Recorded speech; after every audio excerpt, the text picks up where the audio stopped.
Morning, y'all.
All right.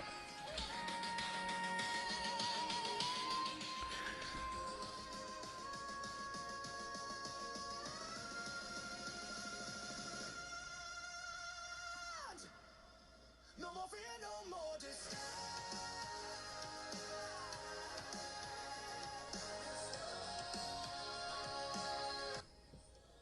Test 1 2 3. Test 1 2 3. Test 1 2 3. Test 1 2 3. Yep, we're good. Yep, we're good.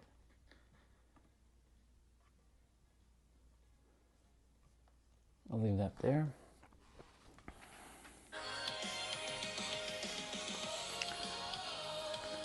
What?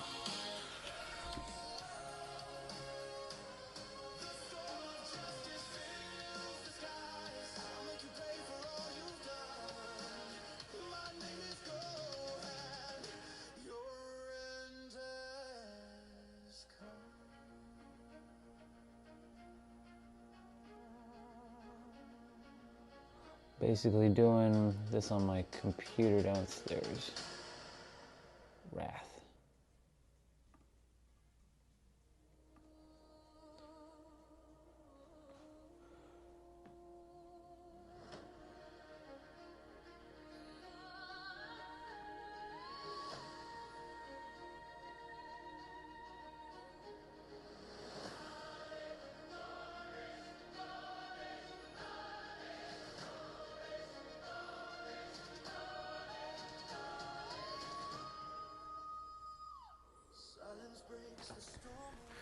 Cool.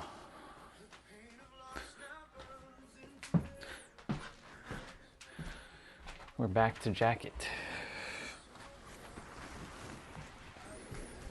I don't think it's gonna rain, but... Alexa, what's the weather at 8 a.m.?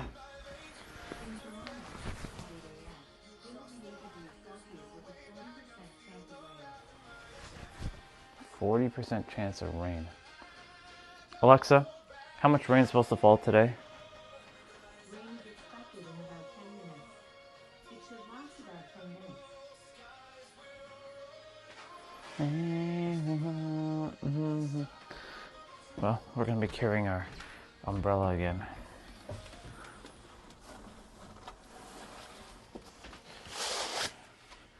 Safe than sorry.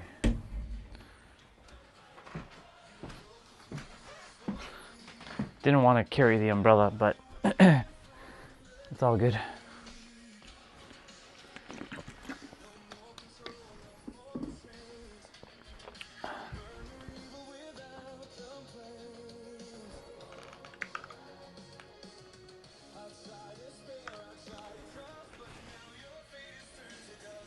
Cool.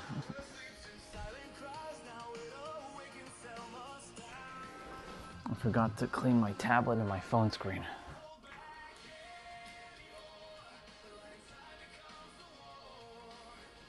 Whoa. I went dark for a moment.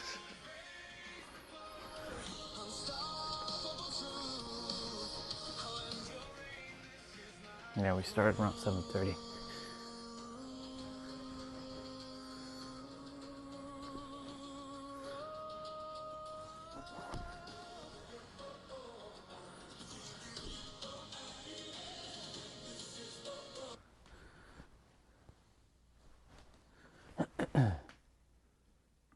Test 1, 2, 3. Test 1, 2, 3. Yep. Good.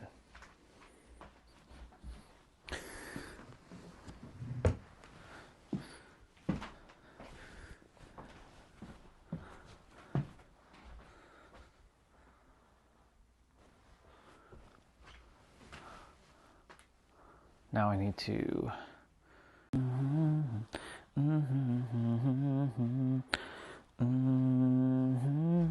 I won't hold back.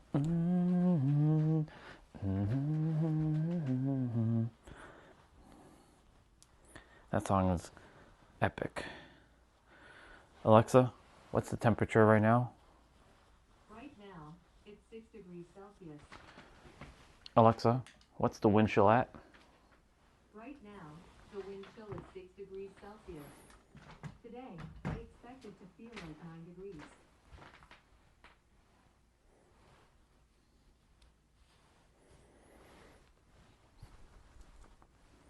My bad, y'all.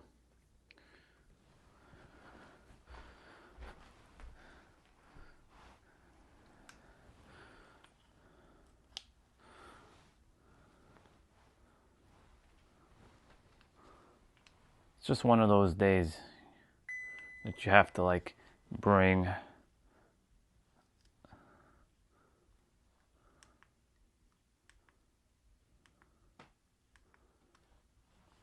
yeah, it's just one of those days you have to bring your umbrella because you don't know. So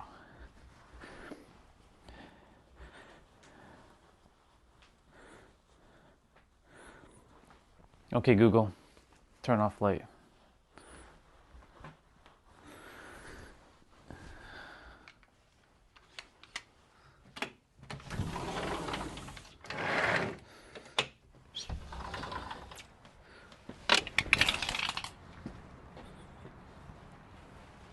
Yeah, see, it's raining right now. There's a bit of a tinge of rain, but it's not that bad just yet. I need to cover up my USB-C port.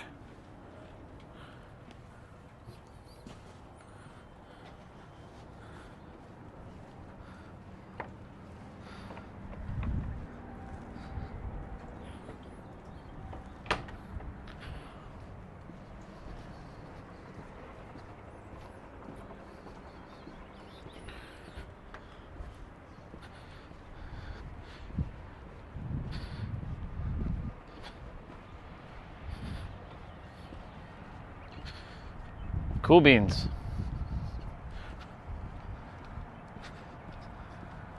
I'm wearing my not so great boots to walk in this rain, this wet weather.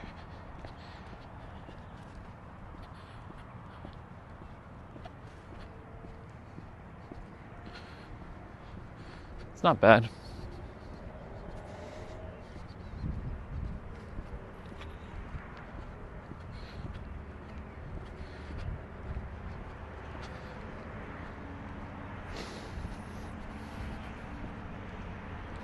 It's definitely cooler than it was yesterday. Like, it's not quite done with us yet. The cooler temperatures, it's not quite done with us just yet. We still have just a smidge more to go with it, I guess. Like, yes, we start entering double digits, but it's not quite ready for, you know, we'll eventually get there. The warmer temps. So a couple things. Morning. So just a couple things on the docket today, as Mr. Sugiano would say. One,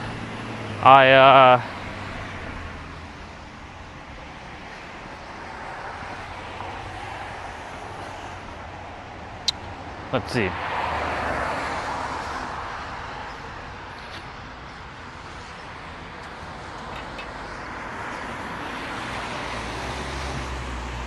let's see. One, I updated my iPhone last night to iOS 26.4.2, I believe, or 26.2.4.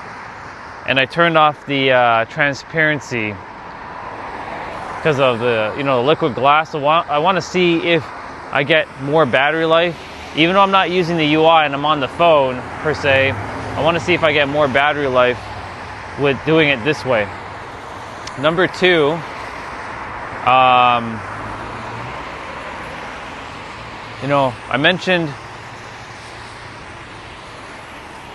mentioned our brother yesterday for a moment, and I'm sure he heard what I said, but it was of no offense to him whatsoever.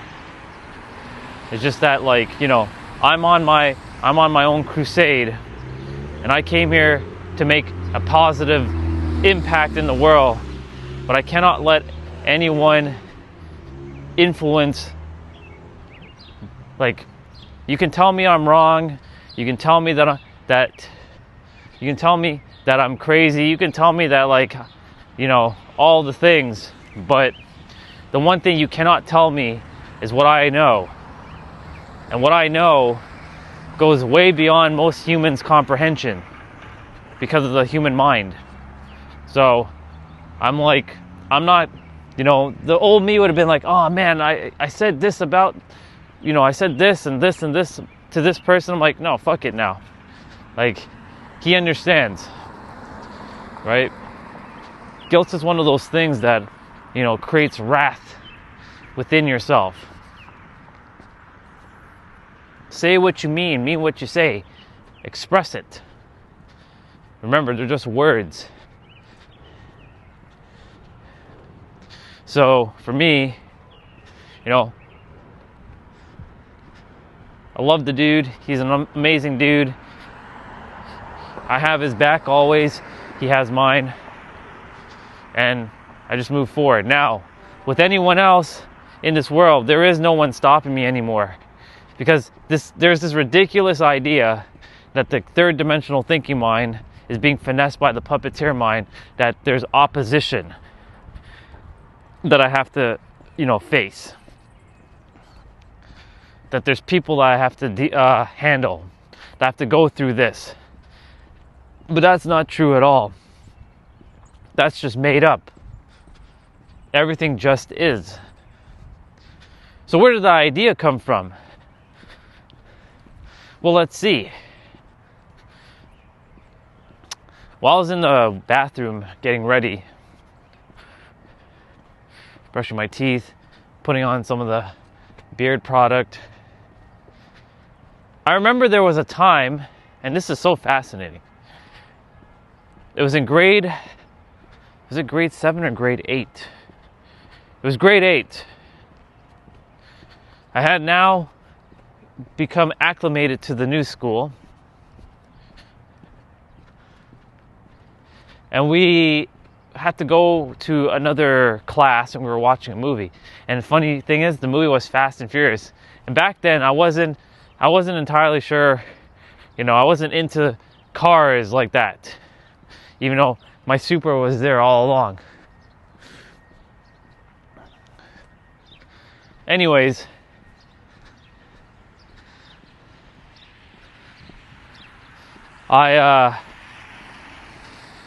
we get to the class, which has another class, and we're sitting in there, and I think I started jamming out to the music or something, where I started to bob my head. So I was thinking to be cool, but I wanted to express myself. Then this girl, this mixed girl, she's like, stop doing that. There's nothing to bob your head to. And she's very, there was a word called feisty or feisty. She's very, we used to say a word, very feisty. That word used to mean someone who just, and this is how words are just made up. You're very feisty. Don't you mean feisty? No, feisty. Feisty means you got this aggressiveness, you got this holier than now, egotistical attitude. And it popped up this morning randomly. I was listening to my music, getting ready, and I'm like, okay, this is interesting. This is healed, right? But it was so fascinating how things like that stop us. And I remember that moment clear as day, and the rest of the class, like, we were watching the movie and everyone's like, oh, she told you, bro. And everyone was laughing. I'm like, I felt embarrassed, right?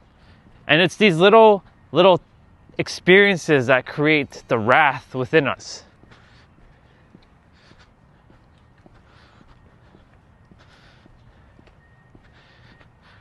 There's been many little experiences like that. I remember there was another time I had my legs kind of open, like sprawled. You know, we were just sitting in class, and we had to sit in a line room, or we were in gym and we're sitting in a line, like on the floor. And one of the other guys is like, "Oh, you're gay, look at you." And I instantly crossed my legs. And that stuck with me as well, because it reaffirmed to the people that I was gay, because you know I did that, and I was like, I'm not fucking gay. What are you talking about? But the class made a big deal about that day. Our teacher, he yelled at everybody to shut up, basically. But essentially, he was, he had my back, Mr. Repic. I appreciate you for that. Look, random duck on the road. Hi, ducky. Make sure you're okay.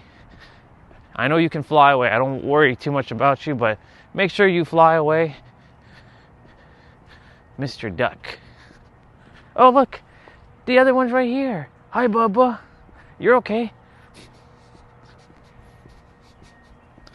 I didn't even see that one there. That's awesome.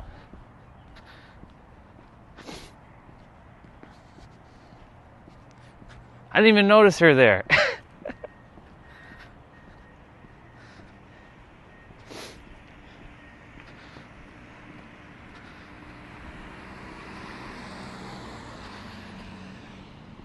So then, Mr. Repic, I really appreciate you for that. I can't call him Mr. Repic. What the fuck? Repic. I forget his first name. I think it was John. John Repic. Anyways, John or Paul or whatever your first name was, thank you, Jim Mirror, for your kindness and your care that day.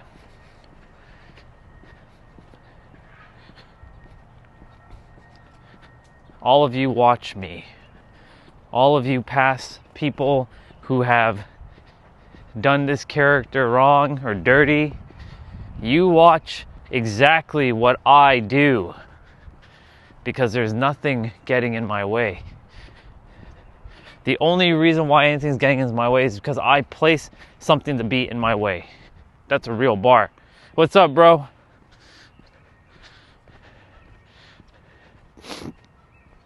Glad you're playing Dead by Daylight and you're enjoying it. I knew you would.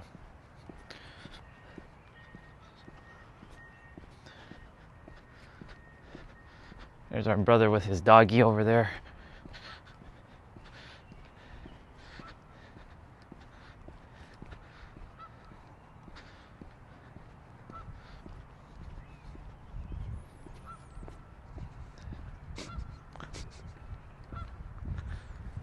Morning, brother.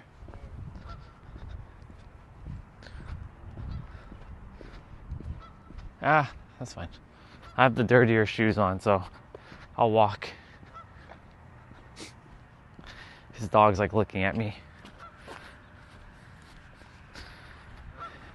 That's why I have these boots, for that very reason.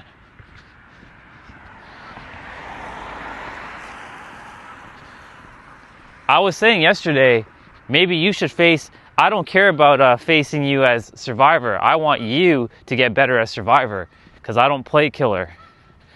So I need you to get better at playing Survivor.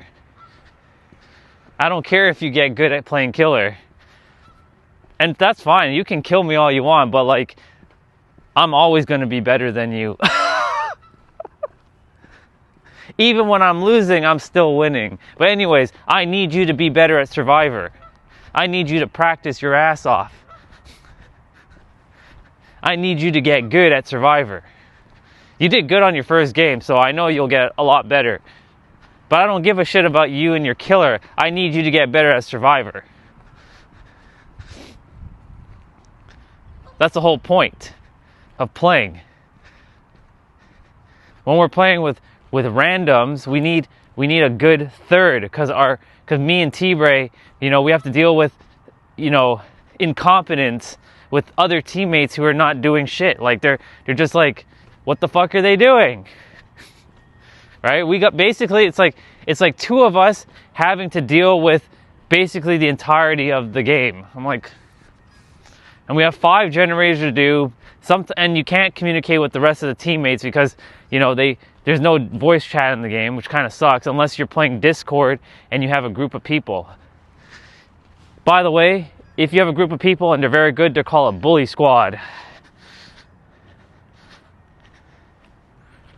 It is harder to play Killer for sure, 100%.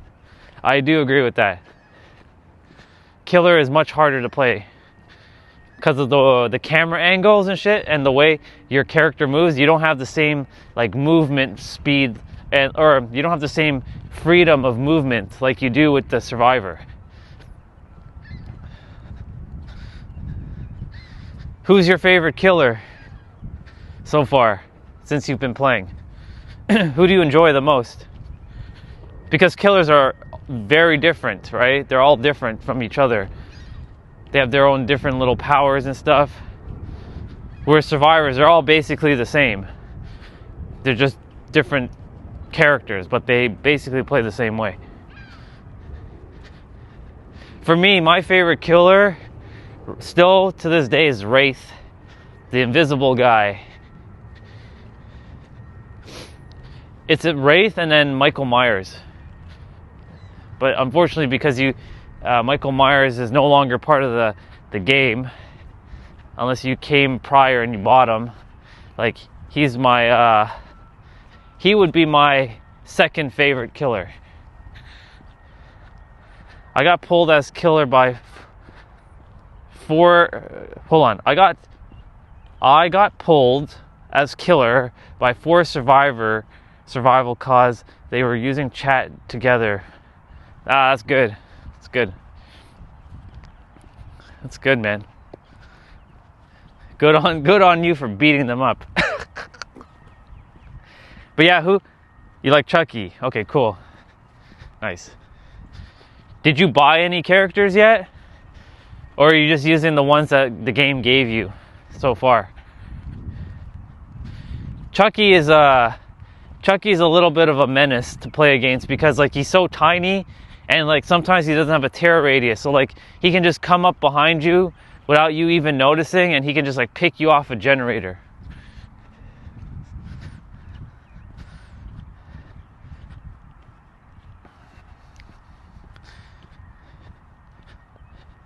When you say bullet, what do you mean? The shooting guy?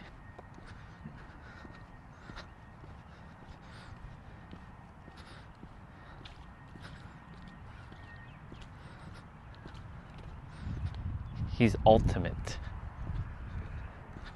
So we're talking about Chucky, right? Just to make sure.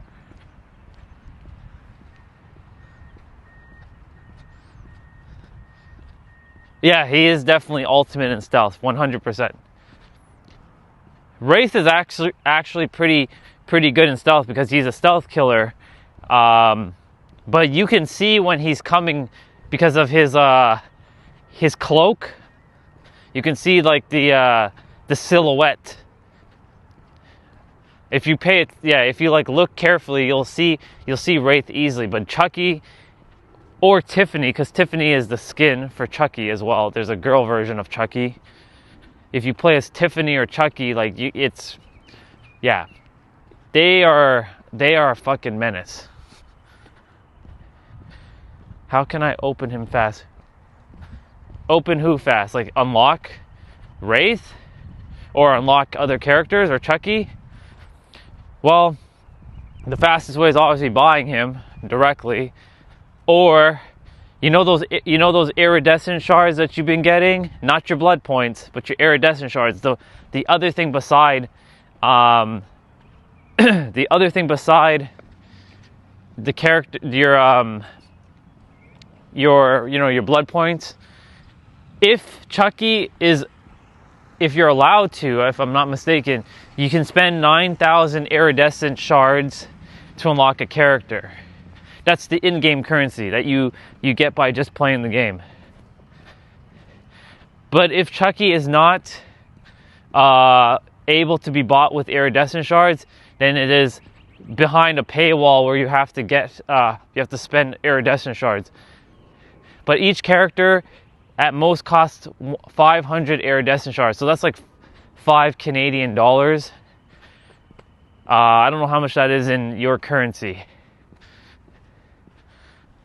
Unfortunately, there's no way to transfer like iridescent shards or Urixels to someone because it gets locked to your account alone. You can't like buy and gift it to somebody, unfortunately.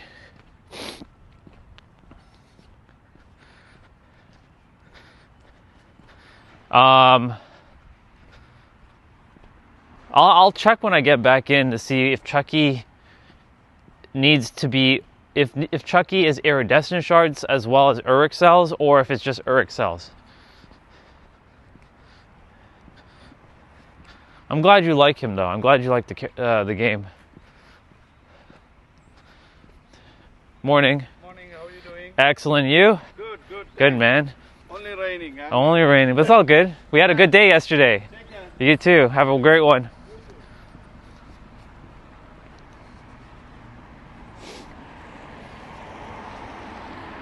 Let's see. They should do that in this game. This way, the game will get more famous. The game is actually very famous. Plenty of people play it. Like if you scour Twitch, you'll see so many people playing Dead by Daylight. The reason why it doesn't seem as famous as like some other games is due to just marketing. That's all it is. I think it's just a marketing thing.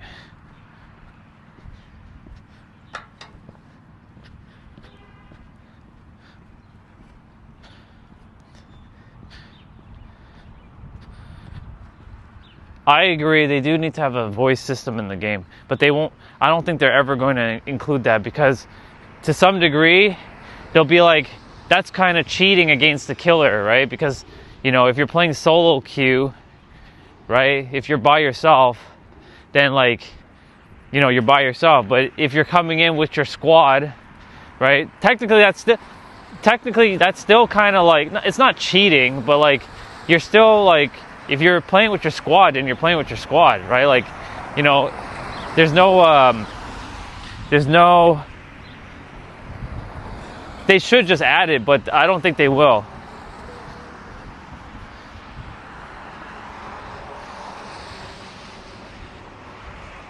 When I used to play with, like before T-Bray showed up, I was playing this game with like another set of people like Destiny and Jason and Kevin. These are people that I physically know. Before them, I was playing with other people, like another guy named Brian, who's been on the stream, a guy named Angel, and one other person. And then I used to also play with a co-worker of mine whose name is Raymond. I used to play with him and Jay and Kevin, and we did good, but like, you know, I started to get really, really good at the game in 2018 when I started to play by myself on PC, because it's where I started to get really fucking good. Because PC version was much harder, and back then there was no crossplay. You couldn't play with other consoles. Like once you're on PC, you're playing against other PC players, and PC players were a lot more challenging and difficult back then. Now, because the game has introduced crossplay between systems, which I think is a great thing, you know, some of the people are not that great on console.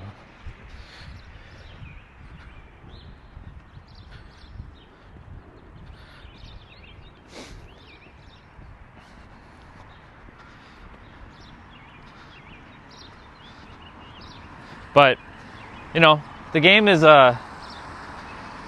good, but every time they do something, they update the game, they always break something else. So sometimes you'll run into things where the game, like, there will be times where the killer might be called kill switched, and that they basically disable the killer until they fix whatever glitch or error they made in the code. Like recently there's another killer named Wesker. They have to kill switch because every time you hit him with a pallet, he would like be stuck with the pallet, and they had to like disable him. They've kill switched Chucky before because they fucked up with the code, but this was like a year and a half ago. Chucky was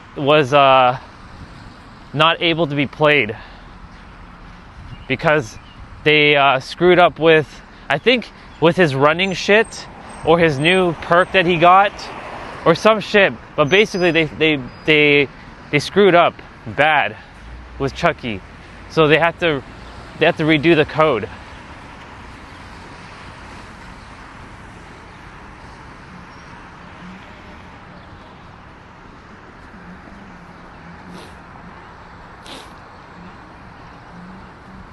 Anyways,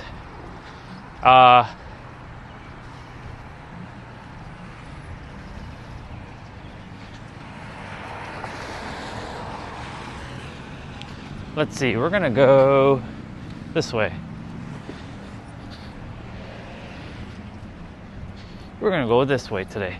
Let's see, it didn't take long for me to get better in this game. I understand most of the skills, perks, and items. Awesome, amazing. I'm glad it doesn't. I told you it wasn't going to take too long. There might be still a little bit more, like like you got down the basics, which is good. There's still other like mechanics, but the basics is all you really need. Once you do that, you just build upon the basics. I'm happy you got the game, dude, and I'm happy you're playing it. That brings me joy that you're enjoying the game. By the way, the 10th anniversary of the game is coming up. This will be the 10th year that this game has been active and supported. So it'll be in June. So next month, you'll see a lot of events and a lot of cool stuff. We might get a new killer. It might be Jason. Everybody's been asking for Jason for forever. It's the 10th anniversary. They want to bring Jason. They wanted to bring Jason in the game for the longest time. So you'll see some pretty cool things. The one thing I'll give Dead by Daylight credit for is that they always have some sort of an event. But like when the event is over, sometimes the game gets a little boring. Because like you go from 2v8 back to regular Dead by Daylight, so you take like a couple days off the game just to recuperate yourself from the the other events. Because when you go back to just the modes, like the regular mode, it's kind of boring in the beginning. But here's the thing, I think what they need to do is have more game modes available at all times. That way, if people want to play 2v8, there's an abundance of people playing 2v8. if you don't want to play 2v8, they always have 1v4, which is obviously still available when you're playing 2v8. But they should also have other game modes available. Like there's there's blood generators. There's the Halloween event. Like I understand like having seasonal events, but they really should add more game modes, because here's what happens when 2v8 leaves. It's going to be leaving on like May 19th or something like that. The game, you'll start to see people, you'll still get people playing, but the drop off rate of people being on drops for the first couple days, because the game goes back to being regular.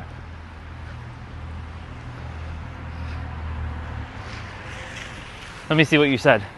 Let's see. As a killer, I need to outsmart survivors, yeah, so I won't and waste time and use gens as bait to get them off guard. I'm only in G. Interesting. You know, here's the thing, dude.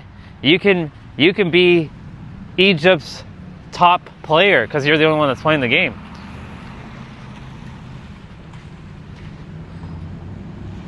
Hailing all the way from Egypt, playing Dead by Daylight. Top rated Egyptian player. That's good. I like that. I'm going to walk straight today. Yeah, I'm gonna go straight. I brought my umbrella, but I'm not using it right now. It's not like heavy rain, it's like misty rain.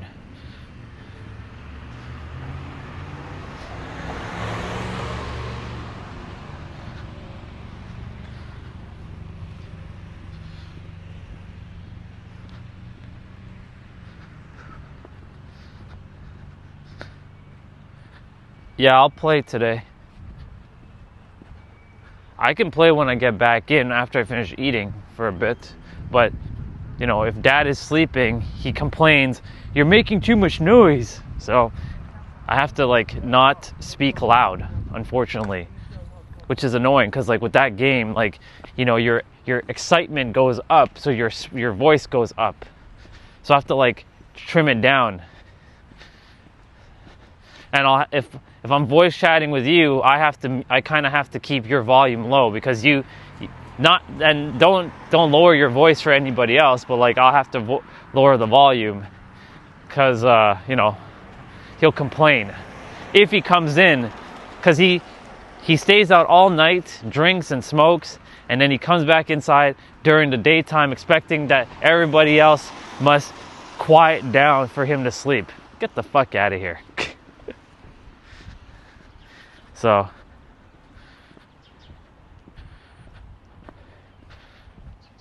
two hours from now, I'm good to probably play around like maybe 3 hours from now. But I can't play for long because I have to do my workout. So I can only play for probably like an hour and a half. But I'm not playing me versus you, because that's going to be boring. I'm playing 2v8. So, yeah, we're playing 2v8. We'll do one match at the end. Maybe me as Survivor, you as Killer.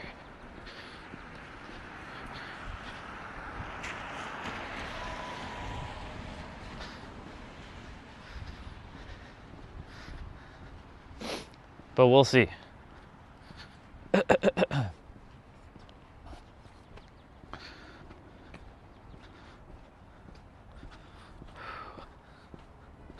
I am glad I brought these shoes. These can walk in the rain and the mud for all I care.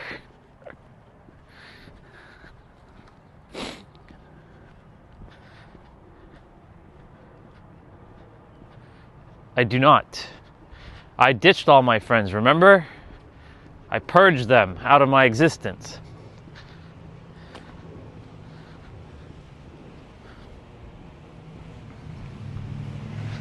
The only other person right now that plays this game is T-Bray. I had a whole squad. I had 7 people playing this game at one time when I was back before you showed up on the stream, like over a year ago. I had Destiny, Jose, Eric, Swati. I had Ramon. I had Brian. I had who else? Who else was the other person? I had Kevin. But they don't play anymore. Kevin, Jason, Destiny, like they can, but the thing is I don't really speak with Destiny and Kevin much. And Jay, he's too busy with his life, so he don't got time to play. Plus he works during the day, so like when he's done, when he comes home, he only has like an hour or two to just chill out, and he's not wanting to play Dead by Daylight. So yeah, right now I only have T-Bray, or we only have T-Bray.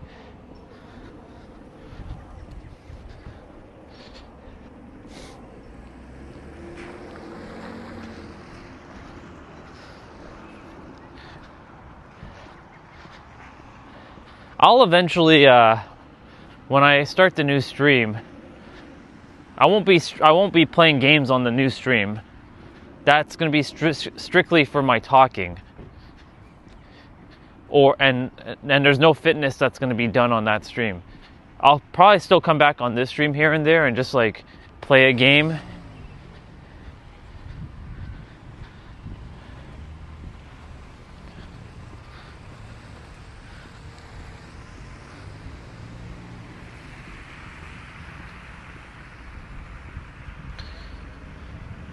Yep, sounds good.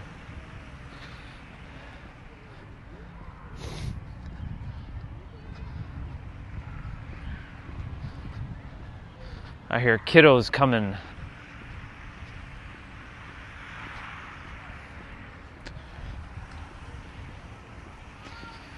Hello, Mr. Snail. We need to pick you up. Put you there.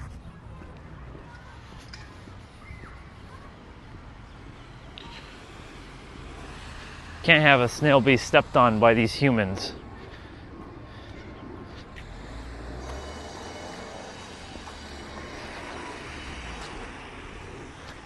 Going to a place that controls their mind. Yeah. The biggest trap in human history.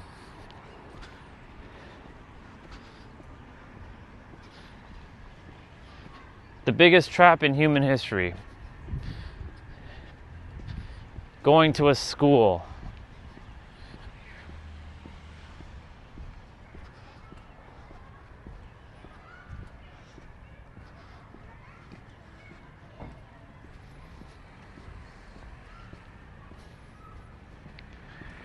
If they only knew what schools actually do.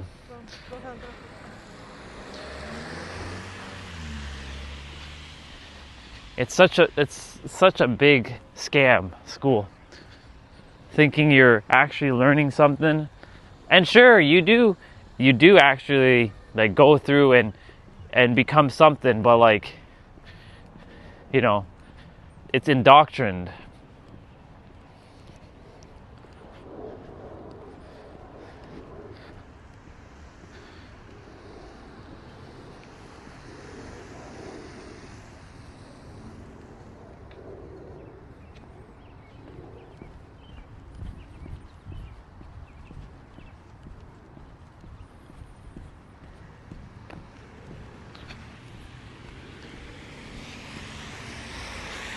I wasn't sure if they were going, but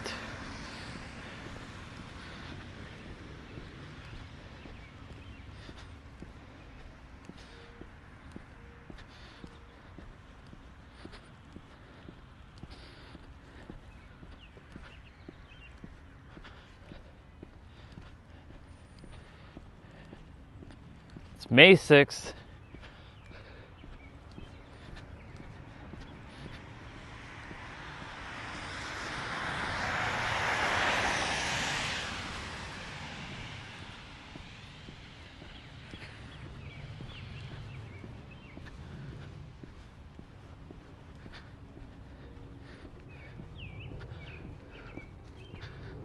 really, really like this tree, but unfortunately, it will disappear. Like all these pink flowers, they will, see, they're starting to fall on the ground. And that's what happens. Unfortunately, it doesn't stay like that for the entire year. It should, but it doesn't.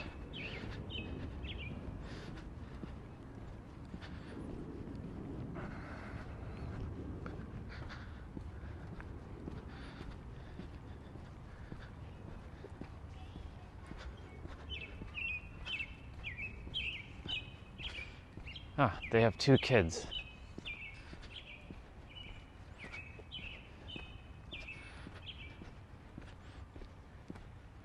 I really like how they did their home. It's nice. It's very more modernized. They built an upstairs and stuff.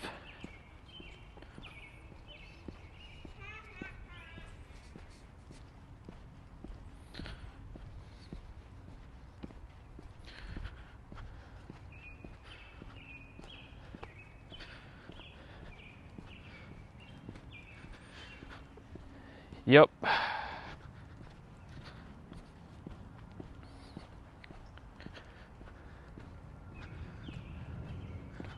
There's another pink tree over here.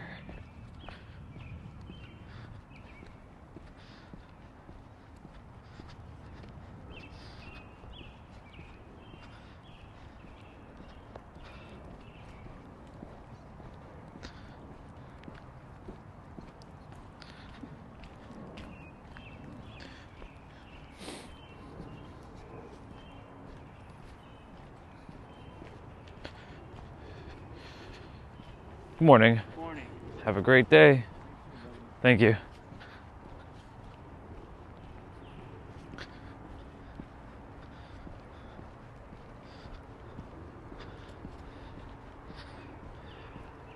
We're heading down into the field.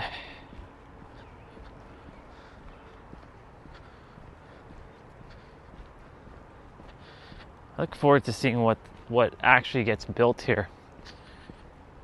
Definitely be new swings, I'm sure. It's going to be a bigger park.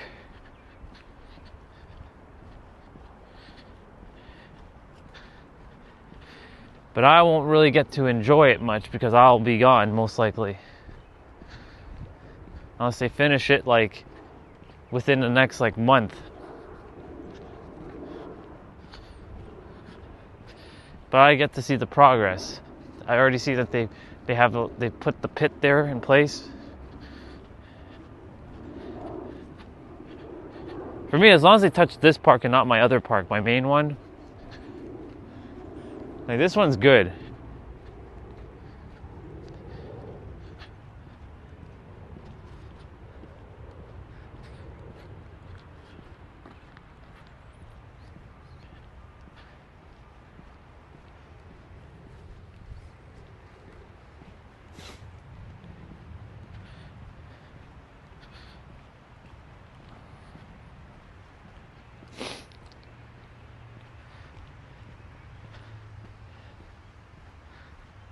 Hello, Bubba.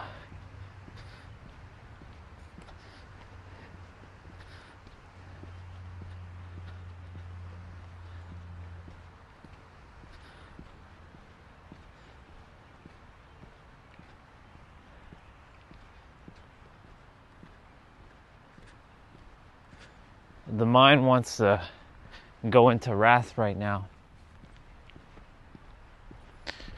It's like, why am I here? Why do I have these bullshit things happening to me? That's what the mind's doing right now. And I'm just observing.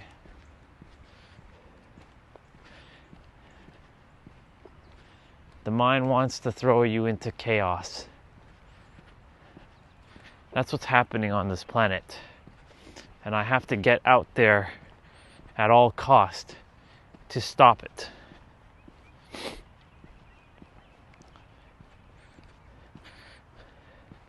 I'm not here to heal you. You're not even here to heal yourself. You are here to remember yourself full, whole, complete, perfect. as you are just is.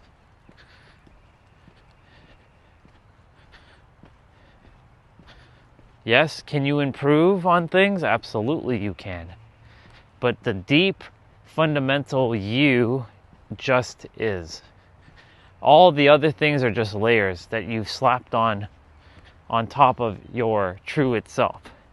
Whether you're, skinny, tall, short, a little up there in the weight, the number of experiences that you've been on this planet for.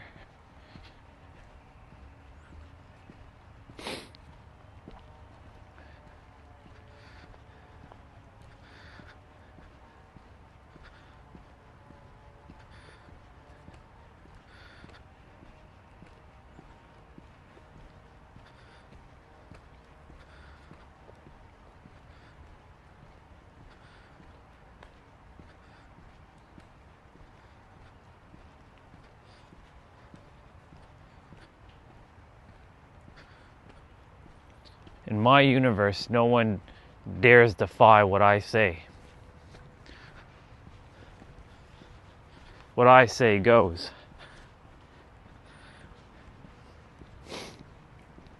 It's so fascinating too.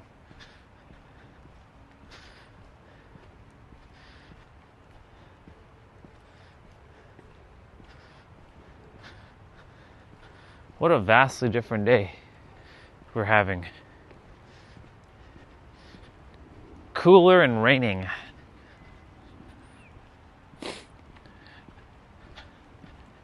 I'm going to give Rogue Galaxy a little bit of a pause. I was supposed to play a little bit yesterday, but we had to take care of some business yesterday. My tasks are done.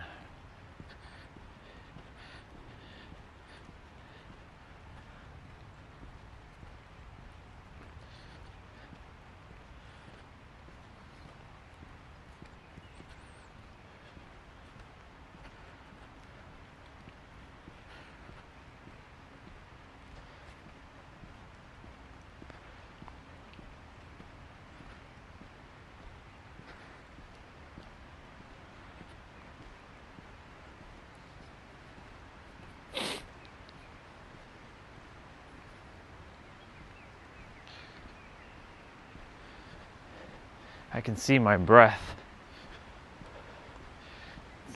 Much colder down here. But this is not minus 40. God, I can't believe it.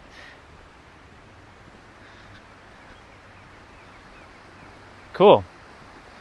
It seems to me that my bridge is still intact that I made yesterday.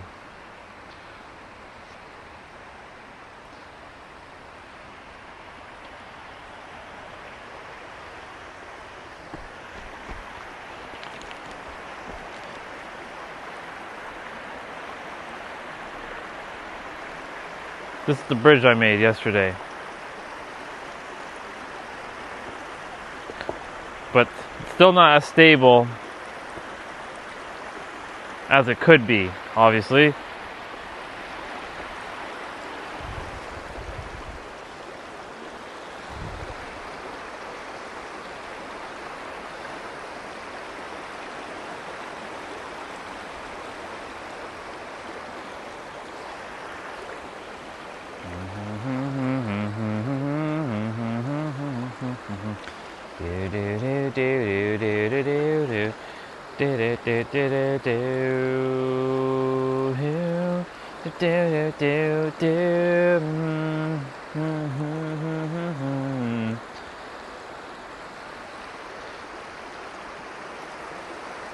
Soul fam, I hope you're here, dude.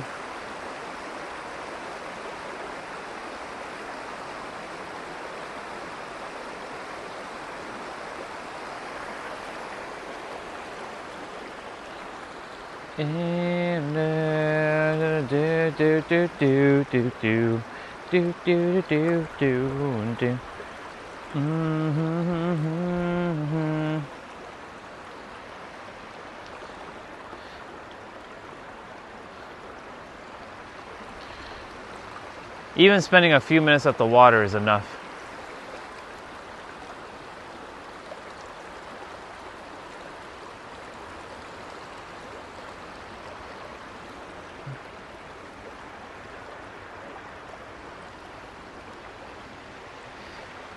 So fascinating.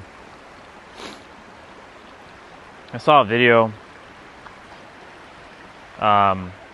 again, talking about reincarnation and whatnot, and people are like saying that they never want to come here again. Really? Really? You never want to come here again? I hate to break it to you, but you chose this. We all did. Thank you, water. Appreciate the neutrality and the reset for the mind to just to calm down.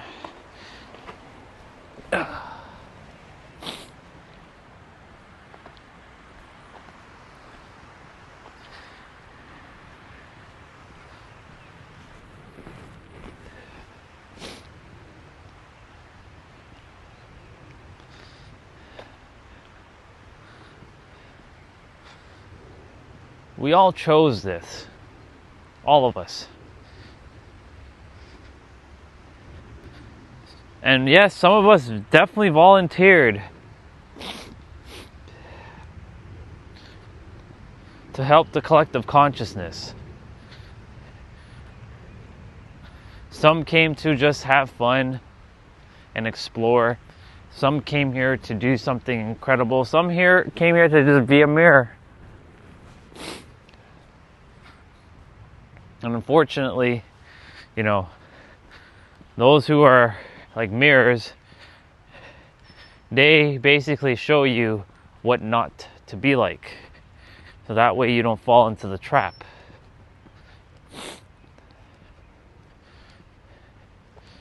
Jesus was in the desert, and Satan, or the devil, asked Jesus, I can give you anything you want here. It's 40 days in the desert.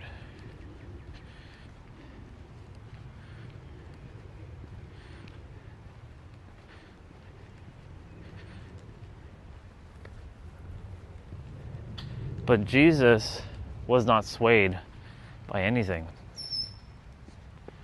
because he knew that everything was already his. That everything around him, he was one with it. He was unified with the infinite intelligence.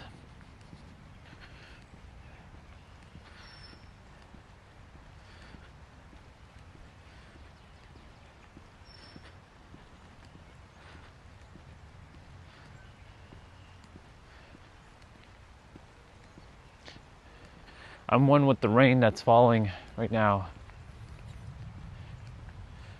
I'm one with the phone, the gimbal. I'm one with every one of you who has ever come on the stream, even so-called enemies. We're all one.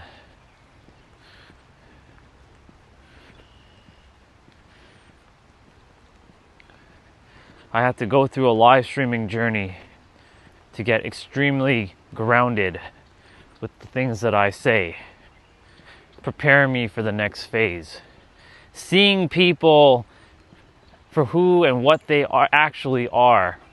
Programs, minds, puppeteer minds controlling their third dimensional thinking mind.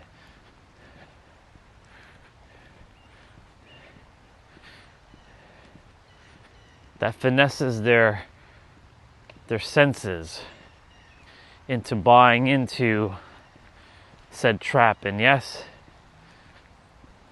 this is a mirror. There's another mirror that you can't see. It's on the other side. You have to smile for the reflection to show you the smile.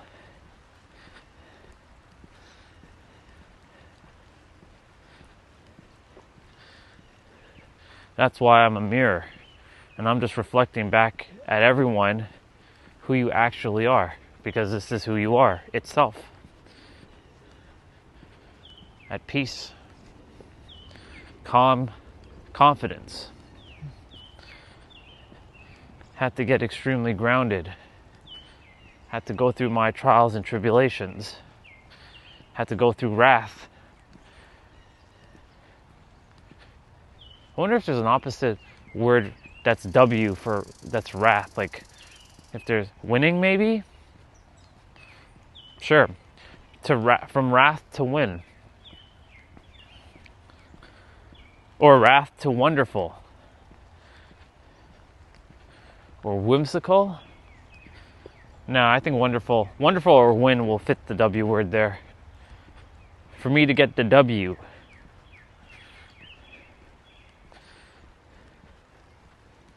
Morning. Have a great day.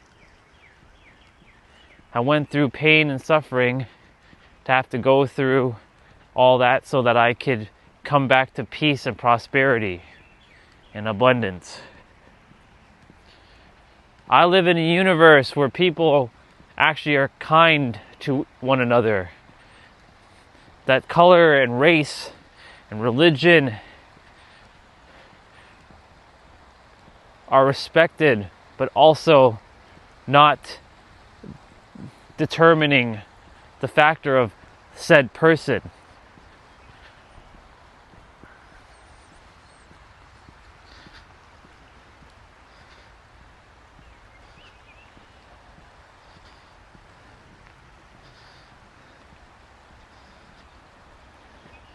It's starting to rain a little bit harder. But not as much. I think now it's time to pull out the umbrella. The umbrella. So I brought it to use it.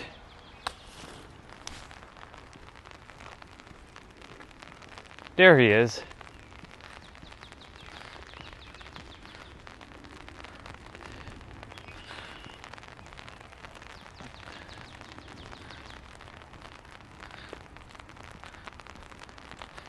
Morning, brother. Did you get my text? Yeah, I did. Got it. Is it okay? Yeah. Okay. It's raining and I don't want to bring the letter and it's all wet, you know? Yeah. I could stop by your place on the way, Okay. way back, because you're heading back now, right? Mm. Okay, so I'll stop by your place. Okay. Just knock on that little front door. Just give me a text. Huh? Just give me a text and I'll come out and I'll bring it out. Okay. Yeah. Okay. All right. Sounds good? That sounds good. I Cool. thank you very much. No problem. For your time. No worries. That's a big help. No problem at all. Yeah. Cost me nothing to do, so. Yeah, you're the fastest one that got it back to me. I don't like adding time to things. I just get it done right away. Yeah. There's a law of the universe that you never add time. Yeah. So you basically, like, when something gets, that's why, like, people delay a lot of things, and that's why, you know, you can call it God or the universe. It will delay whatever you think you're supposed to have, because you're also delaying what you're supposed to have. Yeah. So that's why you just do it. Yeah. Yeah. That sounds reasonable. Yeah. Instead of procrastinating. Yep. That's why a lot of people procrastinate, because they're like, I'll do it tomorrow. Yeah. You know. Yeah. But like, I had to take care of something for mom yesterday for her insurance, and I didn't know how long that was gonna take. That's why I said it might take a couple of days, but like. Oh Yeah. Oh, I appreciate it. No problem. That's very kind of you. Yeah. I'll see you around maybe like 10 o'clock ish, or what time do you get back to your car? It's probably around. Right now it's 8:34. Yeah, it'll probably be around 10. Okay. Yeah, just send me a text and I'll Okay. I'll check. If I don't respond to text, then just knock on the door and I'll just give you the letter. Okay. I'll keep it as is, not folded, not anything. So it's just gonna be, A sheet. yeah, Okay then. perfect, That's good. That's awesome. good. All right, Thank you very much. no problem. Enjoy your walk, man. I'll see you in a bit.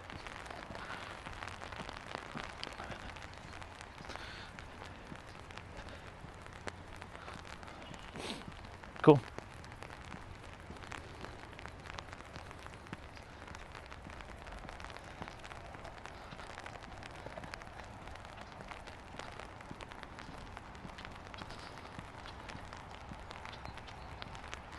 So I'll look out for a text.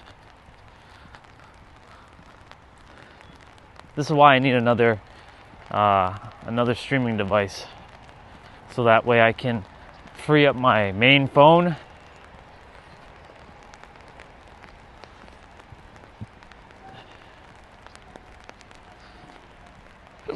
excuse me.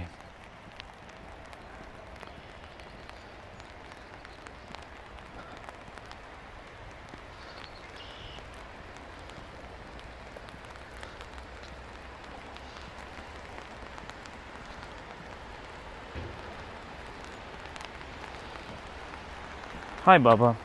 We gotta save you.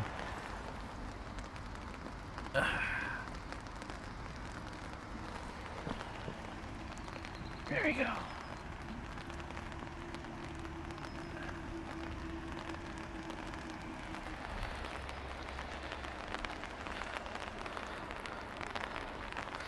They all instinctually do that. Do what? They I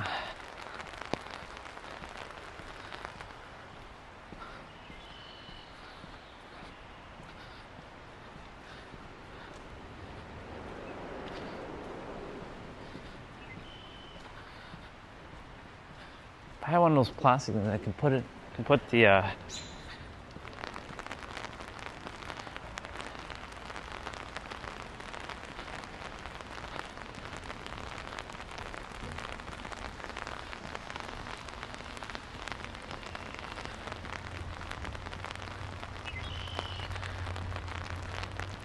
I have an idea, because it's probably gonna rain for a good hot minute.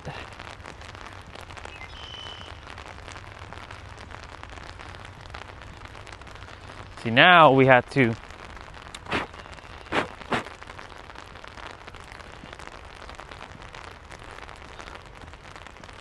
now the umbrella became useful. Anyways, you know, in my universe everything is at peace, you know?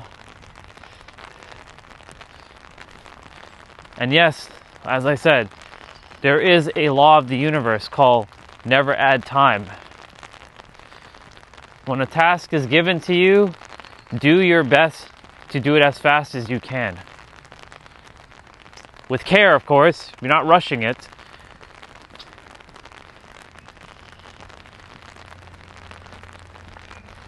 Procrastination doesn't exist. That word is an illusion for me. I get shit done almost immediately.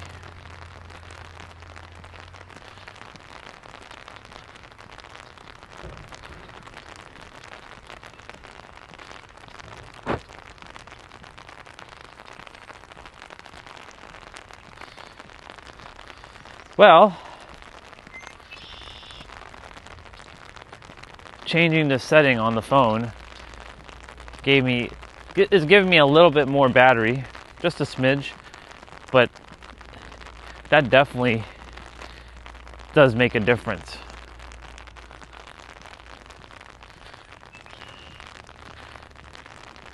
Optimizing the battery settings. No other apps are running.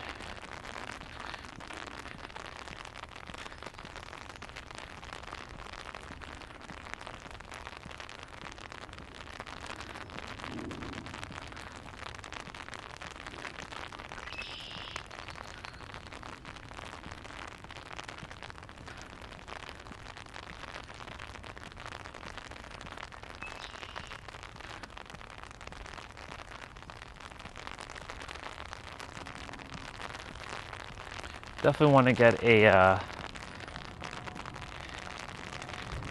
Samsung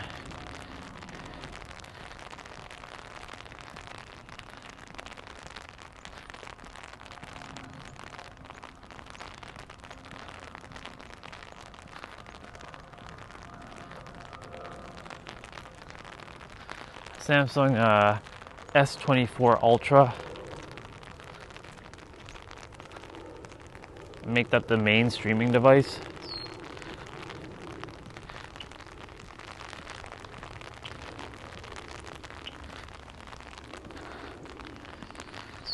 all I gotta do is just hotspot this phone.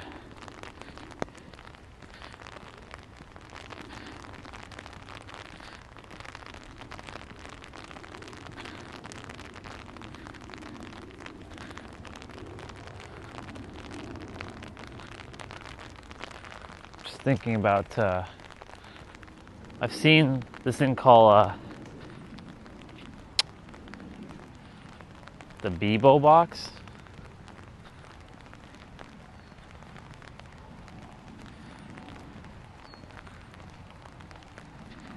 It's like BEBA, no, the Vivo box or some shit like that, where people are doing like live streaming on the go.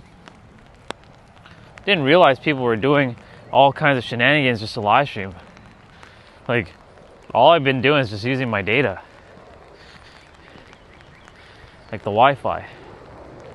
But everyone's having like this Orange Pi 5 thing, and you know, setting up things and streaming with a box and taking a backpack with them. Ain't nobody got time for all that. Ain't nobody got time for all that. I can eliminate all that with the greatest internet out there, the Orion network. Fast, reliable, powerful internet anywhere and everywhere around the world, even underwater. Massive satellite.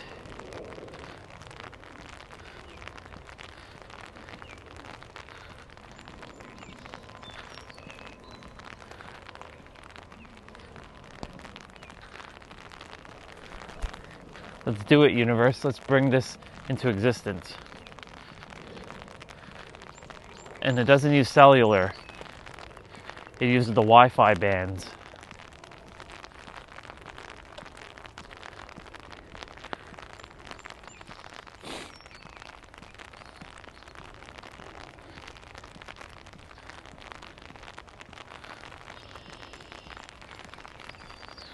And no one is scamming anyone through my network.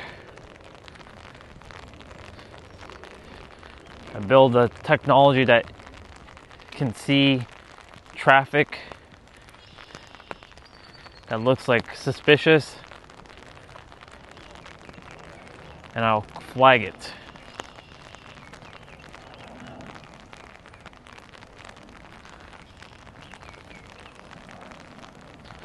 I have so many endeavors to build, but I will build it. Build it and they will come. Good morning, brother. Have a great day. Thank you so much.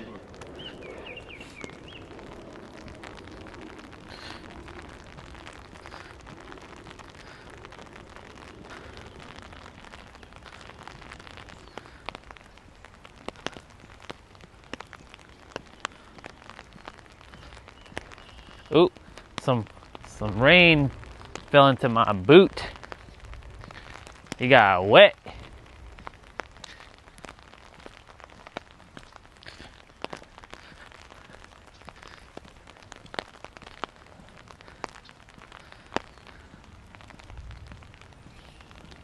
One sec.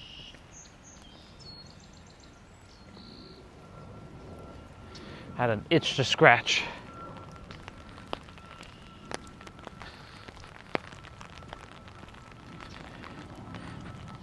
Well, even standing at the water, having a quick little conversation with Tom,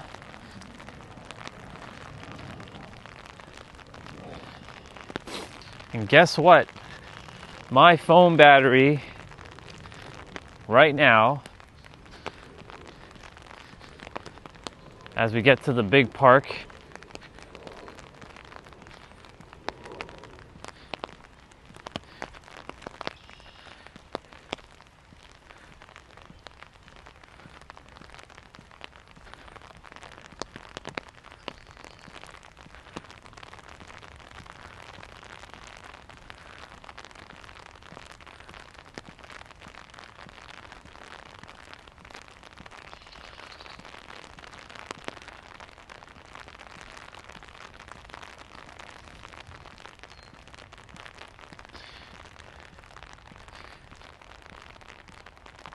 We have 54% of battery.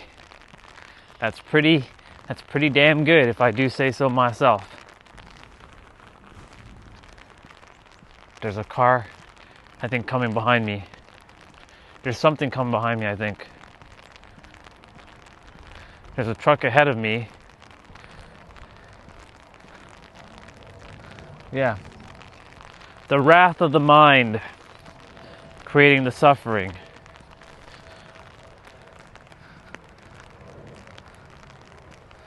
Someone's bike glove.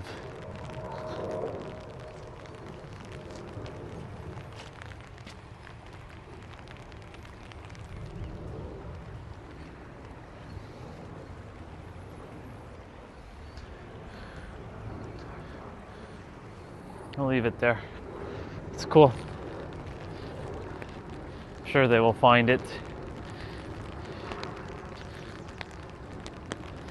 How do you leave one glove?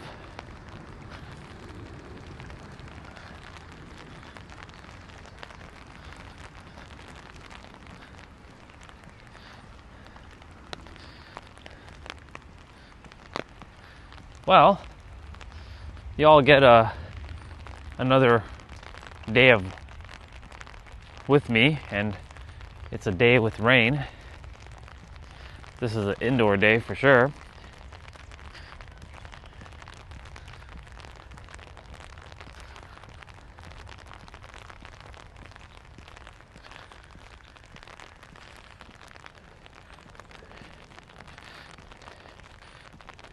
I would love to see the Asian couple that I used to see every day for a year, or every day during the spring and summer. I would love to see them again. Hey, the bathroom's open. Awesome. Unfortunately, there's no way to mute the camera, so I have to like swipe up and let the stream be kind of stuck for a moment. Wish they added a feature where you could mute the camera.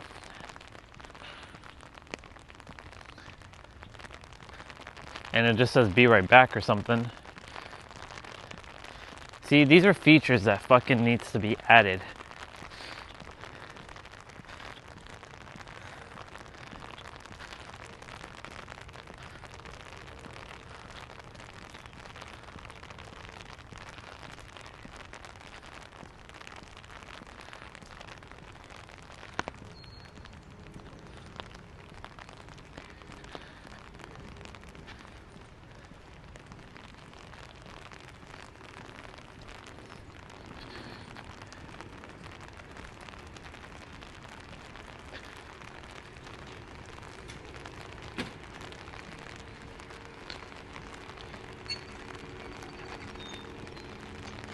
They're opening up the bathrooms here. Ah, the babies are over there. The little tiny bubbas. There's one of them. They're getting their first kind of rainfall. I see one of them, but I don't see, they're like right next to their mom. I don't see the other tiny ones. They're kind of like watching. They're kind of like, we're just chilling, looking at the rain. They are just instinctually being geese.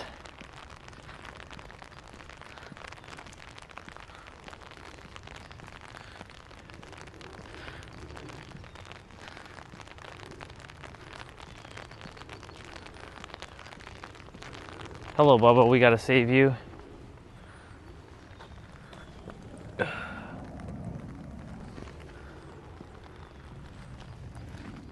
Go on the grass. There you go.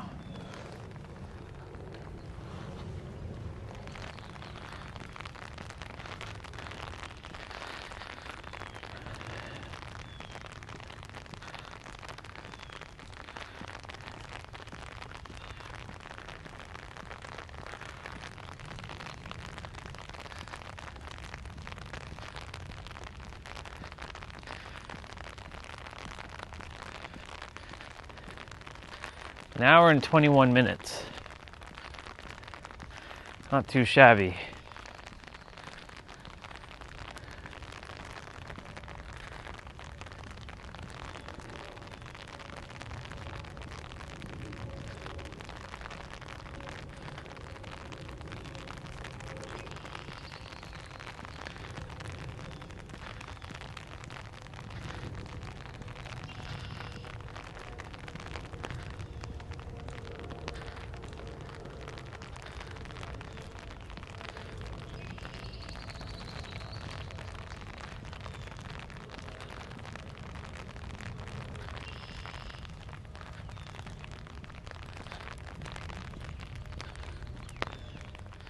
Cool beans. Anyways, back to the wrath of the mind. The mind is what's creating your reality, revealing it really. But there's a mirror on the other side of reality that you cannot see. It is forbidden that you can physically see it with your eyes, but it exists. It was designed that way so that you can come and explore the world in a way that is free will. Otherwise, you would just have come to this earth and be like, why am I even fucking here? This is boring. Next, you'd be manifesting everything. You'd understand everything. There'd be no excitement, no exploration. You came here to experience feelings, really. Experience things. But the mind, because it sees with its eyes, or it's using the eyes to see, and I'm not talking about the real mind, I'm talking about the puppeteer mind. It uses the eyes to gather, the information, but really it's the mind that's actually projecting out all of this in our experience. Well then, Orion, if that be the case, can you change the weather to sunny? In my inner world, it's very sunny, but I like the rain too. It's very peaceful right now. Somber. Quiet. Well, minus the birds, which are amazing.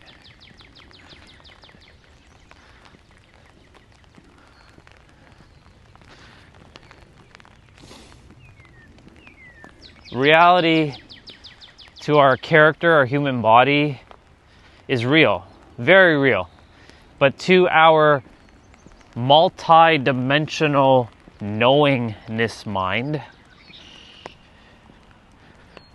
this is all a hologram.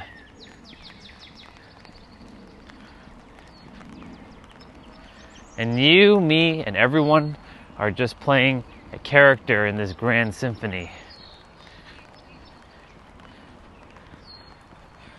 Alright, my shoes are starting to get a little soggy inside. Starting to feel it. Just a smidge.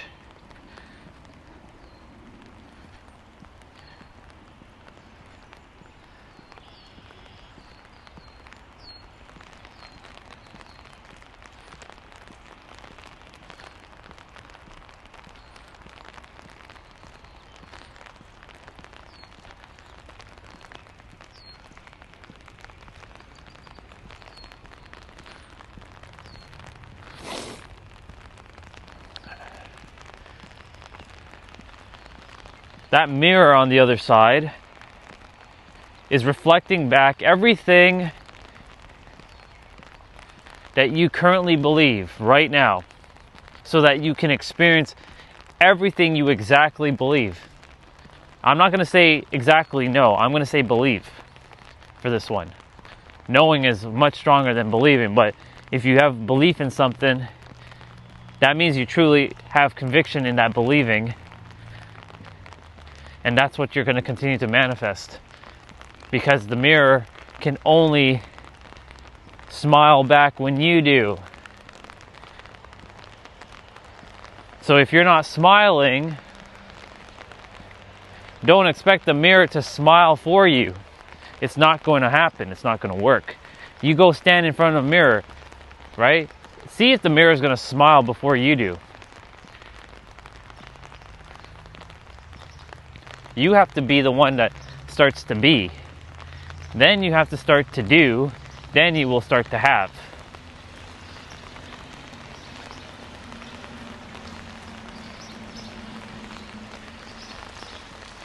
Like I said yesterday, we've been so indoctrined to and groomed to focus on the external.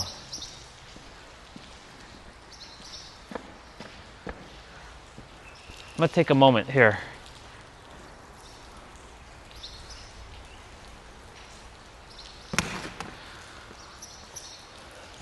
Give my hands a little bit of time to warm up. I have 45% of battery.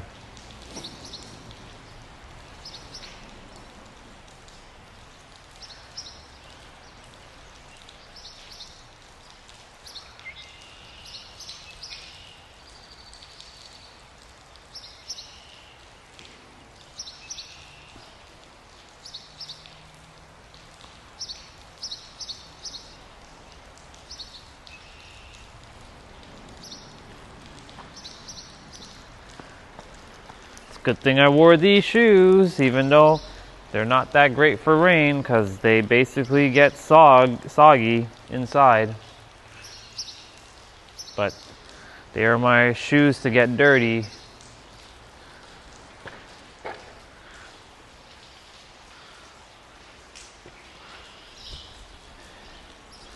I'm gonna put you all down for a moment.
What's up, dude?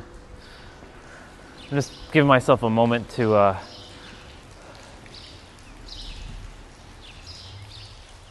get my feet a little dry.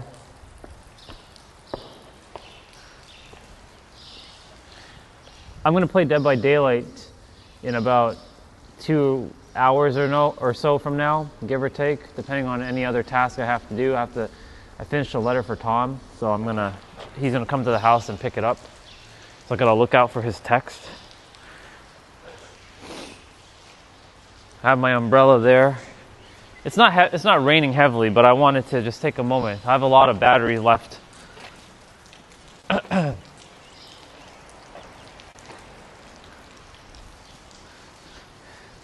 We got a brother running coming here.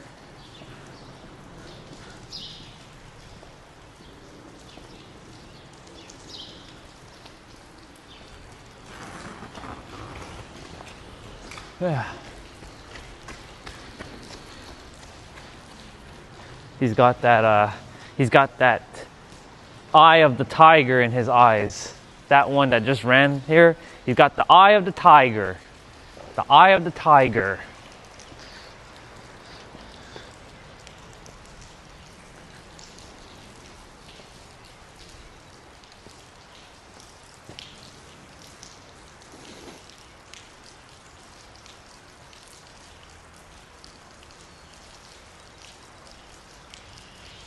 I played a little bit yesterday. For some reason, it felt like my controller got screwed up a little bit with my left, right, up, down axis. But I think it's because I've been playing Rogue Galaxy too much. But when you look up, you're supposed to go up. When you look down, you're supposed to look down. But for some reason, Dead by Daylight felt like it was going in reverse. But it feels fine now. I fixed it. They had an update yesterday. Just bug fixes.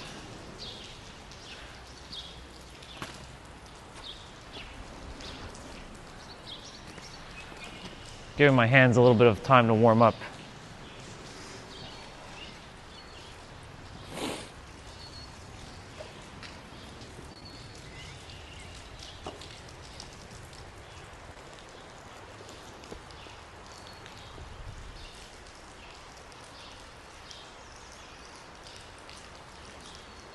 Every time I look up at that spot in the corner over there, it reminds me of the time when the couple was just making out and they didn't think I saw them, but I saw them.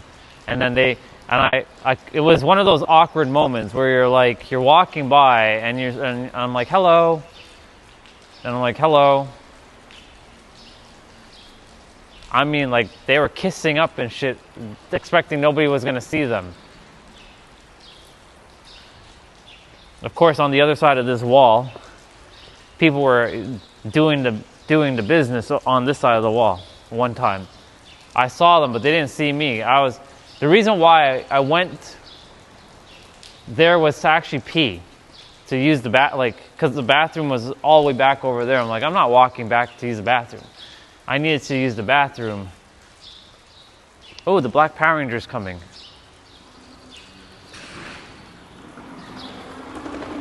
There he goes. There goes the Black Power Ranger, y'all.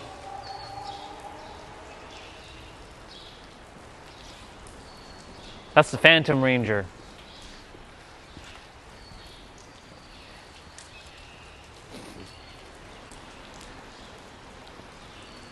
Anyways, and I saw them doing the business, but they didn't see me. I was like, nope, I can't pee here because they're doing the business on the other side. Expecting nobody was going to see them.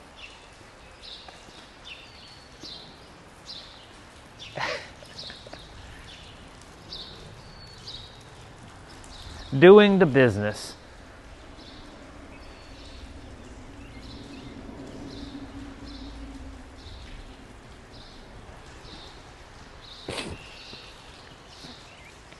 Are these hand warmers even on?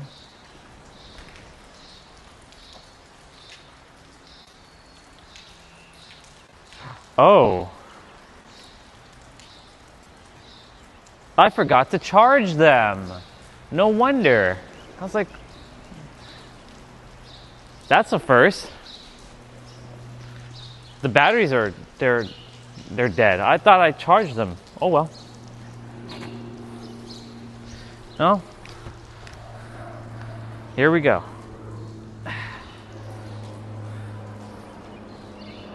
And we still have 39% of battery. How awesome.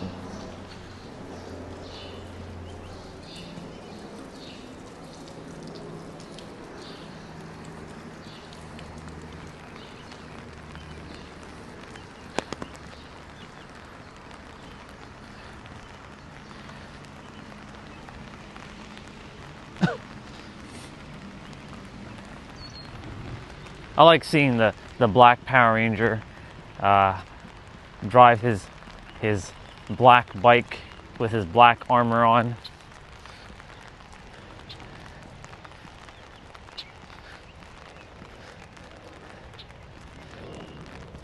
Phantom Ranger. Phantom Ranger and Magna Defender. Two of the best cool looking Rangers ever.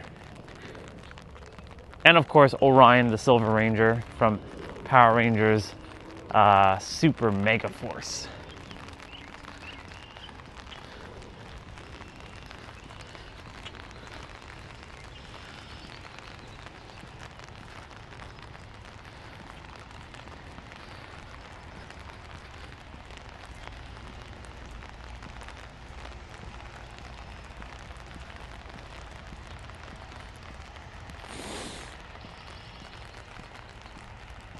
Vastly different day than yesterday. Yesterday I came out with my sweater on, only, no gloves, no nothing. And today, gloves, jacket are back. Hand warmers, which were on earlier, but didn't realize they died. Could have sworn I charged them up, but I guess not.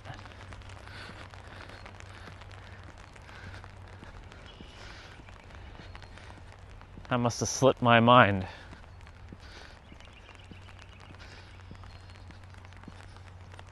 Alright. Are you active? Are you alive, Bubba? You're a shell.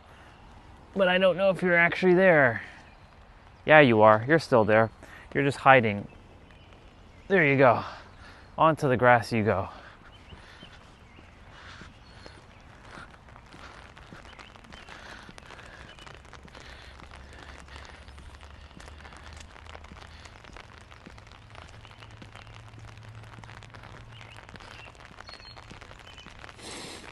It's unfortunate that the worms get forced out of the ground and then they just become bait for the birds. Circle of life, unfortunately. I'd be rescuing like worms for hours if I could.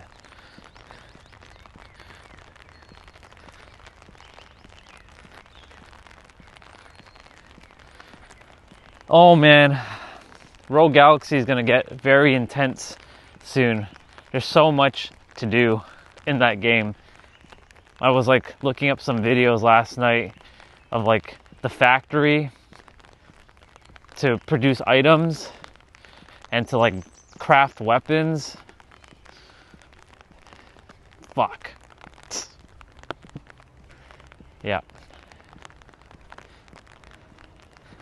A guy, he spent over 100 hours just hunting monsters, and he skipped all the cutscenes because he's beaten the game 4 times, and it still took him over 100 hours to get all the monsters hunted. Yep. That's crazy. Well, I've already started the game. I'm pretty far in, so only forward now.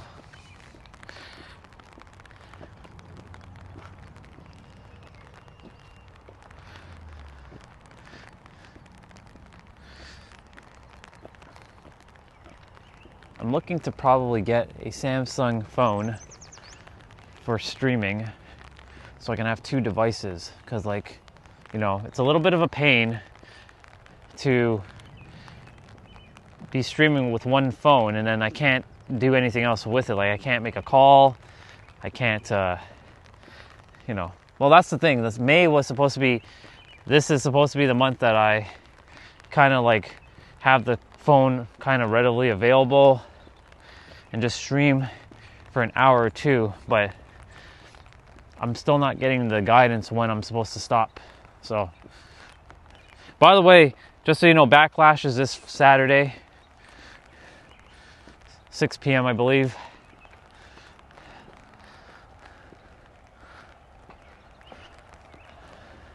Of course, Jacob Fatu is going to lose against Roman Reigns. It make no sense for him to drop the title right away to Jacob, because Roman is probably going to drop the title against Obafemi at SummerSlam, because he hinted at it, saying, "I'll see how you do, kid, through the summer, and I'll be here through the summer." So I'm sure he's going to drop it to Oba,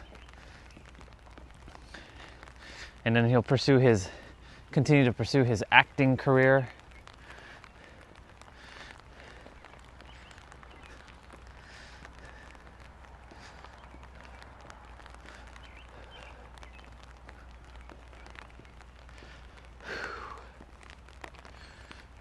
These shoes are not good for walking in the rain. They're good for light rain and for muddy walks, but not for rain, because my socks are a little wet at the moment.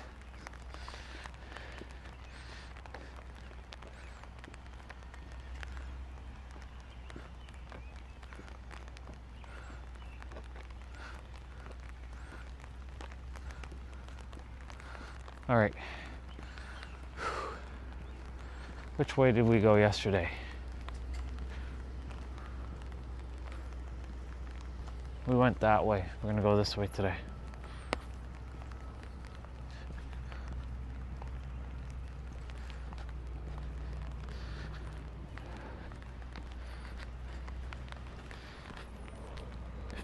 phone battery at 35%, and and we've been out for about an hour and 40 minutes, roughly.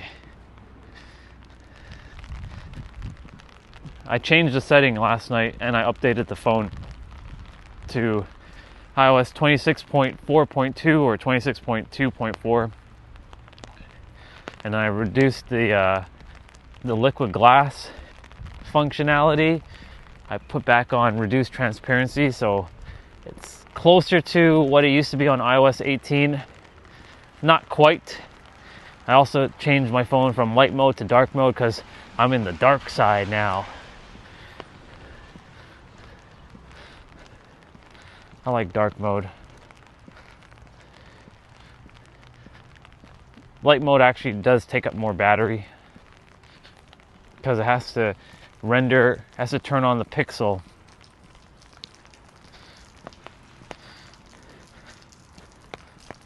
And make it white, whereas when it's black, the pixel can stay off, which means it reduces battery. So, a couple shifts with that, little tweaks. It's made the battery good again. If I can get I can get 2 hours out of this battery now, which is respectable for the walk.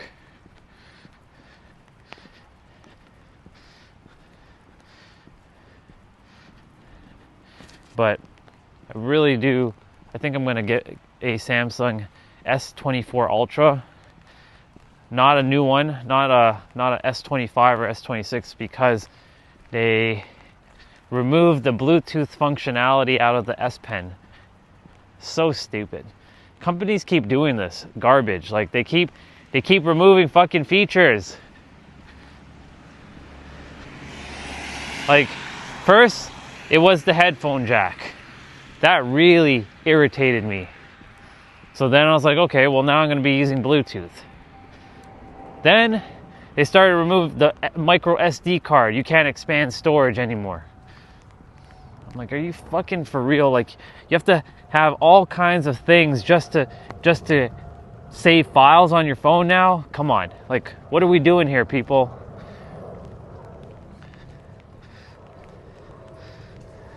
I like this tree. It's nice. But there's another one of those pink trees coming up. Unfortunately, it doesn't last for too long because I can already see a bunch of petals falling right off of the tree.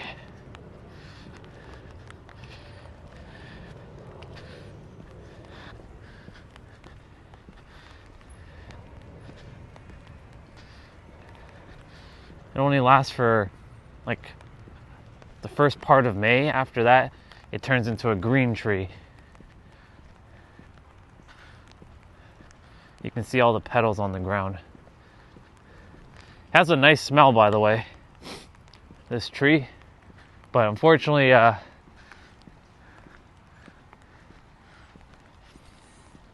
all the petals, and I just took off one from the tree because my umbrella got hooked on it.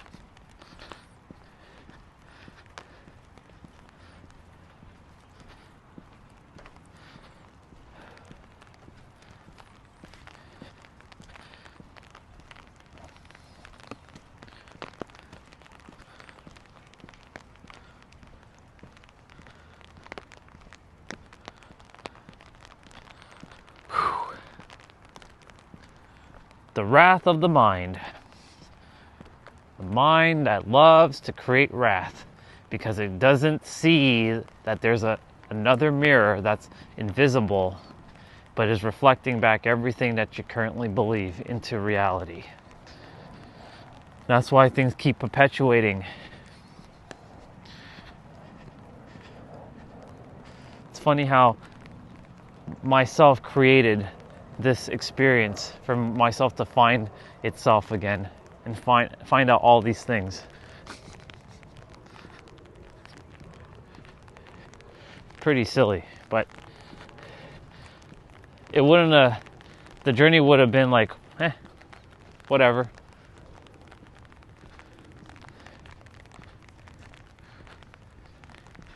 The essence of the tropics.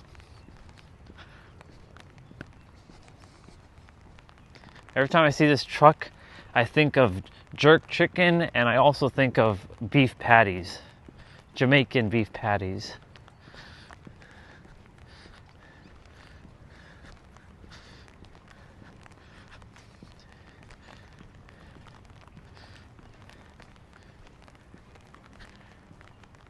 They're charging up something in their truck. That's awesome. Food trucks.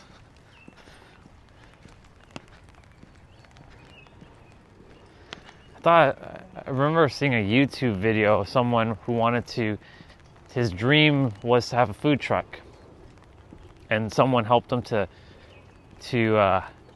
live his dreams out, and got him a truck, and he started cooking food for the neighborhood. I like food trucks. There's something about them. I don't know, man. Because there's cherry blossoms in a different park, and they look vastly different from these trees. There's a place called Hyde Park. I haven't taken the stream there because, it's a little bit of a drive. But there's cherry blossoms right now. And maybe these are cherry blossoms, but I didn't think that cherry blossoms would grow in this area. But if they do, there's another one over there.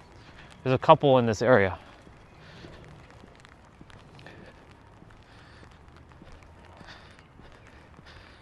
Because if cherry blossoms, they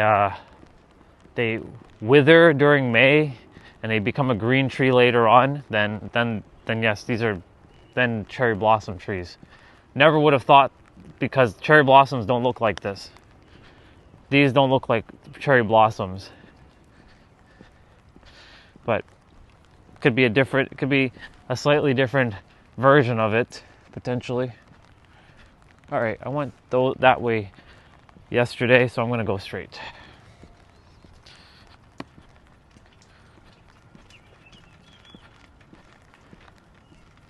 Yeah, it's definitely got the Japanese vibe to it for sure, looking at it. Hey, he brought it back. I can't believe he would drive auto for this car. I cannot believe that. How dare you get a Subaru BRZ and it's auto? Come on.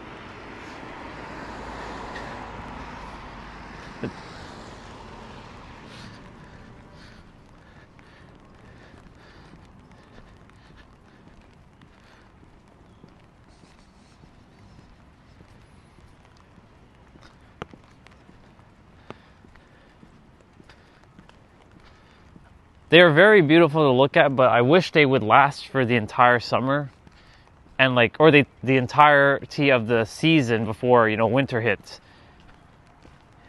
But unfortunately, they do not last, and it becomes a giant pain in the ass and a mess in your yard. So, though it's beautiful to look at, the trade-off isn't worth it. To have to clean up all that crap or mow it off. I'd rather a clean-looking lawn than having a tree that can only stay for showing itself for 3 weeks at most.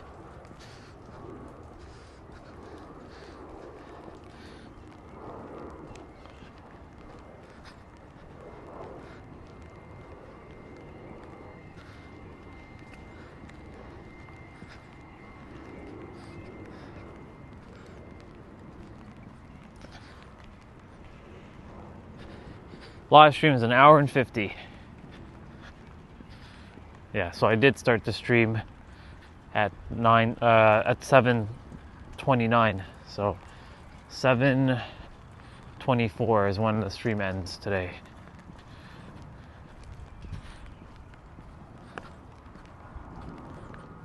Good morning, brother.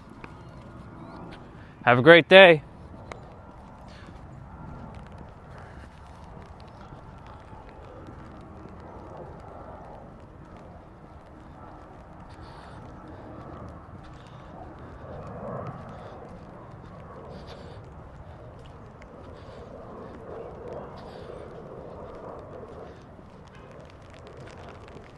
There's the yellow 69 Mustang over there. The classic. It's on that over there by that house.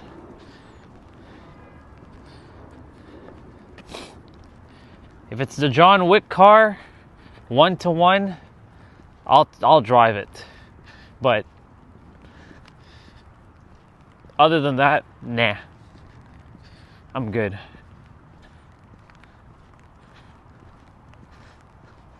I'll take my JDM all day, every day.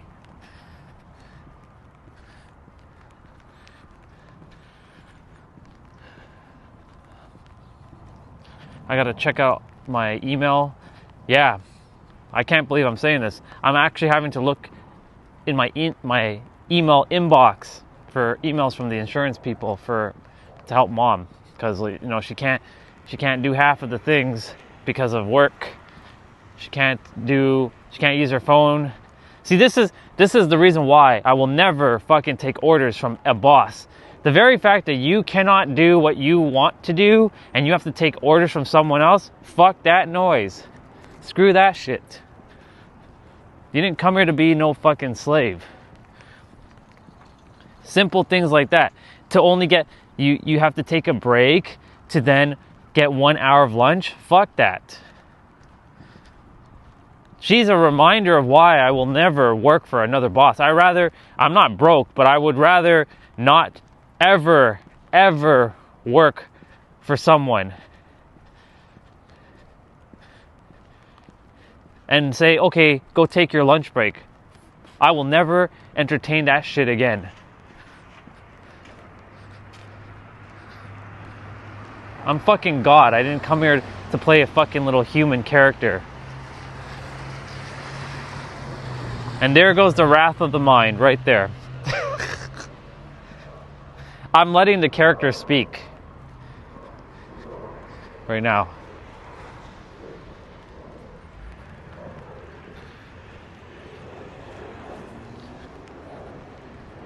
All right, I also have to kind of pay attention to when Tom comes. He'll leave me a text because, if he calls, I won't know. But I told him if I don't answer, just knock the door and I'll give the letter.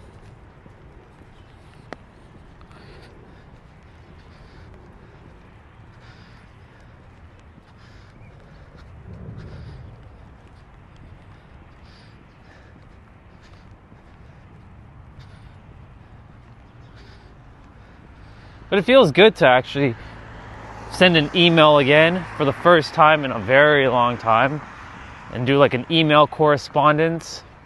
Feels like I'm entering society again for little things like that.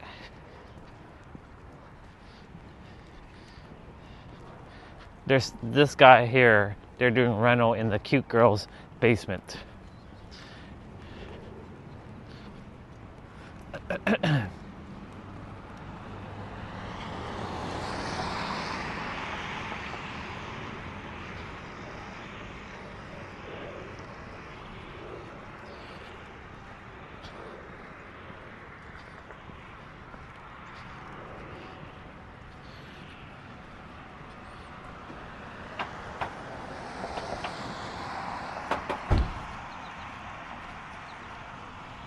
Yep.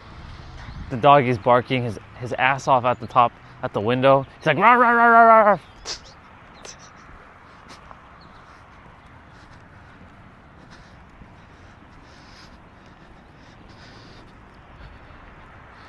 All right. Remember to plug in my hand warmers. The cold hasn't quite left us yet. Look at that. I just arrived at the house. And now we get the low battery message. See, this is good. This is good.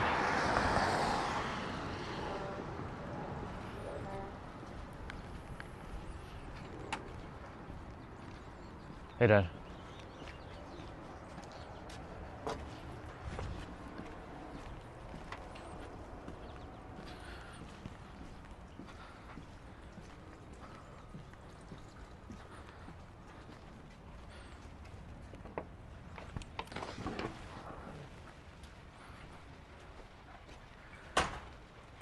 All right. We gotta put that down for a moment.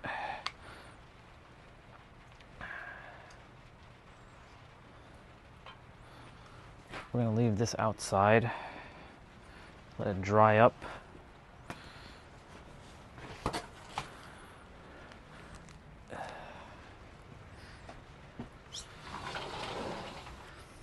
You can still feel the cold. The air is just like really, really cold. My hands are numb. Hey, look, it's me and Victoria. Nice. I always like seeing me and Sis. There's me and Sis again.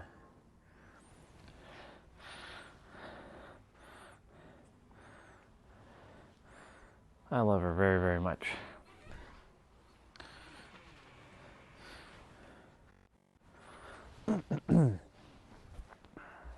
I'll be back there soon enough. I'll see them again.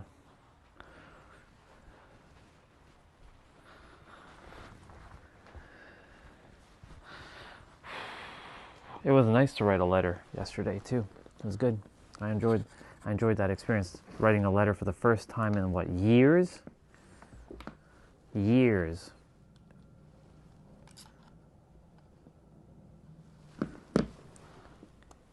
Crazy.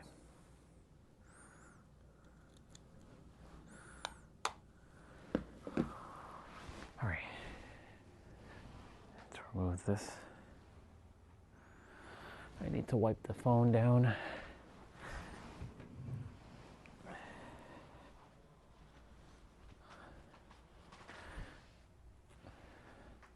So, for those of you who watched the stream, and when I switched to 60 frames a second, sometimes restart the stream. I did that yesterday with my computer because it was like, why isn't it not switching to 60? But when I switched the phone, or when I switched it over, like, or refreshed the stream, just fixing this. When I refreshed the stream on my computer, the 60 frames kicked in. So that's just a little FYI for any of you on the stream right now. What I'm going to also do quickly right now is put on Wi-Fi, get Wi-Fi activated.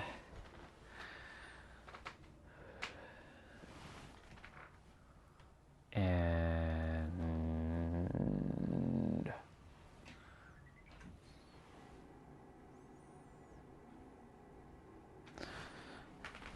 I need to look out for text. Yep. Text and email. Okay, cool. So Wi-Fi is on.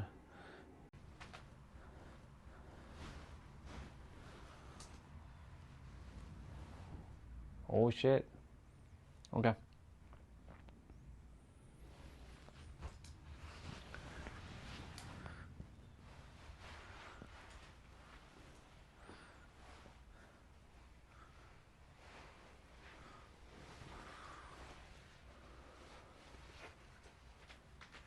I'll give it a moment.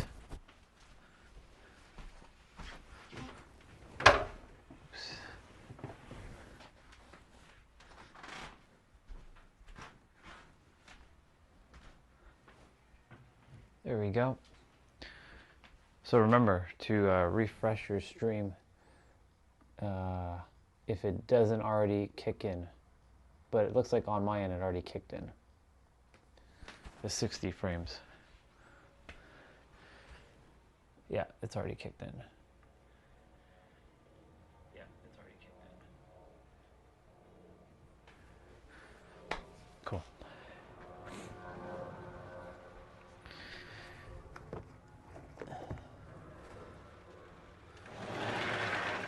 Give my room some fresh air.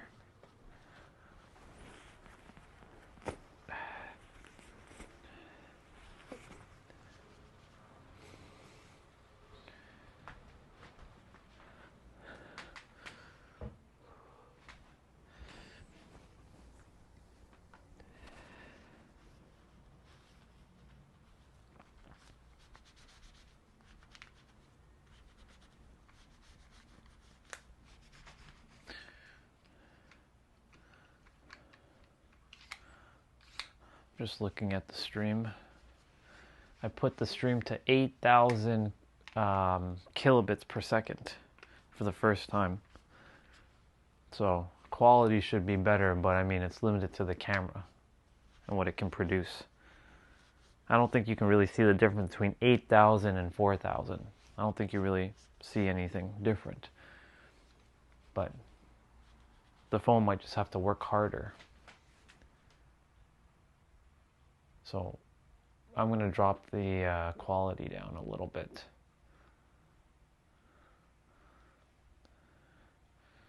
I'm going to put it at 3,500.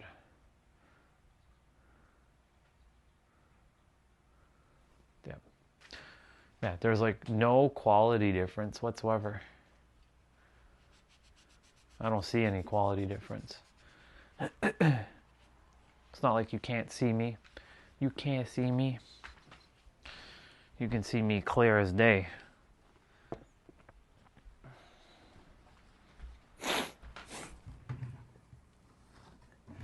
All right.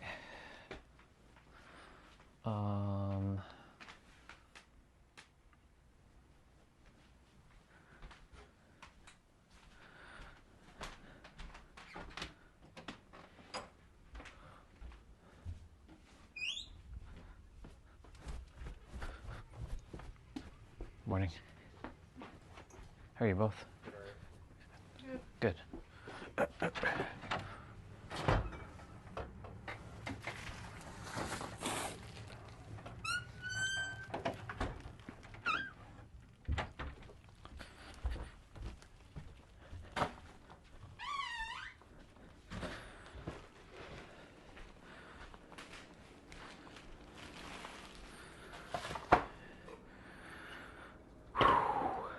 All right, I'm making eggs.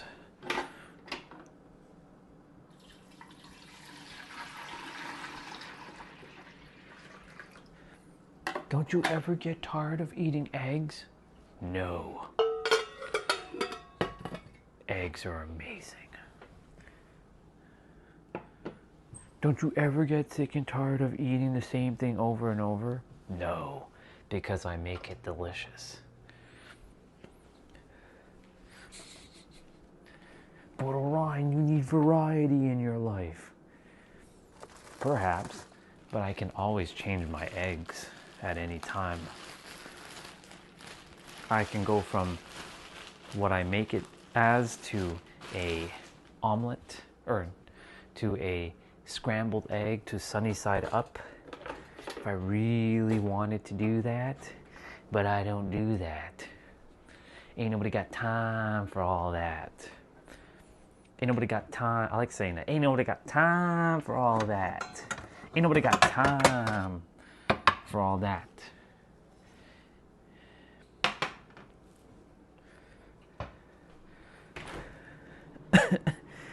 Ain't nobody got time for all of that. My brethren, my end guy, my homie. Ain't nobody got time to be doing all of that.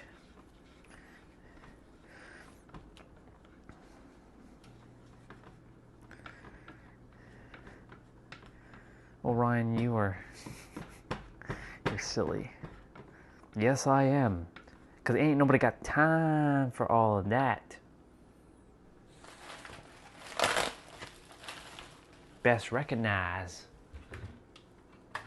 You best recognize. You best recognize.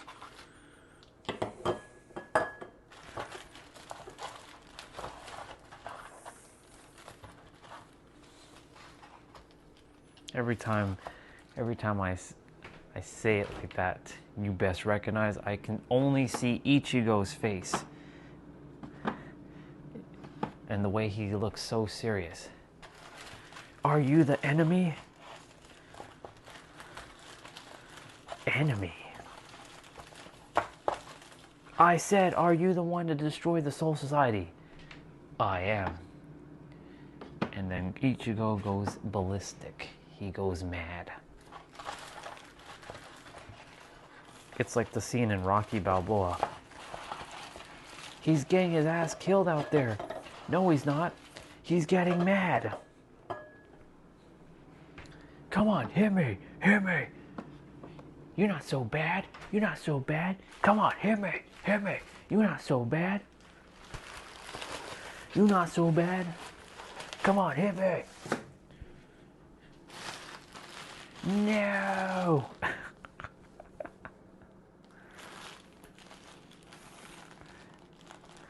Taking a pummel like that. You're not so bad.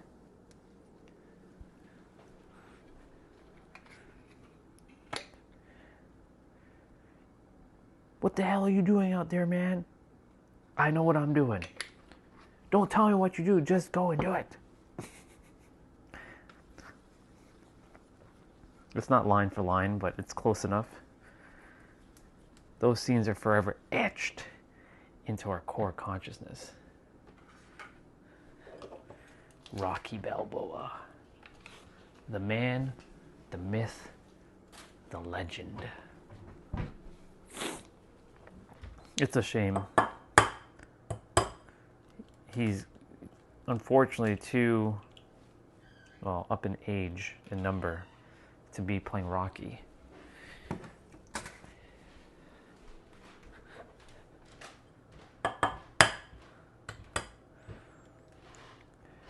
Rocky Balboa.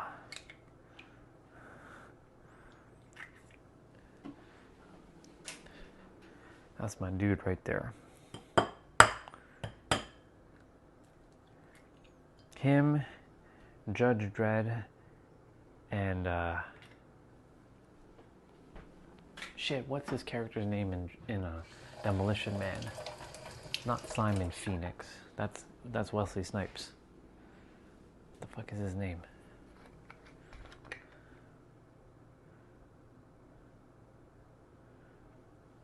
I can hear Wesley Snipes saying his name. Is that you? Ah, oh, shit, they brought you back into the future with me? John Spartan. There we go. See? John Spartan. Is that you, John Spartan? Is that you?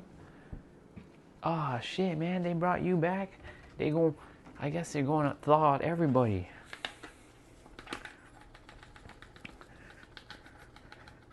Nothing beats those types of movies. Nothing. Demolition Man. Apparently they're making Demolition Man 2. I know I already said that. But I like to bring it up because I think that's pretty awesome. I am the law.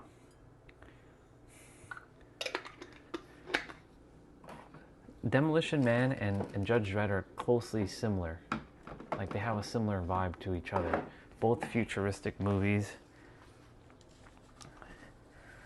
Both have girls with like shorter hair, like Sandra Bullock had shorter hair. They both were officers. One got exiled, one got thawed out and returned, fighting corruption. Judge Dredd. I like them both. They're equal. To me, they're both equally good movies. Judge Dredd and Demolition Man.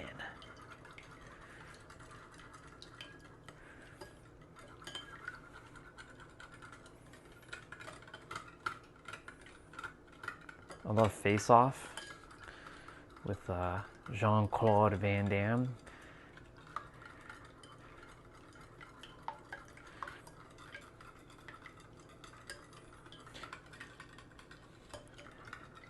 I can imagine Jean-Claude Van Damme looking at his son in the audience or in the crowd as he's the goalie, and he had to play for the goalie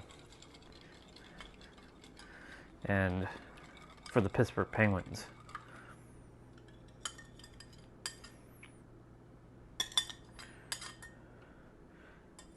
That's what made Pittsburgh famous, that their hockey team, that movie. Well, that's not true, but you know, it put more of them on the map. I forget who they were facing though. so many good movies. Oh my God. Face Off. And then of course we have Harrison Ford with Air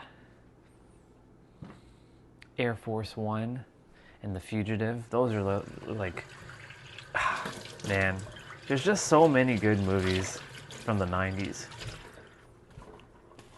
Fugitive, Air Force One, Demolition Man,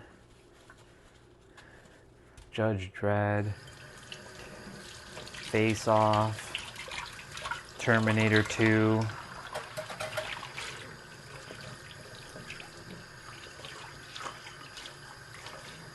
Titanic. I remember actually going to the theater and watching Titanic. Crazy. That movie was long. AF. Orion, what is AF? After future. That's not what AF means.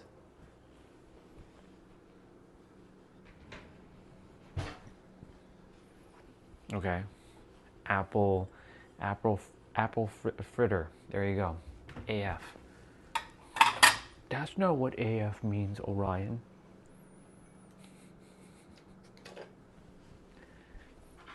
You can make up anything you want. That's how this works. In my universe, I can make up whatever I want. And nobody can tell me otherwise, because that's just how I roll.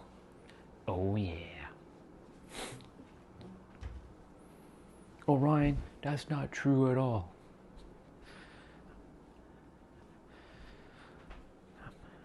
Coming down for a moment while my stuff are being made.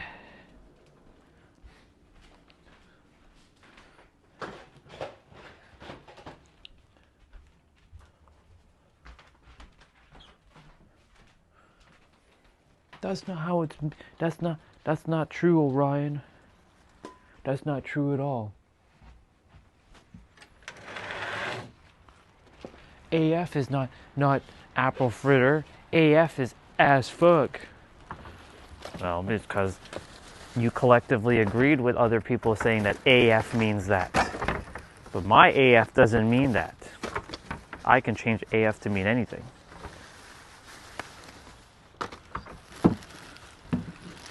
And in fact, it's funny because once upon a time, back in the day, there was a non-canon Dragon Ball anime called Dragon Ball AF, with Goku turning Super Saiyan 5.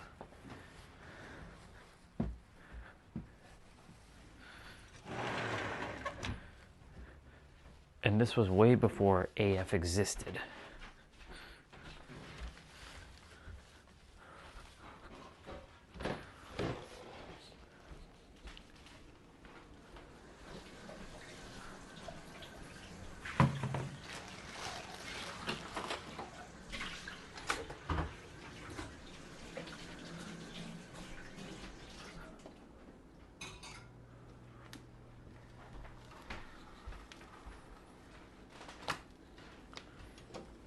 Perfect egg.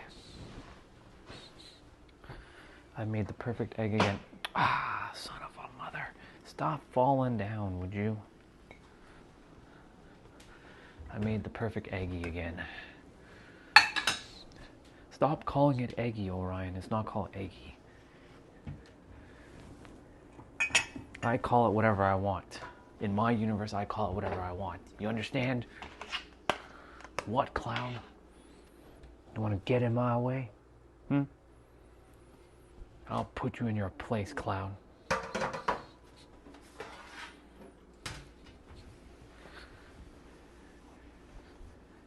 Orion, no one's going to understand you. Good. It's not for them to understand with their mind. It's for them to understand with their soul.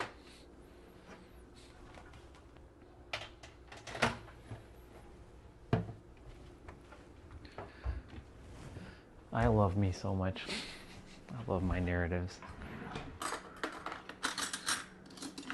It's so awesome.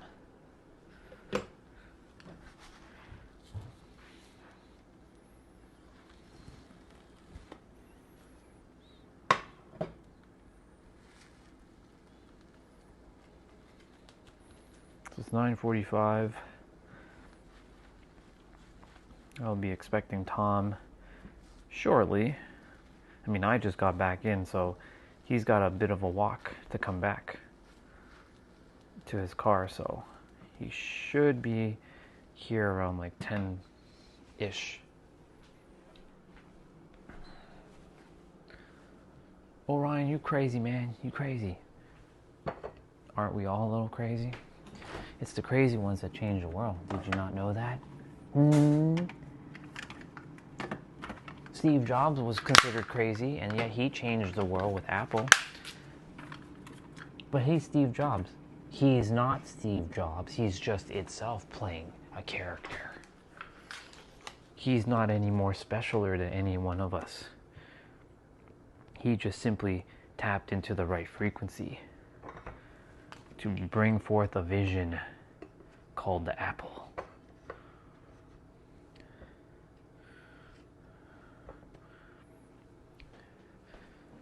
Putting people on pedestals. That ends with me.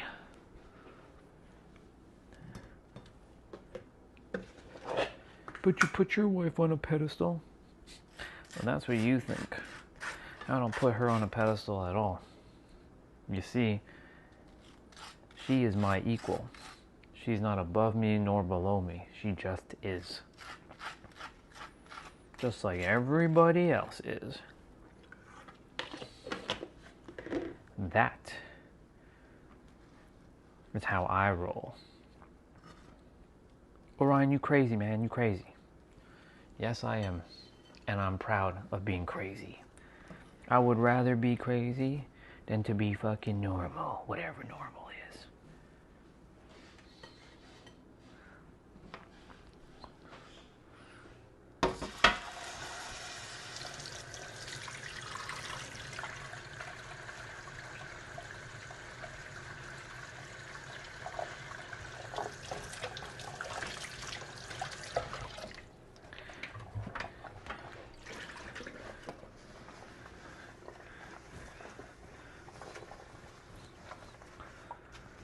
Alright, gotta get that vitamin.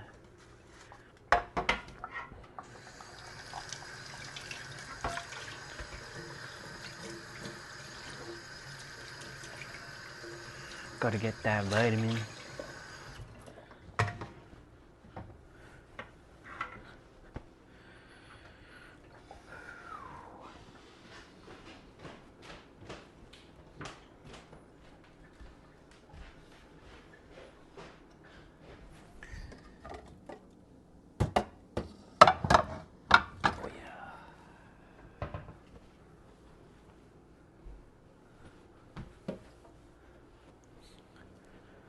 Ah, snap. Forgot to,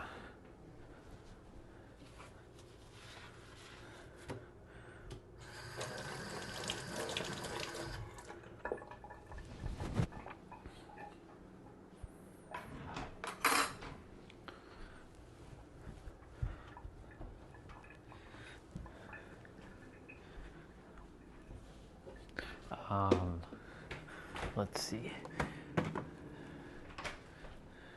Vitamins. Placebo vitamins.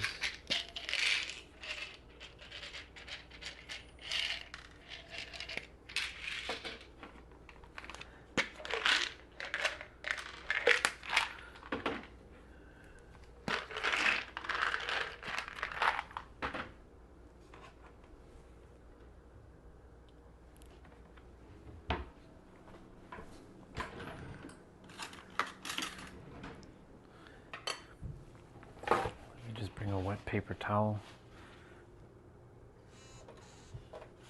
Just a quick little hunch.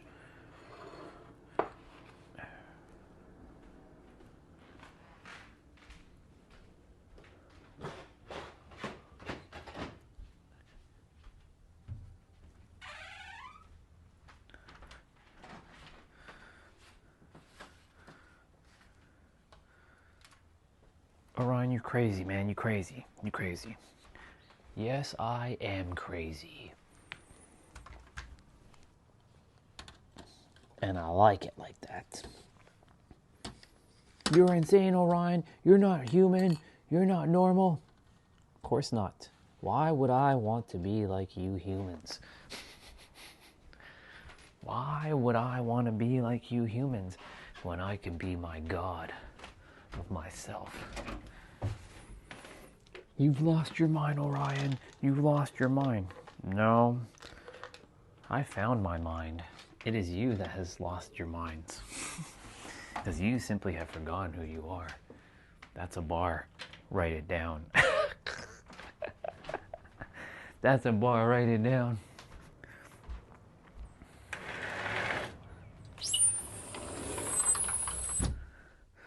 That's a bar. Write it down. All right. There's a text.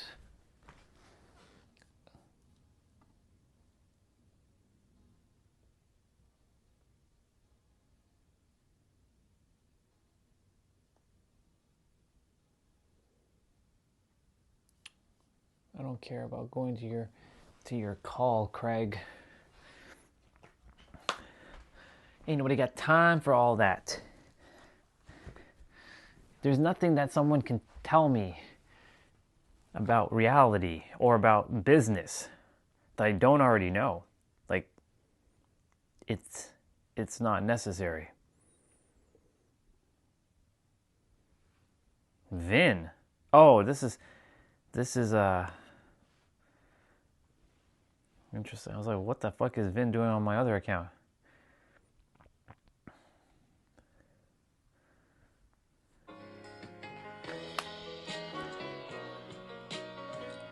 God isn't testing you. Stop vibrationally self-harming. That's a bar. Not all suffering is sacred. Not every difficulty is a divine test. Sometimes it's just self-sabotage repeated so often it feels spiritual. The moment struggle is spiritualized, it becomes harder to let go of. The mind will protect what it believes is sacred. That's a bar. Write that shit down.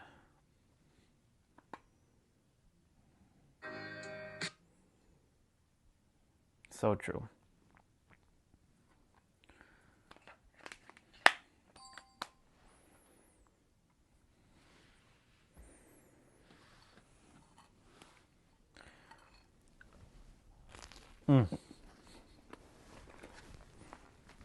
I need to make sure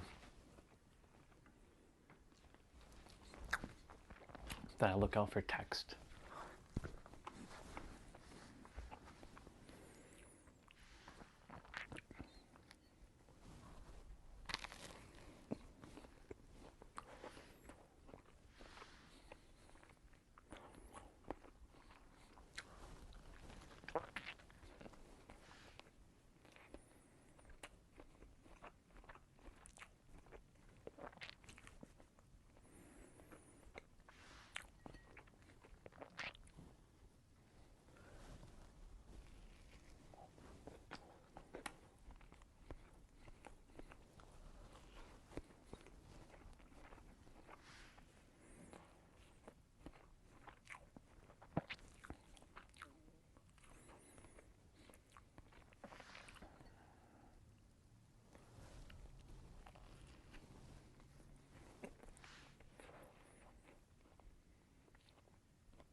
Okay, so no email from her yet.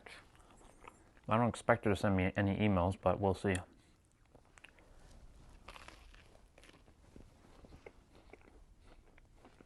And no text.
All right.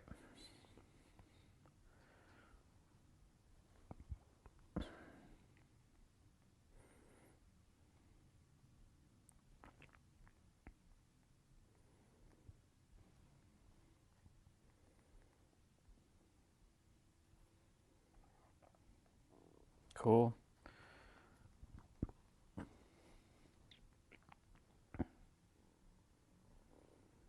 Everything is God. Yes, it is. Hello friends. Now this might just be one of my most controversial videos, and so I just want to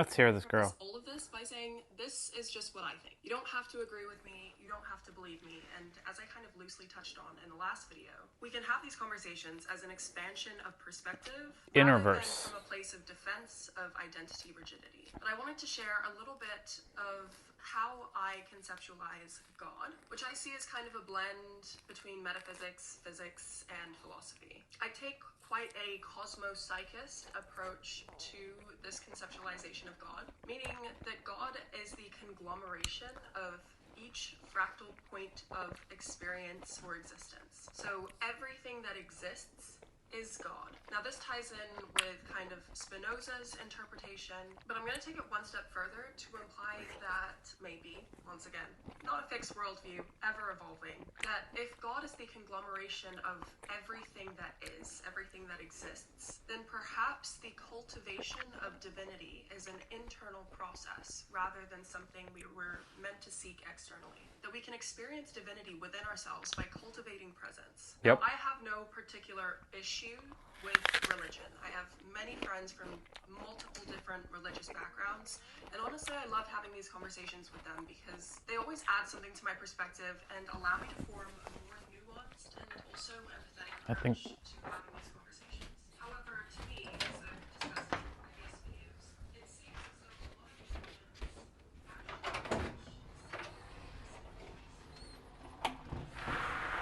of Here you go, brother. Oh, thank you very much. You're welcome. Have a great day. Thank you. I'll see you tomorrow. Yeah. Thank you very much. No worries. I was thinking about you were either I give you a bag or you were gonna come with a bag. So I was thinking that.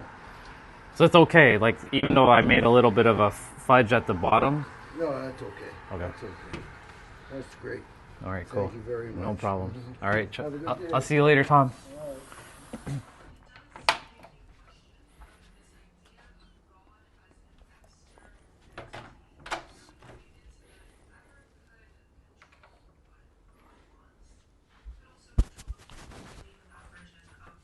And this idea of divinity being an internal state is also present in numerous other religious or spiritual traditions and texts, including Gnosticism, early Taoism, Sufism, with the core message being that when you go within, and I mean like truly within, deep underneath all of the layers of identities that we form around ourselves through the job titles we have, or the racial backgrounds we come from, or the genders we identify with, when we deconstruct all of those things and come down to who we are at our very core, which is a being that is having this conscious experience, we come to meet our internal state of divinity.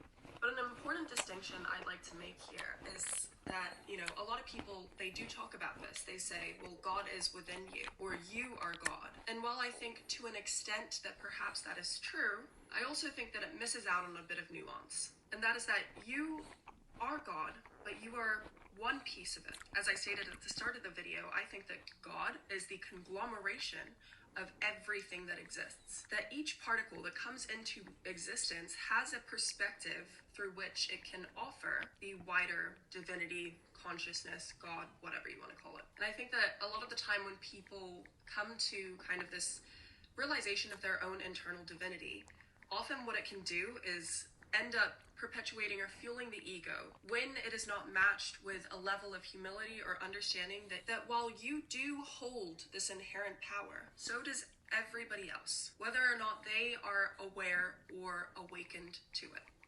Does that make sense? I hope it does. And the humility is an important aspect here because it allows you to recognize that while you do hold power, that doesn't mean your power should be yielded against another. And now, I don't know Kanye West personally, but Everyone I do think that is he itself came to playing a similar human character, realizations, a and word that we is also more saw neutral. how That such is still realizations can end up fueling the ego and senses of spiritual narcissism, whereby a person comes to some sort of spiritual awakening or realization or ego death, and then go on to believe that having had that experience makes them spiritually superior to others, when in reality the bestowing of that experience upon them was really just meant to remind them that at our most fundamental level we are all equal. And I guess this idea also kind of lends itself to fractal monism, and in fact a lot of it is exactly the premise of fractal monism.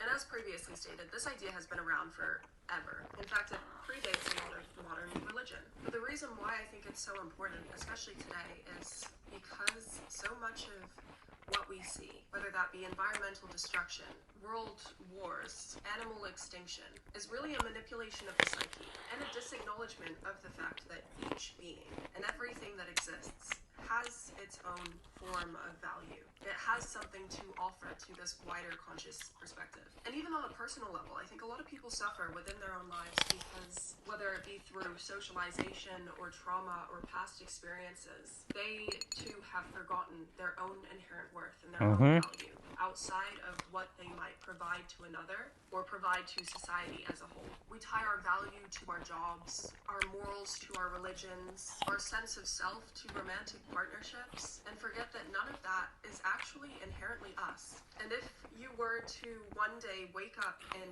a forest with no clothes, no job, no partner, you would still be a human being, and your life would still have enough value to you in order to at least make an attempt to survive. But really, all is to say that when you come to this understanding that divinity is something that can be cultivated within, you stop seeking externally a sense of security and stability that only you can give yourself, which also makes you better at discerning what in your life is really in alignment with you and It's what true. perhaps isn't serving you. Which kind of leads me into Carl Jung's evaluation and Maslow's self-actualization. But that's a whole separate topic, so I'm going to save it for the next video. If you enjoyed, hit subscribe and post notifications so that you know when it comes out. And I love you guys. I'll see you guys next week.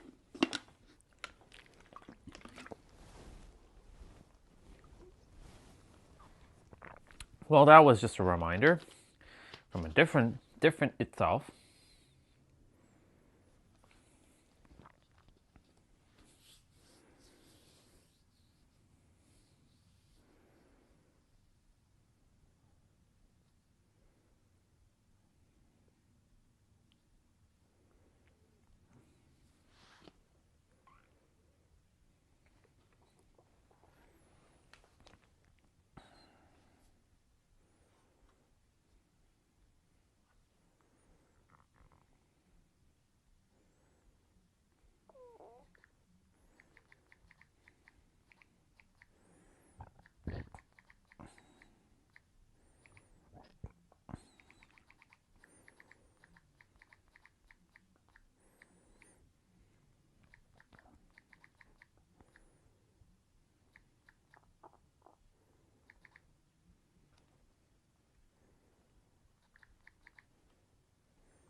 Kubo really shows his annoyance in public, but this time it really happened. A rumor about him in big songs seems to have bothered him a lot, and so he replied in an unexpected way. What is this rumor?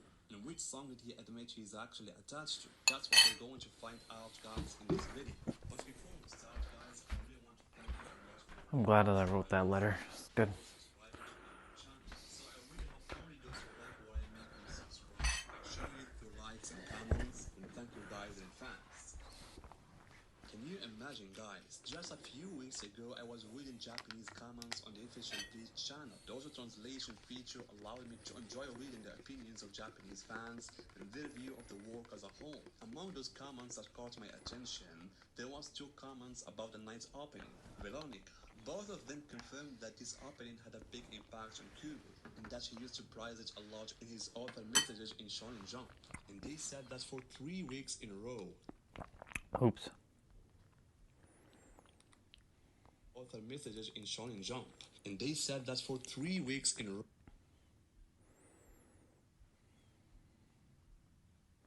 Welcome to the day of shooting Snow Waltz. Now, I thought it would be kind of funny to show you what an actual music video set looks like and where they reside, because you might think that we are in some glamorous, clean, well air-conditioned building, but no, usually you're surrounded by random props. This is the kind of places that their idea is to be in this Christmas. And Tell me, Kakarot, exactly how did you escape from Namek anyway? Come on, baby, please work, you sorry piece of junk! So piece of shit wouldn't work at all? Come on, you piece of junk! Go! I had almost given up hope. Then, at the last minute, I caught a glimpse of another ship. Another shit? Ah, it must have belonged to the Ginyu Force. Whoever it belonged to, I knew it was my only chance, so I went for it. There was no time for me to plot a course, so I just fired up the engines and punched it. I made it off of Namek with just a couple of seconds to spare. The only problem was, I had no idea where I was going. Next thing I remember is crash landing on some strange planet.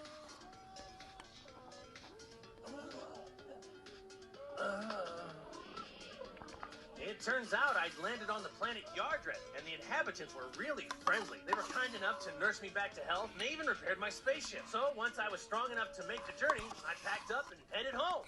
Tell me, Kakarot, exactly how did you escape from Namek anyway?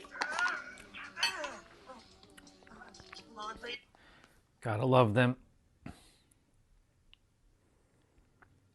I had this screen replaced down in Rock Hill, South Carolina. Okay. Like 3 weeks ago. Some off-market, aftermarket Yeah. type screen. It was cracked, so he put a new one on there. He said, but it doesn't really fit the body that well. Let's take a look. And then it stopped. This morning, the screen wouldn't come on. It's separating. But the screen wouldn't come on. So it's been working fine for 3 weeks, and then all of a sudden this morning, I couldn't get the screen to come on. What he did probably was he did the screen only. I don't typically like doing that because you have to glue down the display. I like getting them with the screens built into the frame. The screen won't even turn on right now. I thought maybe it was just dim, but it's not. It's pulling pretty good power. Yeah, I mean, I've been using it through my hands-free on my truck all day. Any like lines or anything in the screen? There was one line down the middle that showed up last week. After it was fixed. Yes. Okay. It was fine, but there was a line. It didn't bother me. So that line is OLED damage. One line right down the middle. I'll pop it open real quick and we'll see how bad it is. The phone was too thick. Yeah. So the cover wouldn't fit. A cover like a protective cover wouldn't fit on right. I mean, so far not bad. You're missing a screw, but we'll try to unplug it, plug it back in real quick. I can't get any work messages. I can't get on my work teams. I can't. You're lost without your phone nowadays. Yeah, Can't go without it. I have another phone, a personal one in the car. Okay, here we go. There's the problem. Not plugged in. Yeah, that's what So I'm what saying. chances are it started to separate itself Yeah. and it just popped itself out. Yeah, I was So we'll wondering. just plug that in. We'll give it a test. There we go. Wow. Do you want- crazy. Do you want to leave it for a little bit? Because I'll just go ahead and add some more glue so you don't have that issue of it popping off on you. I guess we could do that, man. You know, because I don't want this to happen again to you. No, I That- appreciate that. Can I pay you for that, man? If you want to just leave a review on Google, Take $20. You sure? For your trouble, man. Buy yourself a sandwich. appreciate it. And then, yeah. Just give me like 15, 20 minutes. I have an S22 screen and pulled part, so I'm just going to put it on for him. This thing is literally, whoever put this screen on, literally mounted it sideways. What's wrong with people, bro? And it's the cheapest aftermarket screen they put on. Nice. I just did a whole new screen on it, original, just because I looked at it. The whole screen's off. Like, it's sticking up, and Yeah, yeah. it's mounted sideways. Yeah. I didn't want to risk breaking it, so what I did was I just tossed you another one for free. This one's a Samsung original, so you're not going to have any issues. Yeah, I had that screen laying around, so I was Thank you, man. You're It's the fine. best, dude. Thank you so much, man. have a great day. Yeah, you too. I forget. That's crazy. I appreciate it. Thank you. I appreciate it, seriously. So, if you guys want to steal a slice. Oh, pepperoni, too? I had this screen replaced down in Rock Hill, South Carolina. Okay. Like 3 weeks ago. Some off-market, aftermarket Yeah. type screen.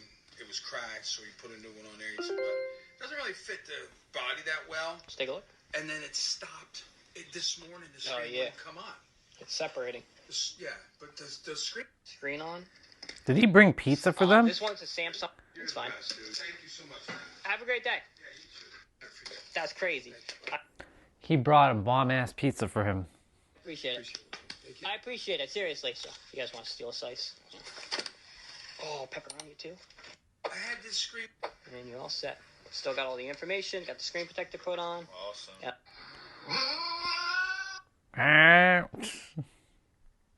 Hello, friends.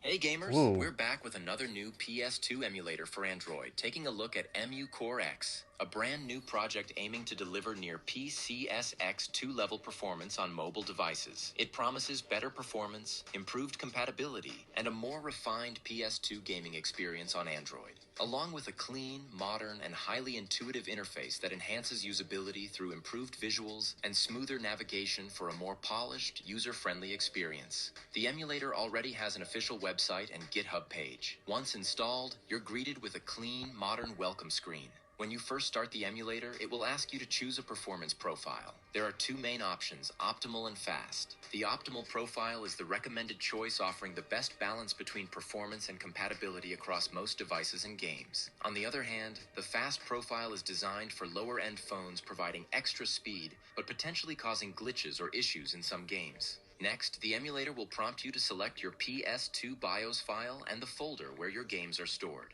After completing this setup, the main UI looks clean and well organized. It supports automatic game cover downloads, giving your library a polished and visually appealing look. At the top, you'll find options like refresh, along with toggle views between list and grid layouts. It has a cursor view mode that looks like a game launcher. There's also a search feature to quickly find your games as well. Tapping the hamburger menu in the top left corner opens the full settings panel. Here you'll find additional features like retro achievements and cheat support. This allows you to track your in-game progress and apply cheat patches features that many users enjoy for enhancing their gameplay experience. EMU Core X has a game compatibility option where you can see which games are playable right now. EMU Core X supports almost all PS2 file formats. You can also use a converter to change ISO files into CHD format, which helps reduce storage usage without losing quality. EMU Core X also offers a wide range EMU of Core X, huh? Yeah.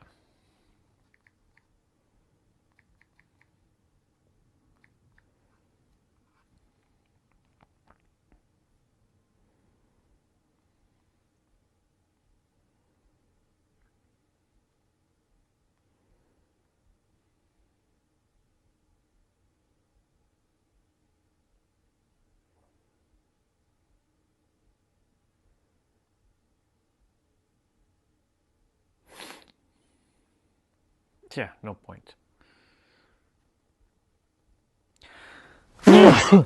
Blasphemy. Ugh. I mean, that's cool, but if it doesn't play everything yet, then what's the point? Doesn't make any sense.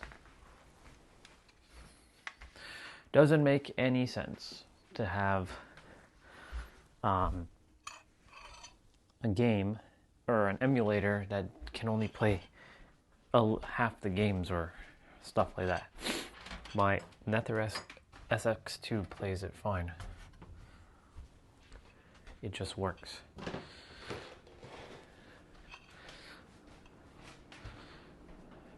For me, it just is.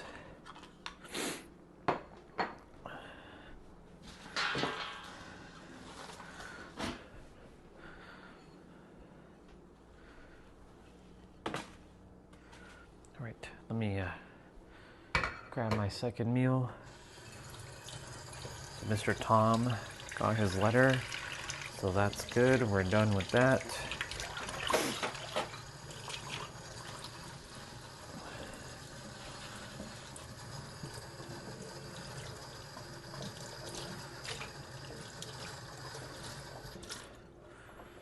So that's off my plate. I don't know if there's anything else that I need to do. Don't think there's anything else I need to do.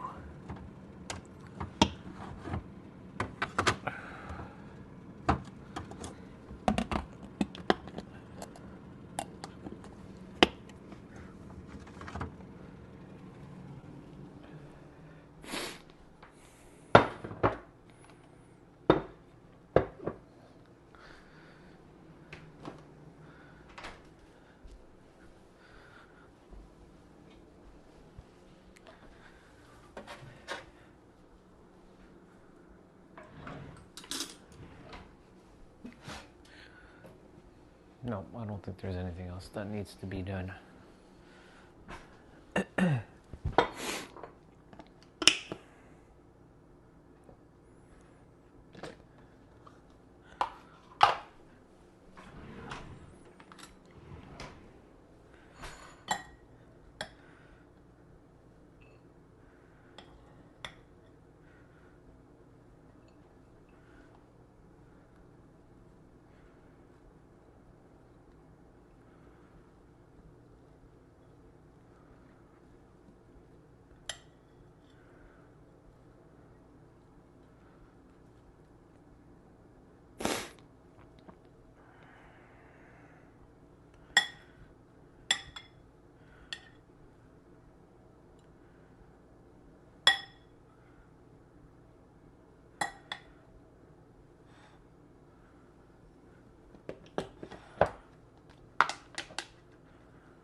Perfect.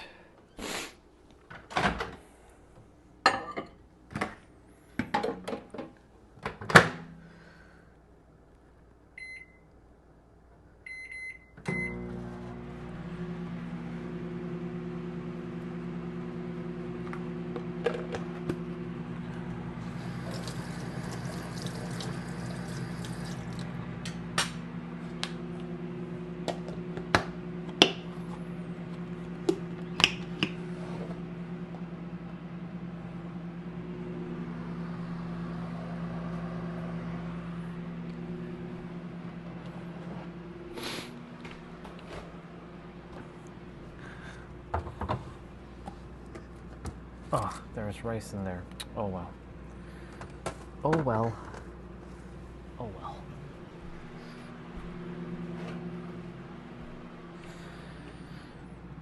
Shinku Hadouken.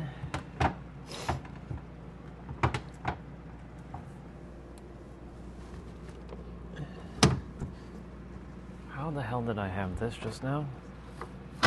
I don't even know.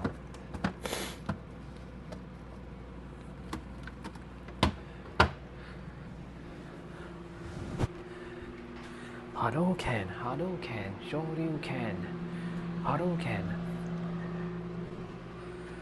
Alright, cool. Food is warming up.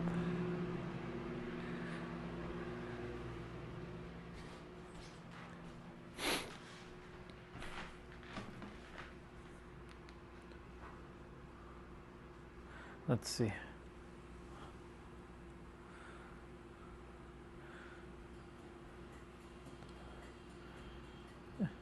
Next couple days are a little cooler than normal. That's fair.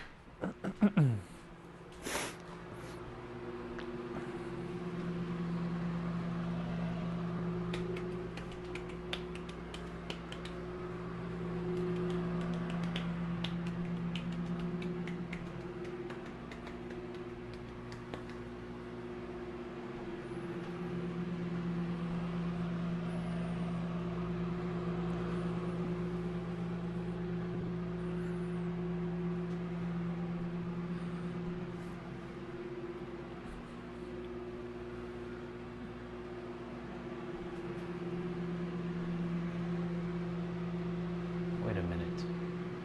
Is that the same tree?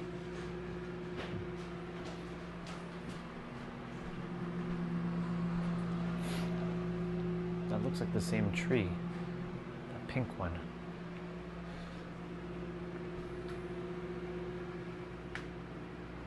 San Diego, California.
See ya.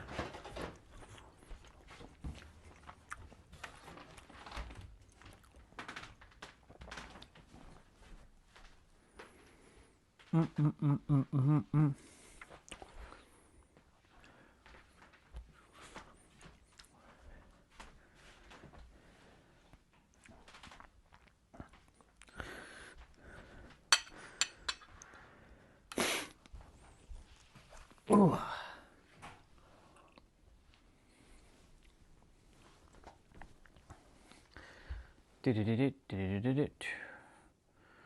Let's see.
Interesting.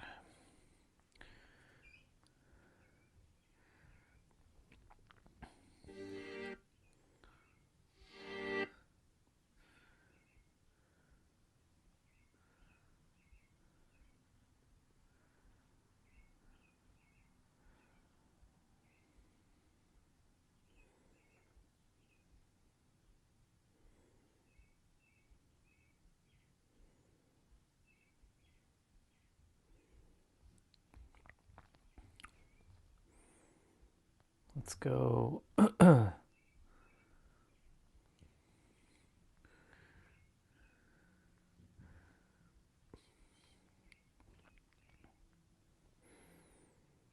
see. What do we have? What do we have here?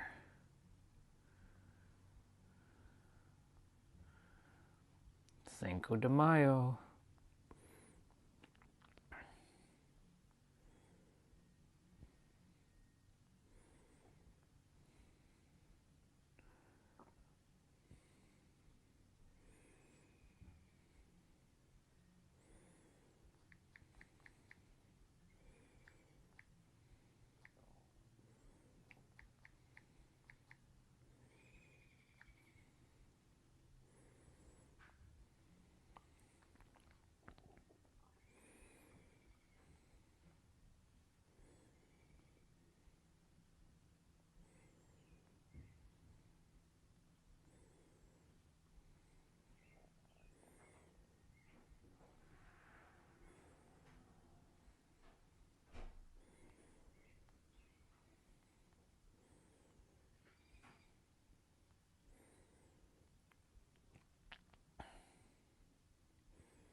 Cool beans.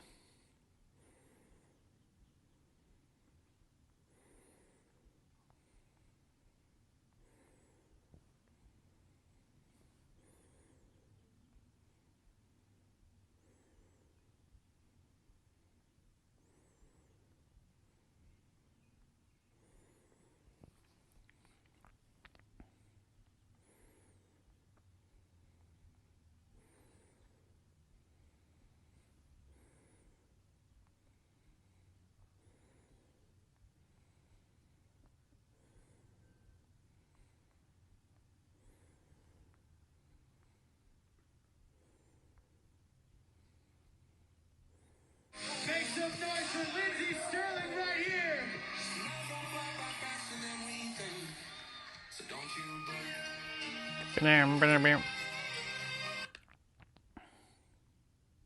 Nice. That's not really a thing. So you thought it was like almost a red flag that he was too nice? I think I was just like not ready to accept all of that yet. I was like coming out of that, like a long relationship, a divorce. Like I was just like chaotic. Yeah. I think I needed some chaos first. Yes, meeting a nice guy that's actually going to treat you well. You're like, wait, can you pause for 2 seconds? Yeah, Let me yeah, get I'll my be shit back. together and I'll come back. Yeah, totally. Okay, I felt bad for men, you know, watching this for those good guys because. Nice. That's not really a thing. So you thought it was like almost a red flag that he was too nice? I think I was just like not ready to accept all of that yet. I was like coming out of that, like a long relationship, a divorce. Like I was just like chaotic. Yeah. She's making her I notes. think I needed some chaos first. Yes, meeting a nice guy that's actually going to treat you well. You're like, wait, can you pause for 2 seconds? Yeah, Let me yeah, get I'll my be shit back. together and I'll come back. Yeah, totally. Okay, I felt bad for men, you know, watching this for those good guys because I can just imagine being. I'm not a willing good to guy. do and die for someone and being into them and wanting to really show them that they're worth all these things and being told, not quite ready for you. I need to just plunge into some darkness for a hot minute and then we'll just hang out. Holy mother of earth. No, ladies, not the way to do it. You got to treasure those guys when they come along. Bottom line. Nice. That's not really a thing. So you thought it was like almost a red flag that he was too nice? I think I was just like not ready to accept all of that yet. I was like coming out of that, like a long relationship, a divorce. Like I was just like chaotic. Yeah. I think I needed some chaos first. Yes, meeting a nice guy that's actually going to treat you well. You're like, wait, can you pause for 2 seconds? Yeah, Let me yeah, get I'll my be shit back. together and I'll come back. Yeah, totally. Okay, I felt bad for men, you know, watching this for those good. Good on you for recognizing that. If she's playing games, send this text. Let's see. Hey, Let's see this isn't game. working for me anymore. I'm looking for somebody who's consistent and willing to put in the effort. This calls out her bad behavior without being needy. She'll either change her behavior or walk away. Either way, if she's playing games, send this text. Hey, this isn't working for me anymore. I'm looking for somebody who's consistent and willing to put in the effort. This calls out her bad behavior without being needy. She'll either change her behavior or walk away. Either way, What if is this? she's playing games, Okay.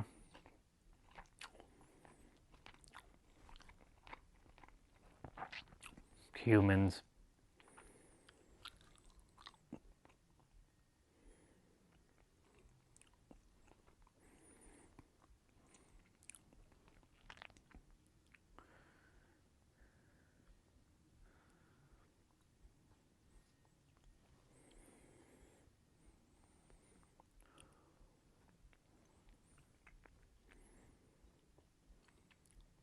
Oh, wow.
Freeman.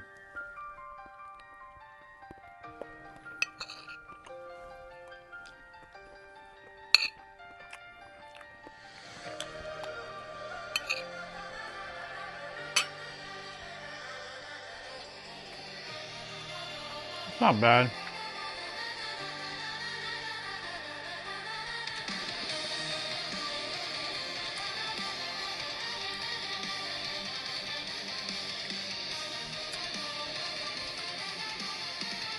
This is 5 cool tricks you should try in DBD. In number 1, the unbreakable into the flashlight save.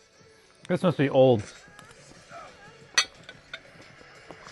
In number 2, the moonwalk 360. This one usually catches them off guard.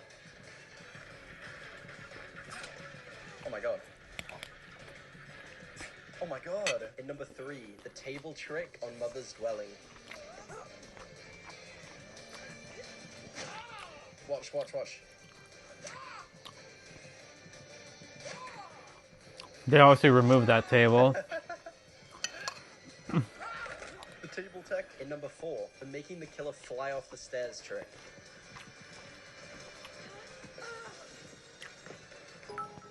Oh my god! And in number 5, this trick doesn't work anymore, but it used to be a cool trick you could do with Dead Hard to make killers fall in the hole. See you in the hole, buddy. This is 5 cool tricks. Half of those don't work anymore. I'm healed!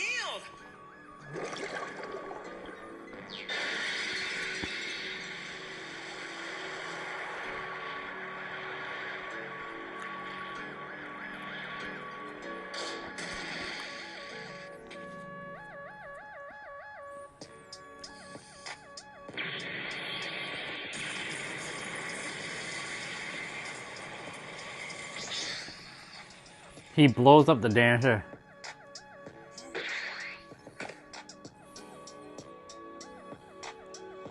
I can feel my renewed power. It's surging through every vein. I can't believe it. I can't believe my strength. This is incredible. I feel so calm. Yet I know I must help Vegeta and the others. I'm sorry I haven't been there for you, Gohan. But I'll make up for lost time. Trust me, I'm on my way. I'm healed. No, Frieza! Don't do it! Go, go!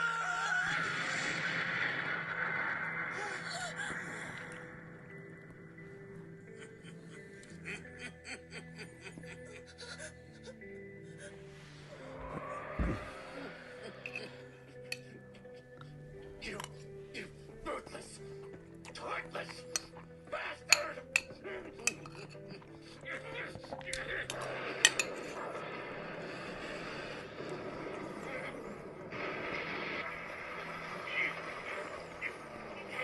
I will make you suffer! This is Kai version.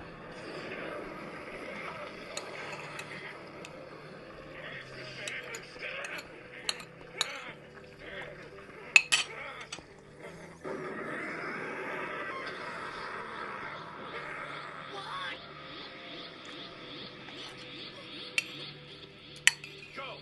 Take Piccolo with you and get out of here now! Find Bulma, find the spaceship, and go! Do as I tell you! No, Frieza! Don't do it! Go, go!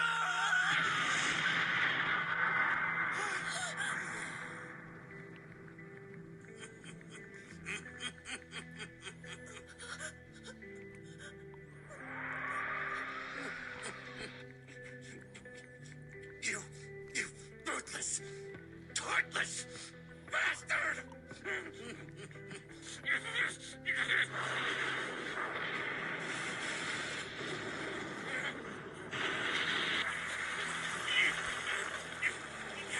I will make you suffer!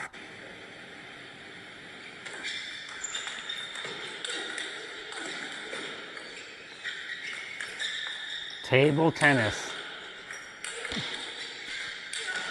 That's quite the sport. Yeah, yeah. Oh yeah. Oh yeah. Oh yeah. Oh yeah. Oh yeah. Wow. Wow. They still are rallying? Shit, man. I even scrolled like a good 30 seconds. Damn.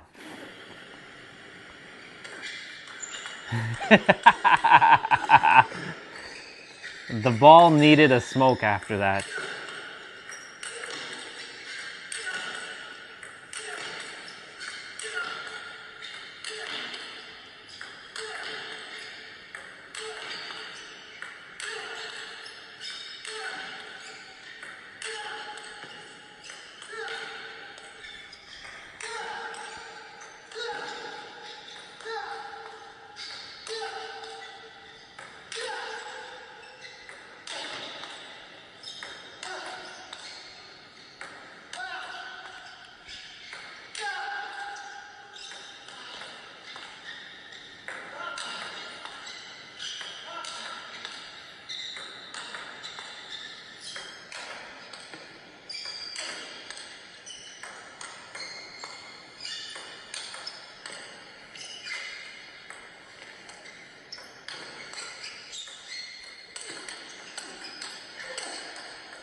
Yeah, yeah. Hold your hair.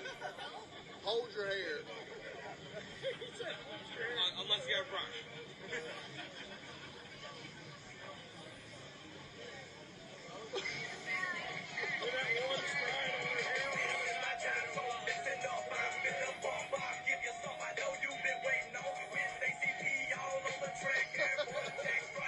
Welcome back, Whis. Everything is in order. Hey! What's up, pal? Kakarot. And Lord Beerus is still sleeping soundly? Yes.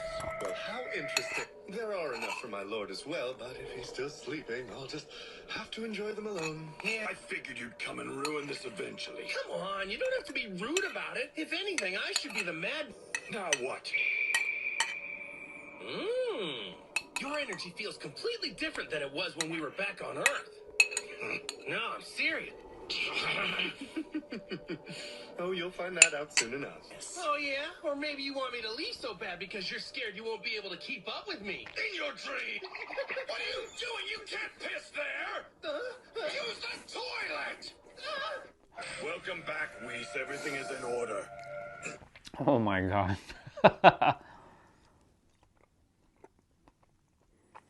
Ooh, what's this?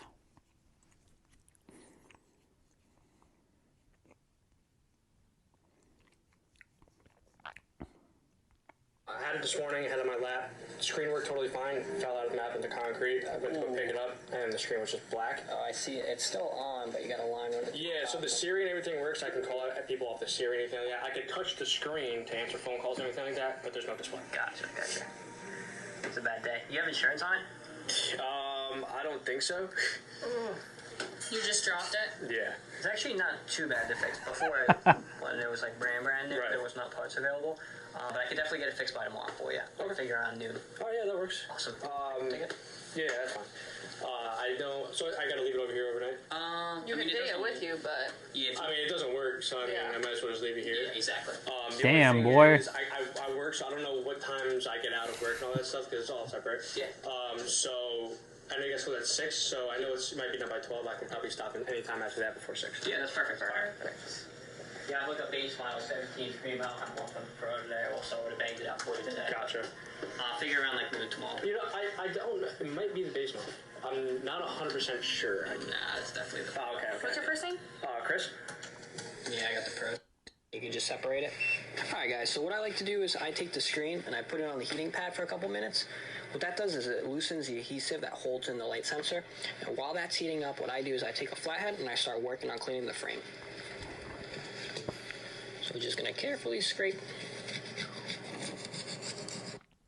Interesting, I've never seen that on another iPhone before. And the shield for the battery. Last screw.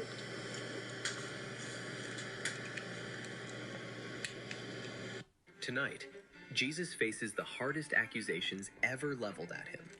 False divinity, exploiting the vulnerable, dividing families, fueling violence, and enabling slavery. Let's see if Jesus can save himself from these charges. By the end, you decide whether the case against him stands. First allegation. You claimed to be the Son of God. Divine, co-equal with the creator of the universe. C.S. Lewis, one of your most articulate defenders, identified the only logical options: liar, lunatic, or Lord. We are not here to consider the third. We are here to examine whether the first two fit. The problem is this. There is no independently verifiable record of a single miracle you performed. The resurrection, the foundation of your entire claim, is attested only by those who already believed in you, followed you, loved you. That is not evidence. That is devotion. And devotion has a long history of seeing what it wants to see. I would put a question before you. When a man speaks truth, is it weighed by who he is, or by the truth itself? By what is true. Not by the place of his birth, not by the work of his hands, not by whether he came from a palace or a carpenter's house? No. The truth stands or falls on its own. Then let the word stand on its own. You say I am mad, then bring the madness before me. Was it hatred I gave them? Was it greed? Did I teach the strong to consume the poor? No. I said, love your enemies. Forgive those who wrong you. The greatest among you must be the servant of all. Is that the voice of a madman, or does it unsettle you? Because it is the voice of truth. Goodness does not prove divinity. No, it does not. But it lays your first charge to rest. The greater charge remains. You claimed to be God, and the evidence for it comes only from those already devoted to you. Tell me, you know of Socrates? Of course. No written record in his own hand. Everything we know of him comes from Plato, who loved him, who followed him, who had everything to gain by preserving his memory. Do we therefore dismiss Socrates? Socrates never claimed to be divine. He said a divine voice came to him, a daimon, and by it he ordered his steps. The Athenians found that remarkable enough to put him to death. And yet I ask you still, do we cast out a man entirely because those who recorded him were those who loved him? The difference is that Socrates made no supernatural claims that required verifying the impossible. That is not nothing. I will grant you that. The resurrection is not simple to verify. Faith is not the same as proof. I won't insult your intelligence by pretending otherwise. But let me put this to you plainly. Did you come here to follow the evidence, or to guard yourself against where it might lead? We apply this standard to every extraordinary claim. Then let it be applied fully. You say I am a liar, a man who fashioned a story of divinity for what end? Power? I was given none. Wealth? I died with nothing to my name. Comfort? I told you with my own lips I had not so much as a place to rest my head. Men have died for lies before. For what they believed to be true, not for what they themselves had invented. A man who has built a lie knows the lie is hollow. And when the price of holding to it becomes a cross, he turns back. He finds a way out. Pilate offered me that way out. The crowd offered me that way out. I said nothing. A man does not go silent unto death for what he knows in his own heart to be false. That is not what liars do. Liars find a way to live. Or perhaps you were a man who believed his own invention so completely he could no longer see the exit. That is not a liar, but it is a lunatic. You will know a tree by its fruit. Does madness bear mercy, truth, and life? Does a lunatic produce words that the greatest minds of 20 centuries have wrestled with and could not put down? And a liar does not walk toward death when one word, a single word, could have saved him. You have stood before 2 doors, and you have watched them both close. Bar. One remains. The one you told yourself you would not consider. You cannot turn away from it only because you are afraid of where it takes you. Then we test the next charge. Allegation 2. The court is not weighing reputation in the abstract. It is weighing the concrete human cost alleged. There was a woman. She had lived a broken life. Hey, my brother, I hope you're keeping well. Forgive my voice, I'm a little bit ill at the moment. I think I've worked so hard and pushed so hard this month that it's finally caught up to me today. But just wanted to let you know, I don't know whether you saw my Instagram story earlier, the screenshot from one of my buddies, Usman. But we did it, we crossed $1 million cash. Yay! Which is great, we're on 1,044,000. With 3 days to go, we've got a few deals in the pipeline, so I reckon we'll do about 1.1, maybe even 1.2. Amazing. How the next few days goes, but Congratulations. yeah, I can't remember when we had our session. I'm sure that we had our session around the end of last month, start of this month. But I did exactly what you said. I did exactly what you told me to do. I rewatched the recording 2 or 3 times. Amazing. Super duper happy for you for breaking your subconscious blocks. And the end part, and really did it. And I just got into the mindset this month of we can do it, we will do it, we know how to do it. And I just kept thinking to You myself, are doing it. I am gonna do it. I just know I'm gonna do it. I can just feel it. I just know how to do it. Let's just do it. Exactly. So it's tough with the esoteric stuff because you never really. So it's tough with the esoteric stuff because you never really know if it's worked or not. And when something does happen, you never really know if it's because of it. But there's a part of me that felt a shift after that session, man. And it's like a key in my mind turned. And I could kind of see a little bit more clearly. And fast Amazing. forward, 4 weeks or so, and we've experienced exactly what I wanted. It's been the 3rd quantum leap that I've ever had in business. We jumped from around about, I think we did about 350-ish in March. So a pretty small month for us, on the smaller side. And then we've 3x'd, more than 3x'd this month. We might even be about 4 times bigger now this month. And I just know that we can sustain this. And I know that we can, we can do what we want to do next now. So just wanted to say thank you, man. I love it.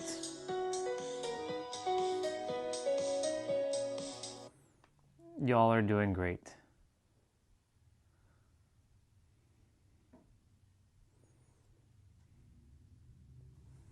That is amazing. Good on you all. And I like the music that you're playing here. So cool. So cool. Amazing.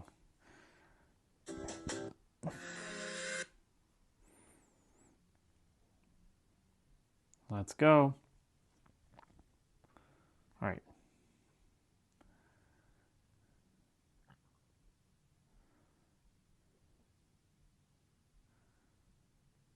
I think the greatest brand destruction over the last 18 months is the U.S. brand abroad in AI. So with America, Trump has been convinced that this was his defining moment of being known as the president that liberated the Middle East. But I think the Trump administration will be known for criminal corruption and incompetence. And that incompetence is bubbling up. And then the second greatest fall is AI. And also Sam Altman, who's gone to the dark side.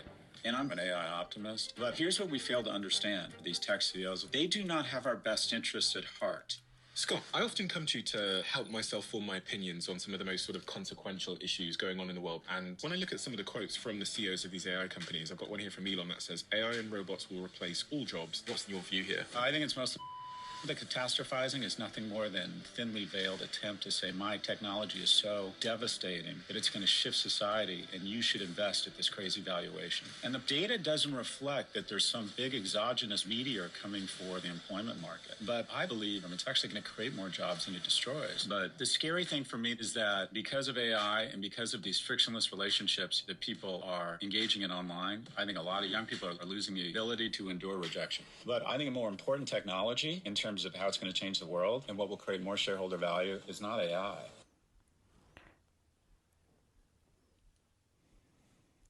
Bunch of clowns talking.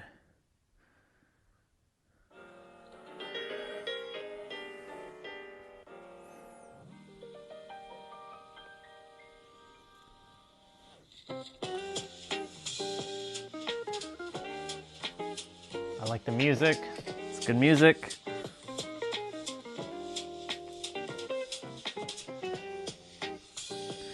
Really? They did a PS3 controller upgrade. Wow. Why would you even do PS3? But hey, if you like PS3 controllers, have at it. Okay. Can we get with the teardown?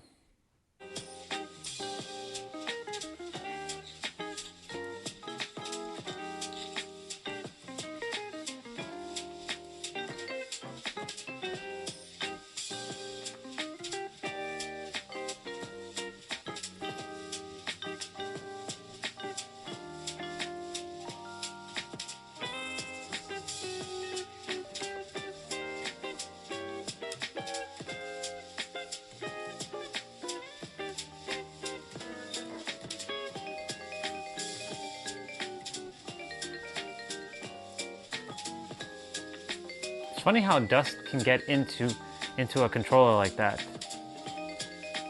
even though it's been encased for years. It's funny how dust gets everywhere.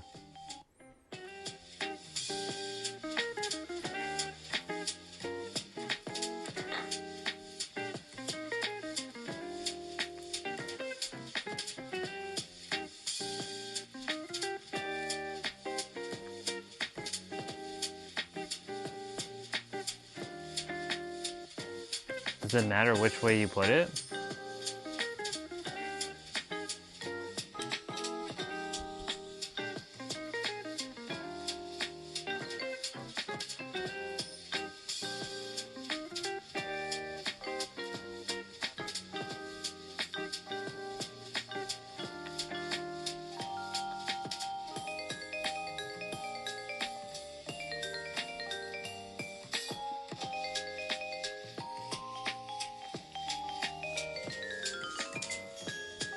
He's got to Dremel the tool out of the top part's fine, it's just the side.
Nice.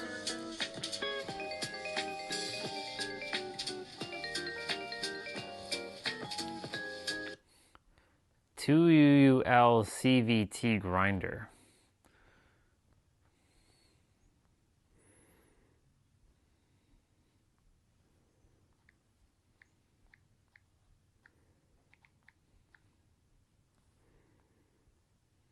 Is this Amazon.ca or it is .ca? What the fuck?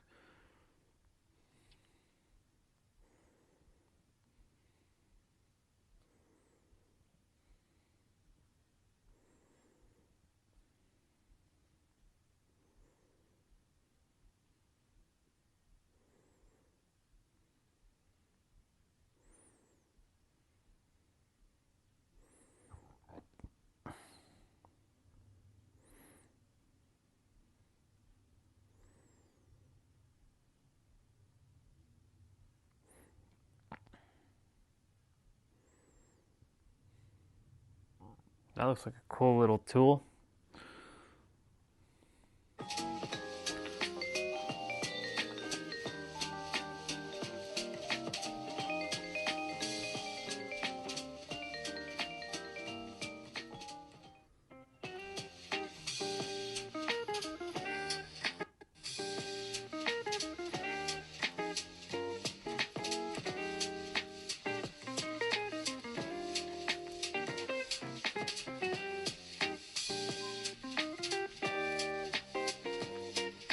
Not bad.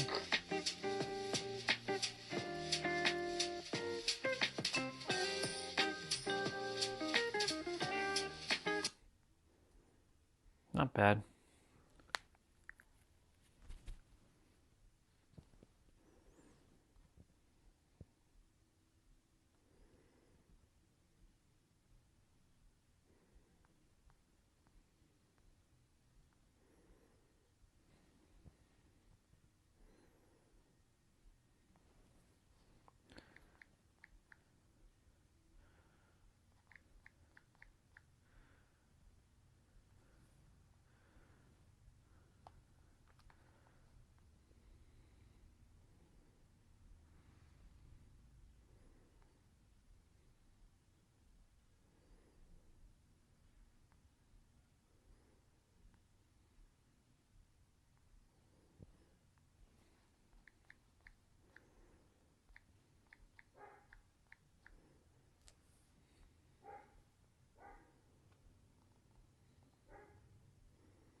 Rah, rah, rah.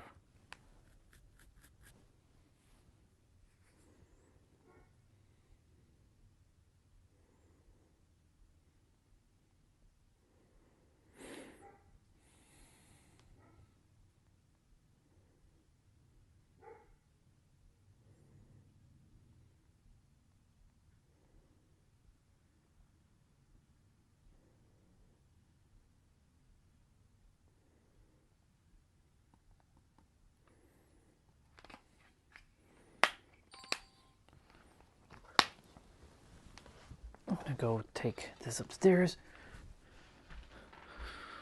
and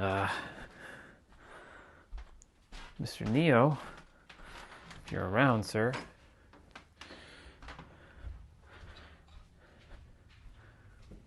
There's a school bus in front of our house. What?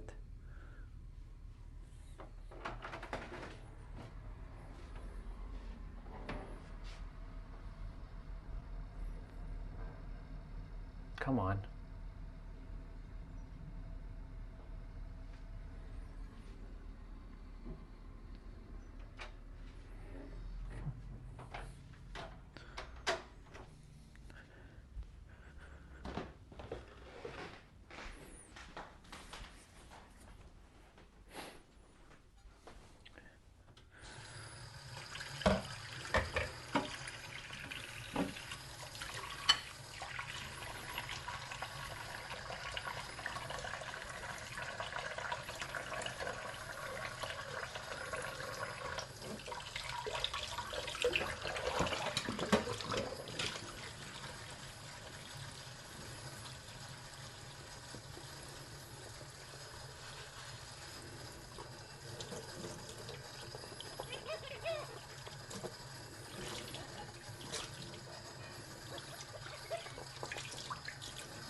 was gonna play Dead by Daylight, but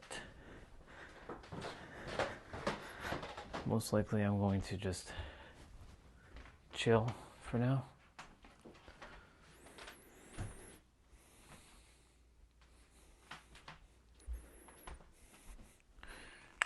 Watch, as soon as I play my emulators, I'm sure he's gonna pop on. And he'll be like, yo, let's play.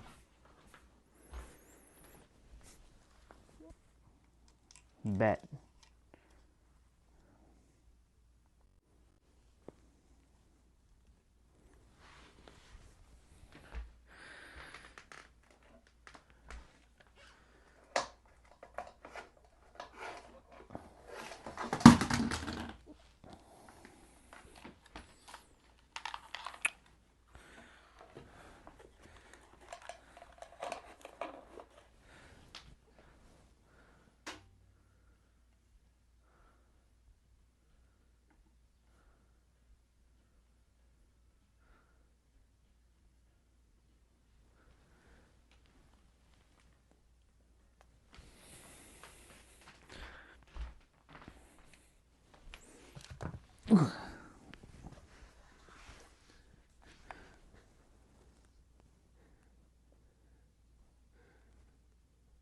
All right. So, from the last time you all jumped on and saw me play Rogue Galaxy, this is where we were.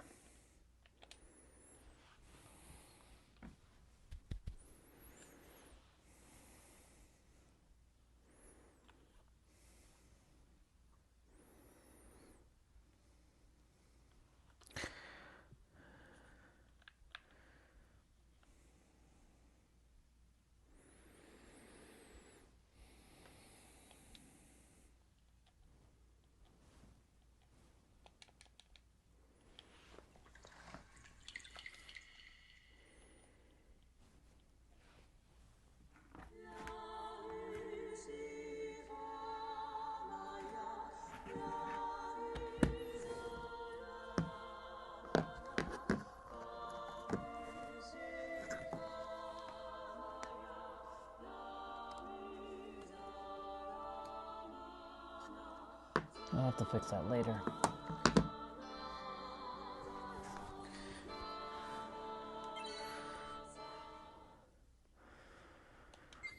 All right. So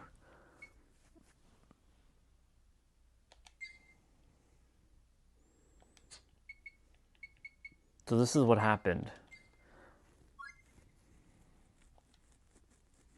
So I made a new save file after that.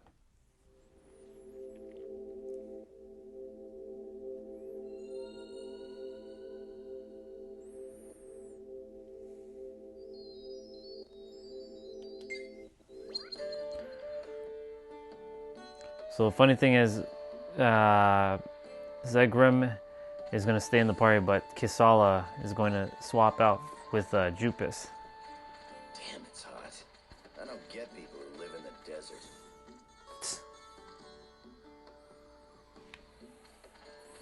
Do do do do do do do do do. Here's your cutscene. This is the cutscene you all missed.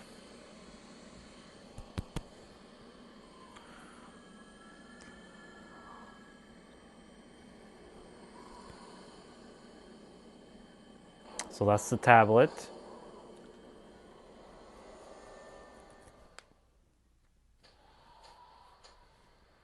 There they are. It's Datron. Be careful with that. Do you hear me? If you damage that tablet, you're fired! There's absolutely no need to worry, sir. We're taking every conceivable precaution. Huh? Is that a fact, Ezel? It's been a while, Professor. Thanks to you and your team of Datron scientists, our boy is nearly complete. Check him out. He's all set. His cosmetic appearance has no bearing on his function. Oh, is that so, Professor? But it's always important to look good. You know, like me. I suppose. Oh, it looks like they're about to begin.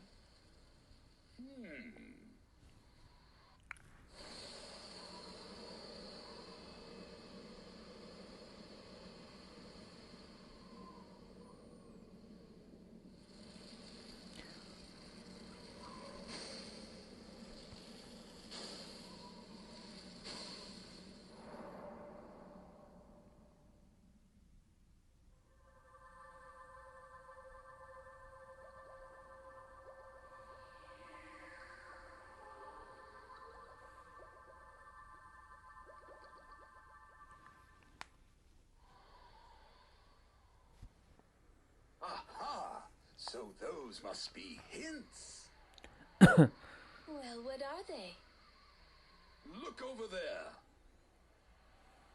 We probably have to place a key piece on each of these 3 pedestals. Yep. Those images are most likely telling us where we can find them.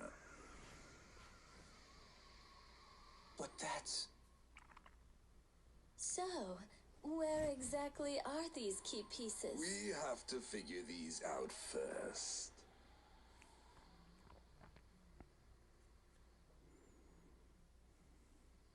Let's see, that's a scale and a crab, and this one's a lion. Huh? I don't get it. What do they all mean? Let us leave all of this stuff to the great minds of the Datron scientists. They ought to be able to find some kind of meaning to the clues before us. Did you hear that? Those are hints. Yeah, but who knows what it means? Let's keep watching. Father, some rats have found their way in. I will dispose of them. Damn. This track. Spotted. Oh, what perfect timing. Now we'll get to see what our new boy can do. Boom. Damn it.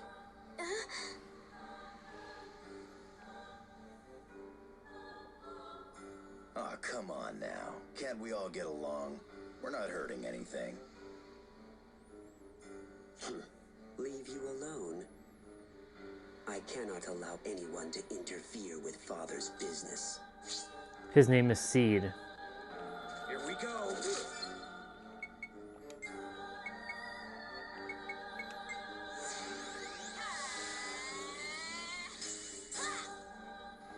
All right, let's get this over with.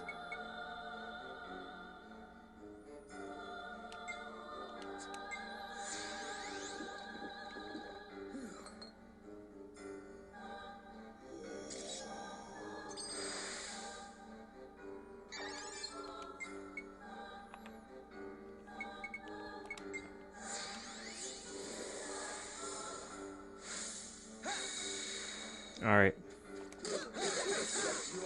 He hits hard.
It's no good.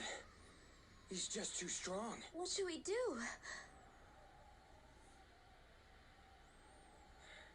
I don't know. We can't even run away. He's too fast. What the? Follow me.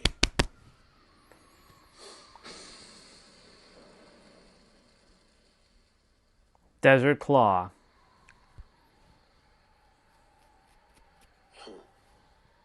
Vermin always run away so quickly.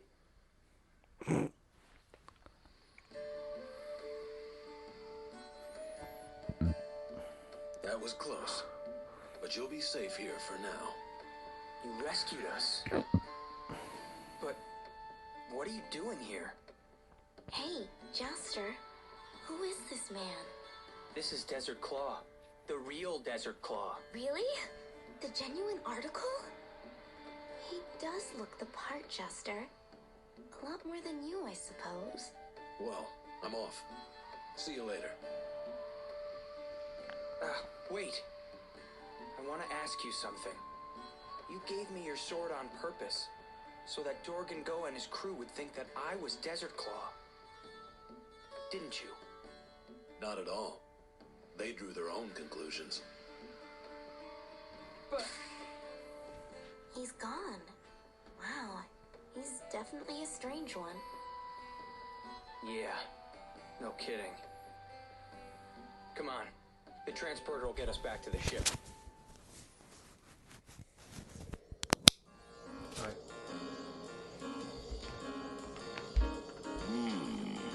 Oh, I see. All right, I get it now. But those three pictures, scales, crab, lion, what does all of that mean anyway? Yeah, what do they mean? A crab and a lion.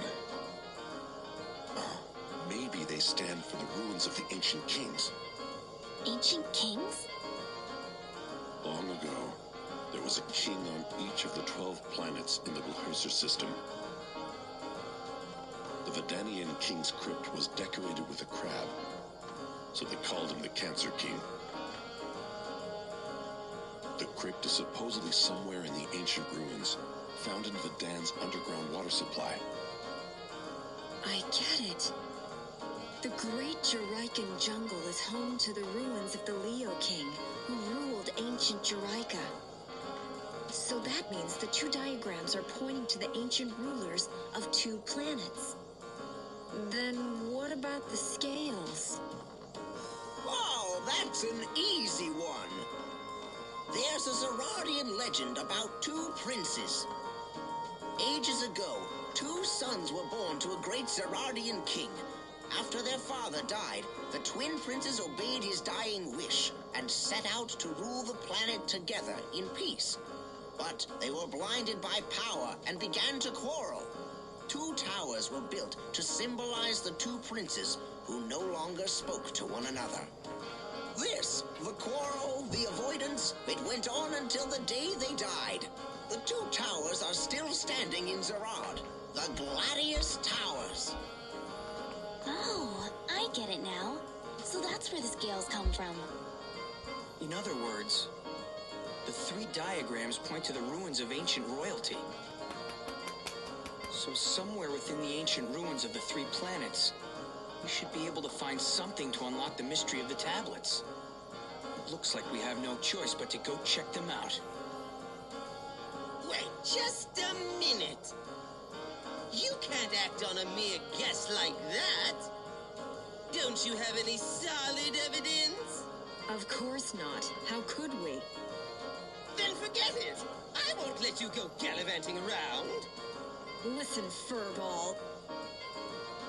All right, I get it now. Listen up, you dogs. We're gonna head for those ruins and find those key pieces. Leave no stone unturned. Got that? The captain means business.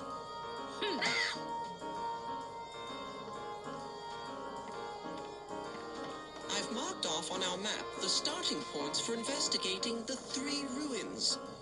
Come on, Mr. Rogue. Let's be on our way.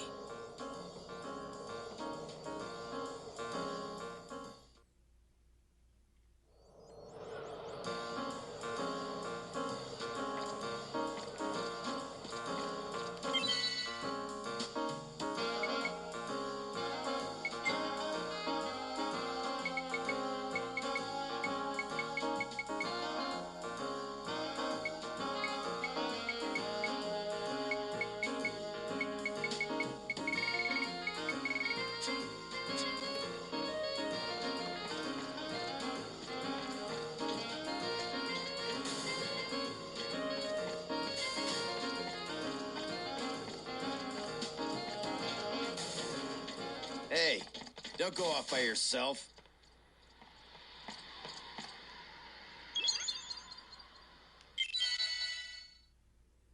I don't like the fact that it's lagging like that again.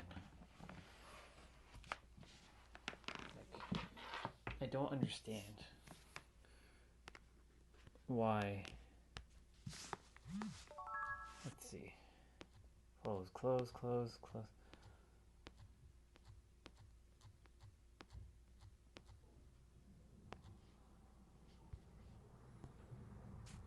Let me see something.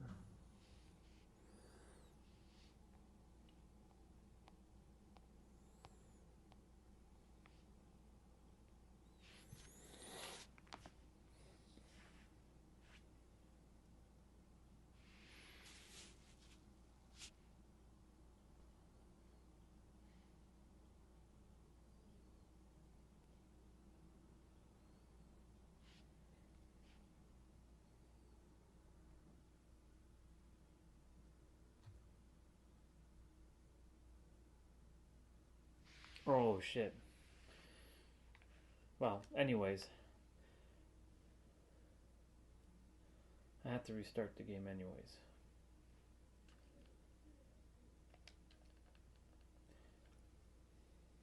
So that was a cutscene basically y'all missed that I went through.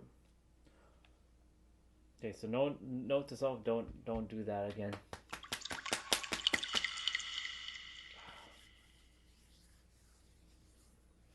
Seems like every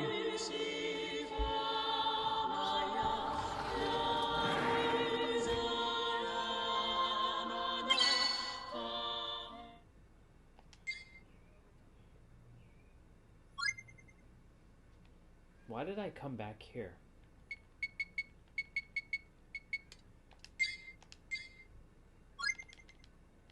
Is it because of items? Or is it because of fighting? The Great Ruins of Rosa provides 3 hints in the form of an image of a scale, crab, and a lion. These 3 images are said to be the symbols of the ancient galactic kings, the Libra King of Zerard, the Cancer King of Vidan, and the Leo King of Juraika. Hoping to find an answer to the riddles set before them, the party begins their search on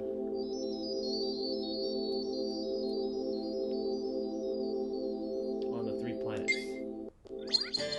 And while that's doing that thing, I'll be right back again.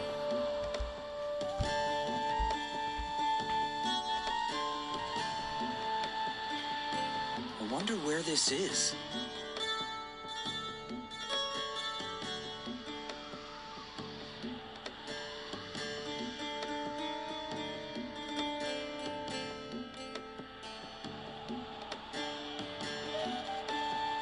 How far are we to our goal?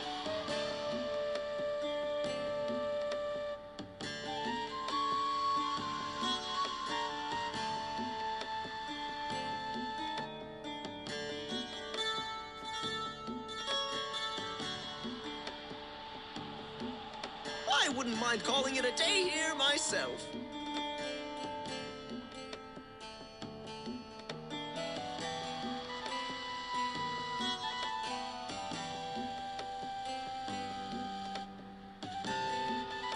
Let's get going. We don't have time to take it easy.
wonder where this is.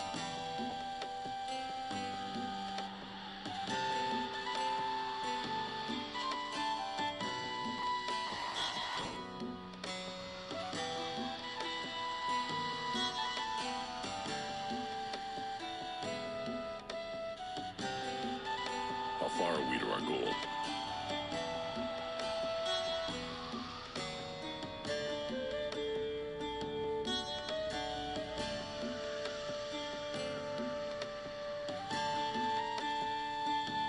I wouldn't mind calling it a day here myself.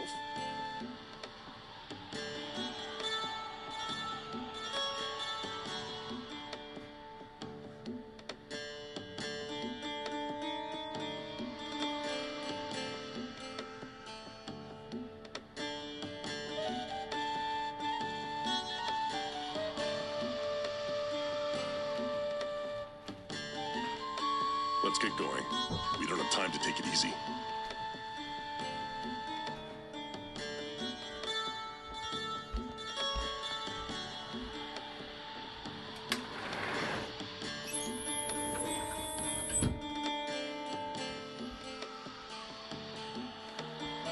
Okay.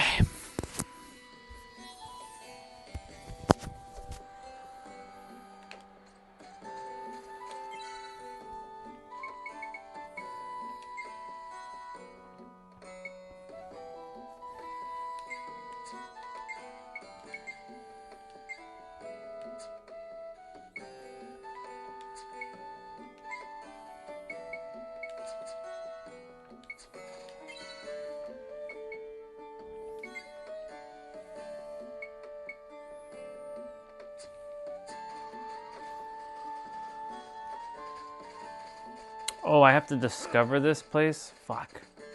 Hope it all goes well. Thought I saved. I guess not. Here they come. Fast.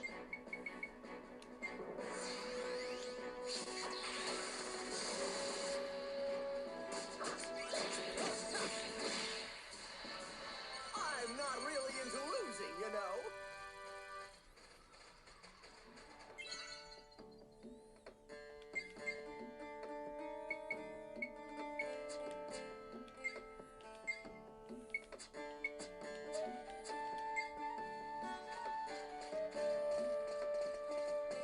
Don't fall behind, okay?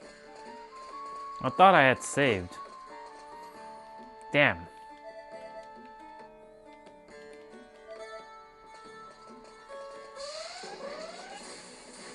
Here they come. Like moths to a flame.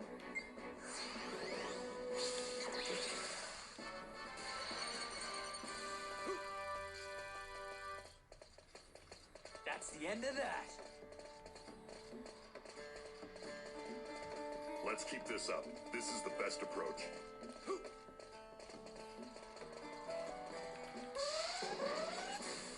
I'll take you on. Let's go. Make my day.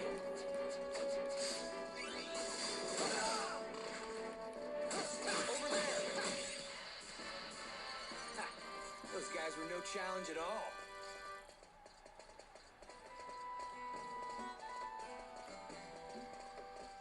We're doing well. Let's hurry.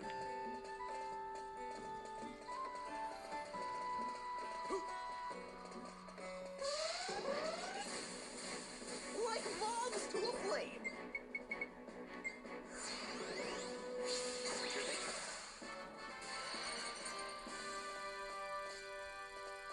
I'm sure that's gonna stop me. I have no pity for those who obstruct me.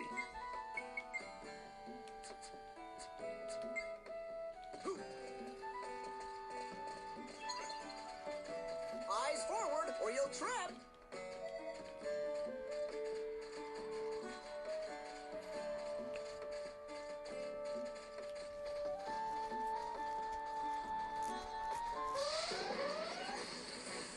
Let's go. Here they come. Like moths to a flame. Is that all you got? Justice!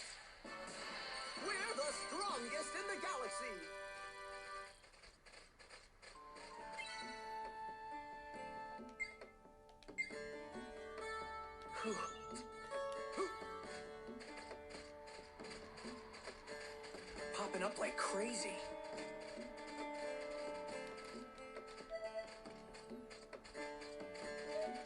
From here on out, we're on our own.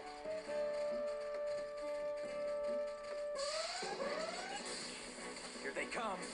Let's go. Like moths to a flame.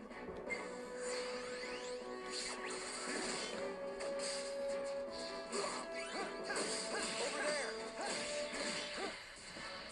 That's how you get it done.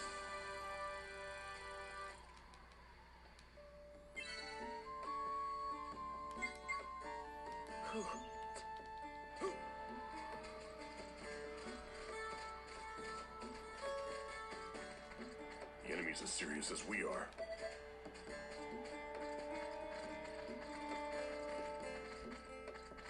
Hope it all goes well.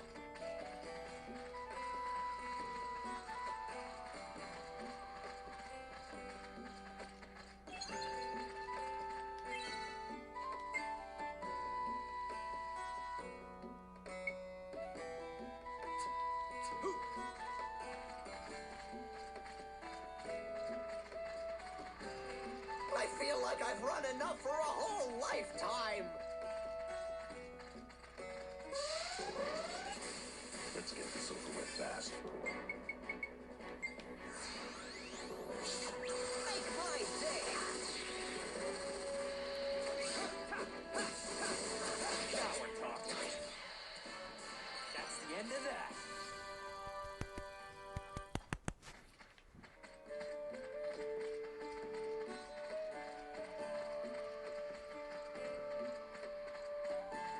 Eyes forward, or you'll trip.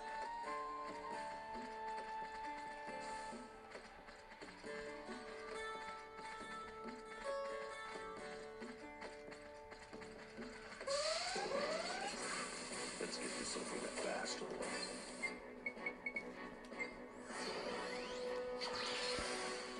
Here they come.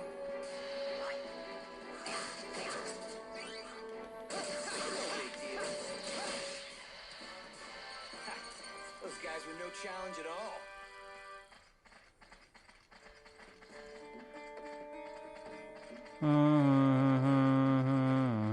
We're doing well. Let's hurry. Let's get this over with fast. Here they come. Like moths to a flame.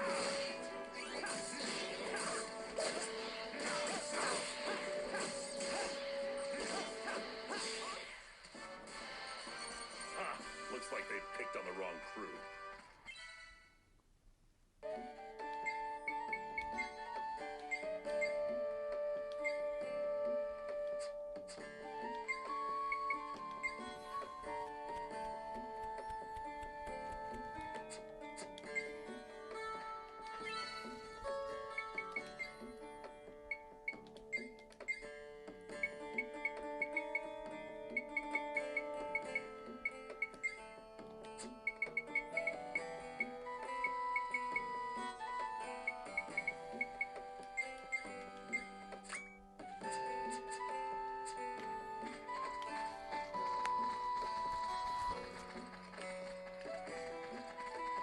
I'm really not the running type.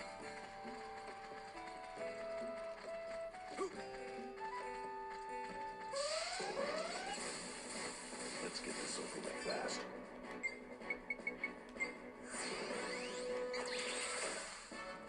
That was a cinch.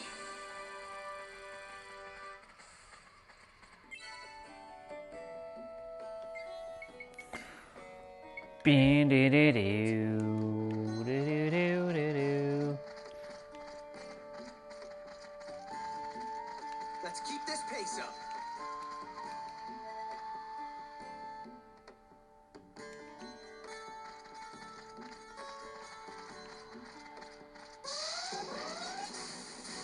Here they come.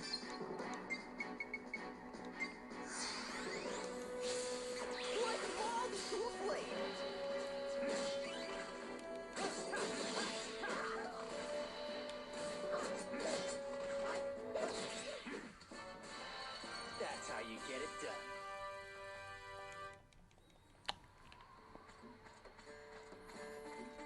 All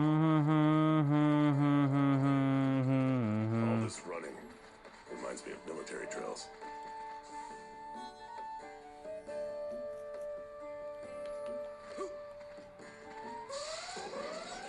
Let's go. Make my day. Here goes. Here they come.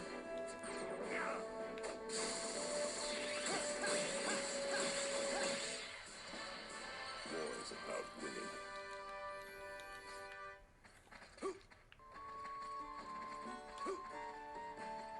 I feel like I've run enough for a whole lifetime. Here they come. Let's go. Make my day. No big deal. Jaster. Battle is a matter of luck. We must retain our modesty.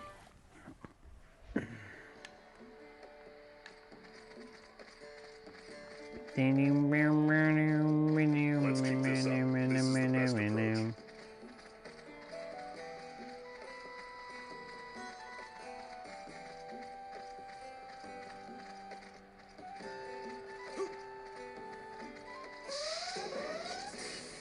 Here they come. Let's get this over with fast.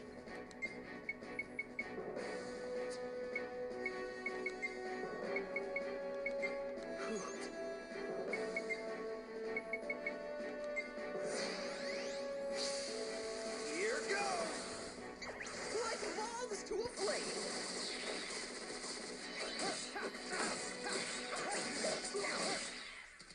Nice. Ha! Looks like they've picked on the wrong crew.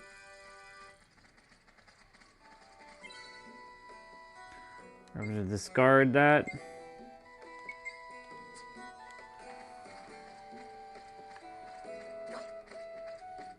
Popping up like crazy.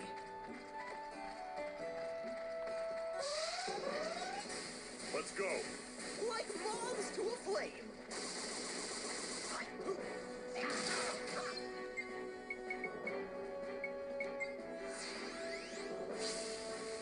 There it goes.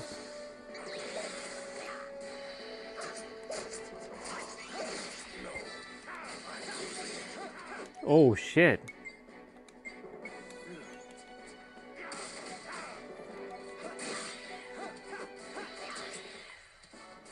Everyone okay?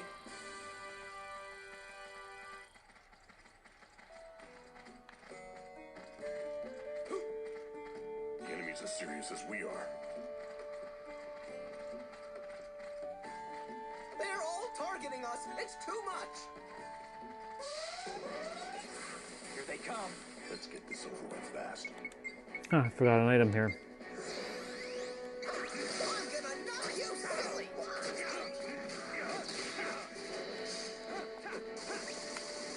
No need to waste any time here. Jaster! That's how you get it done.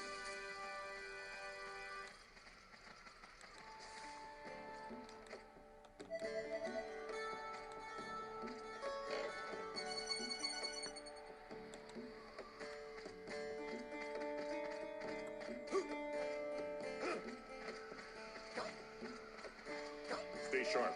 You never know what'll happen.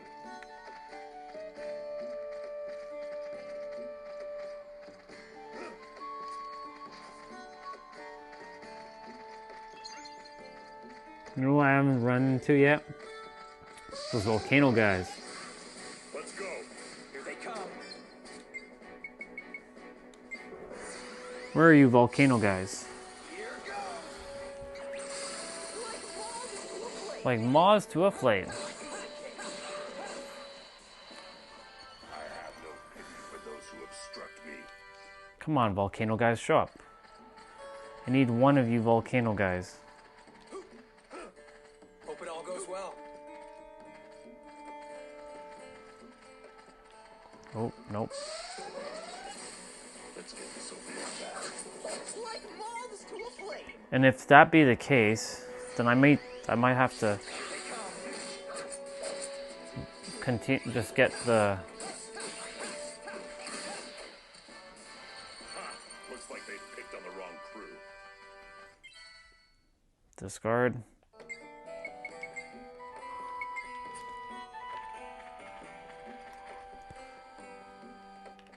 The fuck? Popping up like crazy.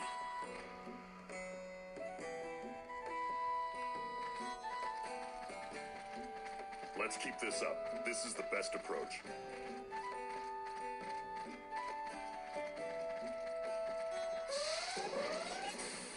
I'll take you on. Like moths to a flame. Those volcano guys are not showing up. And if they don't show up, that means I might have to. Battle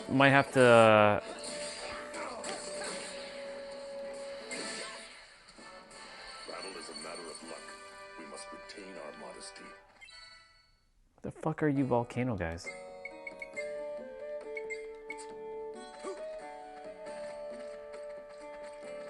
They're all targeting us. It's too much. From here on out, we're on our own.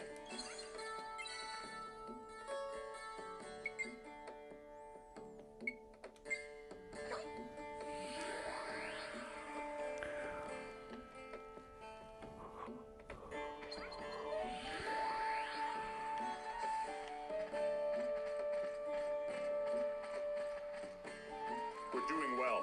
Let's hurry. Come on, you volcano guys, show up. Here they come. Let's go.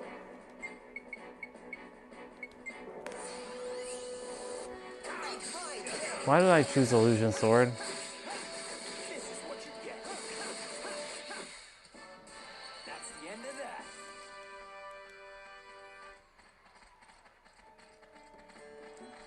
Stay sharp. You never know what'll happen.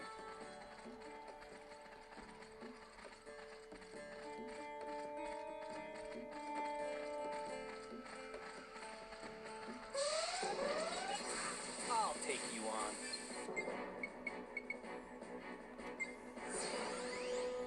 Let's get this over with fast. No need to wait any longer. That was a cinch.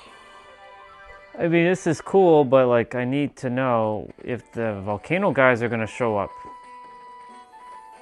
Because they're not showing up. And if they're not showing up, I have to go back to my previous save. Don't fall behind, okay? There we go. Well, you ask, and now.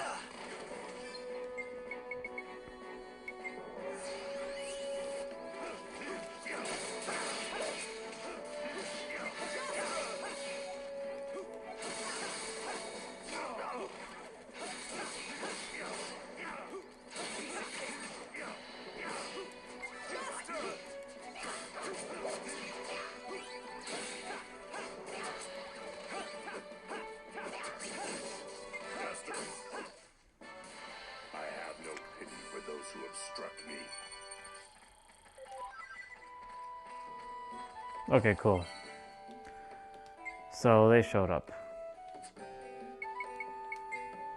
Battle record.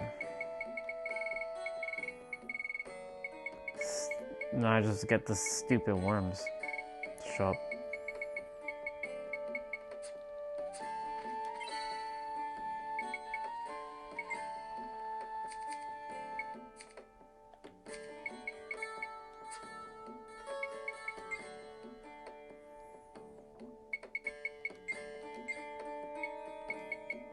Din din din din din din din.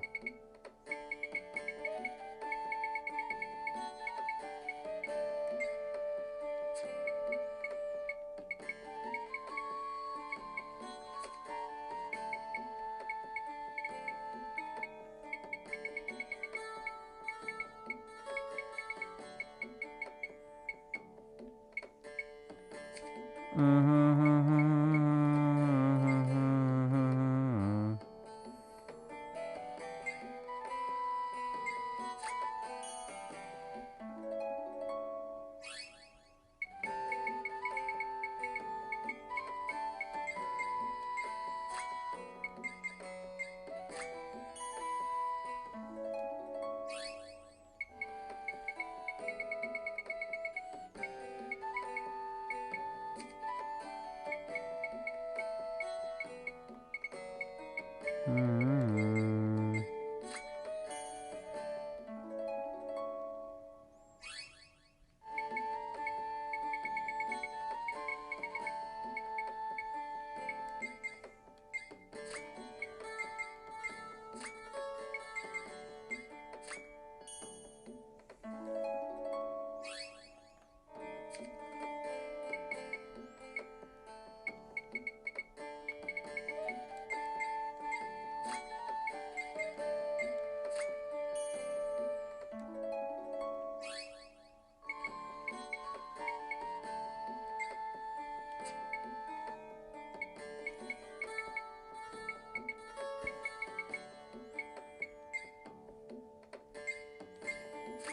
Dun, dun, dun, dun, dun, dun, dun, dun, dun.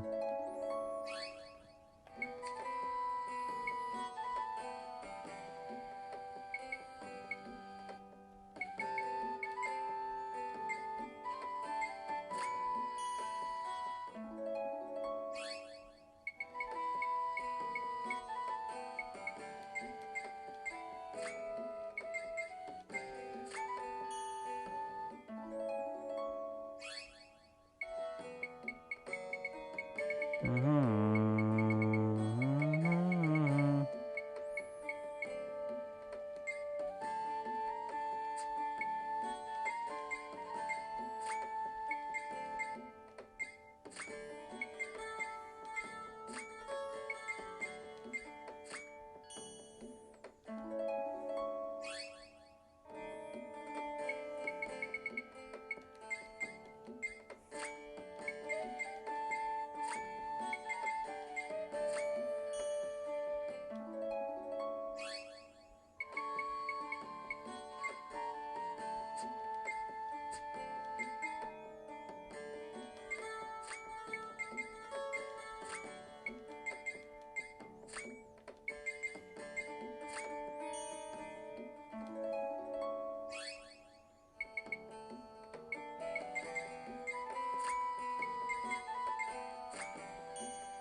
Giving my characters a level up here.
Cool.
Eyes forward, or you'll trip.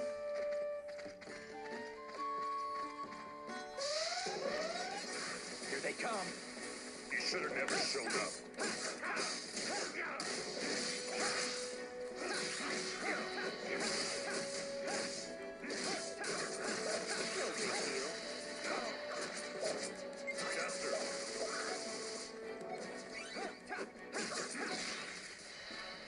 That's how you get it done.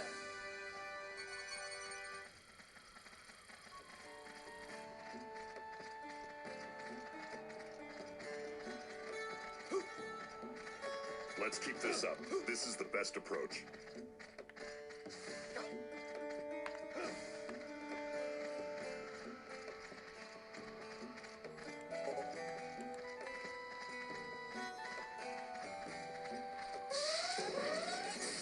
Here they come. Make my day. Oh my god. I saw that. I was like, holy shit.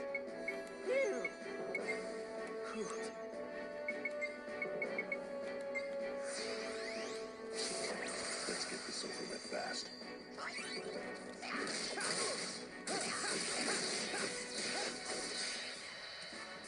That's the end of that.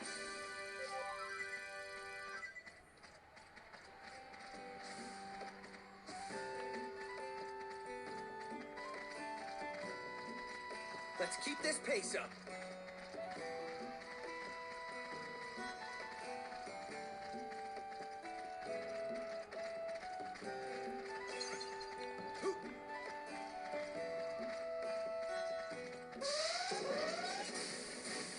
Make my day.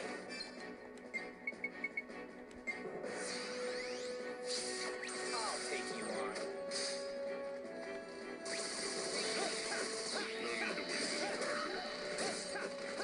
Jester. That was a cinch.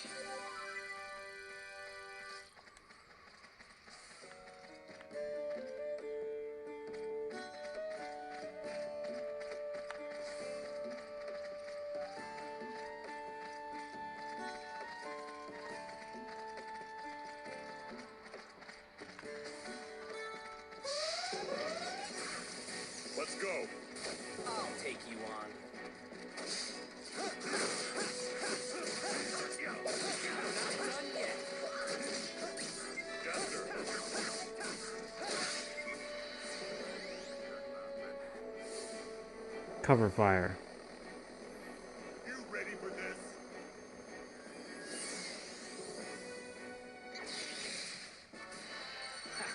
Those guys were no challenge at all.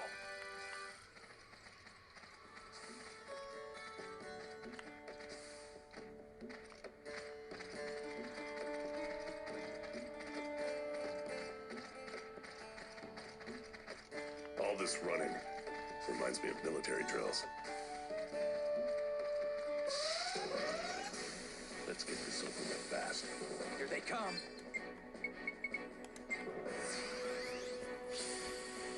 What loves to a flame? Battle is a matter of luck. We must retain our modesty.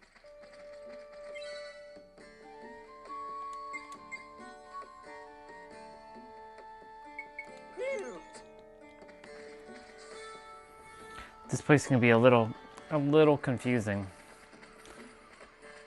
I feel like I've run enough for a whole lifetime.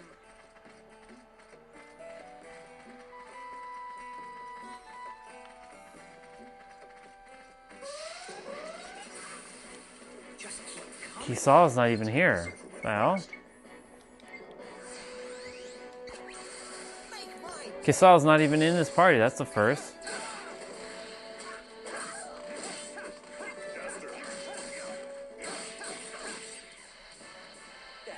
Well, lost the challenge, obviously. Kisa's not even here. That wasn't gonna work because she wasn't even here. Popping up like crazy. Popping up like crazies. The enemy's as serious as we are.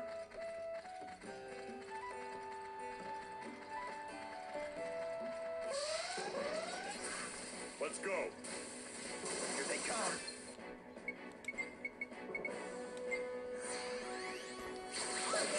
You silly. War is about winning. Alright, which way are we going?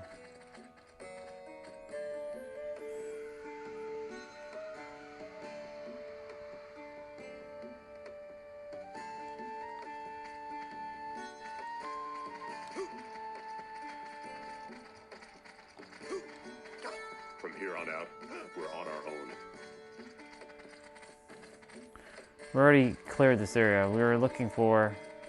Oh, look, there's an item here that I missed. Here they come.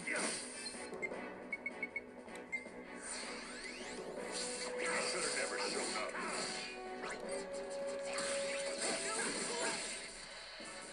That was a cinch. Is that a mimic?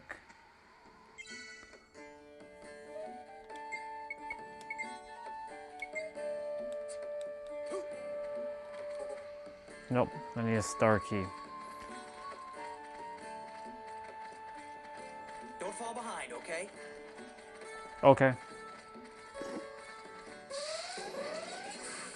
You should have never shown up. I'll take you on.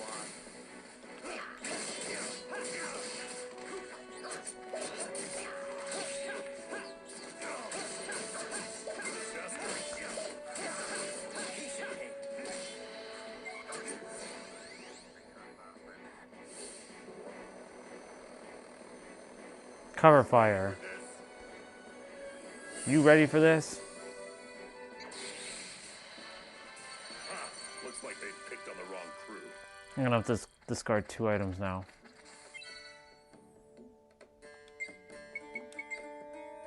I can't use that, nor can I use that. I wish they would just send this to the extra storage. It's kind of stupid. But it is what it's meant to be. Hope it all goes well.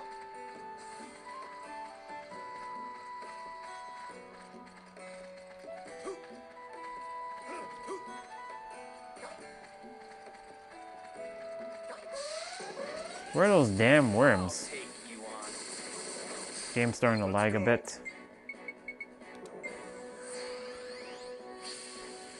Here it goes.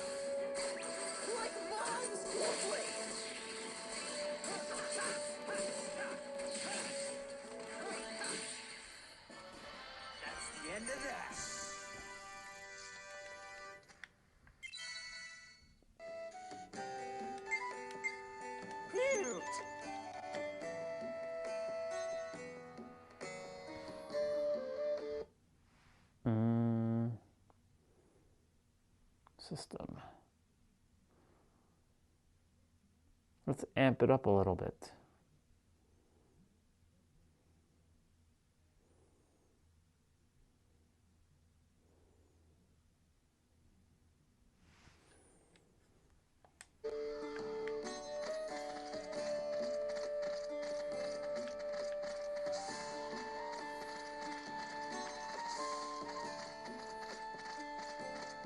I'm really not the running type.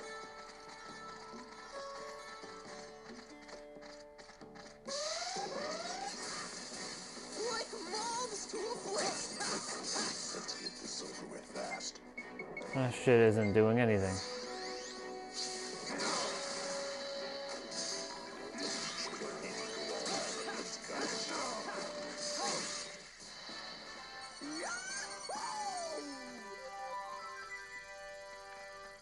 It's lagging now. I have 2 items to discard.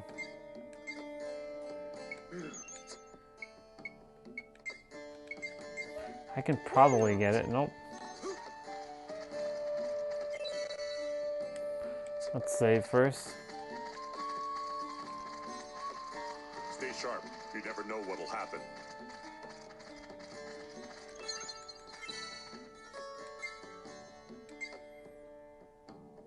Check this lag right here.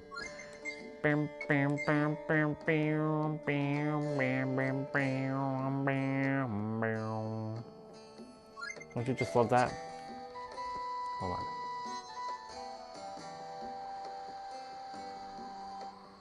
Why am I on this Wi-Fi? I wonder where this is. That has nothing to do with the game.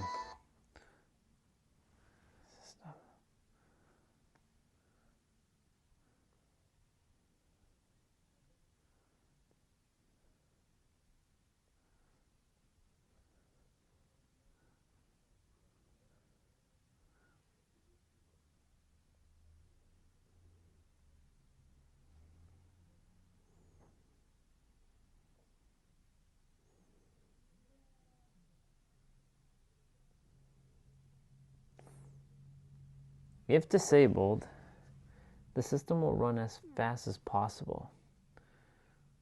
So let's see what happens.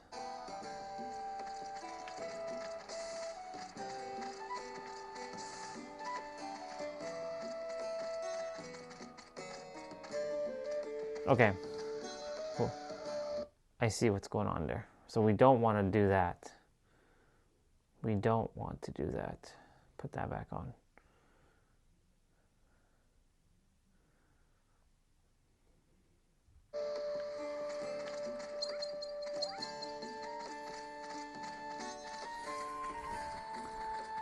I need to look for one enemy now, but they ain't showing up. It's called the worms.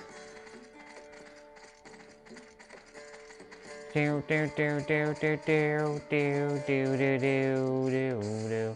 already beat the boss of this area, but we're not ready to quite leave yet. Reminds me of military drills. We gotta use our little enhancement to find one of these guys, but everybody else has been perfect.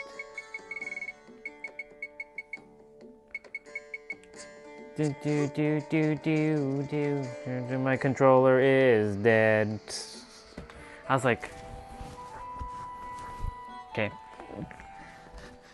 my controller is dead. Well, now we get to use the other charger.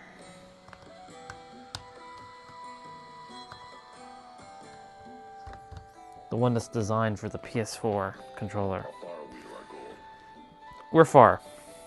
We're very far to our goal. I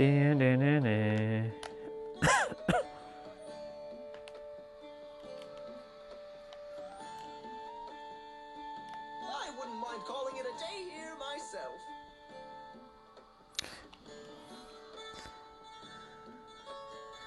Question is, will this actually... Is this actually charging my controller? Or is it just giving me power? Well, I'm wired for now. Here they come. Make my day.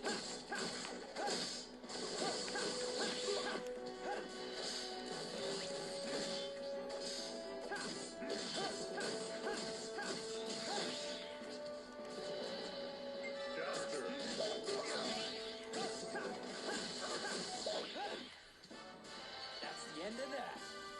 Well, I'll be making that money in the meantime. We're gonna definitely need them. We're gonna need that money. How much money do we have? Almost 200,000. Not bad.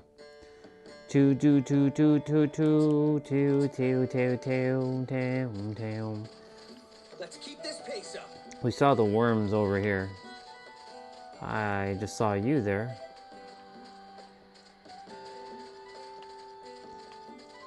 This is ancient Egypt, even though it's not called Egypt. It's called Rosa. Steve's not here. War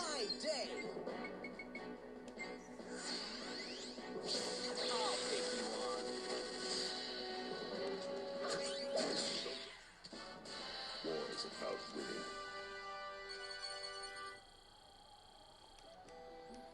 Something tells me I'm supposed to have Casal and Steve with me.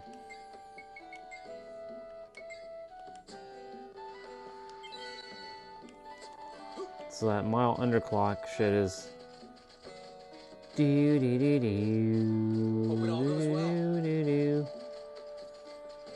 This is fun. Looking for a silly ass enemy.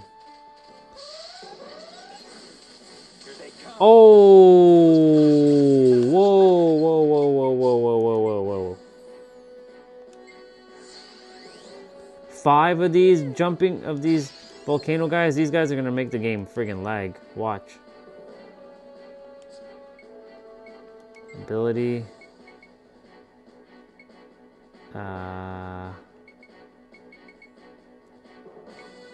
Maybe cover fire might work.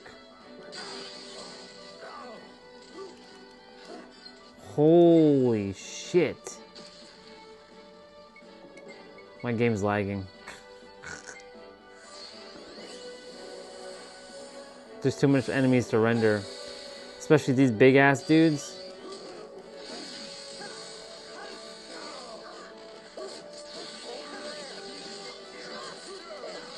Look at the game. Oh man.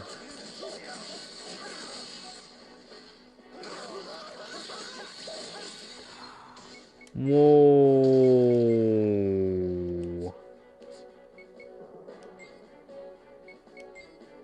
Sorry. Yeah, you're good. Don't worry.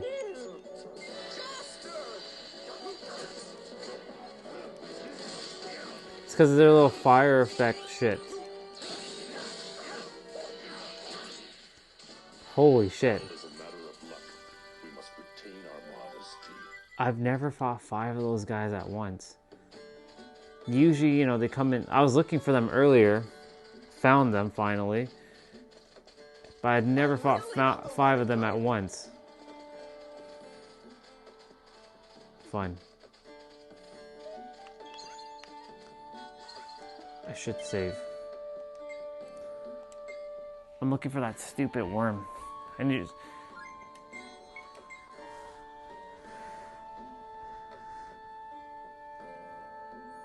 Oh my god.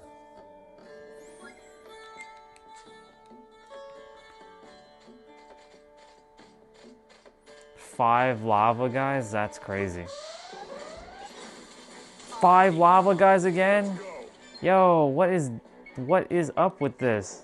Look at those guys. To a flame. Let's see. Will that even do damage? Nope. That was like a waste of time.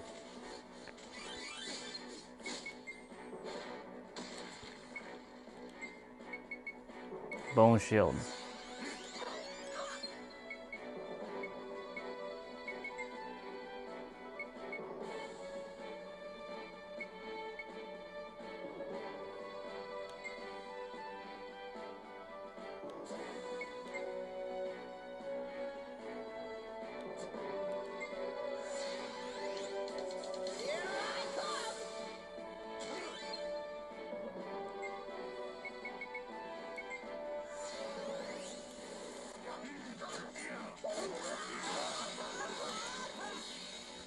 Oh my god.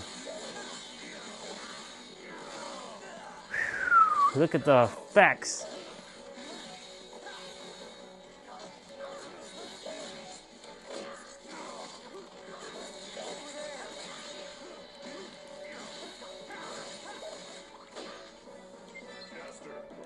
Holy shit.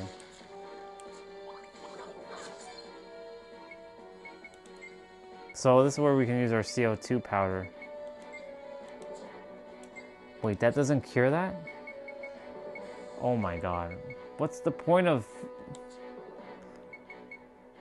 Whatever.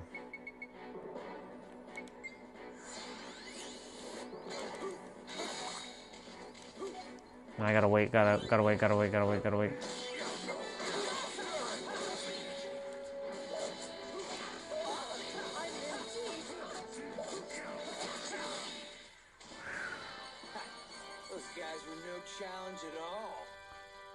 I wouldn't say that they were no challenge at all, bro.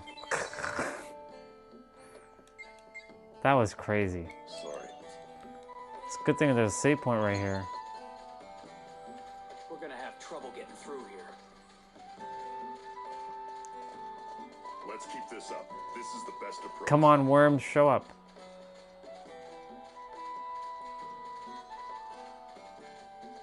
I don't want...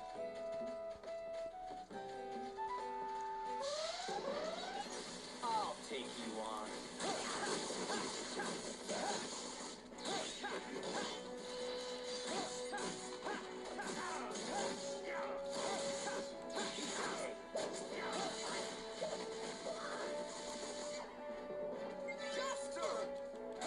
Jaster!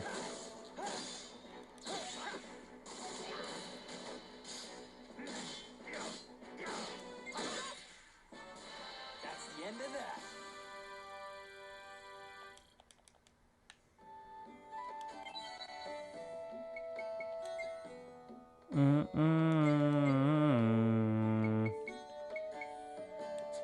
Actually, I should check.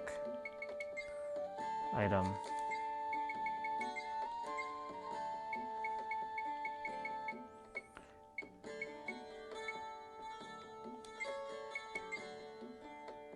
One for Zegrum, one for Kasala.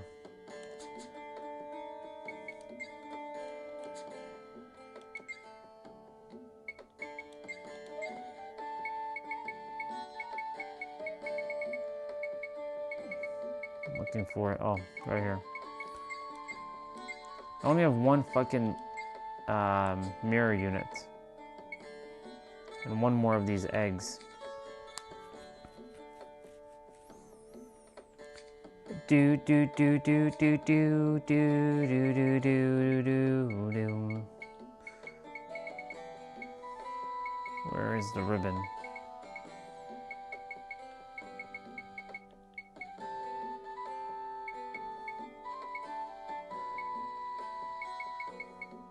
Right here.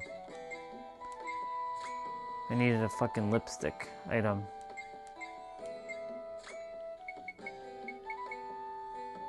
And this, I need more mirror units. Ah, stupid.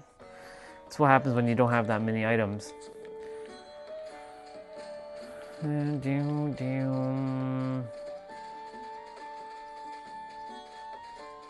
really not the running type. Me either, dude. See? We get one friggin' worm. See? This is a monster we need to find a bunch of.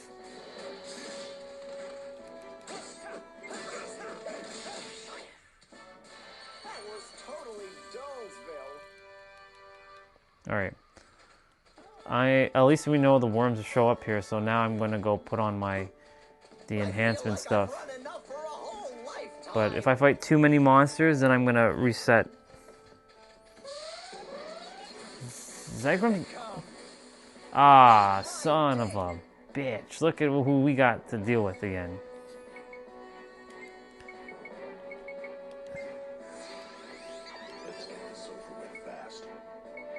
Let's first give you some healing. Ability, bone shield.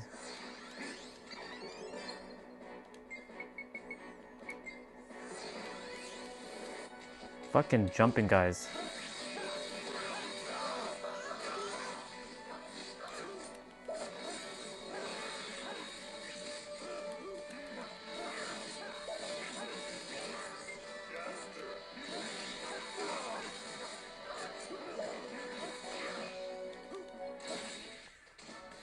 That was a cinch.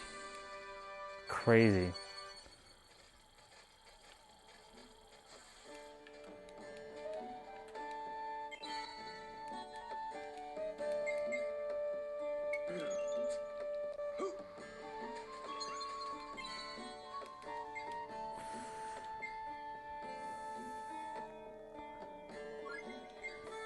I don't get why the game lags. It's not like the CPU is being used or the GPU is being used by anything.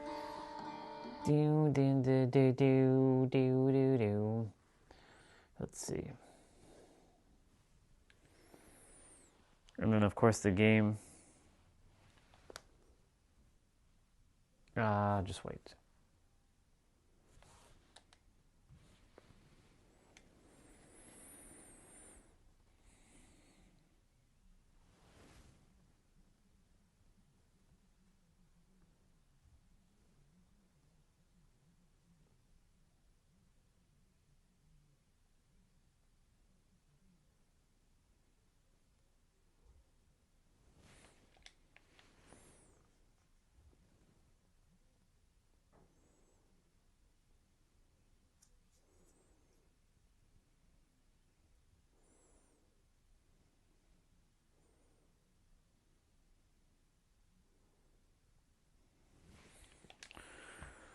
Okay, now we just need to find a worm quick enough.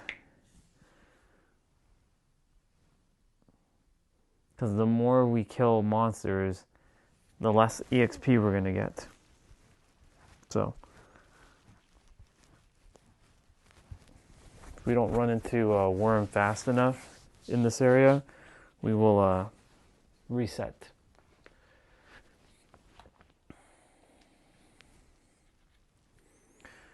And then we're going to head to Jiraika.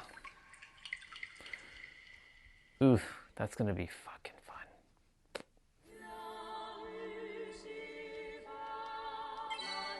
All those ruins are going to be so annoying to do. This game is like balls to the wall and like long. All right. Let's read again. The Great Ruins of Rosa provide 3 hints in the form of an image of a scale, a crab, and a lion. These 3 images are said to be the symbols of the ancient galactic kings, the Libra King of Zerard, the Cancer King of Vedan, and the Leo King of Jiraika. Hoping to find an answer to this riddle set before them, the party begins their search of the 3 planets. So now the game's more widescreen, more chunky. All this running reminds me of military drills. Here they come. Ay, ay, ay.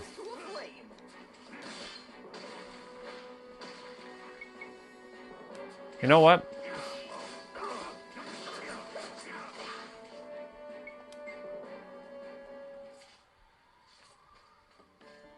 That's what we can do. Until we run into the monster. We're gonna have trouble getting through here. I don't like running, but like that's what we're gonna do. This is some heavy stuff. I'll take you on.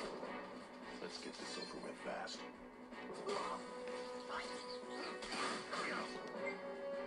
Oops.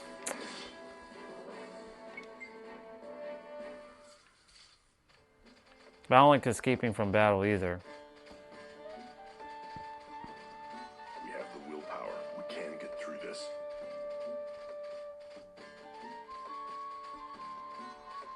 Let's keep this pace up. Here they come. Let's go.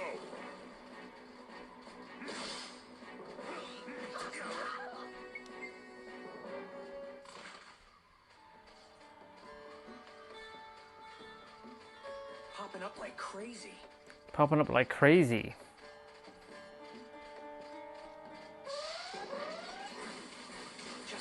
Oh, fuck no.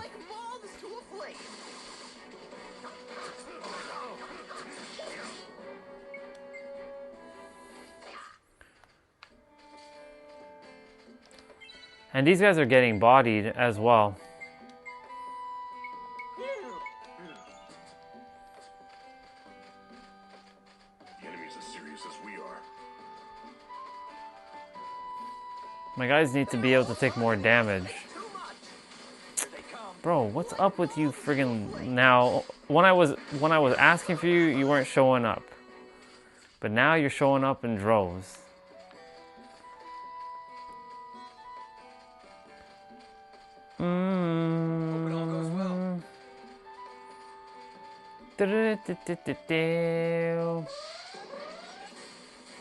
Just keep coming. I'm gonna knock you silly.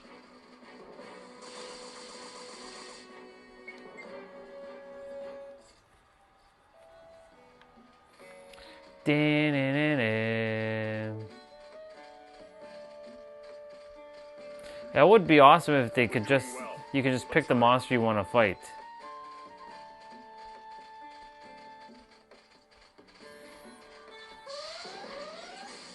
Here they come. Like moths to a flame. Screw it. Let's fight one of these guys.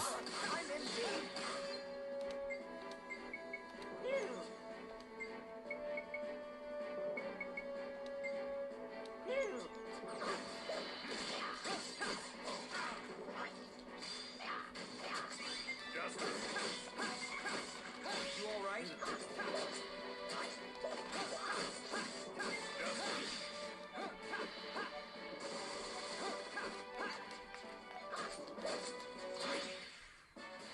That's the end of that.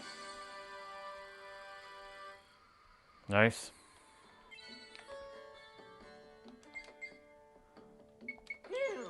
Phew. Phew. Phew.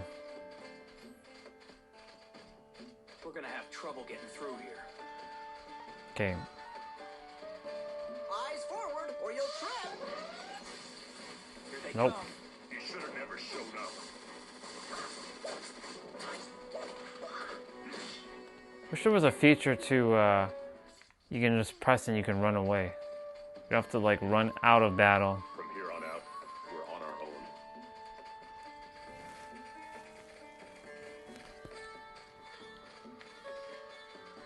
Come on, worms, show up. Let's go. Nope. To a flame.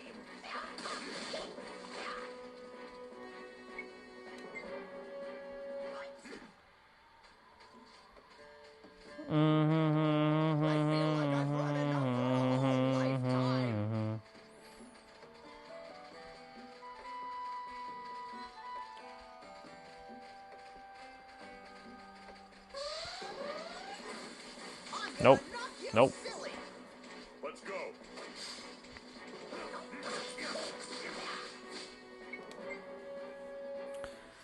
Fuck. 4 lava guys. Popping up like crazy. Popping up like crazy. We have the willpower. We can get through this. Come on. There we go. Thank you for fucking showing up, you damn worm. I'm saving now after this.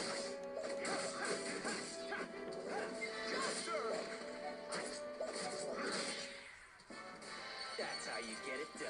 And I'll take that lunar ribbon while I'm at it.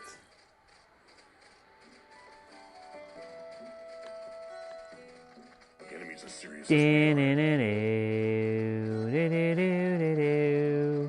They're all targeting us. It's too much. Let's keep this pace up. Battle recorder. Yes. See, all we needed to do was to fight that one worm.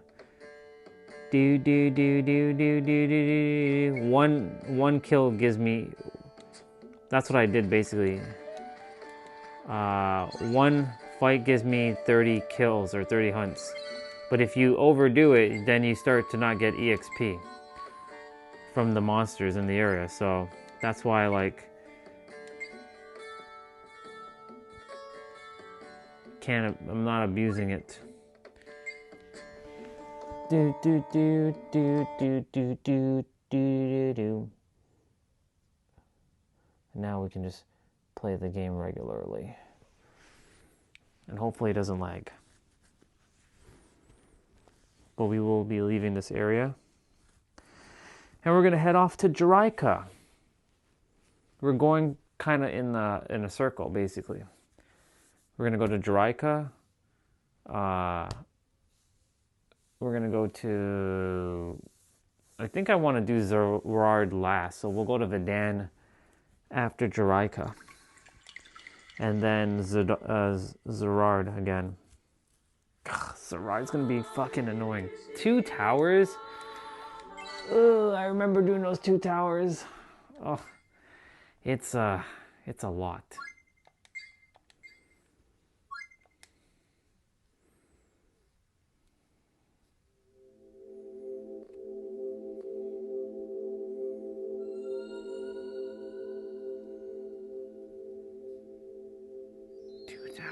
Crazy.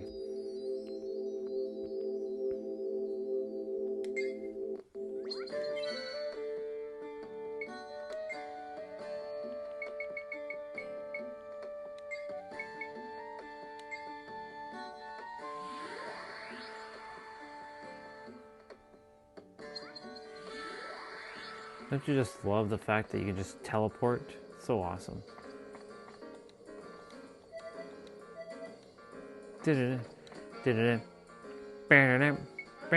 We can go.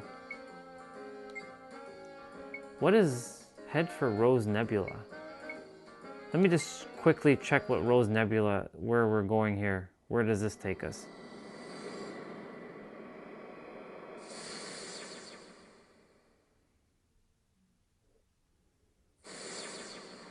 I don't think I was supposed to come here.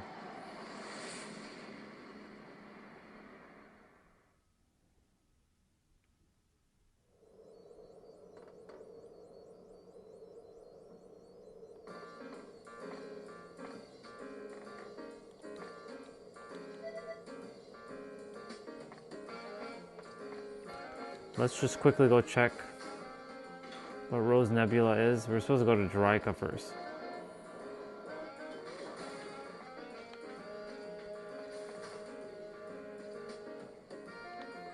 Maybe it's a fight between me and what's his face? Zegrum? There's supposed to be a fight between me and him.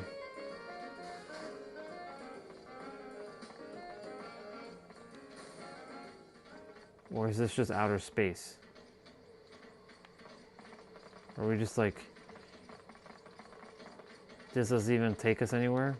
Nope. I guess if you wanted to just chill out in space, you could.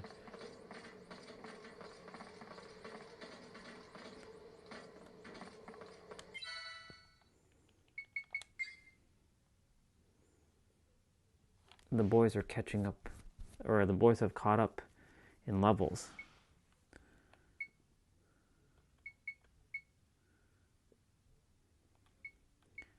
I want to bring Steve and probably Simon once I get these two to level 42. Lilika's actually going to come with me to Jiraika, in fact.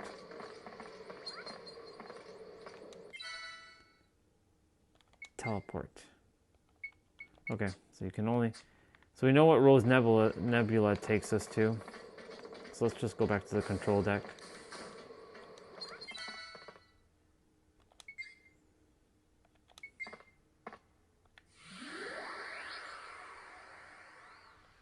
Nice.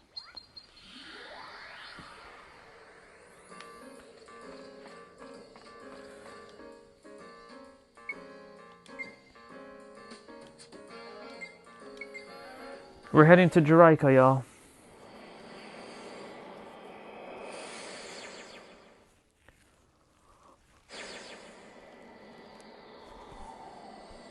Interplanetary travel.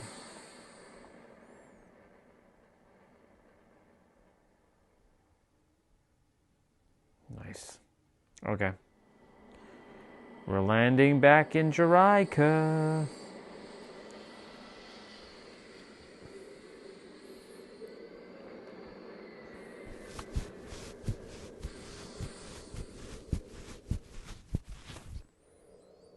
All right.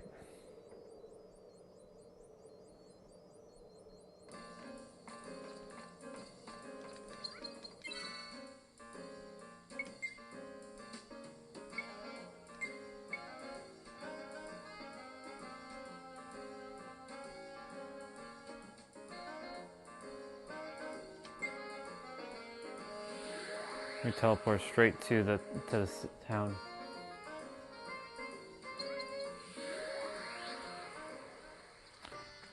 Ladies and gentlemen, welcome back to Jiraika.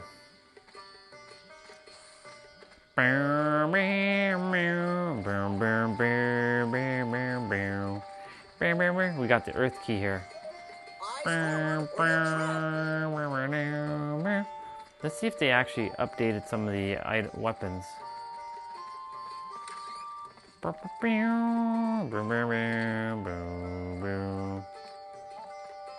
first things first. Let's see.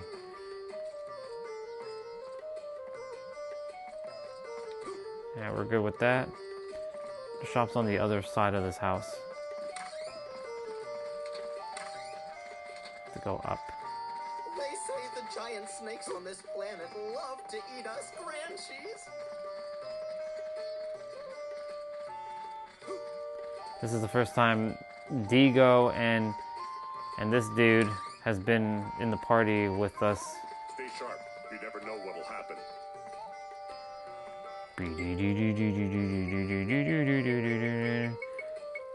Do we have any new weapons? Or anything strong? Nope. Ooh, yep. Yes, sir, we do.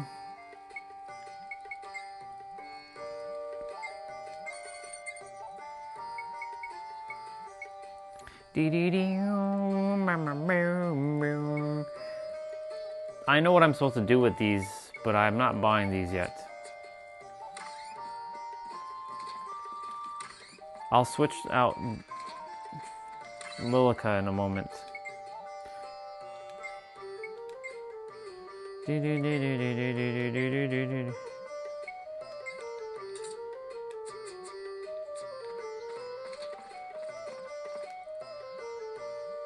There's the Dorgan Arc.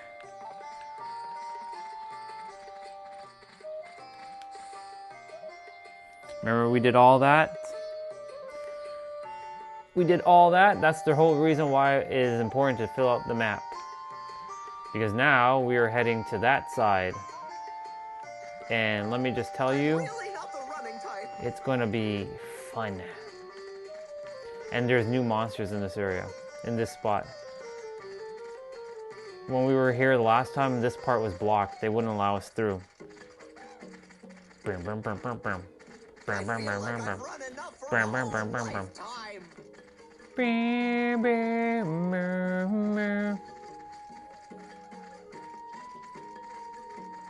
And so it begins, y'all. We enter the new part of Jiraika.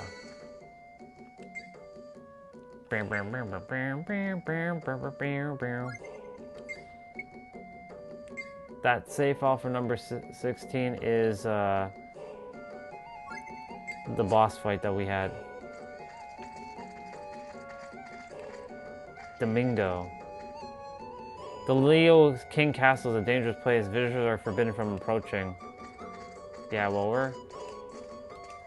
Pata Tamanat. Tamanat. Yeah, Tamanat. Pata Tamanat. That's his name. What a name. Dude's got quite the name. We're on our own.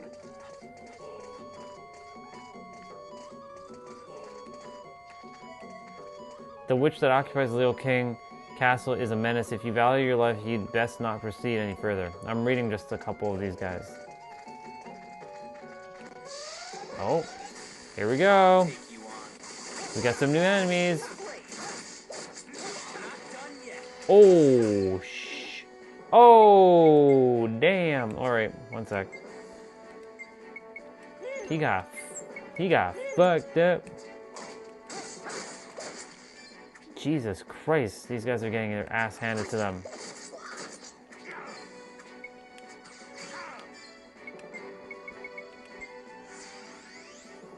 Here goes. That's the end of that. That EXP.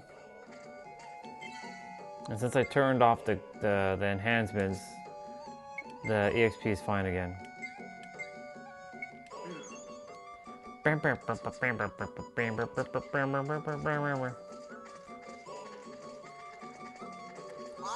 It's funny because the Dorganar is in this area, like where the village is. But as you can see, we're gonna have a ways to go.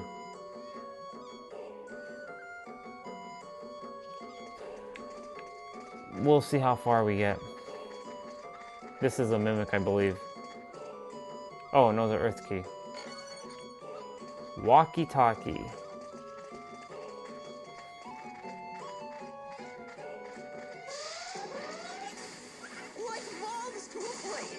Like moths to a flame. Here goes.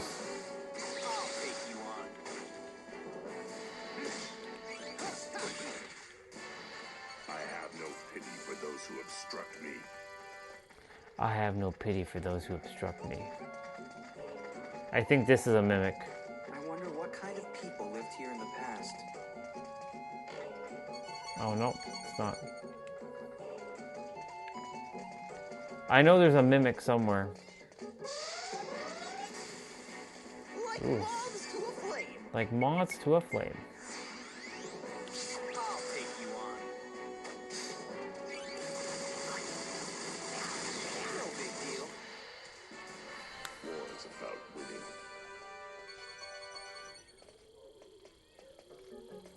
It should ask me to discard. Yep.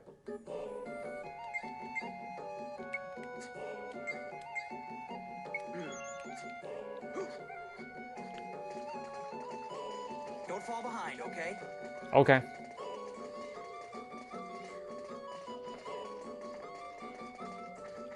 And of course we got to do some exploring down here. To a flame. Like moths to a flame.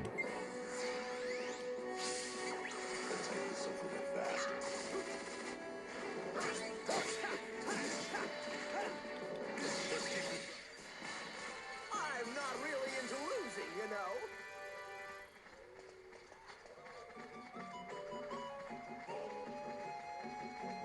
Hope it all goes well. Hope it all goes well. No items. I'll take you on. Let's get this over with fast. Here goes. We're the strongest in the galaxy. I'm gonna have to discard both of those items. Yep. Because I can't use them. That's a shame that you can't like sell them. Like give it the ability to sell. You kind of forced your hand here. Well, let's hurry. I'm just checking if there's any chests in this area. There isn't. I'm gonna go on this side now and check. I'm sure there's got to be something down here. Stay sharp. You never know what'll happen. Make my day. Make my day. Here they come.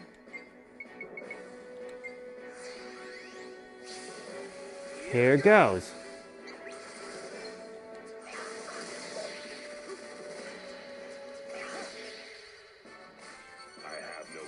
Ah, we gotta sell that. That's gonna be discarded as well. It can't even be used in anything either. That's a shame. Popping up like crazy. So we came down here for nothing. Well, not for nothing, but you know. I'll take you on. It's over with fast. Here goes.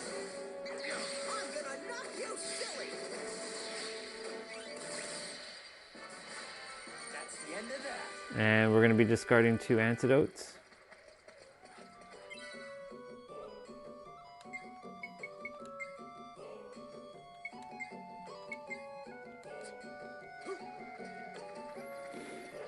They really should have had the selling feature when you went over items. This is the best approach.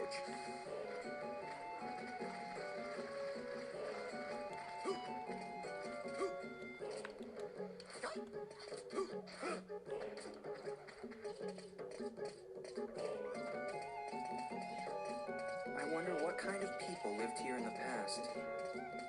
Oop.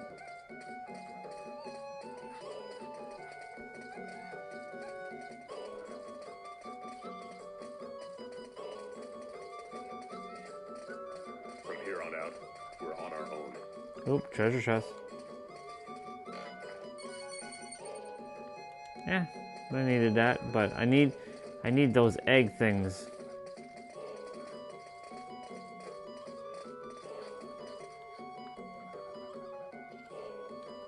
Oh man, this is gonna look like this is gonna be like a whole bunch of fun right in here. I suppose I can't work like I used to. Ooh, save point.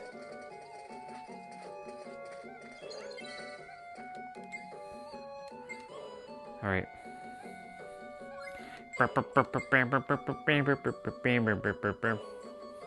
The music's very catchy. You saw a fire spirit thing just now. You weren't hallucinating. What you just see. Ooh, we gotta jump on these bad boys. These guys are gonna suck. Having to jump on these guys are annoying.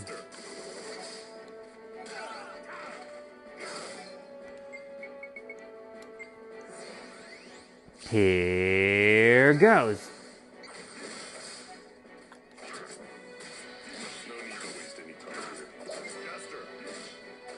Oh, shit.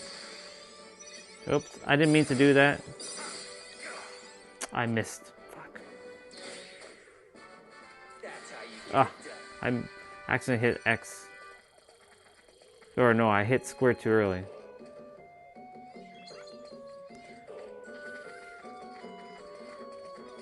I'm really not the running type. See? The witch attacks anyone who approaches the castle. See? That's what we are. That's a soul. But that's basically, that's kind of what we are, to be honest, but not that color, obviously. But yeah. Well, hello there, shop person. What do you got for me? I need some new items. Let's go. What you got? Bro, be selling this shit for $5 grand? You gotta be kidding me with that.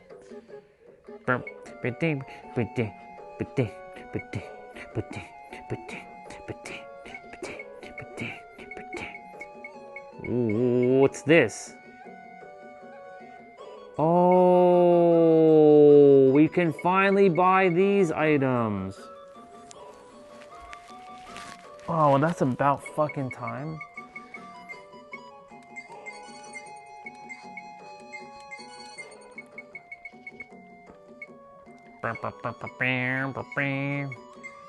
Can't carry any more of that.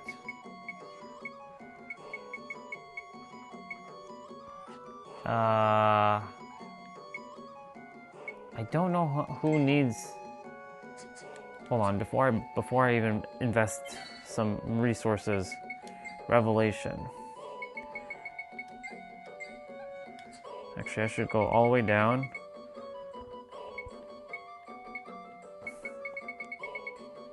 He's got level 2, level 2, level 1, so one of them. Level 2, level 2, level 1, and level 2. So I need to buy 2 of those ancient scrolls. Alright.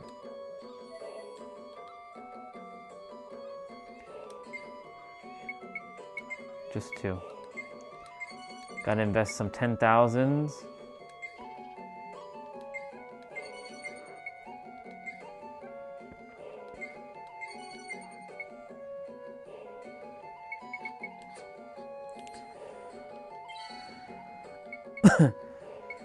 Ally.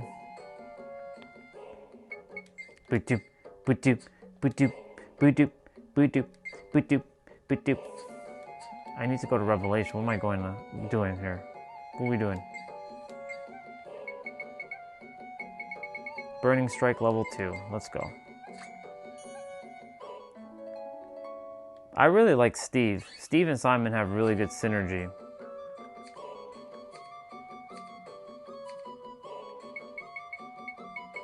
Jaster.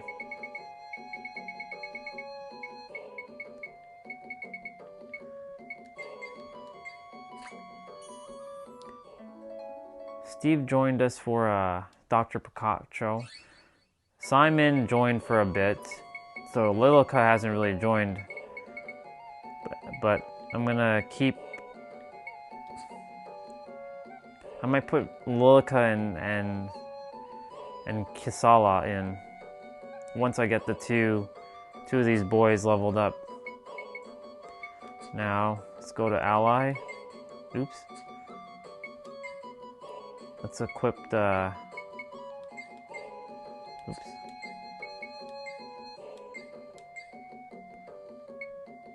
Ooh, big power. Big power spike.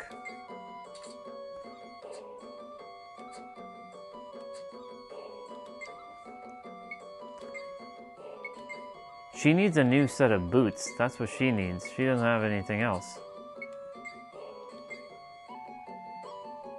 Not that big of a difference in power, but... Alright. So Jaster has a fire shield. Equipment.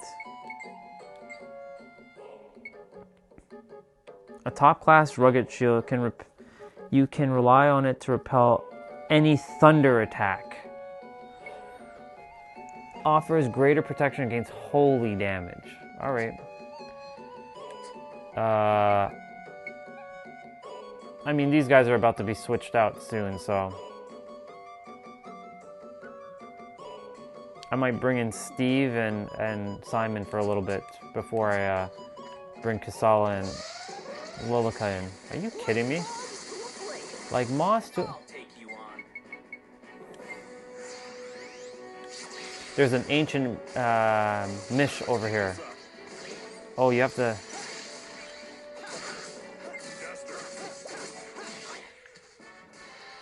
That's our first ancient Mish.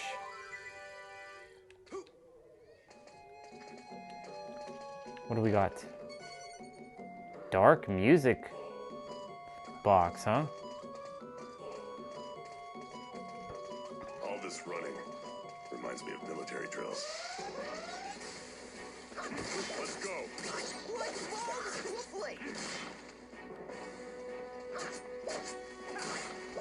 Oh, this is a different guy. Holy shit. Okay, there's 2 of these guys. Okay, so there's a dude that looks like has a Halloween face. Alright. And Jack-o'-lantern. This is the best approach.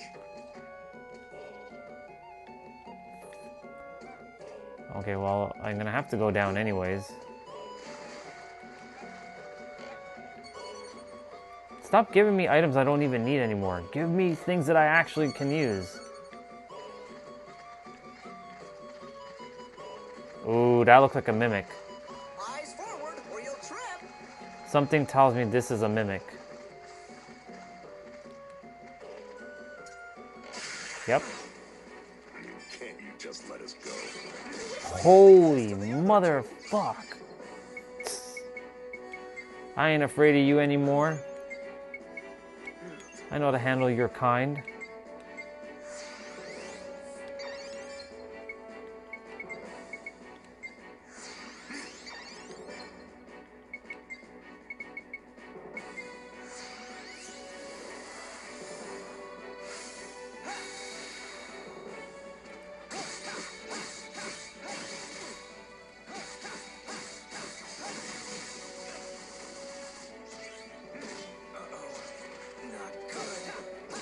Oh shit.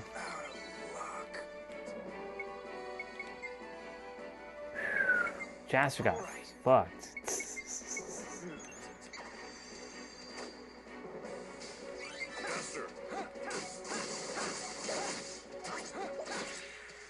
I mean, those guys are level 99. Dude, you got smashed. I sure did get smashed. Aw, man, we have all this to do. Look at all that. Oh my god. I like Jiraika coffee, but the jungle? No, thank you. Yeah, I don't blame you, bro. Please tell me these are not more mimics. Here they come.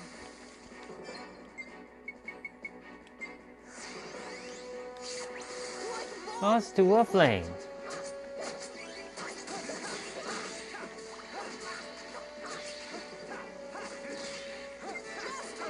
Jaster. Sit down. Those guys were no challenge at all. Alright. You boys just hit 42. Allies.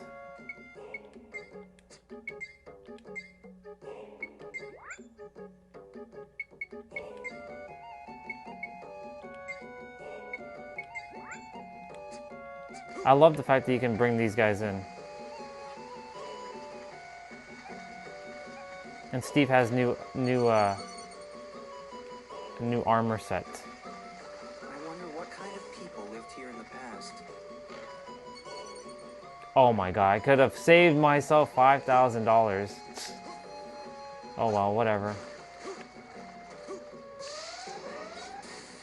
I'll take you on.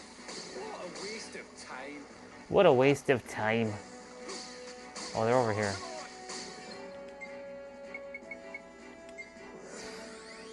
Here goes.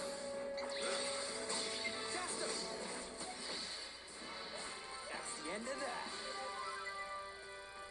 Level 45 for the boy.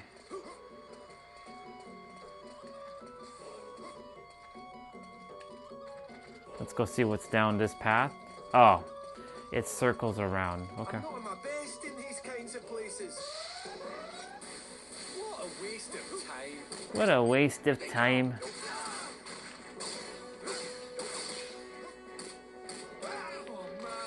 I'm a goner. I definitely need to buy some more items. I'm a gunner. Am I lagging? I don't think so. I think I just didn't see your message until now. I don't think so.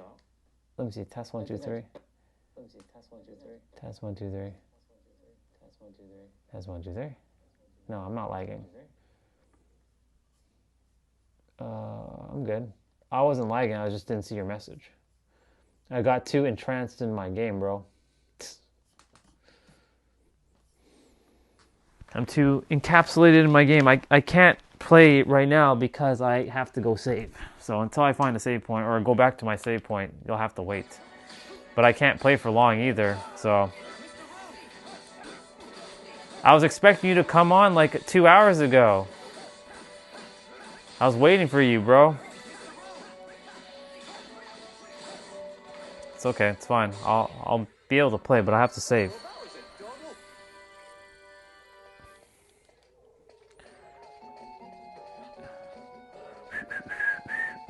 Courage and foolhardiness are not the same thing.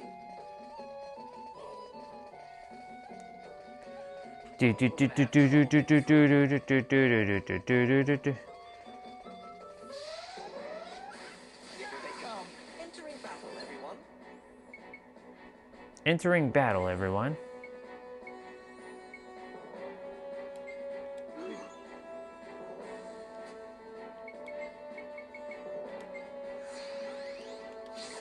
Here goes.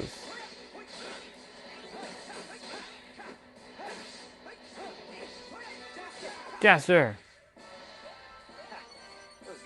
Oh, what is that? Forbidden add-on.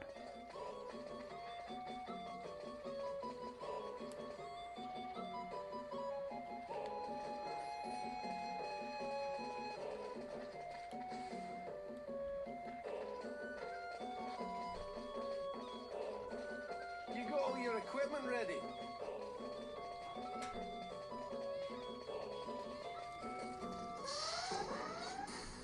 Are you ready? Yeah! What a waste of time.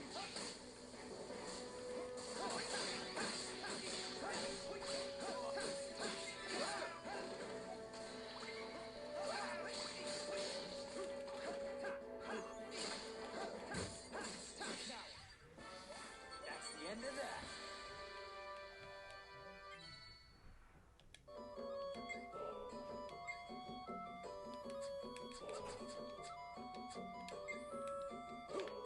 Come on, I need a save point.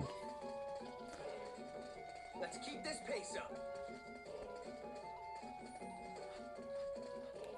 Dude, how fucking long is this place?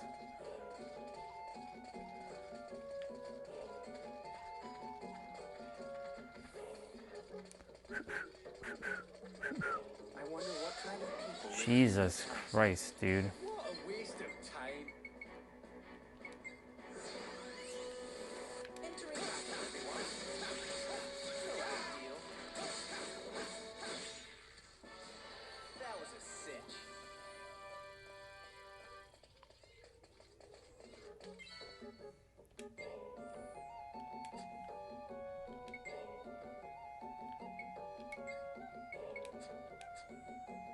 It's so weird how there's no healing magic in this game.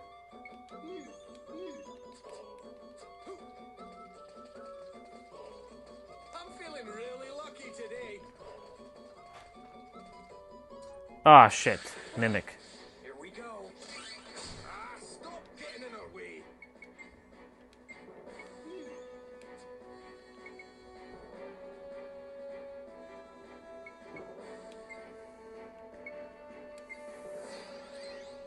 Here I come.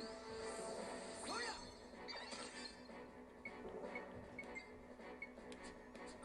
We cannot run away from this one. No, we cannot.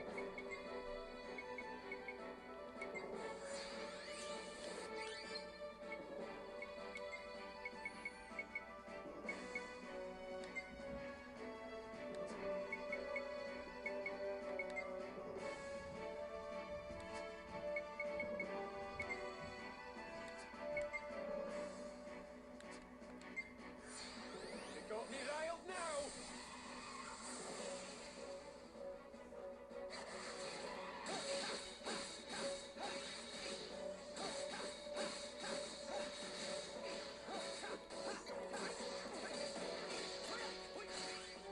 Mr. Right.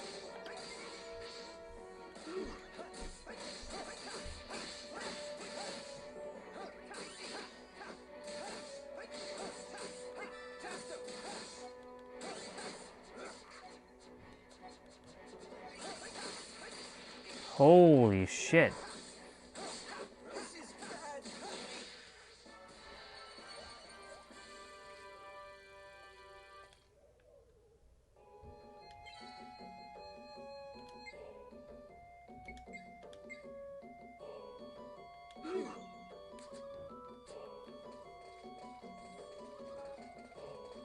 Can we get a save point? Hope it all goes well. Yes, we can get a save point.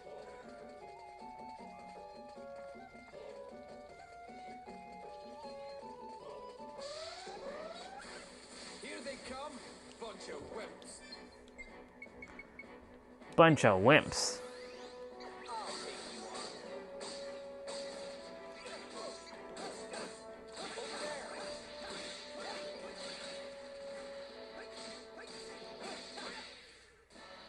Well, that was a double.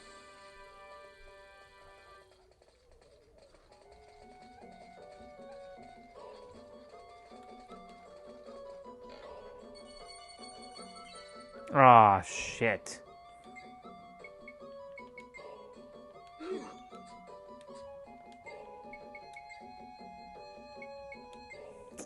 Damn it all. Something like that, you don't want to be.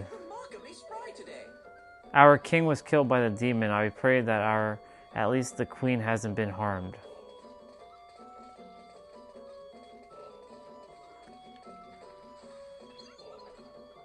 What the fuck?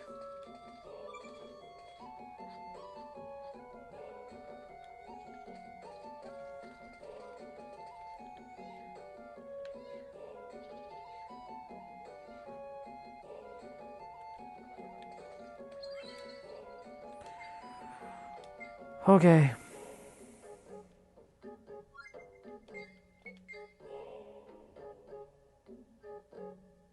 Now the game is lagging.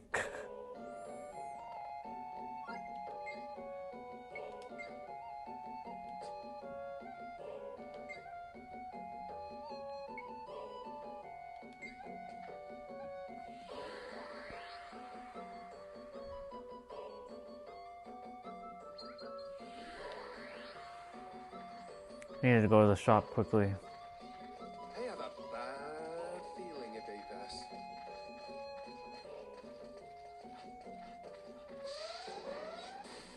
What a waste of time.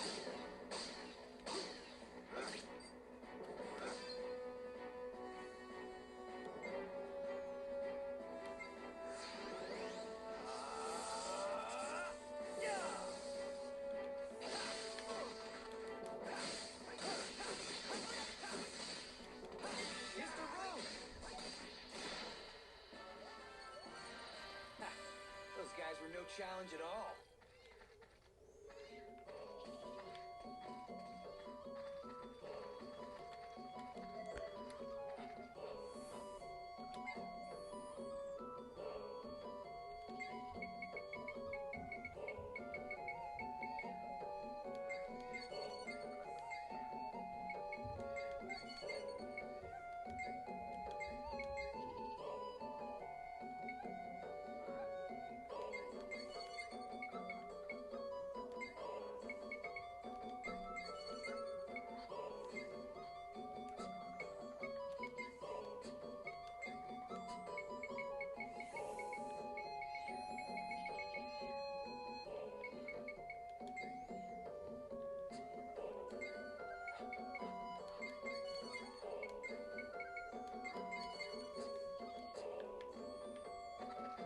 I need to save. Battle recorder.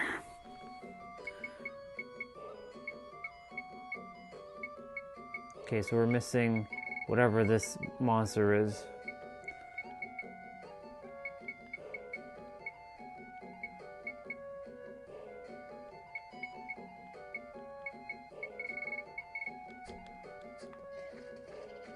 I'm feeling really lucky today.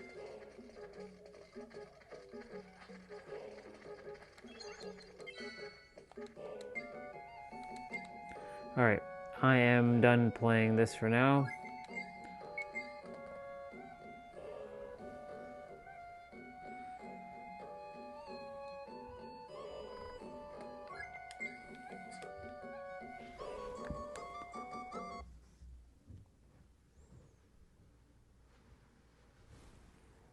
Oh, my umbrella. We can't let that umbrella fly away.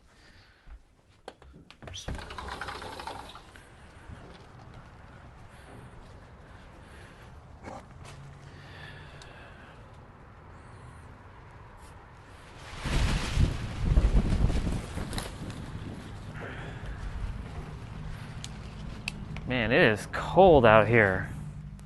Alexa, what is the temperature in the windshield? It's 6 degrees Celsius with cloudy skies. Today, you can expect showers with a high of 11 degrees and the low of 3 degrees. Alexa, what's the current temperature right now? Right now, it's 6 degrees Celsius. Alexa, what's the wind chill at right now? Currently, the wind chill is 6 degrees Celsius. Tonight, it's expected to feel like 2 degrees. It feels really cold outside.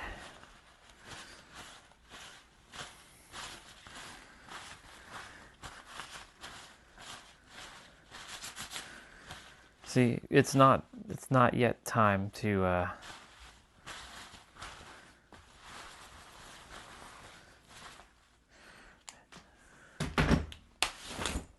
hate to keep my umbrella open.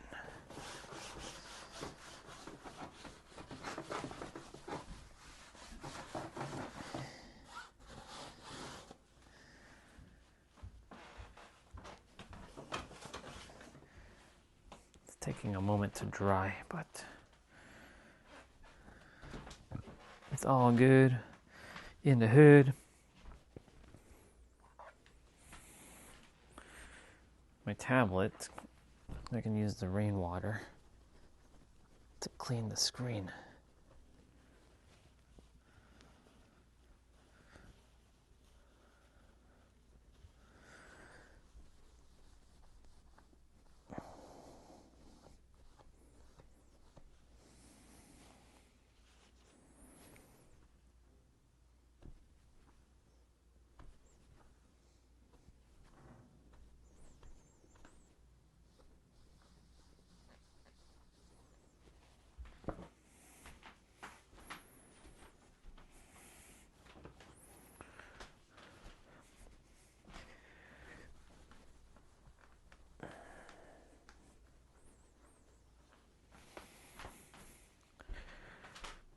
It's 1:18.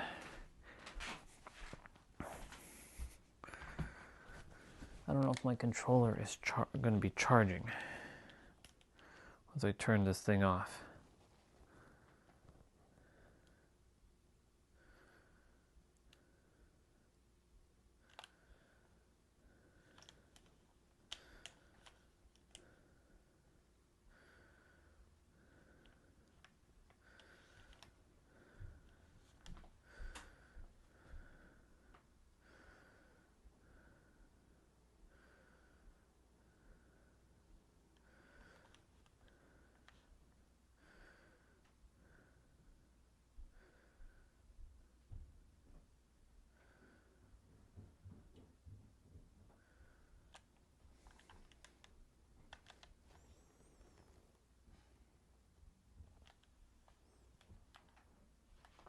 Okay.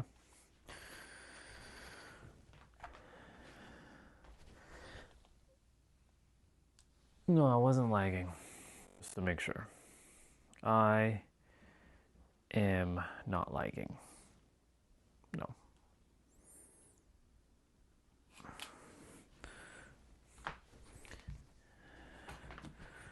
I am not lagging. No siree Bob. And let me just double check.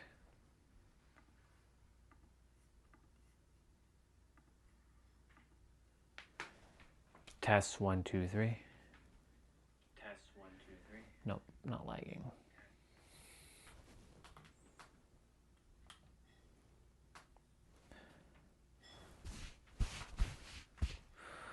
Okay, well, it's 1:20. I figure we just get rolling with our play out. Better to do it now.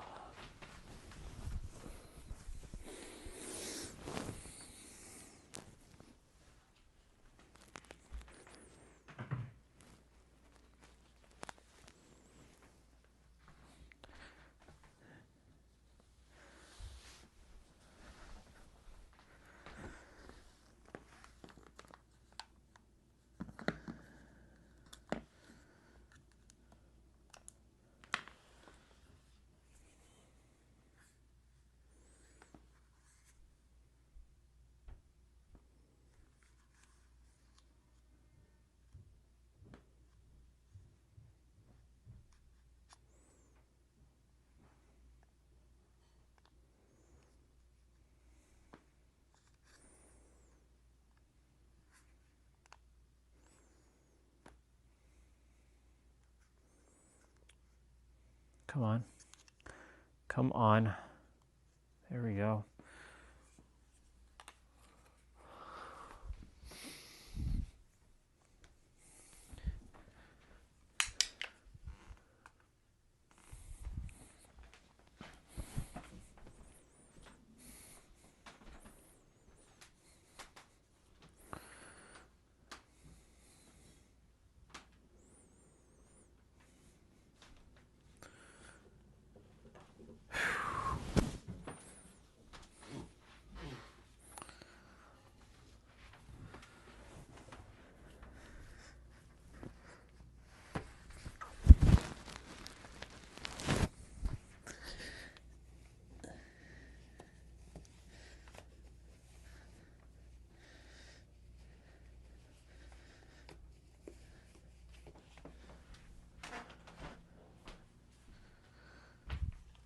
Okay, so this adapter.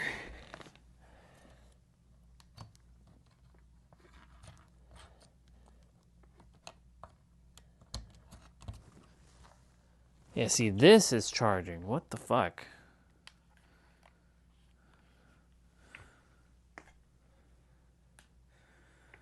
See, that's fucking charging. Whereas that other thing was not charging.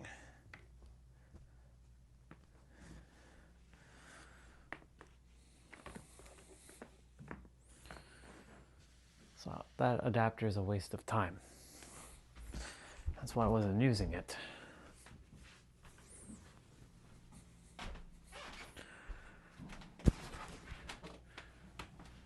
Alright, I'll be back.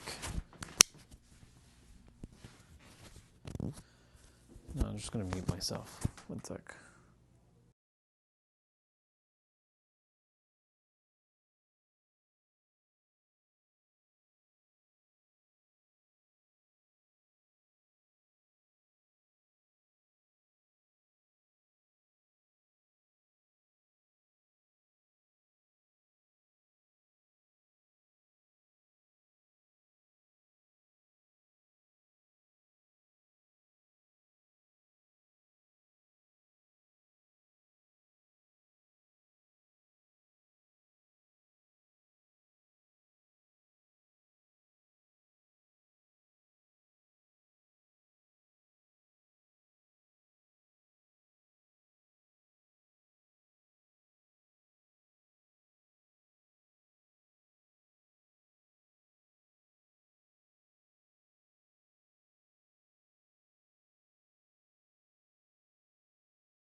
Good stuff.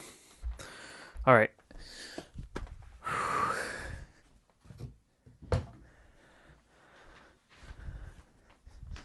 Let's get rolling.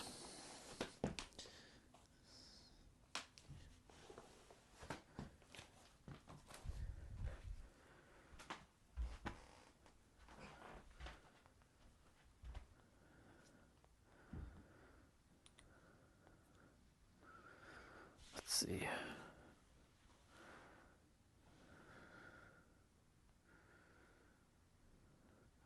The power of love is what creates instant manifestation. It's what it can do. What can do the impossible. Is what makes all things possible. Is what can awaken anyone.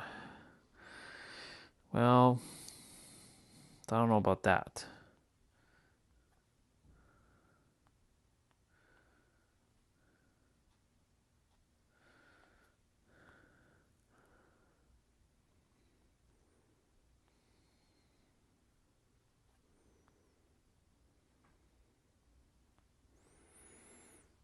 Getting ready.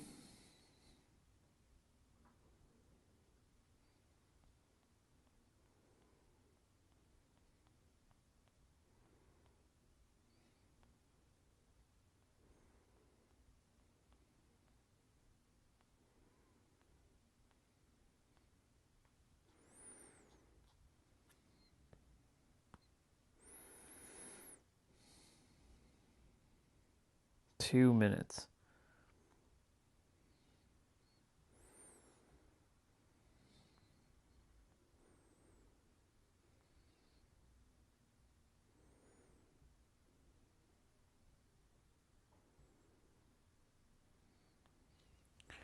What is this?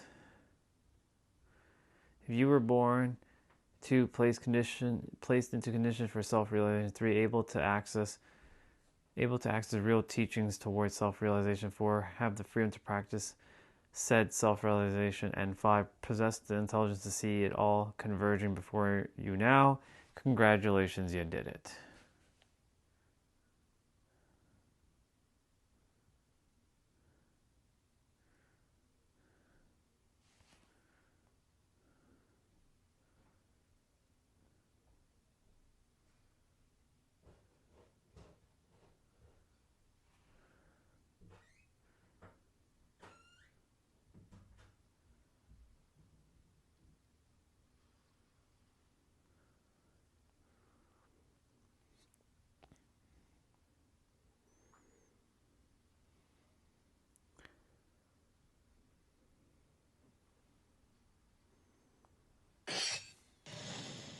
Hello everyone. So I saw this super tiny and compact USB Type-C adapter boards online and I thought it was interesting. So I decided to buy it and give it a try to see if it was worth the investment. The idea behind it is that you can use it to replace the micro USB port in any device. It uses the same pad. At any given moment in your life, you are minutes, not hours, away from completely replacing Netflix. Actually, no, upgrading Netflix. If you've been on the techie side of YouTube long enough, you have no doubt seen multiple videos on ditching every streaming service. And given how often Netflix and every other streaming service likes to hike up their prices, that's starting to seem more and more appealing by the day. But if you've ever clicked through any of these videos, there's a decent chance you got scared off by how complicated it all seems. The usual way to ditch all these services is by building some sort of computer, or maybe even buying an expensive and scary looking piece of hardware called a NAS, and using them to run a cool service called Plex. You get all those ducks in a row, and after lots of trial and error, bam! You're canceling every service, saving money, and never again worrying if your favorite show will leave streaming. Here's the thing though, at this point I've done this whole Plex thing a lot of times, in a lot of different ways, and I'm here to tell you none of that is necessary. How's that possible? I bet you have a spare laptop collecting dust in a closet somewhere right about now. Maybe something from college, some other phase in your life. And believe it or not, that is all you need to get started. No fancy computer building or a NAS. So that's exactly what I want to prove to you today. I'm going to set up Plex using this old laptop I have laying around and show you how along the way. Now this isn't an outright tutorial, but I bet if this is all new to you, you're going to learn a lot anyway. Like I said, a lot of videos and discussions on Plex are centered around optimal setups with NASes or Linux or what have you. And to be clear, all those approaches are totally valid. They can be a lot more We're going to start our movement shortly. Ever since its earliest days, the Final Fantasy series has never been one to shy away from delving into complex and mature themes. Leon, Borgen, and the Emperor did unspeakable things in Final Fantasy II. Many characters gave their lives in service of the Resistance, fighting for what they believed in. But due to the presentation style of the earlier Final Fantasy entries, it was often easier for the scenario writers to include some pretty mature content without having to worry too much about how it was portrayed on screen. This notion has been conveyed by the many scenario writers from the 16-bit era, including Takashi Tokita, who wrote the scenario of Final Fantasy IV, and Yoshinori Kitase, who oversaw the scenarios of Final Fantasy V and VI. They both explained that, due to the limited graphics, they were able to incorporate story elements in such a way that players were able to use their imaginations effectively, or just gloss over the details entirely if their imaginations weren't sufficiently formed. When it came to working on the Final Fantasy VII Remake, Kazushiko Nojima, who wrote the scenario of the original game, also spoke on the official Square Enix website about how the original game used cartoon-like, stylized art, and the story was completed by players using their imagination to supplement portions that couldn't be depicted as a result. He went on to say that, even if they were seeing the same scene, the information they took away from it and how they interpreted it differed depending on the viewer. Perhaps it's what might be considered a narrative form of storytelling nowadays. For this reason, it's easy to gloss over or simply forget some of the darker things that happened in those earlier Final Fantasy games, as due to the nature of the graphics, they didn't seem as severe as they actually were. That said, there still ended up being some cuts due to depictions that were deemed too gratuitous, such as the scene from the original Super Famicom version of Final Fantasy VI, where Celes was beaten in jail until she collapsed, which has since been toned down to have her collapse due to weakness. Some elements were less transparent though. Final Fantasy VIII, for example, dealt with a massive Final Fantasy VII remake. Kazushiko Nojima, who wrote the scenario of the original game, also spoke on the official Square Enix website about how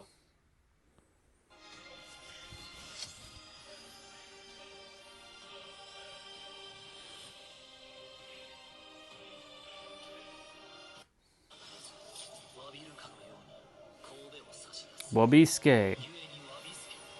Some mod?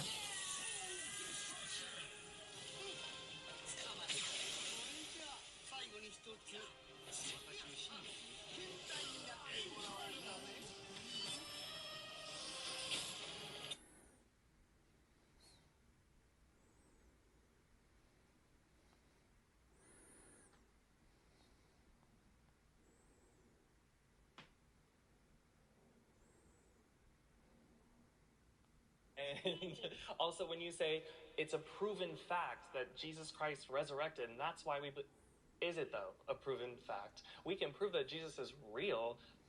Have you ever met anybody that's come back to life? Do you think that that is a feasible thing that can happen in reality? Welcome back, everyone. Genuinely glad you are here for this one, because this might be one of the most charged conversations I have put on this channel in a while. So what you are about to watch is a room full of Christians and non-believers sitting across from each other, trying to work through some of the biggest questions humans have ever asked. We are talking about proof of God, the nature of faith, and whether belief can ever truly be separated from the framework that raised you. And what makes this particular exchange so compelling is that nobody is screaming, nobody is storming out, but the tension underneath every single sentence is real.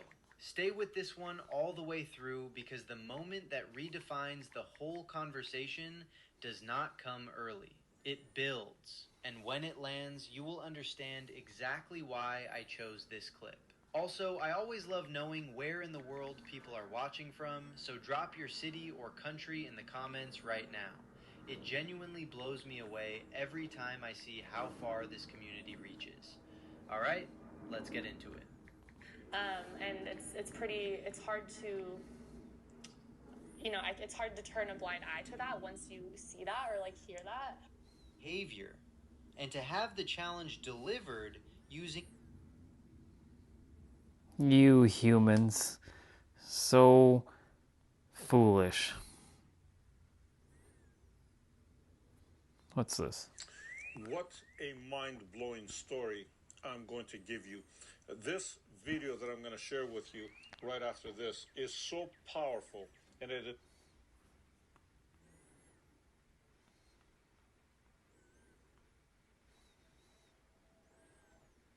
Draining, like your body wanted to leave before your mind had a reason. People often call that vibes, and honestly, the word can sound casual, even overused. But behind it is something very real. Your nervous system, your emotions, and your energy field are always reading information before your logical mind catches up. Quantum physics tells us that what appears solid is, at a deeper level, vibrating energy. Did it not occur to you that transforming into a Super Saiyan would only accelerate the disease? Roy Vegeta. Green form. Are androids capable of feeling anything akin to real fear? Is it?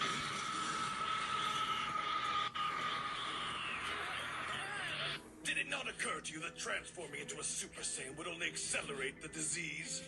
I won't let you get out of our rematch this easily.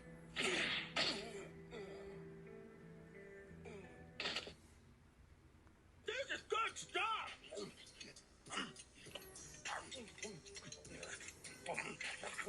You know, I don't think I'll ever get used to this. Cool. It's chow time.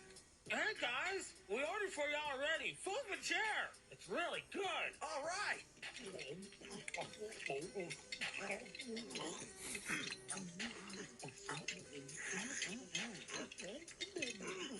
I like how they pile up that food. We're out of pasta.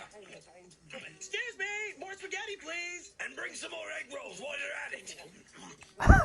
Good grief. You Saiyans are like bottomless pits, I swear. What's a Saiyan? Krillin, hello! Oops, oh, I'm sorry, Gohan. I'm just not gonna talk anymore. Wow, I'm so full. If I have to fight one of you guys, please don't punch me in the gut. Well, if I have to fight Kakarot in the first round, the first thing I'm going to do is punch him in the gut. This is good stuff.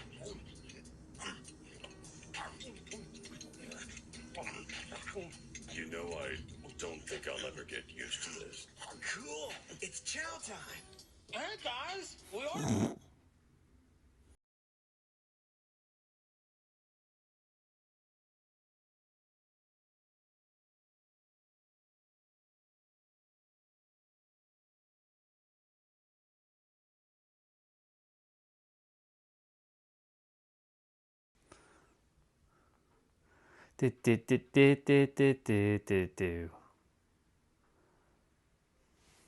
Let's finish.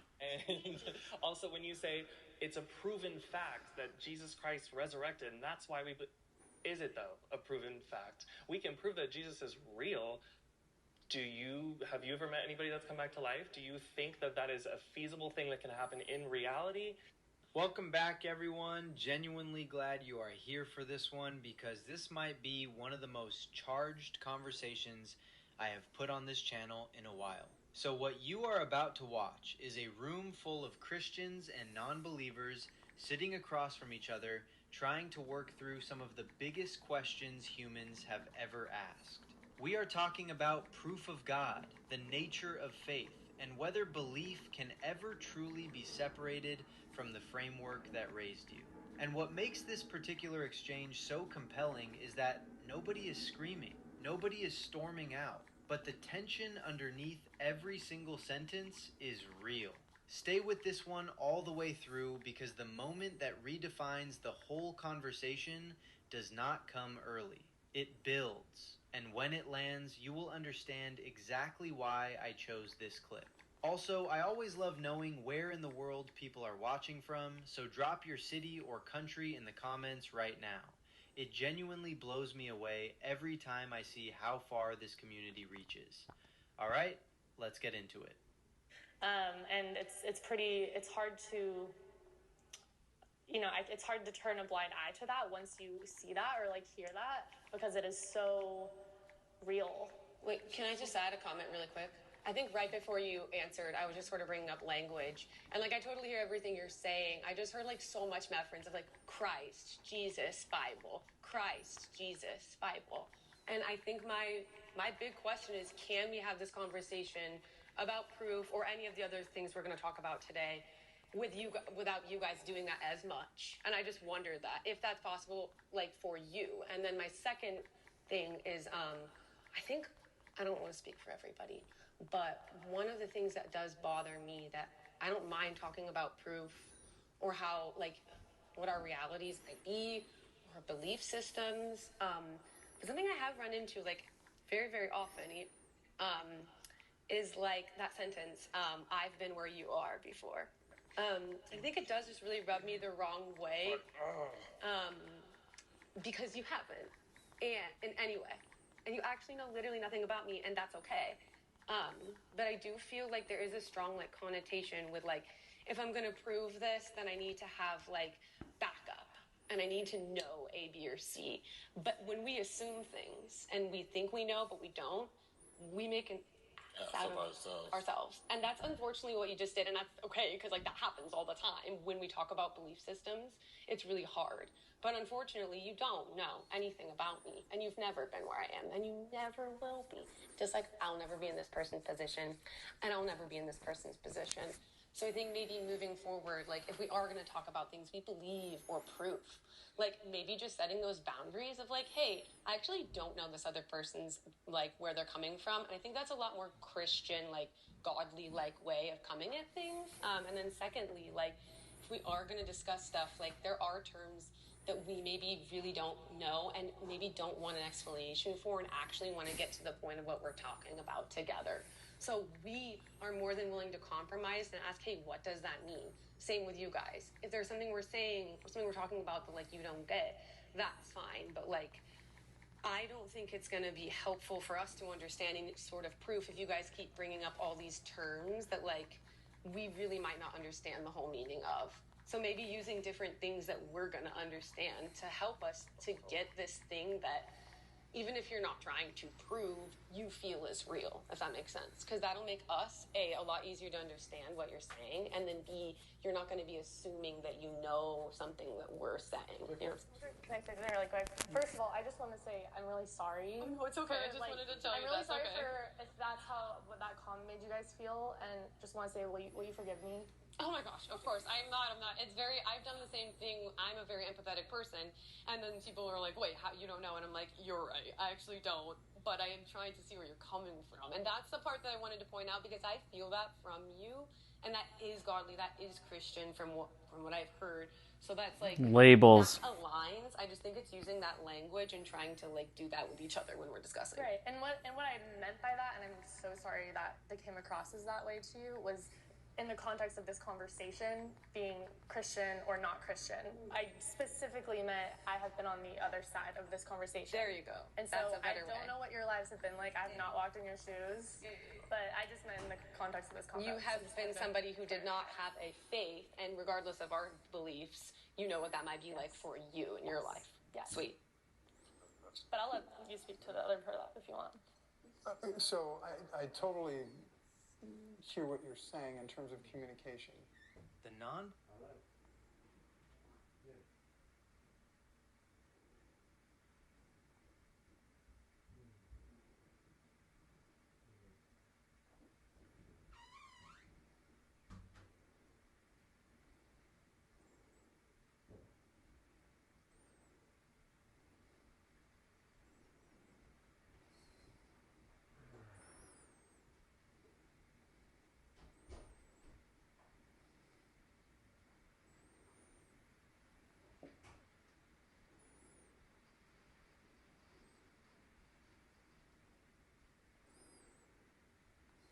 All right. With that being said, we're going to go. I was just looking at a video. They're debating Jesus if he was real, like atheists, and like I'm looking at these puppeteer minds because they're all being finessed, and if I was there, I'd just be like, all right, y'all. As much as you guys want to debate this whole conversation, I have something for you all. 3 words. It just is. Who are you without your words? Who are you without your language? Who are you without your culture? Who are you without your identity? Who were you before you had your name? That is who you are. Right? It just is. When you were a child, you didn't have any of these ideologies slapped into you. You were perfect, whole, complete until you started to take on the external from others and they indoctrinated you into these ideas. Get rid of all humans. What was here before humans? There was no ideology. There was no religion. There was no culture. There was nothing. It just was. It just is. Checkmate.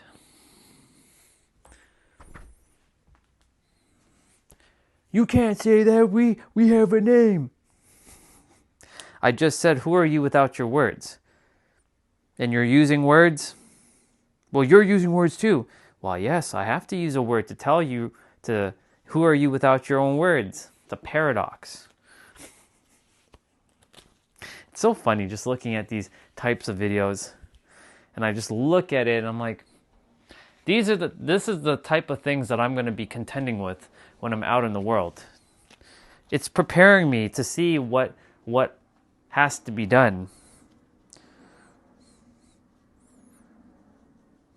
I'm not here to change anyone's beliefs. I'm not here to change anyone's perspectives. I'm here to just offer another one. But this one's not really just a perspective. This one's just is. It just is, always has been, and forever will be. That's a real bar, by the way.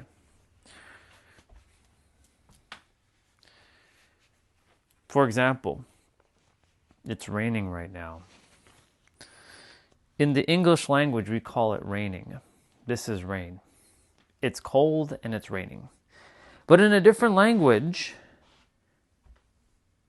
this is not called rain and cold. This is called something else. But we're attempting to share the same idea. But if you get to the root of rain and cold, it's a sensation that we had to label with words. But really, all it is just is. Because every language has a different term for this thing called rain that we say in English. It's language that's holding you hostage, people. You have to understand that. And when you don't understand that your words are holding you hostage and creating all the chaos in your life, then you won't know until someone points it out. Like yours truly. So, with that being said, it's time for us to get rolling because I want to play some Dead by Daylight early today. And today is Wednesday, and today's Upper Body Day, and you know what that means. We got extra stuff to do.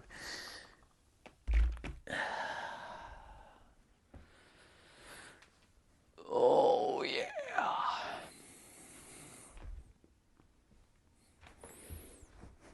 Let's tuck in that chair cover.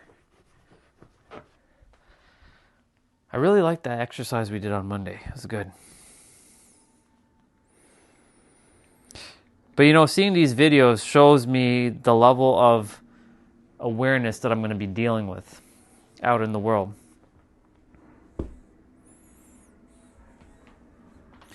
I look forward to doing this. You're going to create chaos in the world, Ryan. I didn't come here to plant little flowers and you know, keep it like sweet. I came here to pulverize a lot of the things that you humans keep entertaining. You want to ascend? Well, here it is. It just is. Enjoy.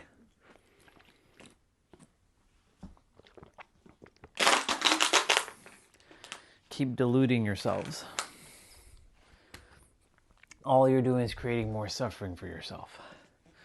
I did it for years, pretending to be things that I'm not supposed to be, because I'm everything anyways. You just contradicted yourself, Orion. Yes, I did. Because that's how reality works. It's a massive contradiction. It's a paradox. The paradox. Do I want to do this one or this one? We're going to do killer drop sets. Are you ready for this one, people? Yes. If T-Bray's here, I'm going to do the gold dust. Gold dust. I think you're here. If you are here, we're playing Dead by Daylight today. I'll hit you up later on. But for now, and Mr. Neo Matrix, and yes, I always say your name backwards, because I feel like it should be called Neo Matrix, not Matrix Neo. But Neo Matrix, 64, or 46. I wonder why you chose the number 64 still, if you know the significance of that number. Anyways, Mr. Matrix Neo 64. We'll also be playing Dead by Daylight. But I know it's like, I think you're 5 hours ahead of us. You can do a late stream. Alright. Controller is charging.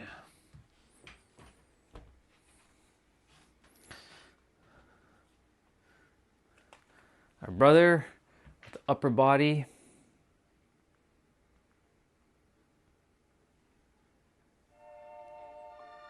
Day 13.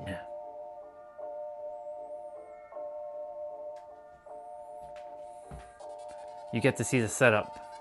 30 seconds of play, 15 seconds of rest.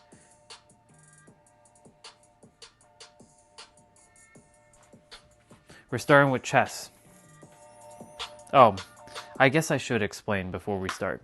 If you do not have dumbbells, you will be doing push-ups. Lots of push-ups. What kind of push-ups? Great question. Well, for chest, since we're starting with chest, you'll be doing wide push-ups. Now look at my elbows in correlation to my rib cage. The further your elbows out, those are considered wide, and that targets your outer chest. Then you have standard. Wide and standard. This targets your shoulder blades and your back. Then you have narrow push-ups. Standard, narrow. Biceps, triceps. Then you have pike push-ups, which I will demonstrate because it's hard to explain without demonstrating. This targets your shoulder blades. And it also activates your triceps as well. And a bit of your shoulder blades. But this targets your traps. And then you have, I already explained that. Then you have diamond push-ups, which targets the split in the middle of your chest and your triceps. If you're noticing something, triceps gets to be targeted by many different types of push-ups. Narrow, diamond, pike, even standard push-ups. Narrow, standard, wide. Wide doesn't really target too much of it. It can, but it's not really as effective. So when we get to the tricep section,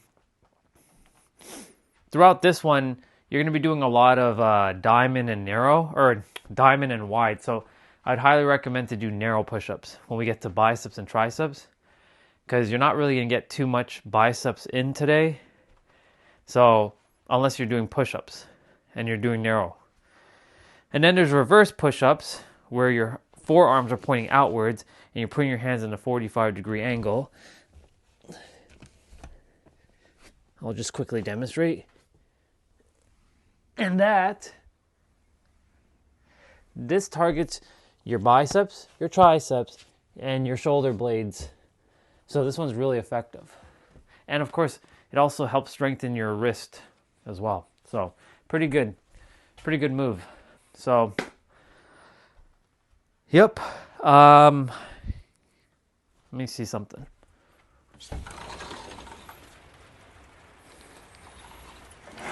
I'm going to let some fresh air in right now. You're going to hear the rain. It's a bit cold. But let's go do this thing, people.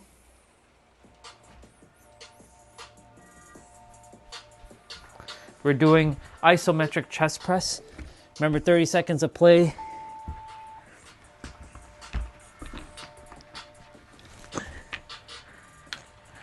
So isometric is one and then the other. So do wide push-ups here or diamond, whatever you prefer, but do alternate between the two if you can.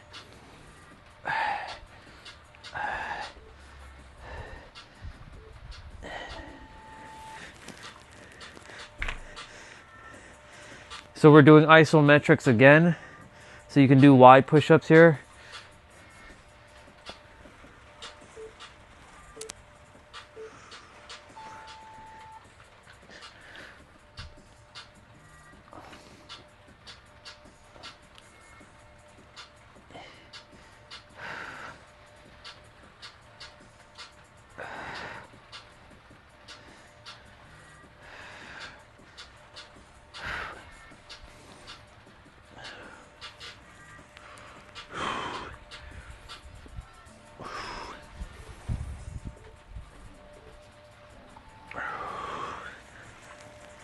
Then we're doing dumbbell push-ups.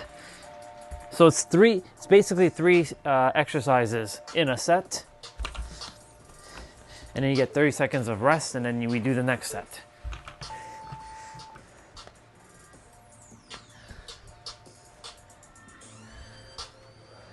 For us with the dumbbell, not every 2 exercises will be followed with a push-up type. So just know that. There won't be a push-up variant, but you can if you want to do a push-up variant. I'll leave it up to you. I'll keep this one open and flexible. You don't have to follow it to the T. All right.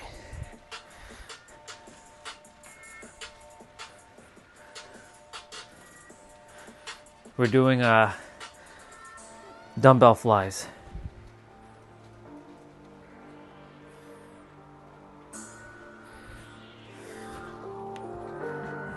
Oops.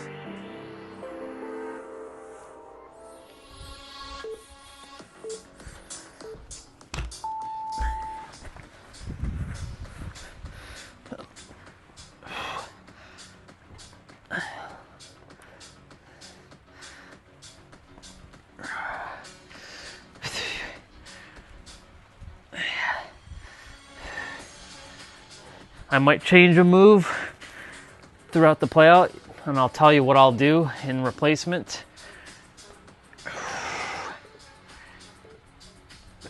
It'll usually be shoulders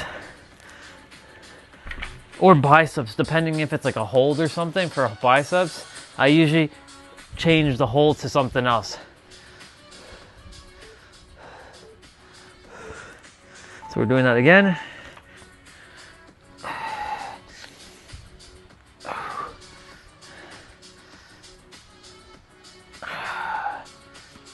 You know what's funny? Not comedy. There used to be a friend of mine who used to say that at work back in the day. He's like, you know what's funny? What? Comedy? No. I was saying, it's funny because, you know, it's 6 degrees outside, and that's considered warm. But it's not warm. It's fucking cold. We're doing decline push-ups. If you don't have a box, a chair, a sofa, a table nearby, or bed, you can just do standard push-ups.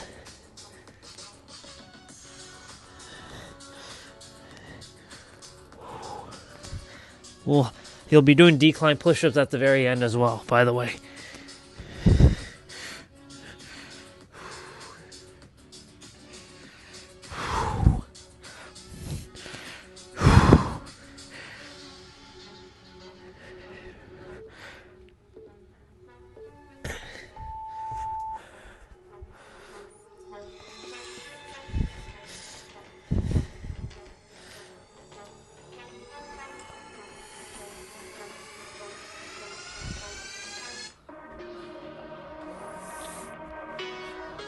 Now we're doing back.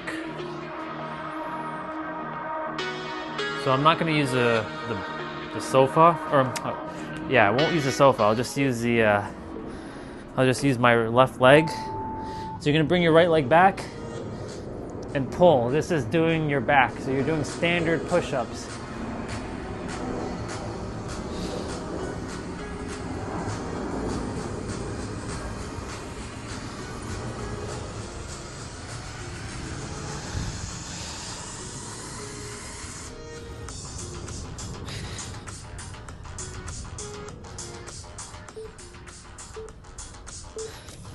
So remember, wide, standard, narrow, standard. Doing that again with the right side. Because we're not using the sofa, you're gonna bring your left leg forward. Otherwise, if you were using the sofa, you'd be putting your knee on the sofa, but your right leg would still be behind.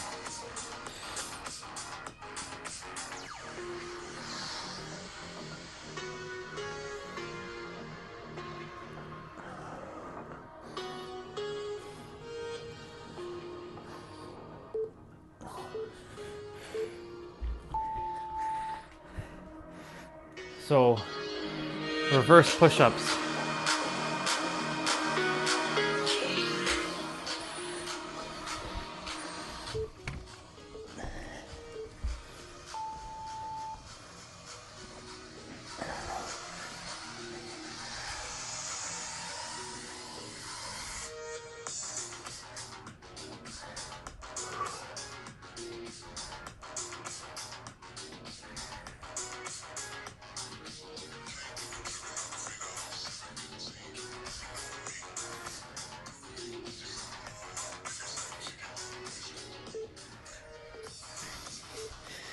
Now we're doing the left side.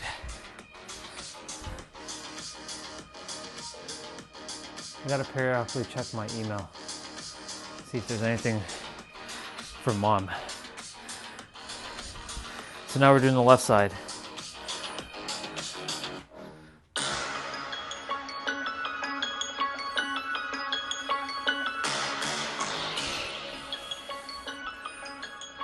you're gonna bring your left leg back now.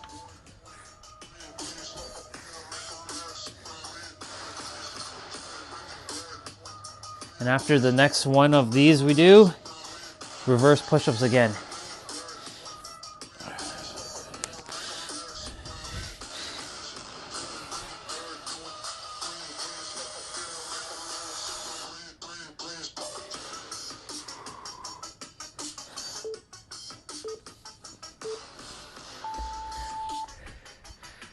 Again.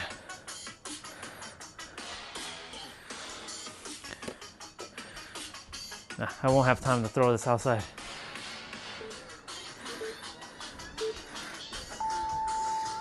In my 30-second pause, I will definitely have the ability to go do it.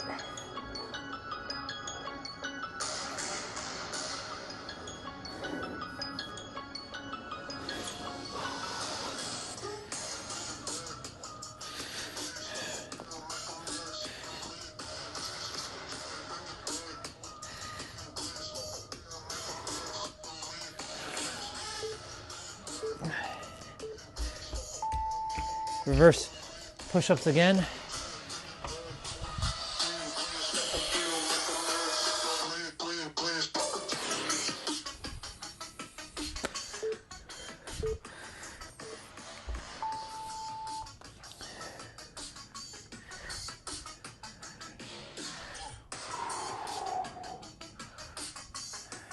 Need to move you all back a little bit.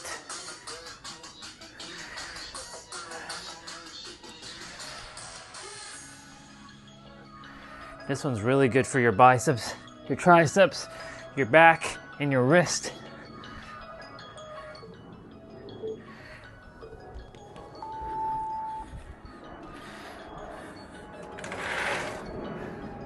Shit, out here is wet.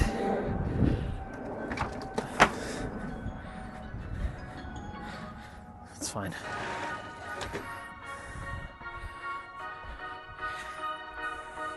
So, he's sitting, I'm gonna stand. Shoulder press, you're doing pike push-up. I'm gonna stand, he's sitting.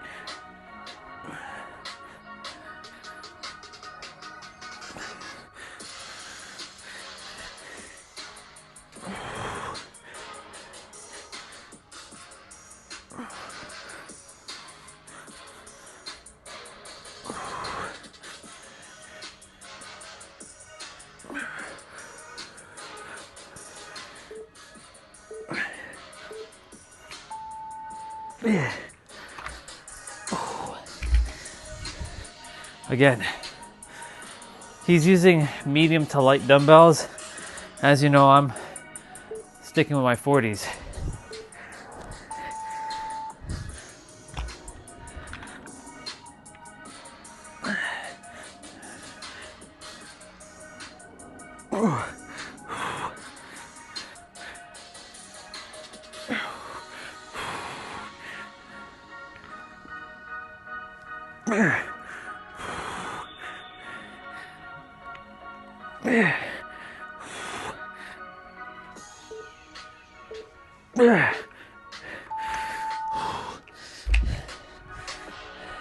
So he's doing lateral raises.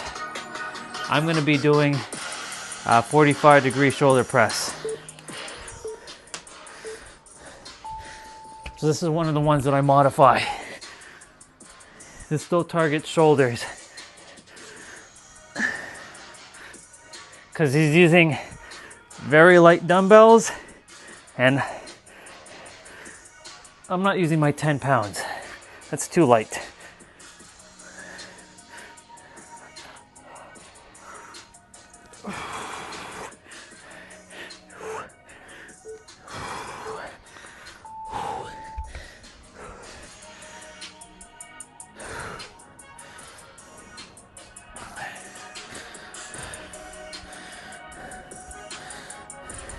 We should be doing bent over rows next. Yep. Rear delt rows.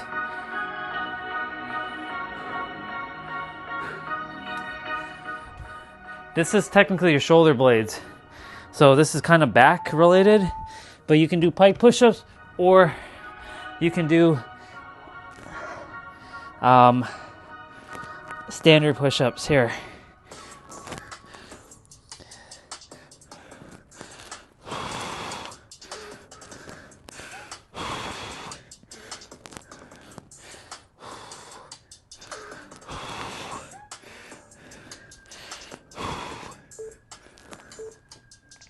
Ooh. Again, he's dropping weight every time he does these. He either goes heavy, medium, or medium to light. So the next set he always does is with lighter dumbbells. I'm sticking with what I have.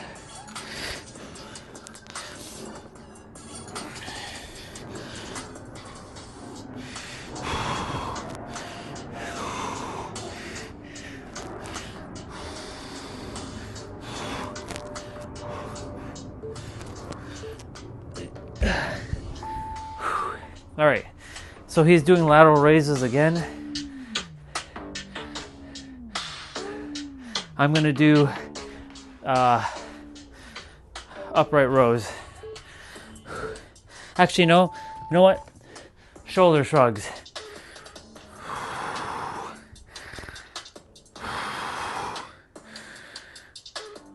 Don't underestimate shoulder shrugs.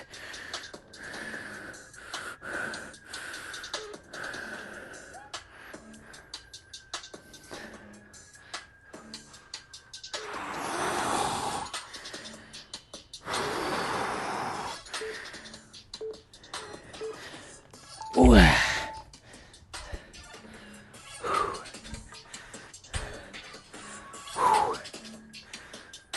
Let's see, what's next? I think it's biceps. Yep. Bicep curls, twist curls. So you're doing narrow push-ups.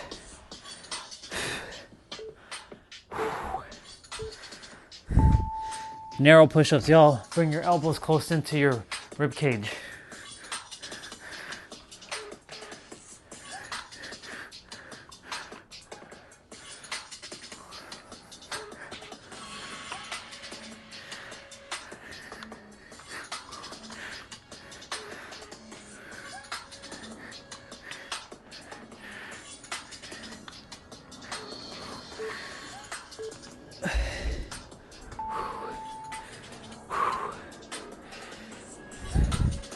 Again.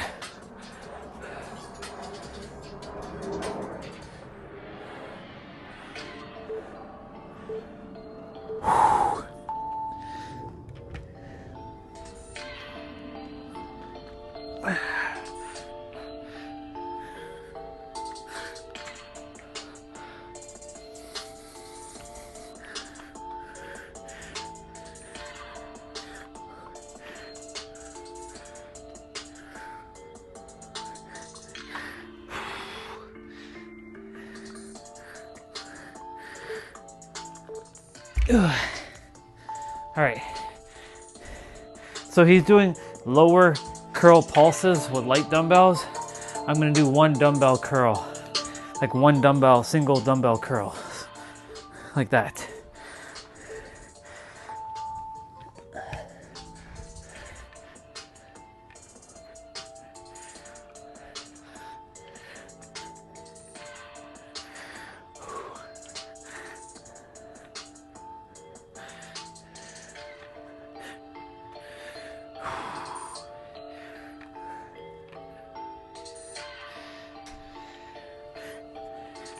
Doing good, y'all.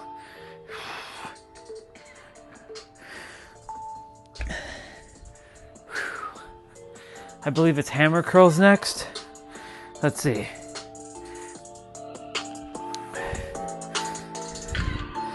What is he doing? Nope. Tricep press. So narrow push-ups again. And if we do too many triceps, which we're not, we're gonna be doing biceps after this. You can switch between, for triceps, you can do diamond, standard, pike, reverse, narrow. You have 4 different push-up types to do. Technically 5.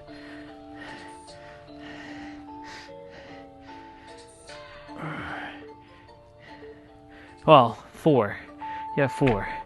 You have narrow, diamond, pike, regular, and reverse technically. So yeah, 5. You have 5. The 6th one is wide push-ups, but wide push-ups doesn't really target your triceps as much.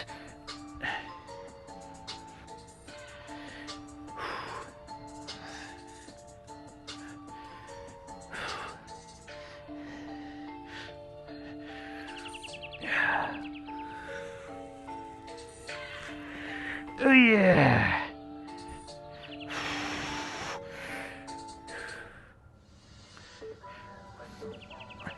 Oh, here it comes. Here it comes.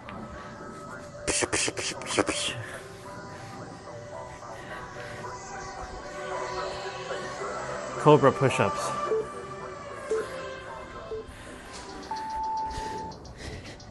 You're on your stomach.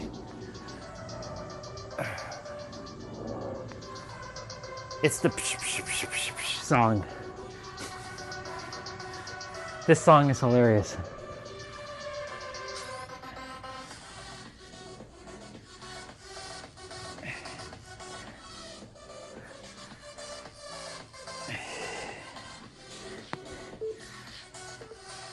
If it wasn't for the gunshots, it'd be okay, but they have to cock the gun.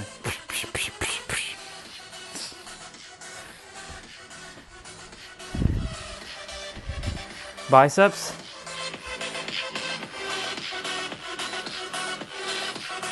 Yep, hammer curl. So biceps again. Narrow push-ups.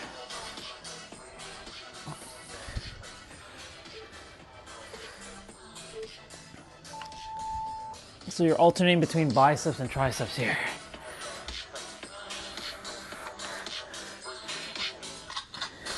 See? That shooting sound.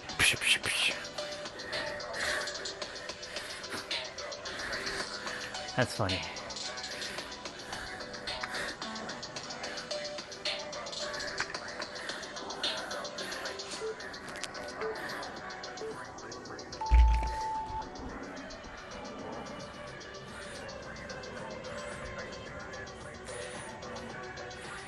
And yet I still jam to it, but the part, unnecessary.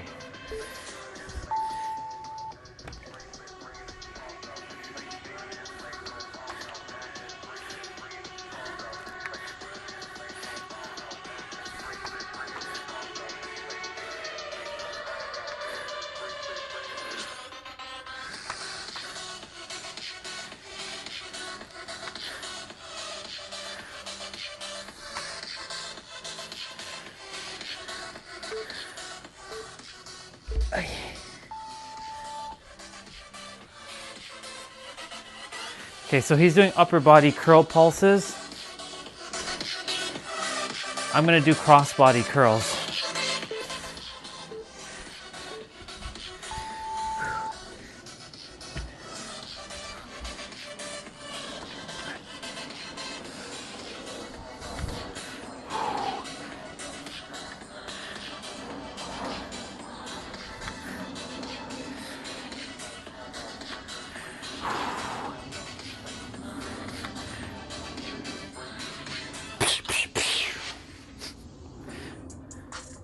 That's funny.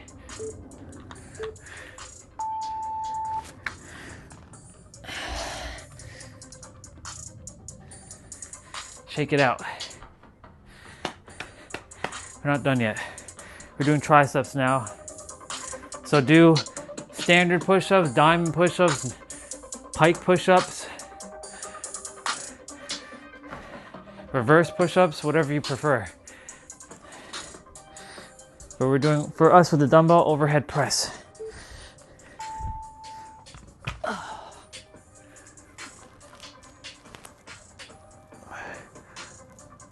Now, for his next tricep exercise, besides this one, I believe it'll be like swings or some shit like that. I'm gonna do dips. I'll use the sofa though. Or I can do narrow push-ups. Again.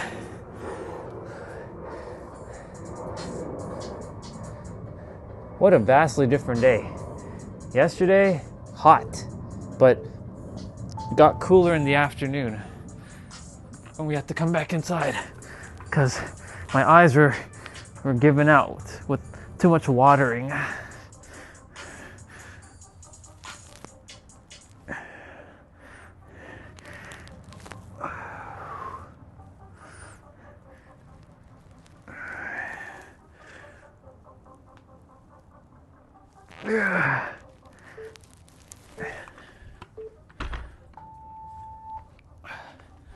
Okay, so no, he's doing commandos.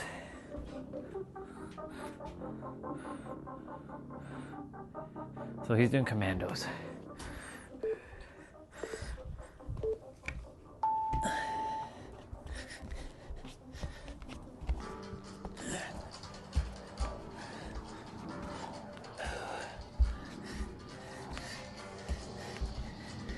This one's also good for your abs.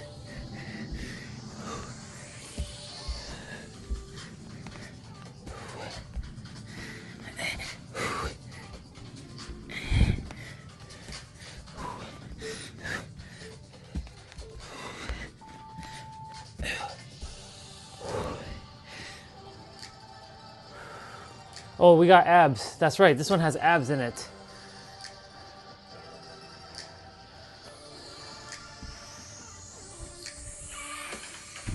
Yep.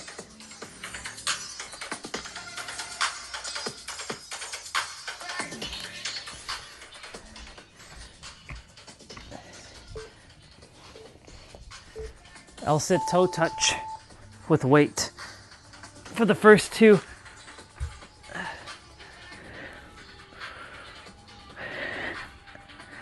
That's right. And just because we have abs here doesn't mean we don't have abs afterwards. You know the deal. I didn't sign up to do extra, says your third dimensional thinking mind. Well, tough shit. You're gonna have to do it. No, you don't have to do it. For me, it's a must. You know, secondary or side quests are optional. Those ain't secondary and optional to me. They're mandatory for me. I say it's secondary or optional or side quest for you all because you don't have to do it. As long as you get the 30 minutes in or the 40 minutes in, the main quest, that's all that matters. You get this part in, you're good. You are good. You don't need it to do anything else. I, on the other hand, I choose to continue.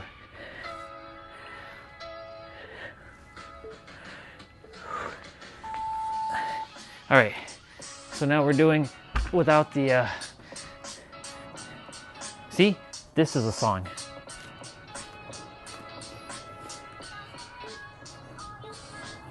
L-sit toe touch without weights.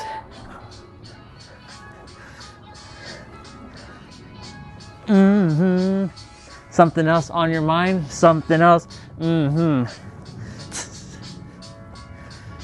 Something else on your mind? Something else?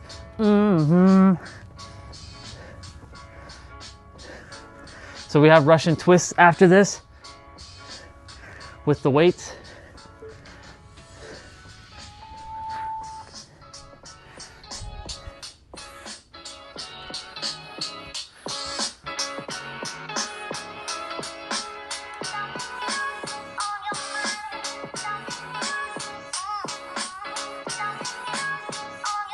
Russian twist, y'all. All right. Lauren, why are you showing us the workout? Because, you know, I wanted to prove to y'all over, not that I need to, but, you know, for any of you that believe that I'm just listening to some music and I'm like pretending and I'm using fake weights and I wasn't actually busting my ass for over a year doing these playouts, here's your fucking proof.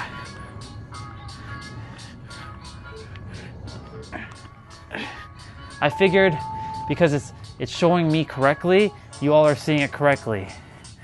I show it to you.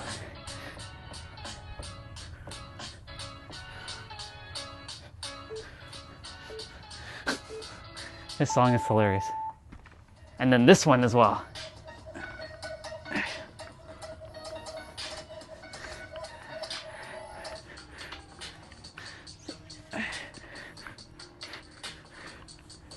Except for those couple moves that I modified, everything else is one-to-one with what he's doing.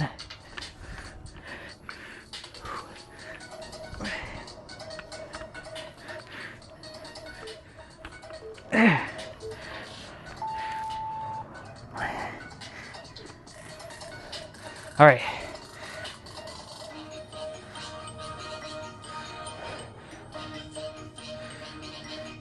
Russian twist without dumbbells. Let's go. Also known as universal twist.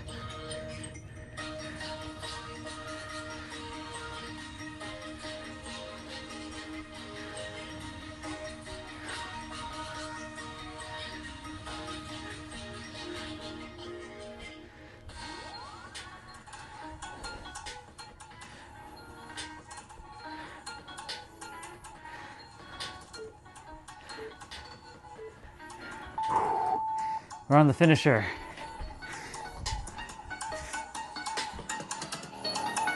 Finisher. Incline push-ups.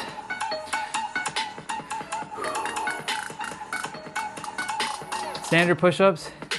And then decline push-ups.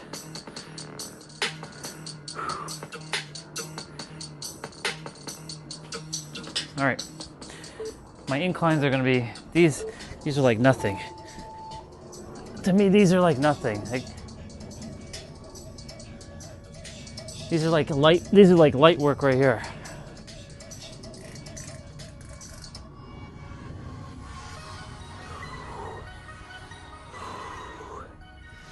Because I don't have I could have used my dumbbells for that.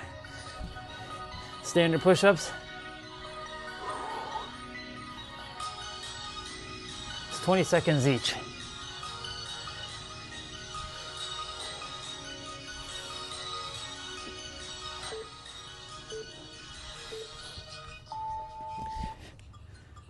Decline.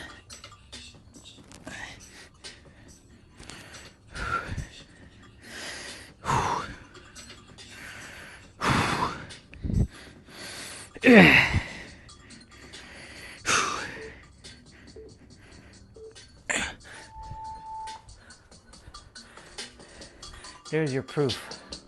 There is your proof. Finished.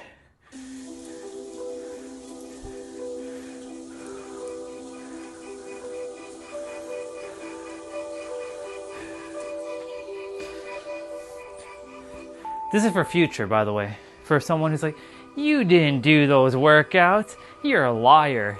You didn't do any of that. There's your fucking proof. Right there. Enjoy.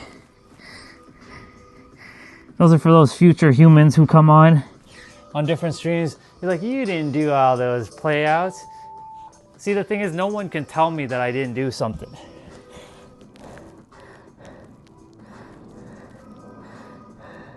That's the one thing that no human on this planet could ever tell me, that I did not take action.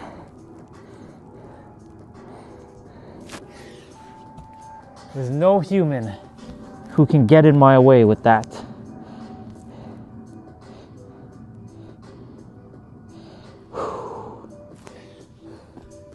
And that's the reason why I have you all watch me do my things, It's not really for you all to watch me do my things, really. It's for me to have proof on the camera. But how much proof do I need? I have over 400 different videos now, lives.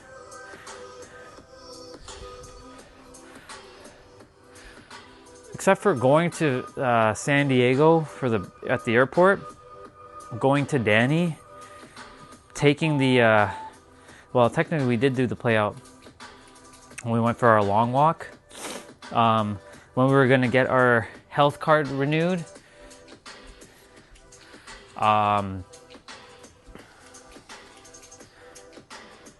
What else? Oh, and of course the 30 days that was in San Diego in the morning at like 5 a.m. working out in the gym, getting my shower in when I was feeling under the weather, sleeping in the car, right? That's when, you know, those are the days you don't see the playouts. But I have probably over 400 workouts now. Easy. I have 400 workouts done on this live stream.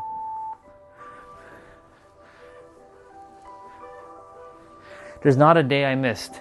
Even if the day was short, like when we went to Danny to travel to see her, and I cut it short, right? I still live streamed. I live streamed driving there, right? You all got to see me drive to London, Ontario. Some of it cut out, of course, you know. But then it picked up, the internet started to work.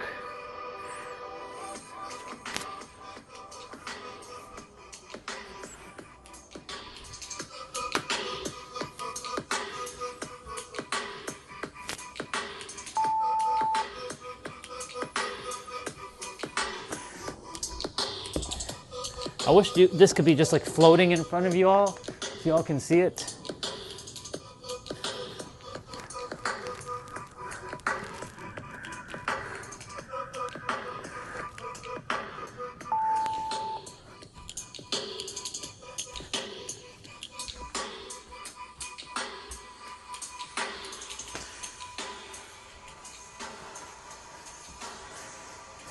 There's your fucking proof. Also, when I say I'm going to do something and I follow through and I do it, I did it, right? You know, when our brother yesterday asked me to write a letter, I was like, I'm going to see if I can get it done throughout the week. I'm like, nope, we're not doing it throughout the week. We're doing it today. We're getting it done. Get it off our plate. Not because we had to, I chose to, but I wanted to get it off my plate. He's giving you a high, he's clapping. Later, bro. Well, I'll see you in a few minutes because you got abs to do. There's your proof, y'all. For any of you who were doubting that I was, you know, you're not doing an actual workout, you're just lifting weights. Well, for those, you know what? I want to do you something even better. Give me a moment. I got you.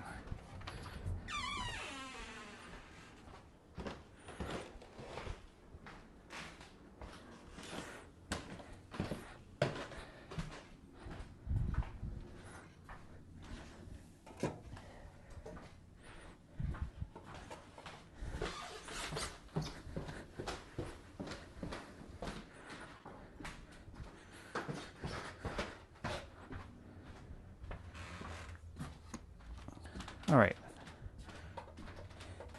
You see this? Do you know what this is called? This is called a scale. It's an old school scale, but it's a scale nonetheless. You can tell it's old because of the yellowing. It's set to 0. Oh, and just to prove that it's set to 0, I'm not cheating. Well, I need to, it's not quite 0. There, now it's at 0. See that? It's at 0. So for those of you who think I'm using fake weights,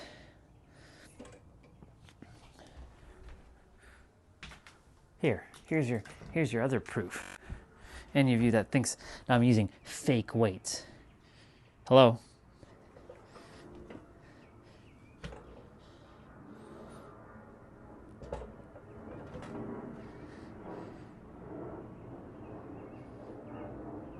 Close to 40. Now it's 40. So if I do 2 of these boys,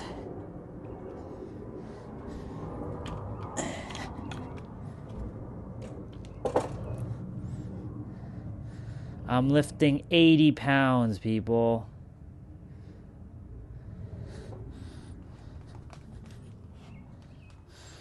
Speaking of which, I should check my weight. Of course, this is not my actual weight due to the fact I have clothing on and my shoes on. Let's see what we're at. I don't care if I show people how much I weigh. I'm at 140. I'm closer to probably like 135. I put on a little bit of pounds because of, you know, that hot chocolate, but it's muscles. See that?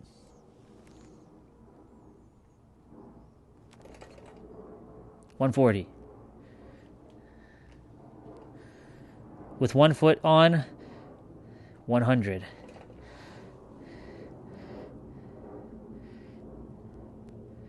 There's your proof. There's your goddamn proof, people. Should I take a screenshot? I should take a screenshot. You don't need to do all that, Orion.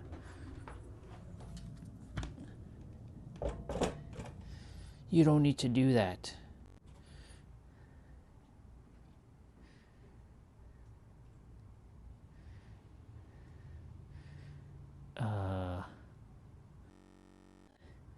That's not what I wanted to do. I wanted to take a fucking screenshot.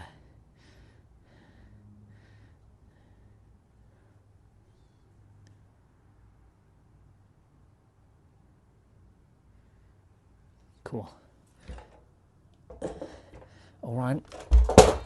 Ooh. Orion, why are you doing this? Because I must prove to you humans. Because your human mind always seems to want proof.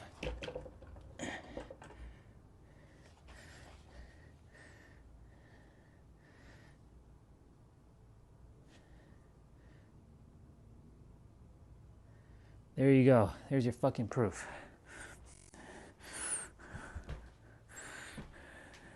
I got my screenshots.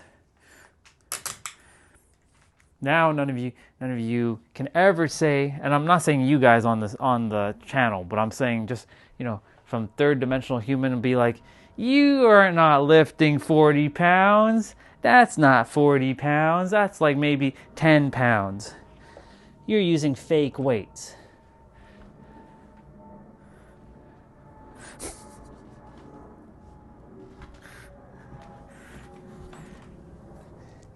That finger is to your mind, not to you, but to your mind, because it's your mind that's speaking, not the character. The character is just a shell that's being controlled by the mind. You're not using real weights, Orion. This is fake weights. Okay.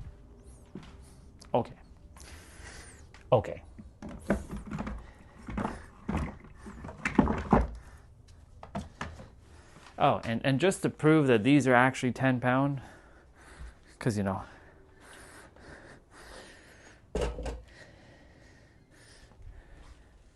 come on, Orion, we don't need you to keep proving. No, I like when people like to talk, even though no one's saying anything. There's your fucking 10 pounds. See?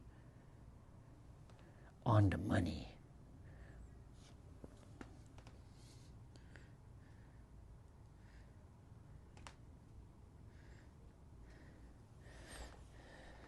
Oh, and the weight. I gotta get the umbrella out of the way. And this guy, you know, the one that we've been lifting for the 55 curls. Let's check what this guy weighs. You guys are thinking, oh, he's lifting something light. This one rolls off, but There you go. There's your 20, like 21.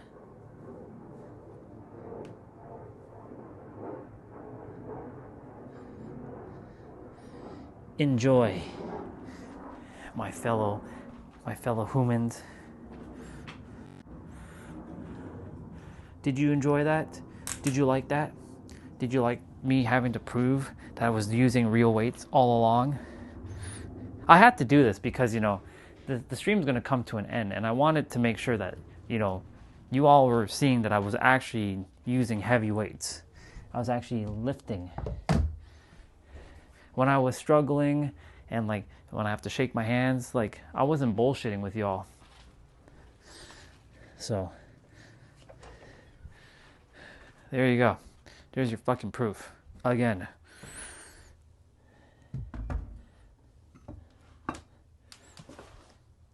And I'm glad I took those screenshots because I know there's a reason why I took it. Because I know there's going to be a human in the future who's going to be like, you didn't do those workouts. That's a lie. That's a lie. You didn't do shit. You didn't do shit, Orion. You didn't do nothing. Oh yeah? Oh yeah? Oh yeah?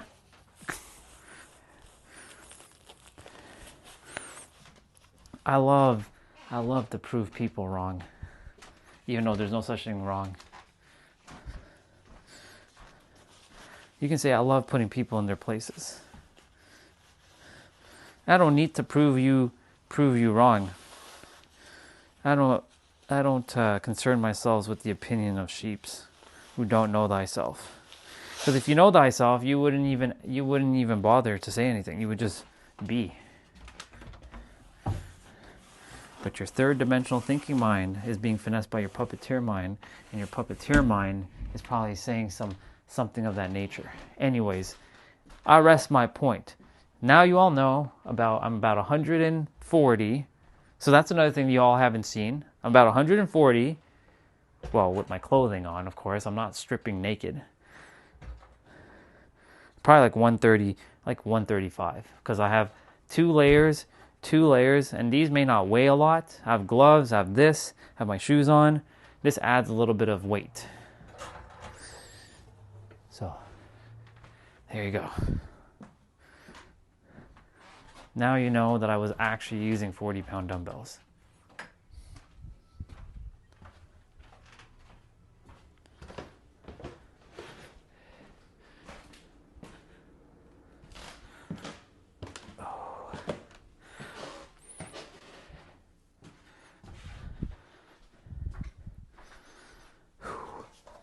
Thank you, Scale. I appreciate it.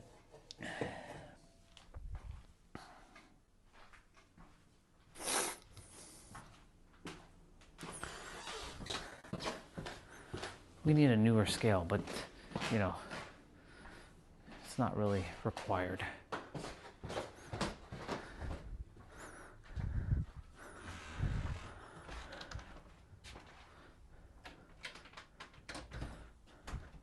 All right, with that proof out of the way, and so today's been like, I should just call this proof. I should name this one proof. I could change the name actually, and then tomorrow I can call this wrath, but it's fine. Tomorrow I can call it proof. All right. We're going to do labs now. Labs. Which one of these shall we do? That's the one with the good music. That one is going to be 30 seconds of play, 10 seconds of rest, or actually 5 seconds of rest. There's shredded abs with the brother and the sister. We did this one yesterday. We might do this one actually. Yeah, let's do it.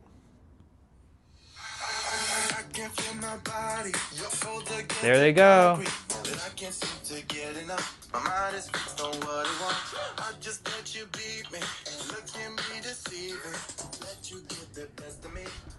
do it. 3-point crunch.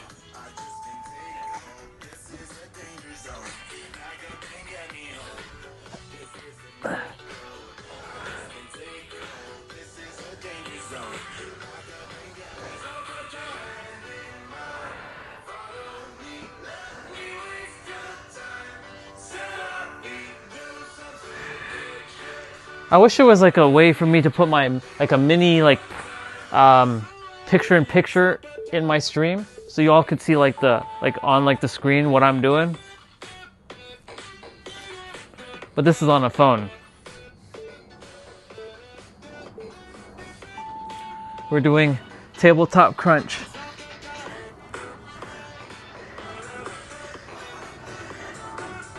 We're gonna be doing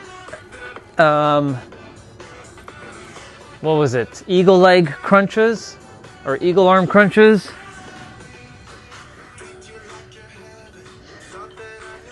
Or eagle crunches, they're called.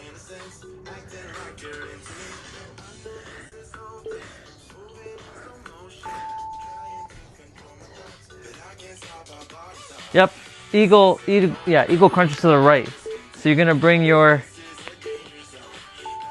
right leg underneath your left leg and crunch.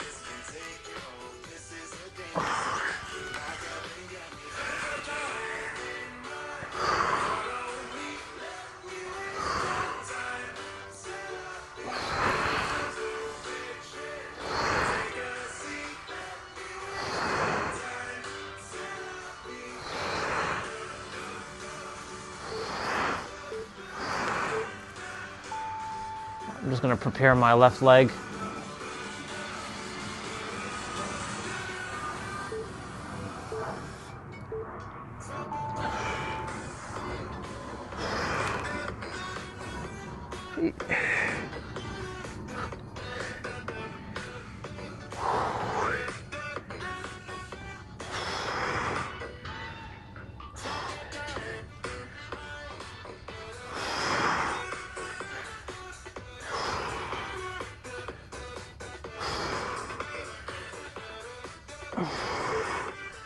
This one doesn't have a timer. This one just has the progress bar. So we don't know how much time is left when we're doing it. So we're doing double crunches, also known as butterfly crunches. You bring your feet together.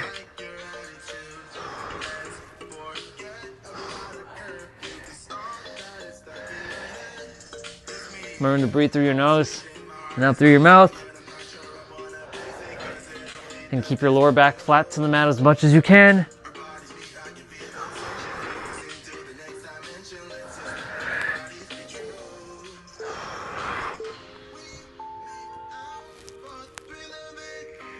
Cross crunches.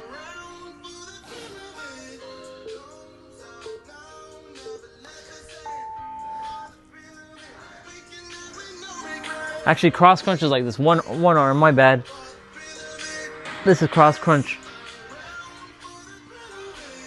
I was doing 3-point crunch again.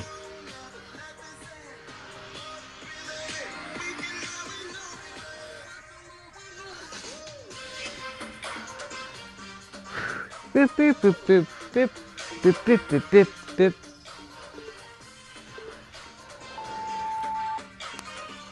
L-sit cross toe touch. So you're gonna bring your right hand to your left foot and your left hand to your right foot.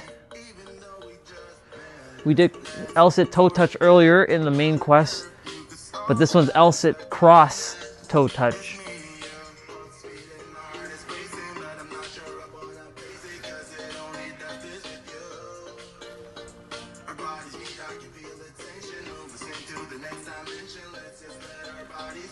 The next dimension. You hear what he said? The next dimension.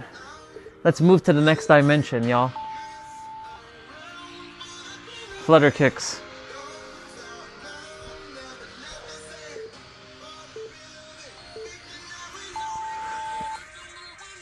I'm gonna put my hands to the side here. You can keep it underneath your butt if you want.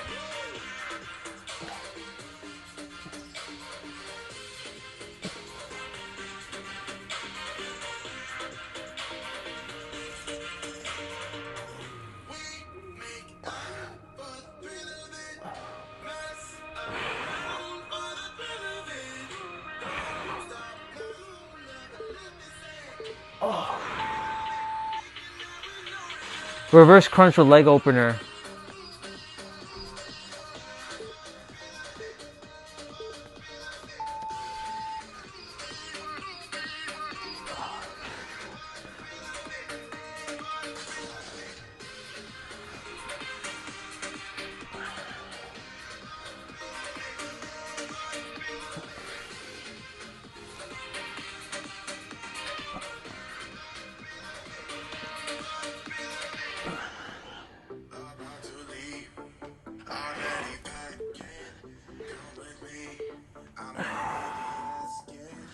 Crunch kicks. Ooh. Mm-hmm.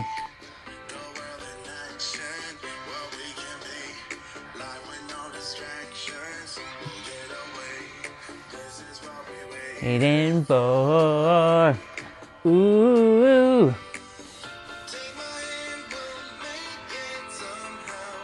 We'll make it somehow.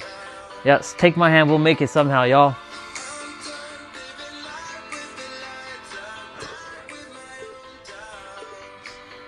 Be free. We're doing wipers, so I'm gonna have to modify my movement here a bit. I don't have that much movement or room here.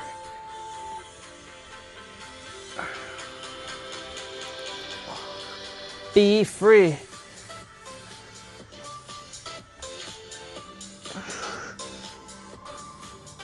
Be free.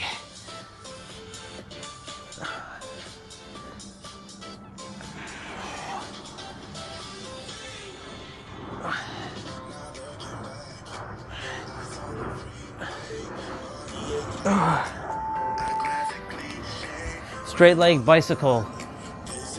It's not standard bicycle, but straight leg bicycle. So I'll show you.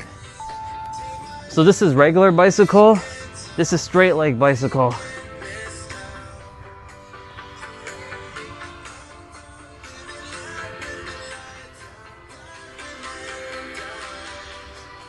Be free.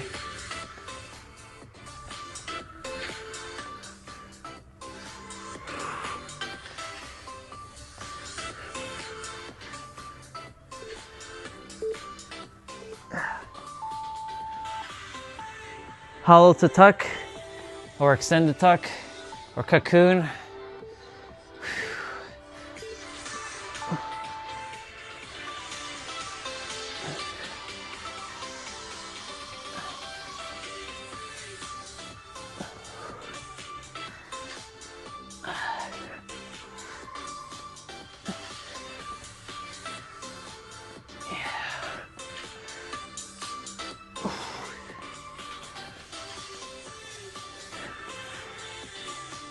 I gotta remember May 6th.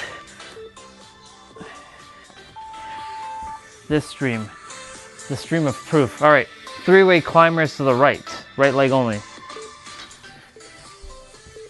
So you're gonna move your knee, your right knee to your left elbow, through the middle to your right elbow.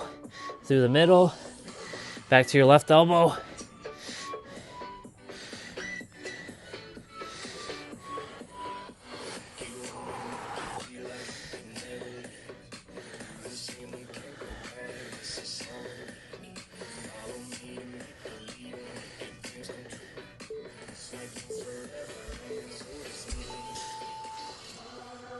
Left side. This is the last one, y'all. Let's go. Left knee to right elbow, through the middle, to left elbow. Back to the middle, to the right elbow, to the middle, to the left elbow, the middle, right elbow.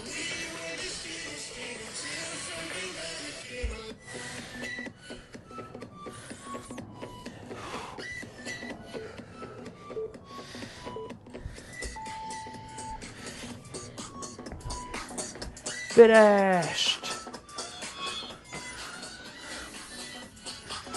He's gonna pick her up and then he's gonna give her a kiss. Look at this dude. Boom. See? That's what me and Lindsay are doing. I'll pick her up. That's what I'm gonna do. We're doing that fitness. All right, since we're done, guess who showed up? Mr. Sugiano. Hey everyone, Mr. Mr. Sugiano here. Your source for gaming tech, emulation, and open I haven't source remembered his news. intro Let's yet. Get started. Let's get started. Kicking things off, or to kick things off. All right, to kick things off, we're talking about PlayStation 1 emulation with DuckStation, and DuckStation continues to get better and better. DuckStation just got a brand new update. For those who may be unaware, DuckStation is on All right. a rolling release schedule. It gets Time updated for us to get rolling. here. And this latest update has a DuckStation. whole bunch of fixes, tweaks, and optimizations. It's worth noting When we get to the end of the video, I'm going to do his outro. DuckStation, so Mac, Windows, and Linux. No word yet on Android. And speaking about PlayStation emulation, next up we're going up a few generations and talking about PS4 emulation with GR2 Fork. What? GR2 Fork is a fork of Shad PS4 specifically geared towards Gravity Rush 2. And GR2 Fork just got a big update. I love that people are just like breaking shit and adding new stuff to their stuff. I love it. And they kind of say everything about it right Okay. in the headline here. Performance boosts, hot fixes, bug fixes, and ultra-wide support. If you are interested in this one and wanted to learn more about it, like everything we talk about, links are within the GitHub link in the bottom of the description below. I don't hide my sources. See? There's one. I don't hide my sources. Banner Hub just got a brand new update. So at the time of filming, You know where the links are. They're in the description. I don't have my sources. I don't hide my sources. Taking a look here, the big thing is Epic Services. Epic Online Services, EOS, Phase 1 online. I actually told him. I texted him. Well, not texted. I commented. I'm like, yo, bro, I'm memorizing your outro. And I also said, do a tempt fate so I can destroy your state. Do a tempt fate so I can crush your state. And subscribe to Mr. Sujano. There's his other line. Talking about the Steam controller. Now, we talked about the Steam controller yesterday when stock levels were decimated within minutes of the controller becoming available. I mean, I was unable to get my hands on one of these things. A lot of people were, but taking a look at the comments in my previous video, and there were a number of people, surprisingly, who were able to get one. The very lucky people. Anyways, it appears that Valve is well aware of the situation, and they say here, Steam controller ran out faster than we anticipated. Come on, for real? Not everyone who wanted one was able to get it. We're working on getting more in stock, and we'll have an update on expected timelines. Come on, soon. Steam. So my advice, Come on. if you are in the market for a Steam controller, obviously we don't have timelines, but at the same time, I wouldn't recommend getting FOMO and heading to Exactly. eBay and picking one up from a scalper at an inflated price. Exactly. Because that could be pretty bad overall if more stock become available. And we can Never, ever go to eBay to buy something that just came out that you can't get. You can wait. Delayed gratification. You already have it within. You'll have it when you're supposed to.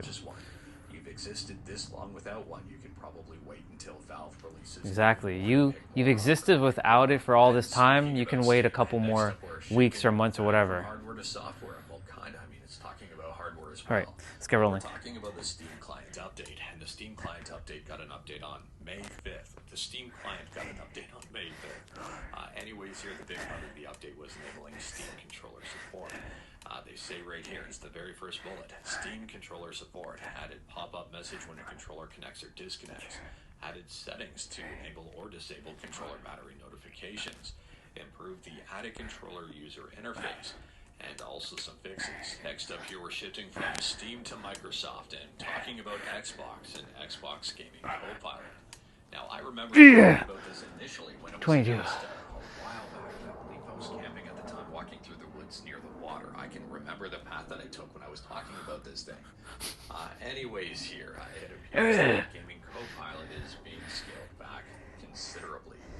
So this is right from Asha Sharma, and they say Xbox needs to move faster, deepen our connection with the community, and address friction for both players and developers. Today we promoted leaders who helped build Xbox, while also bringing in new voices to help push us forward. This balance is important as we get the business back on track. As part of this shift, you'll see us begin to retire features that don't align with where we're headed. We will begin winding down Copilot on mobile, and we'll stop development of Copilot on console. Now, I'm not going to lie here. I'm really surprised about this one, given Ash's previous experience with AI and the direction Microsoft has been taking lately. I mean, this kind of breaks off from the Microsoft overall direction with the Copilot, pushing Copilot on frickin' everything. I don't know here. Let me know your thoughts on this one. But this I like how you said frickin' everything. Kind of out of character. Now, I'm not going to lie here. I'm not at all upset about this news, but I am super confused about this news. I mean, obviously being out of character, at least in my opinion. And secondly here, Is that her? Shotgun points to Asha Xiaomi Sharma? as part of their headline. Not bad. Xbox boss bumps some of her Microsoft Core. There are beautiful brown girls out there. I saw one 2 days ago. She was nice. But I'm interested in the white. Even though we're all brown. Different shades of melanin. I'm interested in lighter shades of melanin. How about that? Not darker shades of melanin. I'm complaining, but at the same time here, there are some red flags with this situation. But moving on from that, and next up, Cosmic we're shifting Epoch? from Microsoft to Linux, kinda, and we're talking about System 76. So System 76 has been on fire. System 76? Interesting. I see what you did there. I see why you named it that. And not System 67. Desktop environment that can be used on more than just Pop! OS. Anyways, they've just released 76. 1.0.12 here with a whole bunch of fixes, tweaks, and new stuff. Why didn't you name it 77? There's now an option to open new tabs in the current directory and make 76. only affect the current tab. Now, on the hardware side of things, we've talked about System 76 laptops quite a bit. Now we're talking about desktops and a couple of new ones. So one of them here is a desktop called the Helio Mira. I think I said that right. Or Myra. Anyways, here, this one looks pretty beefy overall. I love the case design. And there are a few different versions. So the Mira Custom, Premium, and Elite. The Premium and Elite will set you back quite a bit. Oh, nice. Very well equipped. So Very taking nice. a quick peek here at the Helio Mira Custom. $49.99. Pretty well equipped. It's priced at $1,700 or $1,699 if you wanted to be specific. The CPU in this one, no slouch. It's a Ryzen 9 9950X3D. It Nice. can be configured with up to 192 gigs of RAM. Nice. That will set you back as well. So you can crank the price super easily by adding in just a GPU here. Give it a couple of years. RAM will come right down. SSDs will come right down. The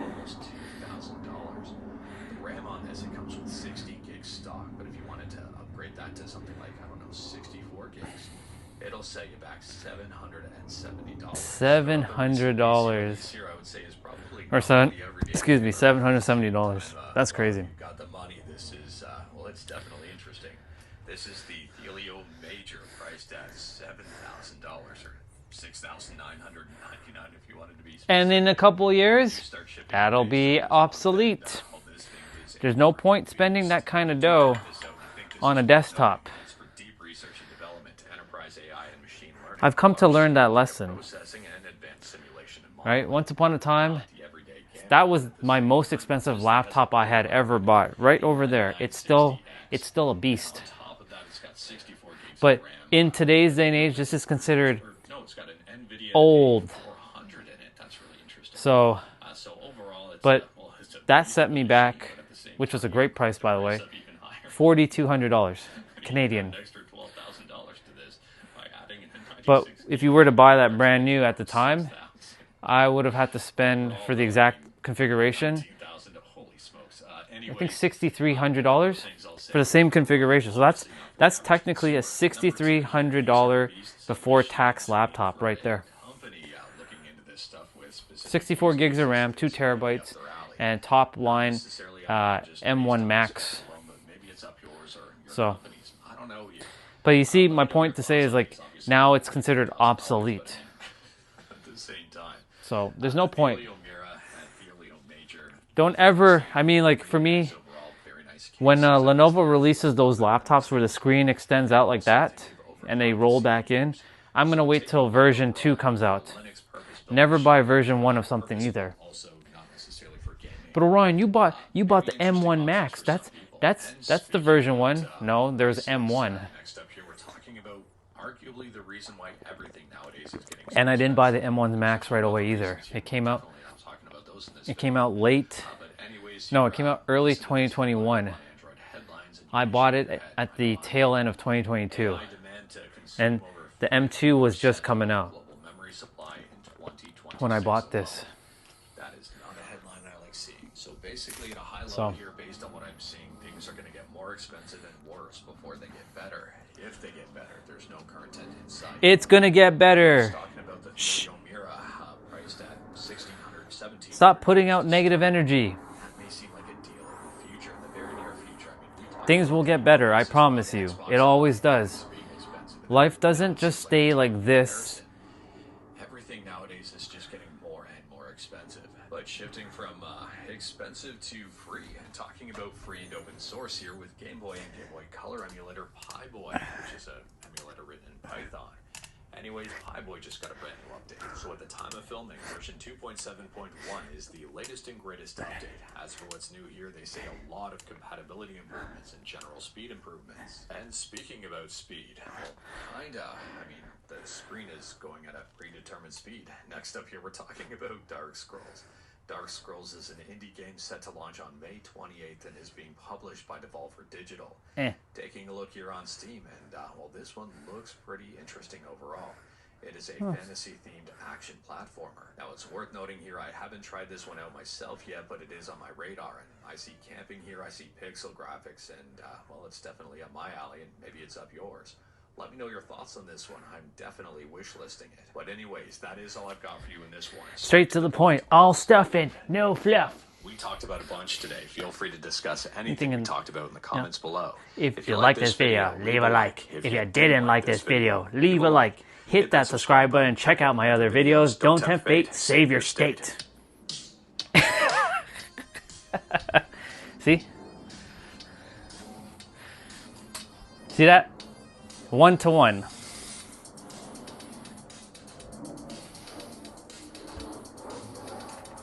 Do tempt fate so I can crush your state. Please. Please, human. Please. Please tempt fate so I can crush your state. I really want to crush your state so badly. I'm begging you to tempt fate. Please tempt fate so I can crush your state. Please tempt it. Tempt it so badly. I want you to tempt fate so badly so I can crush your state.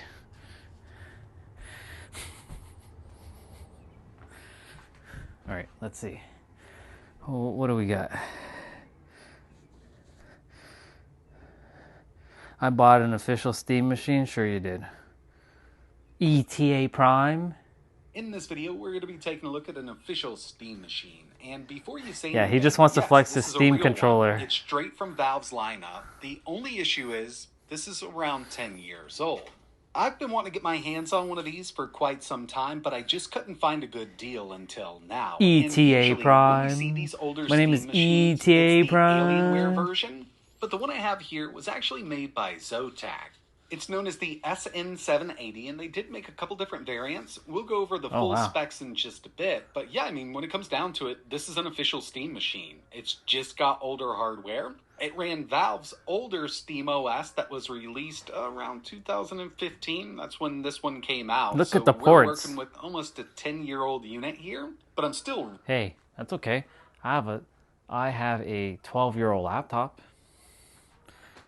If my 12-year-old laptop can play stuff, then that 10-year-old laptop can definitely play stuff. ETA Prime. Well, don't we have a Mr. Nero here? Self-worth is tied to approval. Now, I need you to understand one thing. Your self-worth is the ceiling of all that you can materialize into existence. You could have the qualifications for that promotion, have everything in position for that promotion. But if your self-worth isn't in resonance with that promotion, your self-worth being the ceiling of anything that you want to materialize. Oh my God. Really? This comment right here. What is this? If a gay boy loves a straight boy, but if that straight boy has love interest in girls and also has a girlfriend, also if that straight boy has no love interest in gay boys, then is it possible for gay boys to manifest romantic relationship with straight boy, that the straight boy losing interest in girls? I'm really sorry I'm asking this question again, because it is because I'm not getting clarity on this. Please, if anyone has done this and get success, then please reply.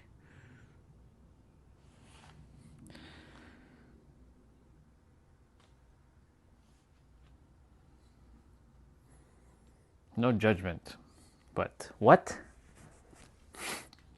Anyways, shall you watch Mr. Nero? Or do you want to just hear Mr. Nero? let's say your desire is up here, and your self-worth is your ceiling, which is over here, you will bounce back from that. You know what? I'll bring you all down so you all can watch it. It only makes sense. Because, you know, y'all got to get some edutainment for the day. Edutainment is necessary. You get it from me early in the morning. It's only good that your minds get permeated in the afternoons with De Niro's. So you can watch Mr. Nero doing his thing while I finish, time, even if you should, which I won't finish, but here you go. Capable of attaining it. Oftentimes somebody's just making more money than you because of their level of self-worth. They feel deserving of more. Not because they're better, not because they're smarter, not because of any other reason. It's the same thing with love. You may be an individual, and I have a whole video on self-worth, but let me break down self-worth. Oftentimes people think your self-worth is what you think you deserve. No. Your self-worth is not what you think you deserve, it's what you know you deserve. And knowing is conviction. And conviction is created from emotional intensity. So your true definition of self-worth is what you have already emotionally, intensely experienced. When we think of the So if you have emotionally intensely experienced heartbreak, then your conviction on a subconscious level is going to be that love equates to heartbreak. Your know is going to be that you deserve heartbreak. That's what you know, even though you think you deserve love. Now, self-worth in of itself, when it begins to get tied to the collective consciousness, it's approval. Approval is acceptance, but the acceptance of those individuals is going to be predicated upon what makes them comfortable. And this is what I said at the start. What is the frequency of the people that you're seeking love from? Because typically approval is good and disapproval is bad. But what if your desired reality requires for you to enter through a phase of disapproval? If that's a bad feeling, a feeling that you just can't shake, then unfortunately, if you don't have the capability of moving past that feeling, you'll be brought down back within the collective consciousness and you won't be able to get what it is that you want. By the way, if you want to increase your self-worth, you just have to change what you know. If you want to change what you know, you need to change your level of conviction. If you want to change your level of conviction, you have to create an emotional intensity. And you do that through visualizing a short scene where somebody that you love is acknowledging the materialization of what it is that you want, a short scene, and you loop that again and again and again while in a relaxed meditative state, because your conscious mind will be out the way, your subconscious mind will be present, and it would accept it based upon the emotion created. You do that again, you create a certain degree of knowing, your self-worth changes, your ceiling raises. But the issue that when your self-worth is tied to approval, your self-worth is essentially tied to something external. And because it's tied to something external, you have now allowed the ceiling of everything that you can materialize in your life to be dictated by something that is an illusion. And that's a dangerous game. That is a dangerous game. Remember, your self-worth is the ceiling of anything that you can ever materialize into existence. But the approval, when your self-worth is tied to your approval, even if it's coming from people are within the third dimensional realm. People are within the physical plane. And the physical plane in of itself is an illusion. So the thing that you're allowing to be the ceiling, to be the determining factor of anything that you can materialize into existence is dependent upon it's dependent upon something that's not even what it seems to be. Hence why your self-worth has to come from within. Hence why I actually advocate that you enter a period where you are entering a state of disapproval, because I believe Lao Tzu said it. He said to care for what others think is to become their prisoner. To care for what others think is to become their prisoner. I think disappointment is a price to freedom. Because I think on the journey, as you materialize what it is that you want, you're going to disappoint people around you. But I think disappointment is true freedom. I think the cost of freedom is disappointment. It's something that you have to get comfortable with, in my opinion.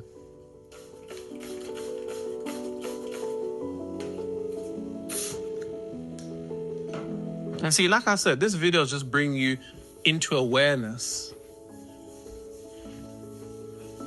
of unconscious manipulation that you've been going through,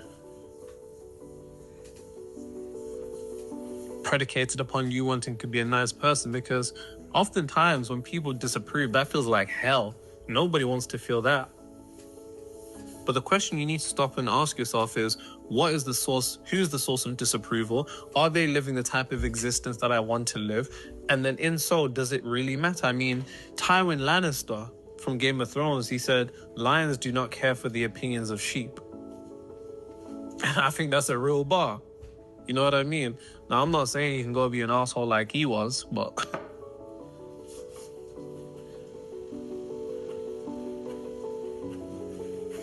Someone said, yo, I'm a paraplegic hip-hop artist from DC.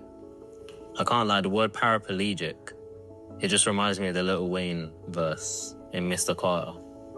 Oh, yeah. Anyways, from BC. And the way he says it. Anyway, he goes, I was shot 5 times when I was 18. What? 5 times is crazy. 5 times? Yeah. I'm now 35. A few years ago, my brother and I drove across the country and moved to LA to chase our dreams. I came across your videos right after I lost my job and was kind of worried about the future. Learned that the future was already set up for me to win, and after a little while I noticed I was living even better than when I had a job. I got signed to an acting talent agency with offices in LA, New York, and Atlanta. Got my songs on multiple TV shows and a movie so far. But now I fully make a living off my music, and it's because I learned what real manifestation is. I know you don't want the thanks, so I'll thank myself, but shout out to you and AJ. Yo, that's crazy. That's very inspiring. That's so inspiring. That's sick. That's sick. That's really cool. Bro said he's got his songs in movies and TV shows. Feet up like a paraplegic. A parallel park. Nah, Lil Wayne is actually top 5 rappers.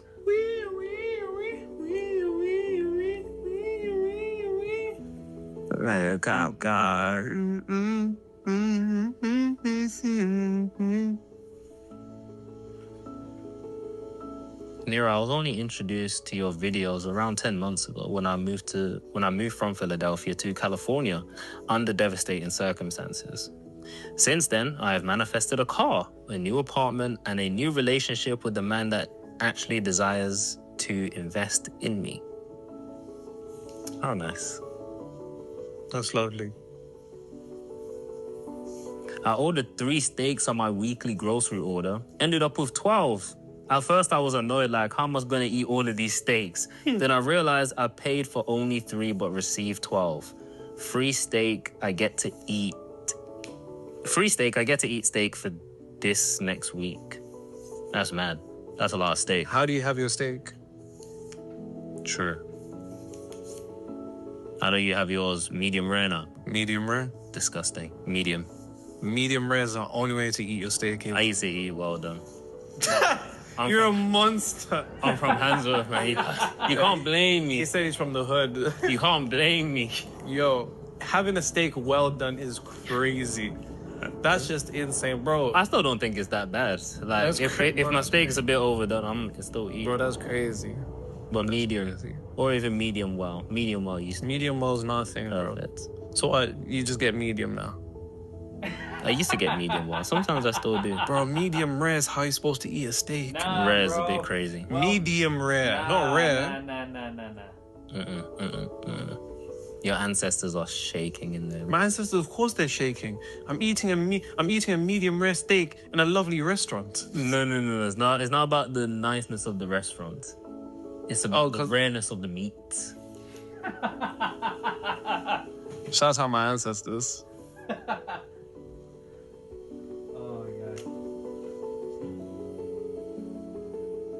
Oh my God. What's wrong? Your teachings actually did help me manifest a nice guy. I had a terrible breakup with the father of my kids and was in a bad space for a while, completely on autopilot. Accepting love probably just wasn't for me in this life, even though I'm a lover girl at heart. I found your videos and my life slowly started getting better. Before all of a sudden blessings were flowing in easily. Blessings fall on me right hand. You know what's funny? She said her life was getting better. Some guy was like, yo, watch your videos. My life was just getting worse. I'll never forget. That was a top tier comment. They also said, I met someone who cherishes and worships me, and I get to do the same for them. At first, I was scared because I was still in the headspace of looking at things like they were too good to be true. But I've dropped that mentality now. I've learned how to master my emotions so much more frequently. I've noticed how having such nice, intense feelings for someone can easily create anxiety if your limiting beliefs still run the show. True. I'm so grateful for all the work I've been able to do to alchemize that old energy with the help of your wisdom. Thank you, Nero. I recommend your channel to anyone who will listen.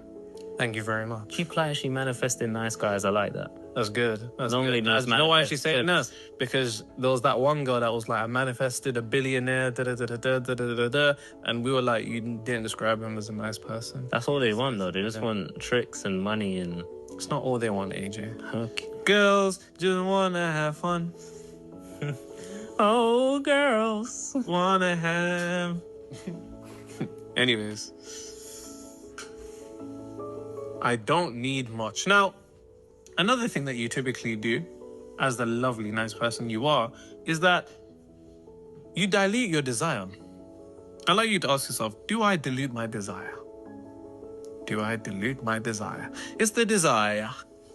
Do you dilute your desire? Because the truth of the matter is,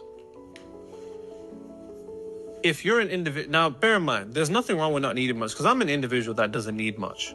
I'm a very, very simple individual. Good food, good conversation, good company. I'm a simple person. But oftentimes, when you have a desire for something, you will often begin to dilute your desire while taking into consideration those around you because you don't want to look like you're doing too much. Because the truth of the matter is, you have shame for what you desire. And the issue is, if you have shame for what you desire, once again, you'll unconsciously repel it from you. Because you know that if you got what it is that you want, you'd feel shame. Once again, it's feeling bad ahead of time for getting what it is that you want. And you already know you'd feel bad because you're taking into consideration other people. Go back to what I said at the start. Overly considerate, overthinking about other people's problems as opposed to your own, and then taking those problems on as your own. Because the truth of the matter is, like I said, when you begin to dilute your desire, you think you're doing a good thing socially, but from a point of frequency, you're weakening your frequency. Because you have to understand, in order for the universe to give you a correspondent reality, you have to send out a frequency, a state of consciousness, a self-concept, a signal that it indicates to the universe that this is what I want with strength.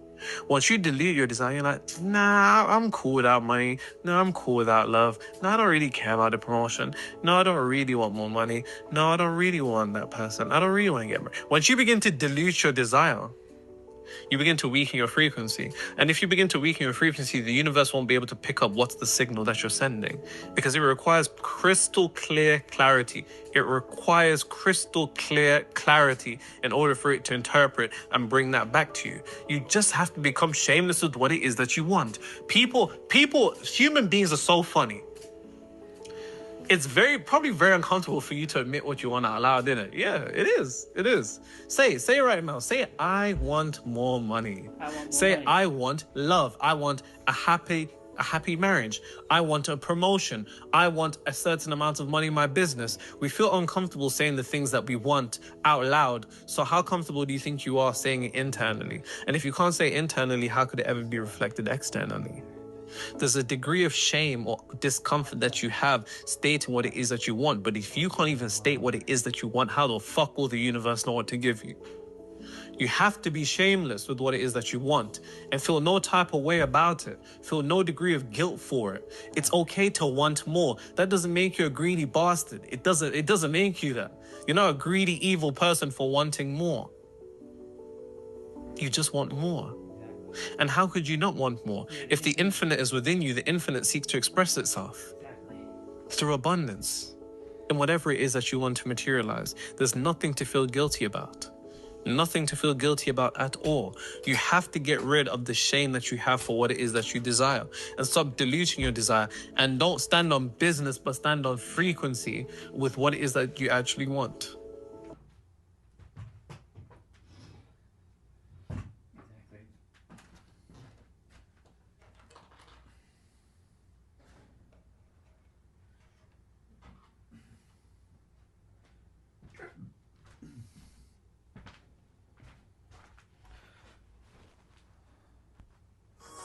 I don't know if this is gonna get copyright.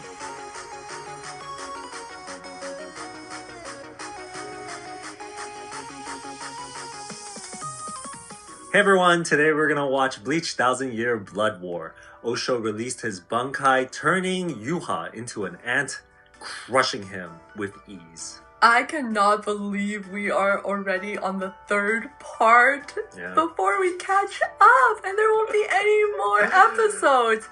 Everything went by so quickly. All the episodes are so action-packed. Yep. We'll have to see what is going on now that Yuha has apparently died. Does that mean Ubu becomes the next Quincy King? Yep. Let's find out. Let's jump into the anime. Ikimashou! Ikimashou! Wait, I want to see all their bankais now. Like, what do they look like? We're not gonna get to see it. Senjumar was too OP. Defeated everyone with her banners. Oh my god. Wow. I wonder how fast the Bankai is. Do they slow it down for us to see?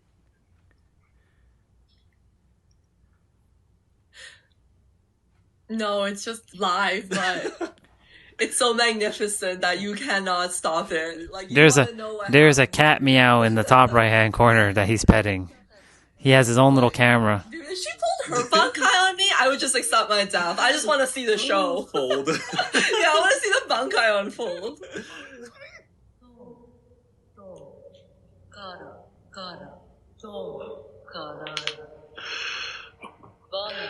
The poetry here. Boom.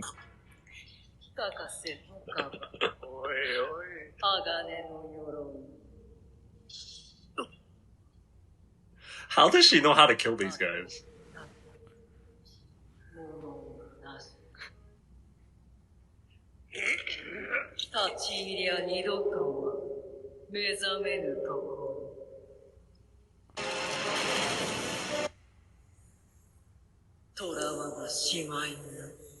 We were predicting that Uryu can't die from this. This is a tongue twister. Say that 5 times fast. Oh my god. Do you think he's dead? I think he has to be, right? I don't know how he would have survived this.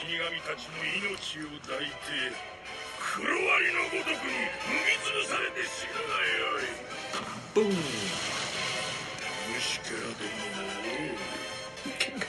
King of the Bugs. Chi-Chi. It was a good run. I wonder how they train their roasts. You probably have to practice, right? They practice with each other? Yeah, they definitely have to practice.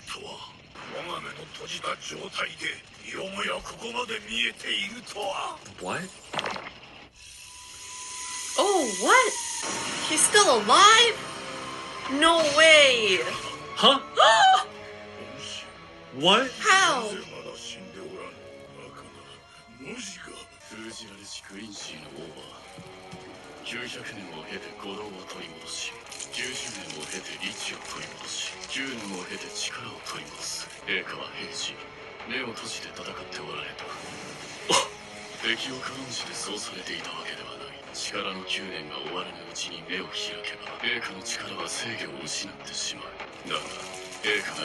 Right now?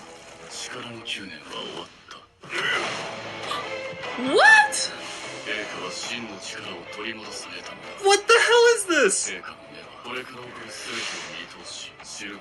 He can see the future.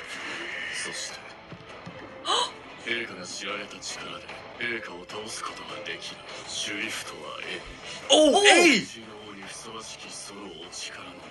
Quincy King. The Almighty! Oh! Uryu the Almighty? Yes, does it awaken for him too? Yeah, the he hidden has the power. A.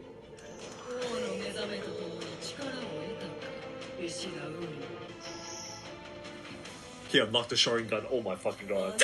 Holy shit. Yeah, Sharingan, what the hell? What is going on?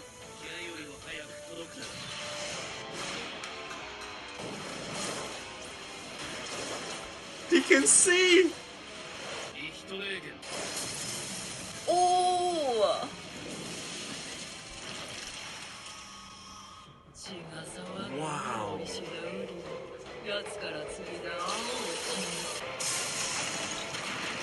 Oh my god.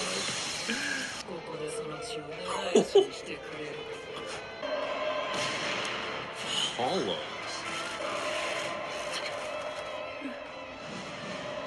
Oh my god, what? Is she using our hollows because it's allergic?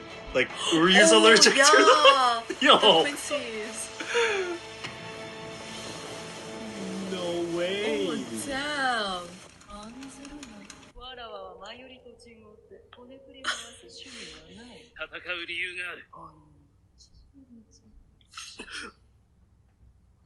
What's that do?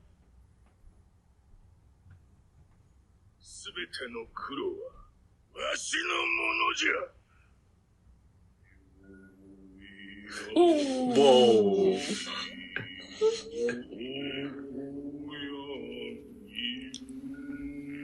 Yeah, that's pretty cool.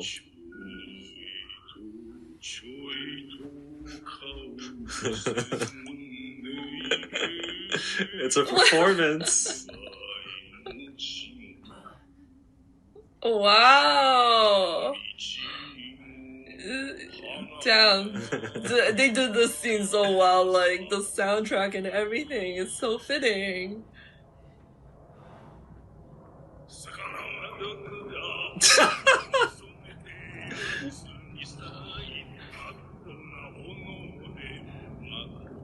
Wow.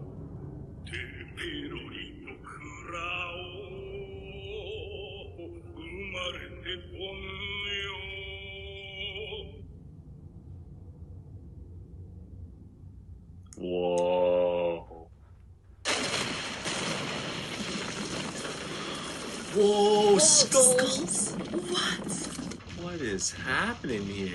Holy shit, did they have to go so hard? What?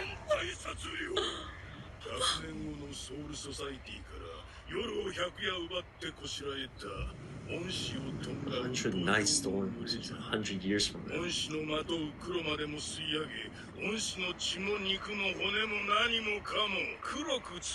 Damn, this looks so awesome.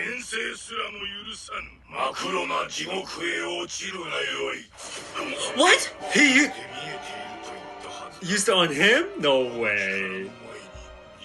対策も介在する余地はない。私の前に無力。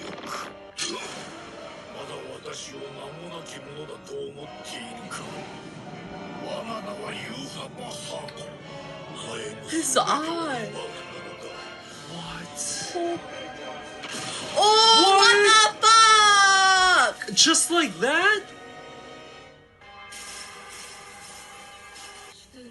Holy shit!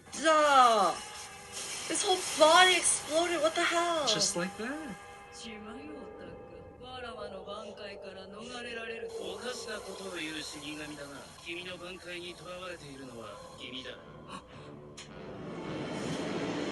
What? How?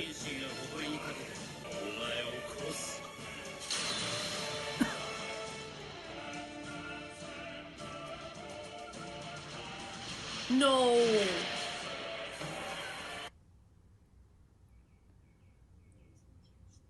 They are shocked.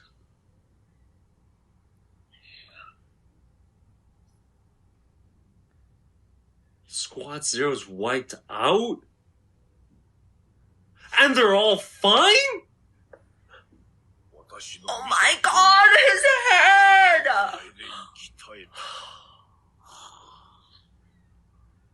Oh no. How come his eyes are like, is he actually the sun? The Almighty? I don't know, it feels like he is. He took the powers or something.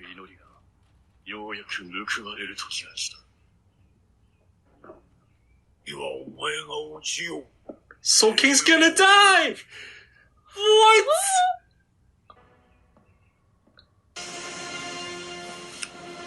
He's taking it off.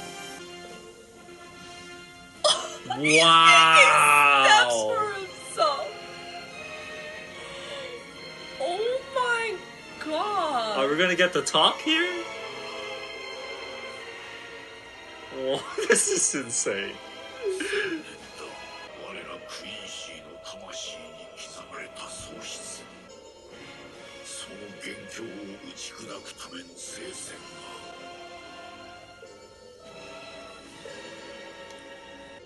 聞こえるか、私の足音が。That's it. him. That is it. 3階の王に送るタム家の鐘だ。 Oh my god. What the heck is happening? Oh, this is the worst time to They show are up. so screwed. They're just gonna find Osho's head. Yeah, they didn't even jump off that platform right now and go fall back to Serite. Can she heal him? Or he may? どうした？わかんねえ。名を呼んでくれ。和尚の声が聞こえてる。 Oh my god. わしの名を呼んでくれ。名前を表すべ一べ。 How does he know? What? What the hell is happening? He can't be killed?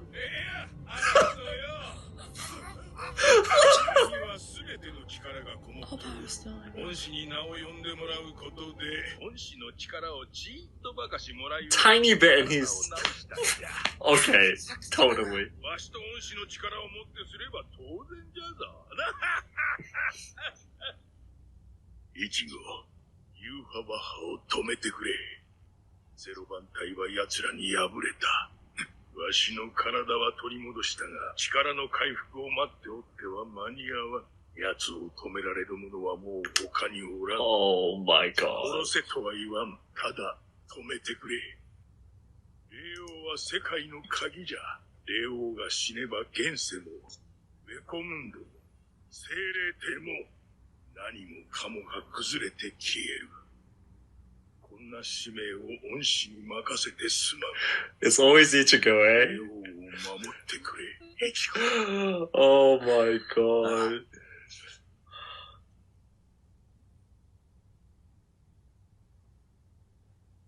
Oh! Why? Why? Yo, no way. What's going on? Don't tease us like that. Hey, Isaac.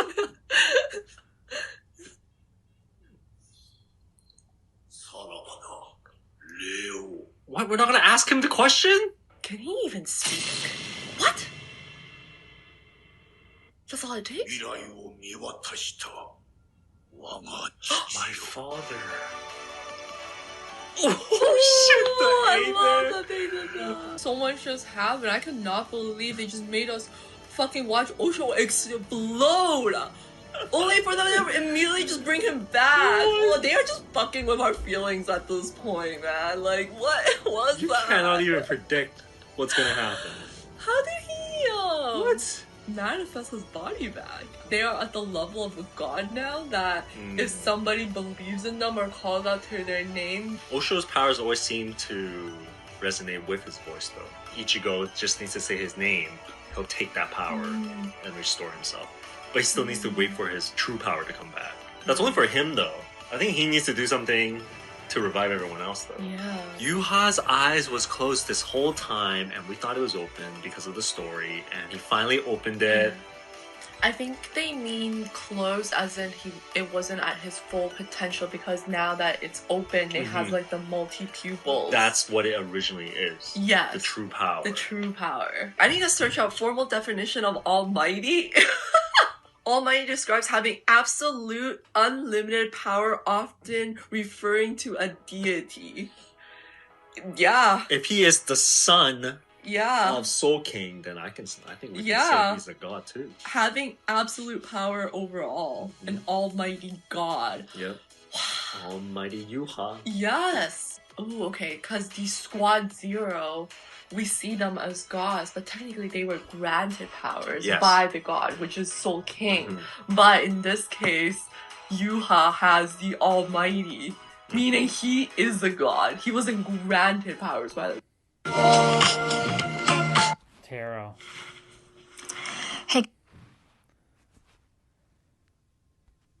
Self-worth is tied to approval. Now, I need you to understand one thing. Your self-worth is the ceiling of all that you can materialize into existence. You could have the qualifications for that promotion, have everything in position for that promotion, but... Oh, we already watched that.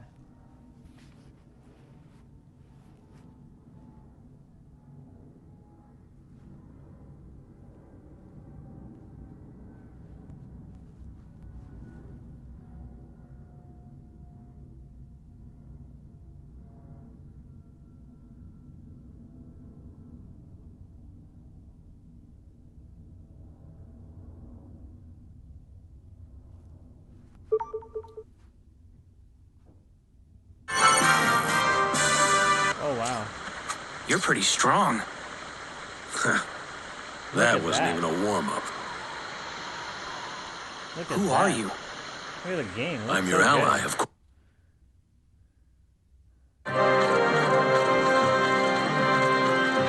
This isn't good. That's pretty cool.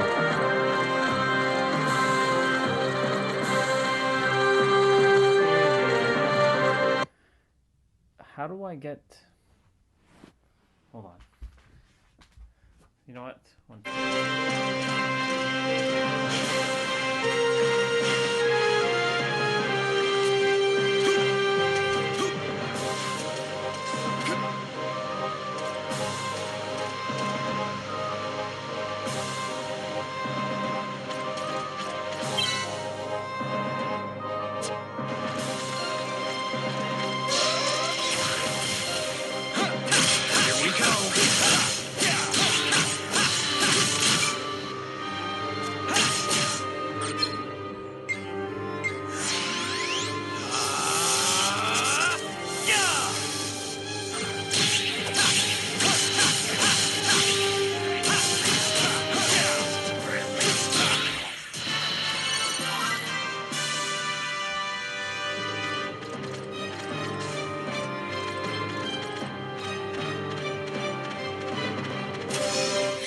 Wait. Huh? Now we go our separate ways. What? What do you mean? I can't go with you anymore. Sorry. Just go into the residential area and take down that big brute. Hey, hold on a second. I can't take that thing out by myself. You don't think so? Here, try this. It's much better than that butter knife of yours.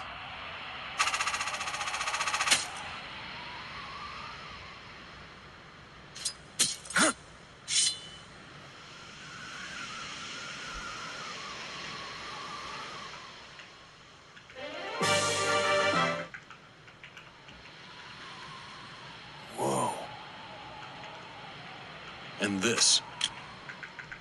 What's this? A battle recorder. It'll capture the fight from start to finish. You ought to... Here we go.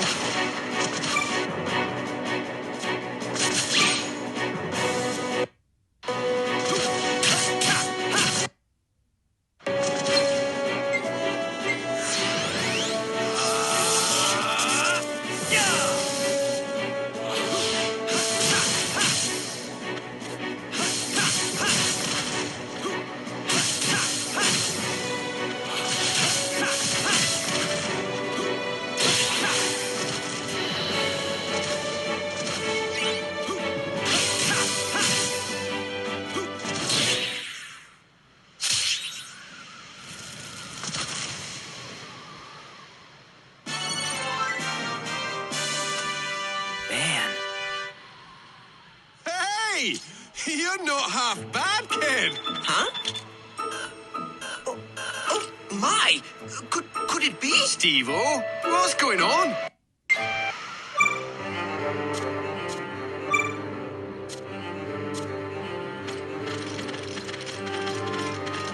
The number of beasts keeps increasing.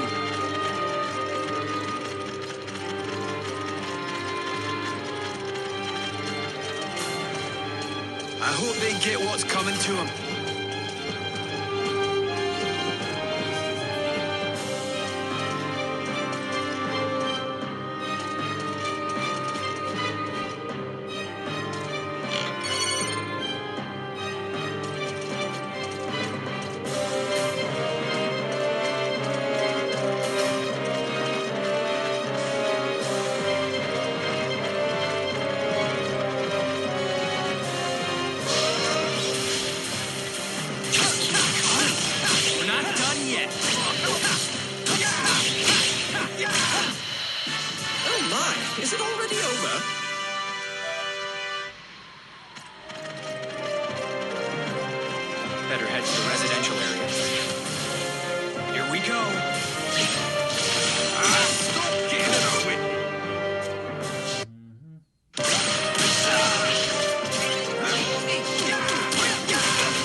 popping up like crazy.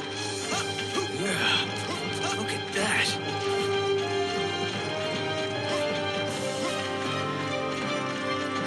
Battle after battle. We gotta get through it.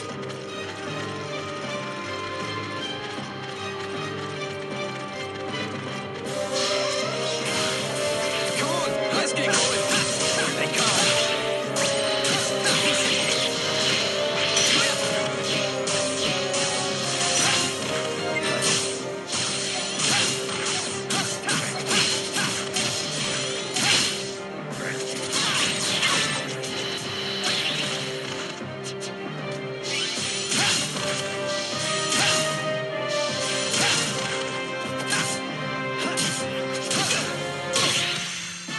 That was a close one.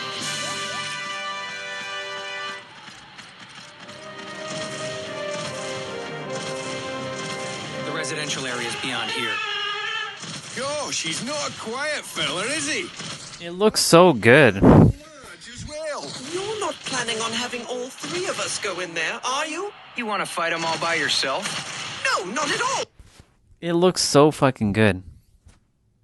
That's crazy, totally reckless. You know, Mr. Claw, I think you forfeit any points you earn. Whoa, this thing is huge. Watch you don't get crushed.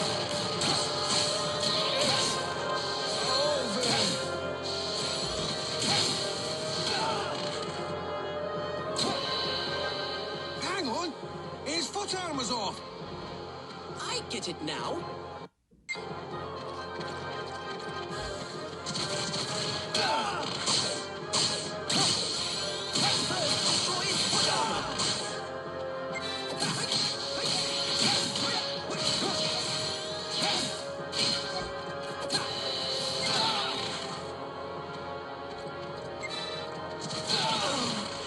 How pitiful.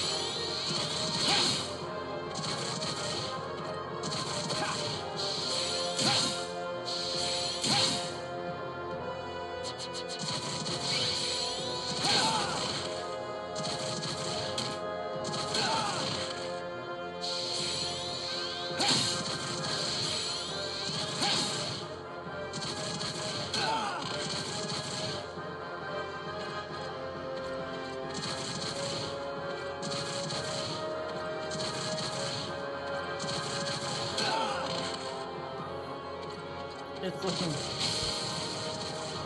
Man, the game's looking so good. So crispy. It looks so crisp. Man, that's cool. But, that's fine. I'm playing it the way I used to play it.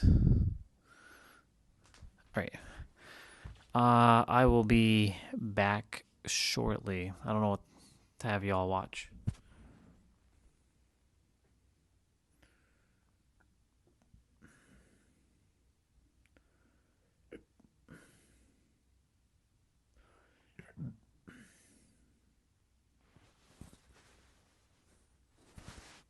Let's see.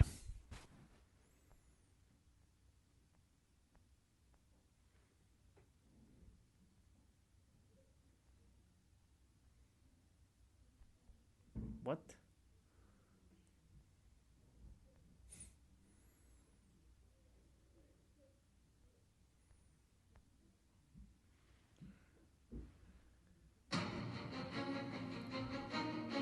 Oops.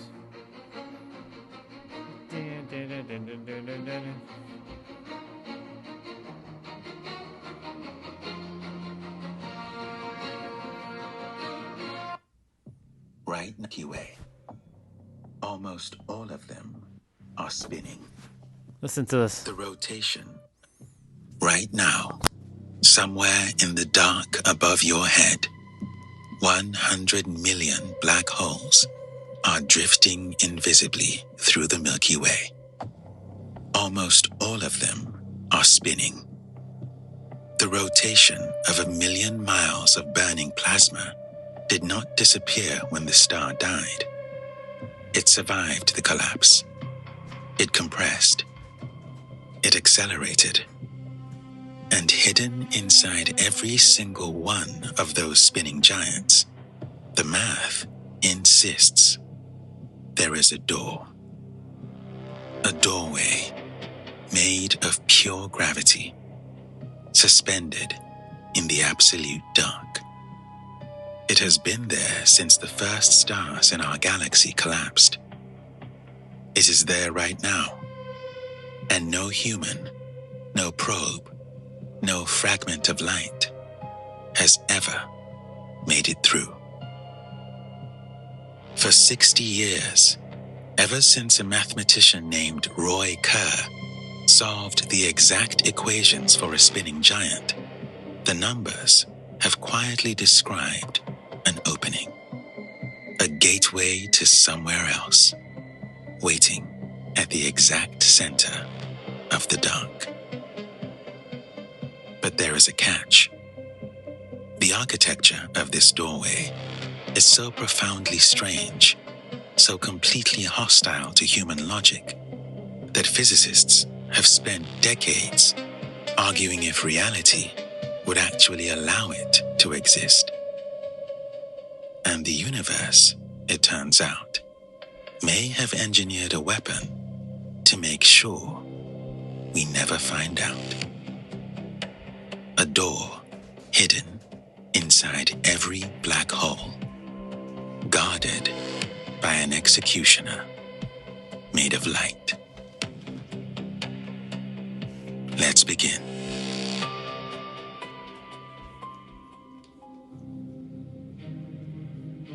To reach the door, you first have to survive the approach.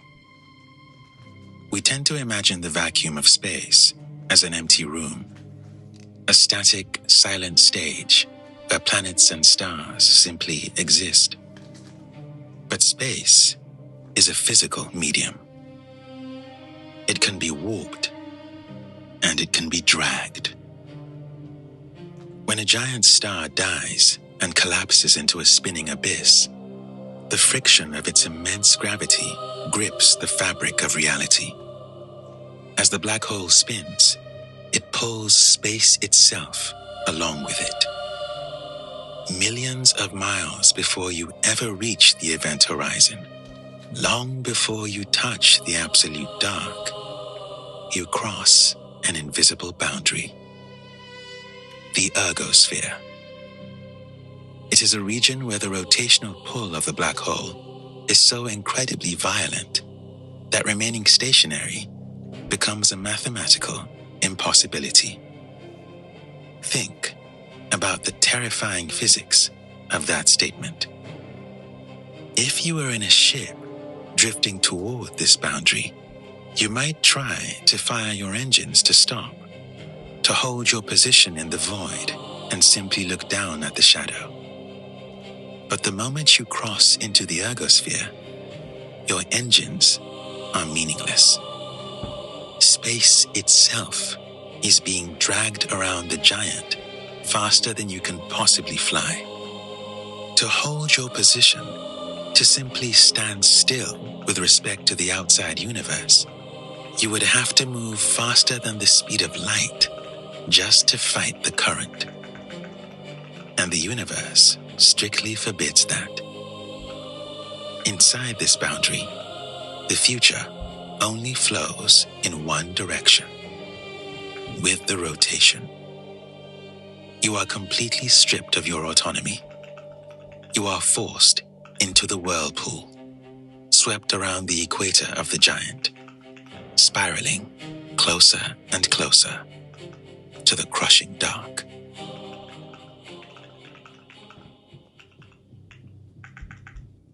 But the ergosphere is not just a trap. For a brief, agonizing moment, it offers an illusion of control. There is a loophole hiding in the ergosphere. The space you are trapped in is spinning so fast that it possesses a staggering amount of pure rotational energy, nearly 30% of the black hole's entire mass locked in the spin. And in 1969, a mathematician named Roger Penrose proved that you could steal it. If you are trapped in the ergosphere, sweeping around the black hole, you could take a heavy payload, a piece of your ship, an asteroid, a payload of waste, and fire it backward, directly into the event horizon. If you fire it perfectly, the fragment falls in with negative energy relative to the outside world. And by sacrificing that fragment to the dark, the remaining part of your ship recoils. It is slingshotted out of the ergosphere. But you don't just escape. You leave with more energy than you arrived with. You have stolen a fraction of the black hole's spinning momentum. The math is so generous that some physicists have imagined hyper-advanced civilizations one day tethering the beast, turning the deadliest object in the universe into a battery. But you are not that civilization. You are a single ship, and you did not fire your payload in time. You slipped. The current of the ergosphere was too fast. The rotation overwhelmed your engines, and the momentum dragged you down. The illusion of control is gone. You have not crossed the point of no return. You have not even touched the event horizon. The monster has not begun to pull you in. It simply caught you in its wake and pulled you over the edge.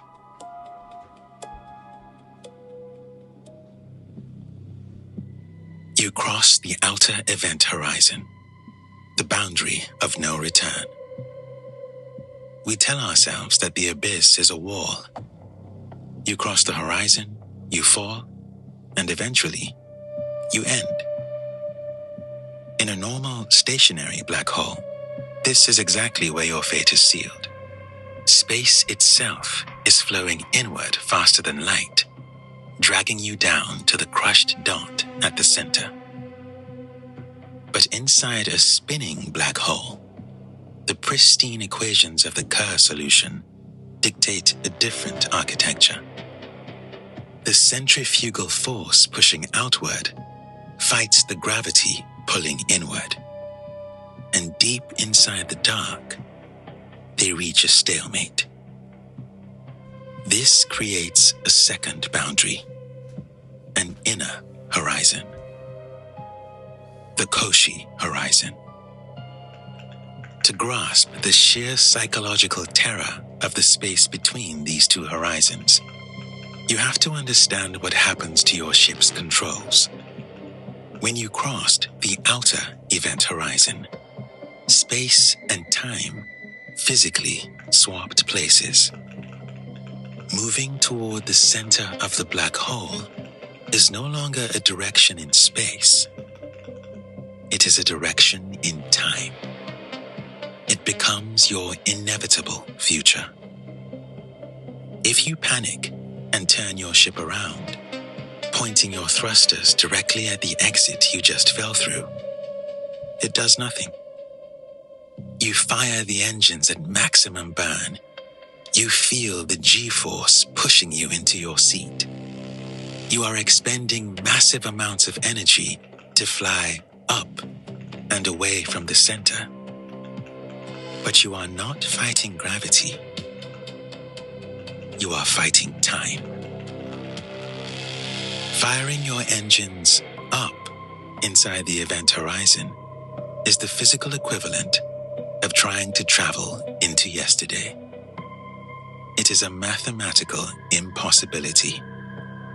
Every direction you look, every direction you point your ship, every vector you can possibly calculate, all lead to exactly the same place. Tomorrow. And tomorrow is the center of the black hole. You are no longer a prisoner of space. You are a prisoner of the clock. But the cruelty of this trap is not just mathematical. It is physical.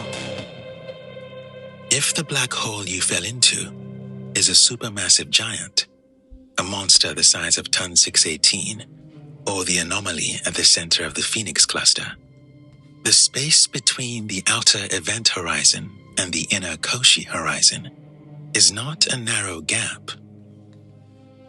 It is a gulf. Tens of billions of miles of absolute, perfect sensory deprivation.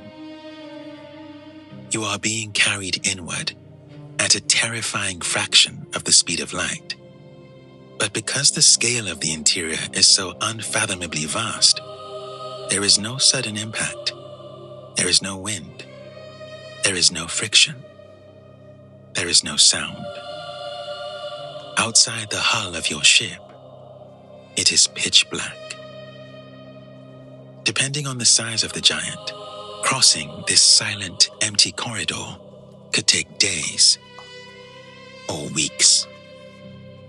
Weeks of drifting in the dark, knowing exactly what the equations say is waiting for you at the center. You have all the time in the world to understand the geometry of the trap you are in, and absolutely no way to steer out of it. The universe does not execute you immediately. It forces you to wait in the dark. But as you fall toward the inner boundary, you would experience a torture unique to the mathematics of relativity. Because of the extreme gravity, time for you slows down to an almost complete stop. If you were to look back up, over your shoulder, toward the universe you just left, you would see something horrific. The light of the outside world is still pouring in behind you. But because your time has slowed to a crawl, you are watching the outside universe on fast forward. Through a shrinking, distorted window of light above you, you would watch centuries pass in a fraction of a second. You would watch civilizations rise and fall. You would watch stars exhaust their fuel, turn red, and die in violent supernovae. You would watch the entire galaxy slowly grind to a halt and go completely dark. Your final view is the death of the universe you came from.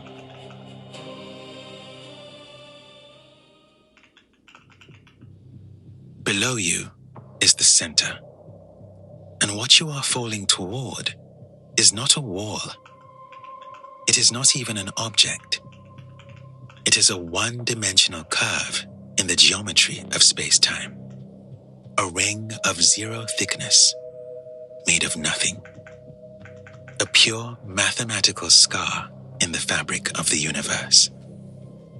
And the size of that scar depends entirely on the monster that made it. If you fell into a supermassive giant, the math scales up into a nightmare. The ring at the center could be tens of billions of miles wide, a doorway large enough to swallow our entire solar system. You could fly the Earth, the Sun, and all the outer planets through the center of the hoop without ever touching the edges. But you have to thread that needle perfectly. Because while the doorway is billions of miles wide, its thickness is absolute zero. It is an infinitely sharp razor of pure gravity. If your ship were to drift, if you were to clip the edge of the ring by even the microscopic width of a single atom, that fraction of your ship would hit the singularity. It would be infinitely crushed, stretched, and deleted from reality. The door is wide open, but the frame is an executioner. And because it is a ring, you do not have to hit it. You could, theoretically, adjust your trajectory. You could aim for the absolute dead center of the hoop. If you trust the pristine, idealized equations of general relativity, paths that avoid the ring singularity can continue into stranger regions of space-time. You pass through the ring, and you exit into a region that physicists call negative space-time.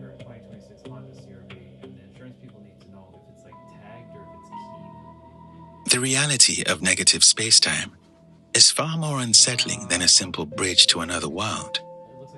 The universe flips. In our reality, gravity is an attractive force. It pulls matter together. It builds planets and stars and galaxies. It is the quiet architect of everything we know.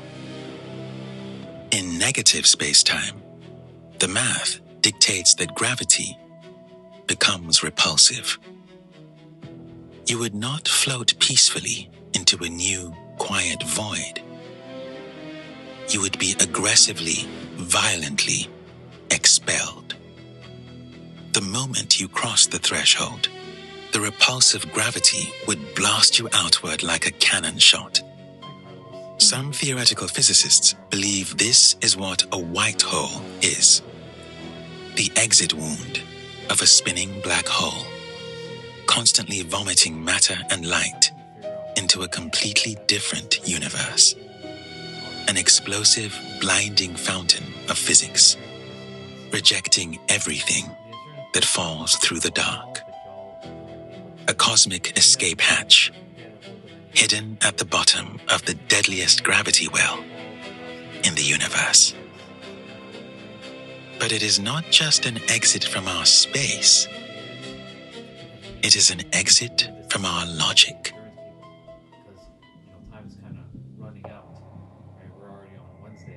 If you pass through the ring, you enter a region where the laws of cause and effect are permanently deleted.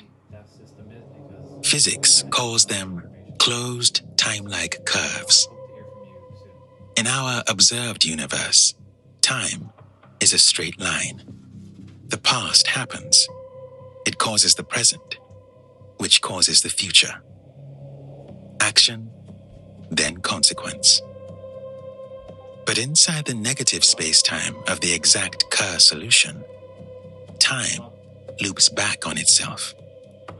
The intense gravity warps the timeline into a physical circle.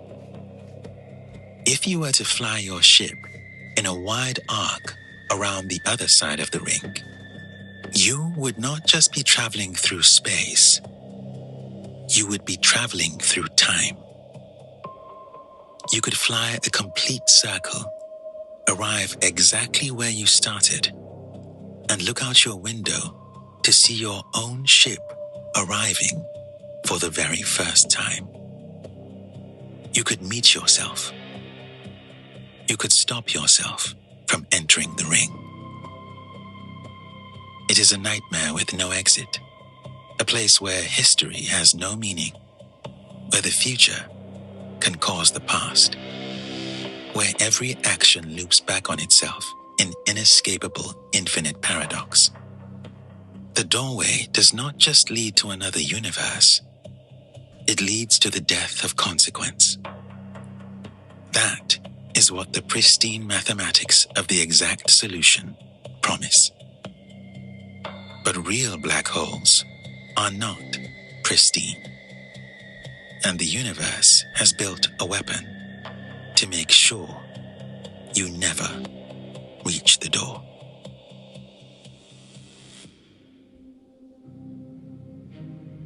There is a fatal flaw in the architecture of the door. It is built entirely on the concept of time dilation, and the universe uses that exact mechanism to shut the doorway permanently. Remember what you saw when you looked back over your shoulder? The entire future of the universe playing out in fast forward.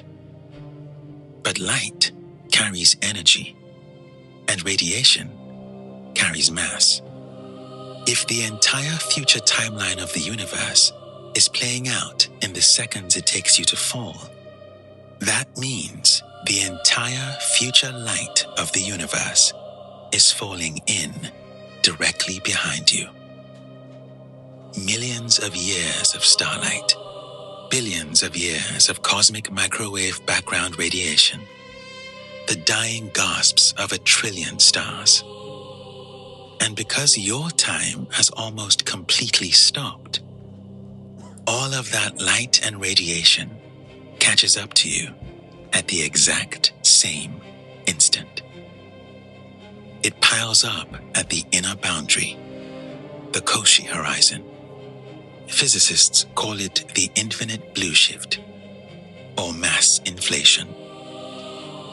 In a real, messy astrophysical black hole, the pristine geometry breaks down here. The light doesn't just blind you. It becomes a sudden, impenetrable wall of infinite tidal gravity, materializing right in front of your face. You hit a boundary of infinitely concentrated energy. The combined radiation of the entire dying universe, compressed into a single sheet of fire. For decades, physicists assumed this was the execution. They assumed you would simply be vaporized. But the math continues to fight. Some modern physicists argue that while the wall of light hits with infinite force, it lasts for almost no time at all. Which means you might actually survive the impact. Battered, irradiated, but physically intact. And that is the ultimate horror. Because if you survive the wall of light, you are violently pushed through the ring, cast out into the negative space-time, thrown into a realm where time loops back on itself, and consequence is erased forever. The universe either executes you in the dark, or it banishes you from reality.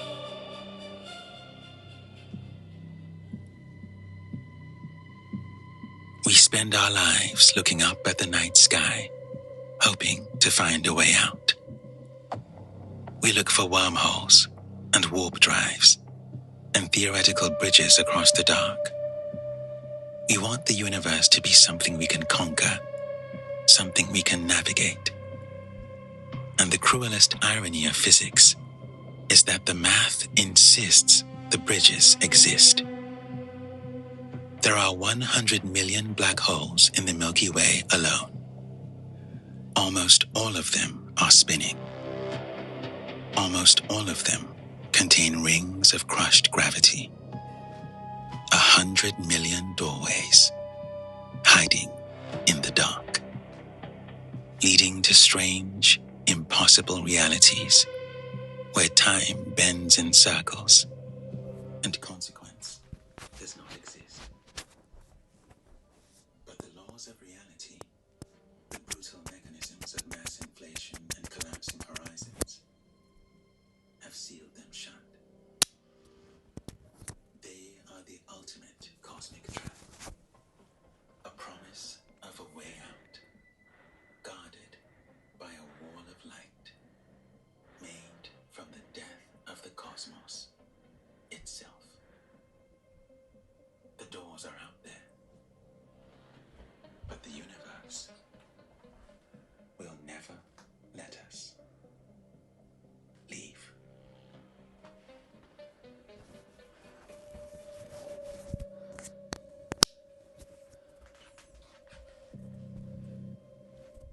I love that.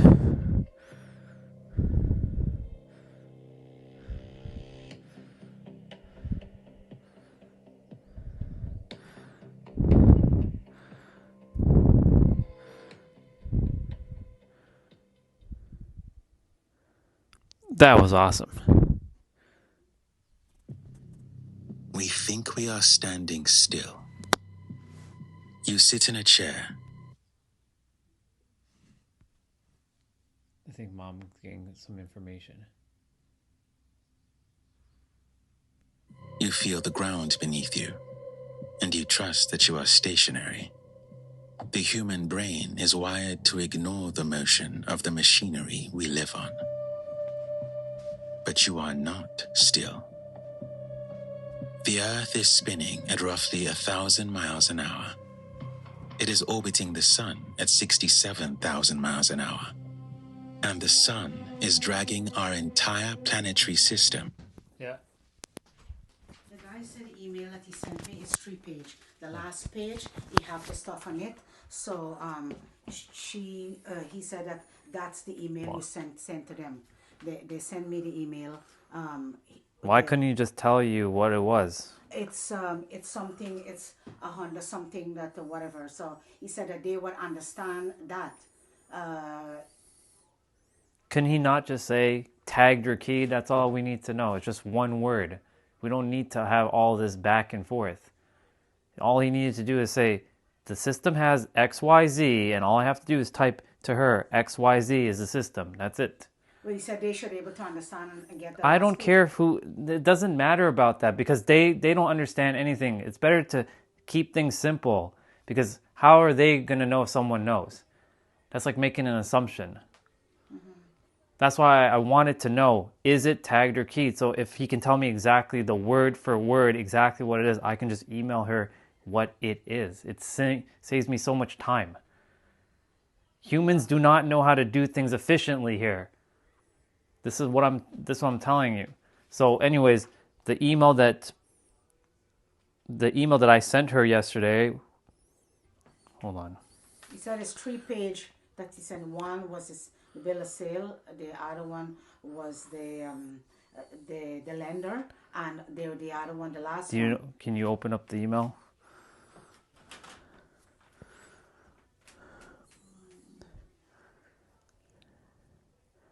I don't have a thing for the email.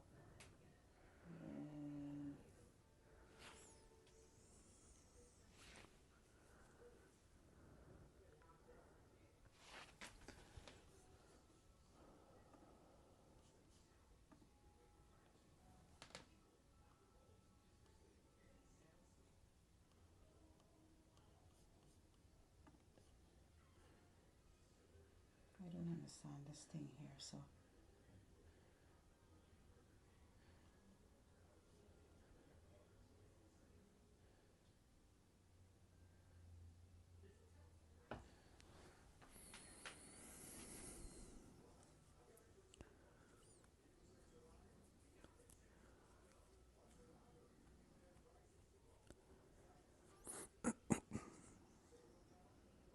I don't know what how you get into this thing. What are you looking for? The email? Yeah. You go to your look. Let me show you. You go to your Gmail, wherever it is, right there. Okay. And then you look for something that's from Carlos. So these are that. Yes. So see if that's the email he's referring to. Then you go down and you click this. And then it's 3 pages. Oh, this is the last one, I think.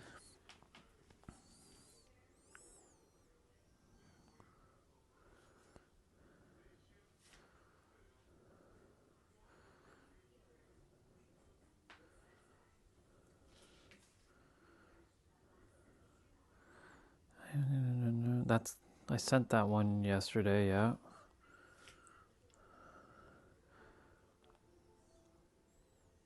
Theft program, yes, but that's all it says. It doesn't say what it is.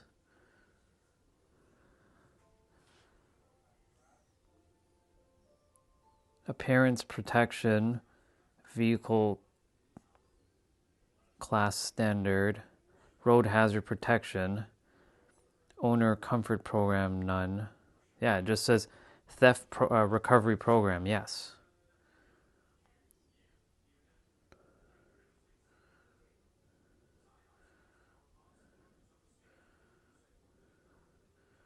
I need to call him. I hate dealing with people when they don't know what the hell they're doing. Honestly. Well, I don't know. He said that just in case they need information, instead of calling him, send him an email that he can respond more. And what is his email? The email wasn't on the thing. Oh, right. I'm going to deal with it once and for all because I hate wasting time with this.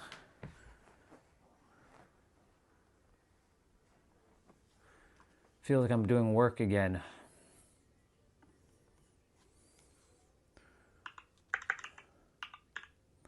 Not that I mind it, it's just it's annoying when people just don't understand what the hell you're asking for. Something so simple.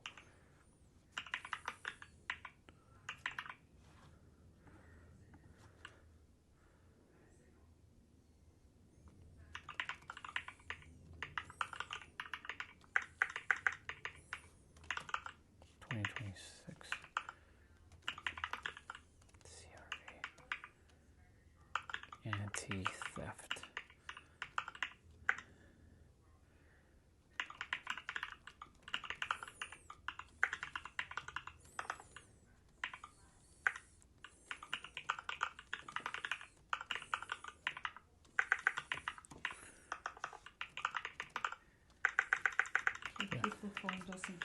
The insurance people need to know exactly if it's some tag or key option on the email you sent.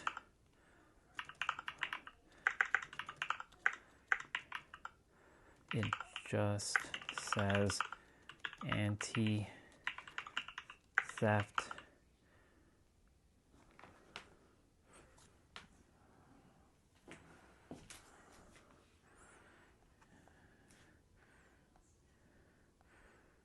Anti-theft program, yes.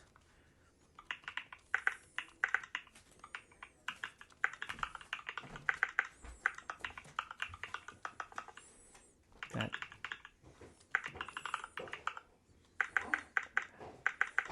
I didn't say anything.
I spoke.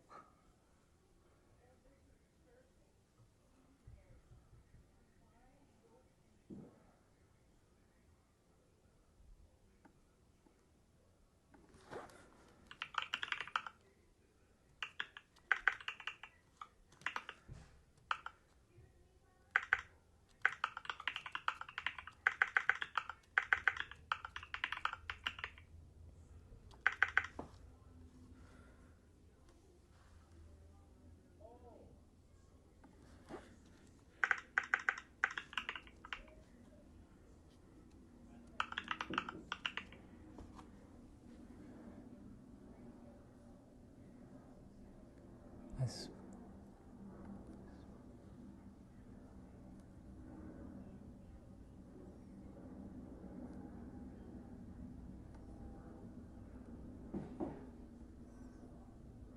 finer.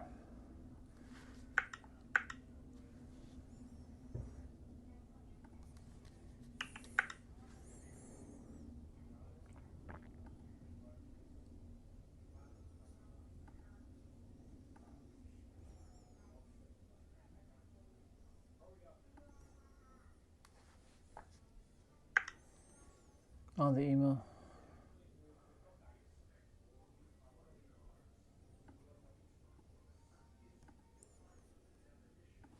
Sorry, y'all. I'm just handling a an email.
All this back and forth, it ends now. All of this back and forth, it ends right now.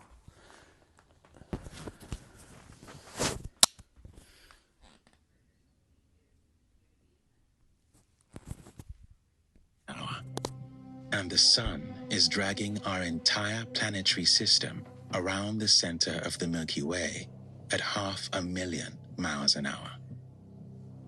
But that is just the local machinery. When you zoom out and look at the Milky Way itself, you realize that our entire galaxy is not drifting peacefully through the void. It is falling. We are plunging through the universe at 1.3 million miles per hour. A massive cosmic river of galaxies, all flowing in the exact same direction. We are being pulled. Something with the gravitational mass of tens of thousands of galaxies is dragging our entire cosmic neighborhood through the dark. But we do not know exactly what it is, because the universe has a cruel sense of irony. The monster that is dragging us through the void happens to be hiding in the exact one place in the sky we cannot look. We are hurtling toward an executioner, and we are wearing a blindfold. Let's begin.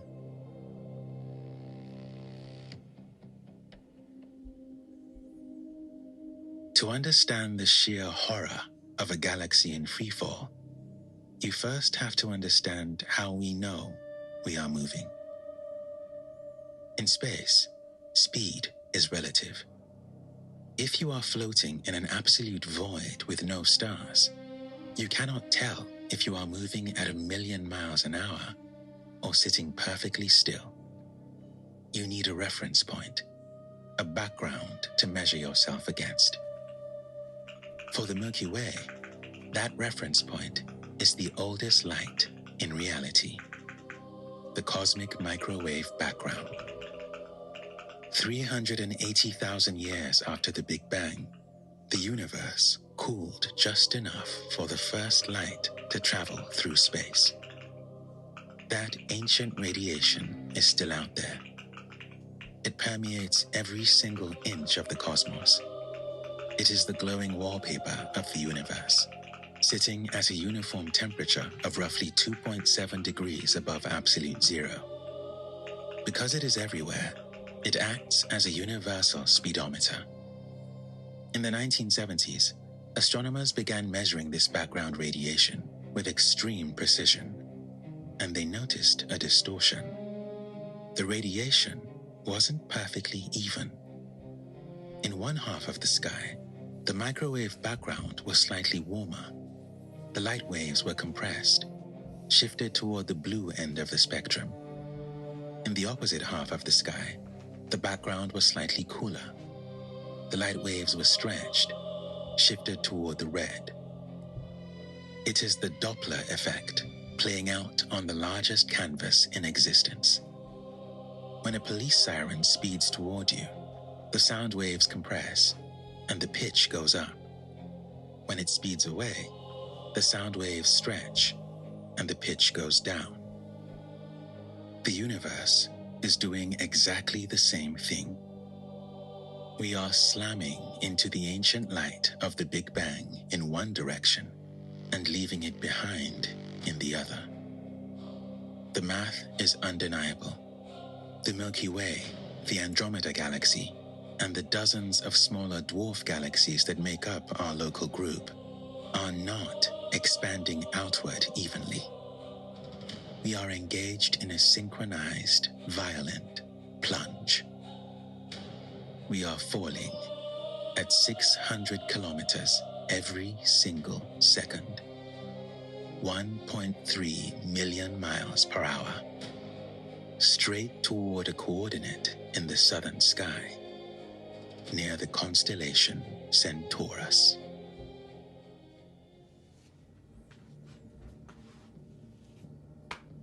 If you know you are falling at 1,000,000 miles an hour, the first thing you want to do is look down. You want to see what is pulling you. When astronomers pointed their optical telescopes toward the constellation Centaurus, trying to find the source of the immense gravity dragging our galaxy, they expected to find a monster, a massive, undeniably dense supercluster of galaxies. Instead, they hit a wall. They saw nothing. Not because the space was empty, but because they were physically blocked from seeing it. We think of the Milky Way as our home, but in this specific scenario, our galaxy is a prison. The Milky Way is a flat, spinning disk containing roughly 100 billion stars. But it is not just made of stars. It is choked with an unimaginably thick soup of interstellar dust and cold gas. Because our solar system is embedded inside this disk, trying to look out into the broader universe along the galactic plane is like trying to look through a sandstorm. The dust absorbs and scatters visible light perfectly. It creates an opaque, suffocating band that wraps entirely around the night sky. Astronomers call it the zone of avoidance. It obscures roughly 20% of the extragalactic sky in visible light. 1/5 of the cosmos is permanently hidden behind the dust of our own home. And by an act of sheer terrifying cosmic irony, the gravitational anomaly pulling our galaxy through the dark is located exactly behind the thickest, most impenetrable part of the zone of avoidance. Our own galaxy is acting as a blindfold. We are caught in a current, rushing toward a waterfall, and the hull of our own ship is blocking the view.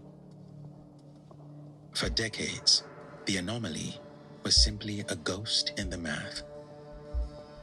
We couldn't see it, so we gave it a name that reflected its terrifying, invisible power. The Great Attractor.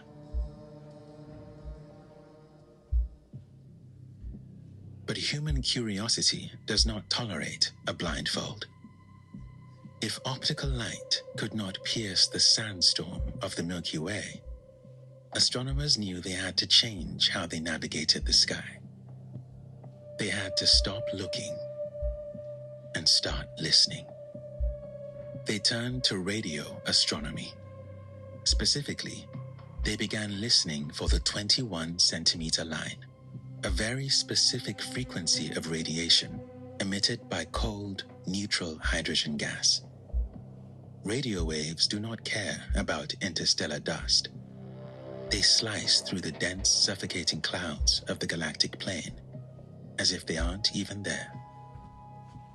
Using massive satellite dishes, like the Parkes Observatory in Australia, astronomers blindly mapped the radio echoes coming from behind the Milky Way. They combined this with X-ray telescopes capable of detecting the extreme heat of distant galaxy collisions. Slowly, the zone of avoidance began to render. And what they found in the dark was not a single massive black hole. It was not an impossibly large dark planet. They found a graveyard. Behind the dust, roughly 150 million light-years away, lies the Norma Cluster. It is a massive, incredibly dense collision of galaxies. When X-ray telescopes finally pierced the veil, they saw the signatures of unimaginable violence. Entire galaxies being ripped apart by gravitational tides. Millions of stars being thrown into the void. The intergalactic gas in the Norma Cluster is superheated to tens of millions of degrees by the violent shocks of galaxies colliding and merging. It is a gravitational pileup on an apocalyptic scale. But as astronomers measured the mass of the Norma Cluster, the dread only deepened. You know why? Because the cluster is massive. It contains thousands of galaxies. But it is not heavy enough. To pull the Milky Way, Andromeda, and millions of other galaxies across the universe at 1.3 million miles per hour, you need an incomprehensible amount of mass. Tens of thousands of galaxies worth of gravity. The Norma Cluster was just a breadcrumb. It was not the executioner. The Great Attractor was not a physical object at all.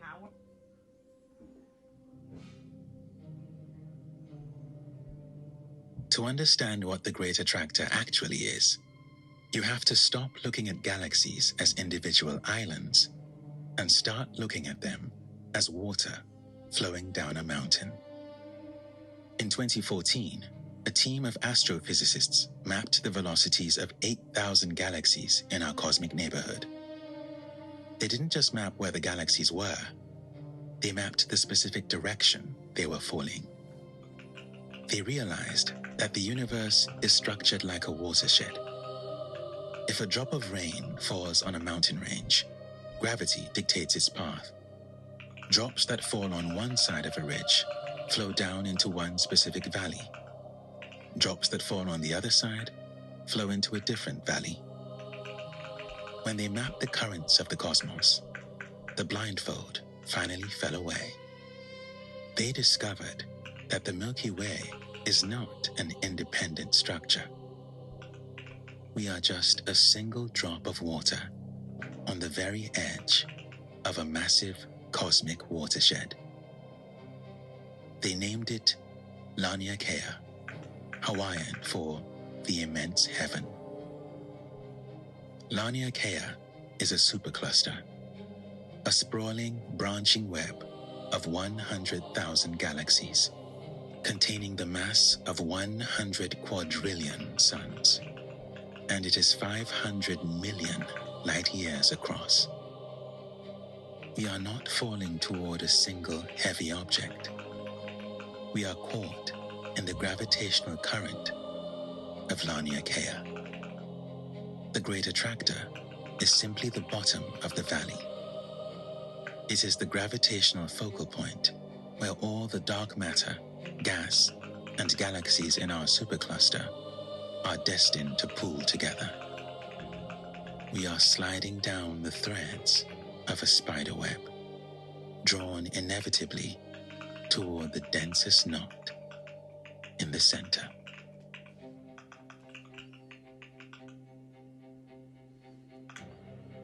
But the terrifying truth of the universe is that there is always a bigger monster. Just as we started to comprehend the sheer suffocating scale of Laniakea, the math broke again. The Great Attractor is incredibly massive. It is the dense gravitational heart of our local supercluster. But it is not sitting still. When astrophysicists calculated the total mass of the Great Attractor, they realized it still wasn't heavy enough to account for the total speed of our cosmic river. The math demanded even more gravity. So they looked past it.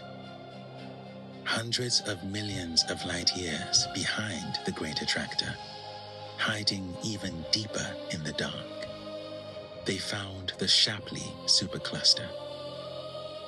It is the most massive concentration of galaxies in our local universe.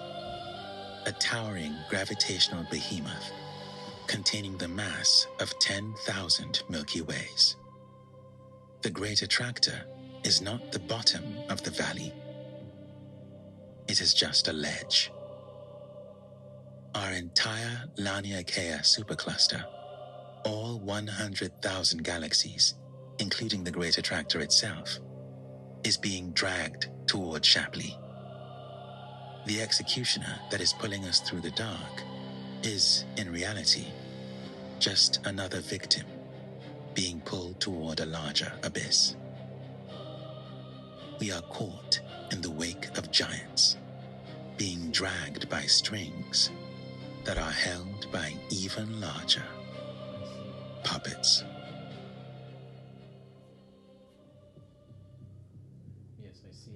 But the universe rarely allows us to feel comfortable with our maps. Even after discovering Laniakea and the Shapley supercluster, the mathematics of our violent plunge through the cosmos did not perfectly align. The mass of the Great Attractor, even when combined with the colossal weight sitting behind it, was still not enough to explain our full velocity. We were moving too fast. The pull of the gravity ahead of us could only account for half of our speed. In 2017, physicists looked in the exact opposite direction. If the gravity in front of us wasn't strong enough to pull us at 1.3 million miles per hour, what if something behind us was pushing? They looked away from the Great Attractor, away from the dense, glowing webs of Larnia Kea, and out into the absolute dark on the other side of the Milky Way. And they found the twist. Directly behind our local neighborhood of galaxies is a region of space that defies comprehension. It is not a supercluster. It is not a wall. It is a void. An immense, staggering emptiness, hundreds of millions of light years across. A region of space almost entirely devoid of galaxies, stars, and dark matter. In the delicate physics of the cosmos, gravity is a pull. But a lack of gravity acts as a push. If you are standing between a massive, heavy mountain on your left and an absolute empty vacuum on your right, the mountain doesn't just pull you. The vacuum repels you. The emptiness itself creates a gravitational slope. Astronomers named it the dipole repeller. It is the ultimate cosmic vice. We are not just falling toward the great attractor. We are being violently expelled from the dark. The Milky Way is caught in the middle of an ancient war between density and nothingness. The heaviest structure in our local universe is dragging us by the throat, while the emptiest void in reality is pushing us in the back. We are running from a ghost straight into the arms of an executioner.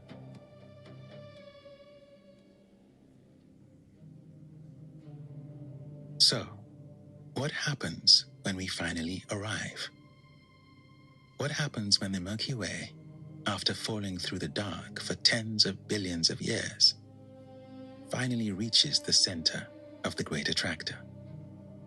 What does the collision look like? It doesn't. He will never arrive. This is the final suffocating irony of the great attractor.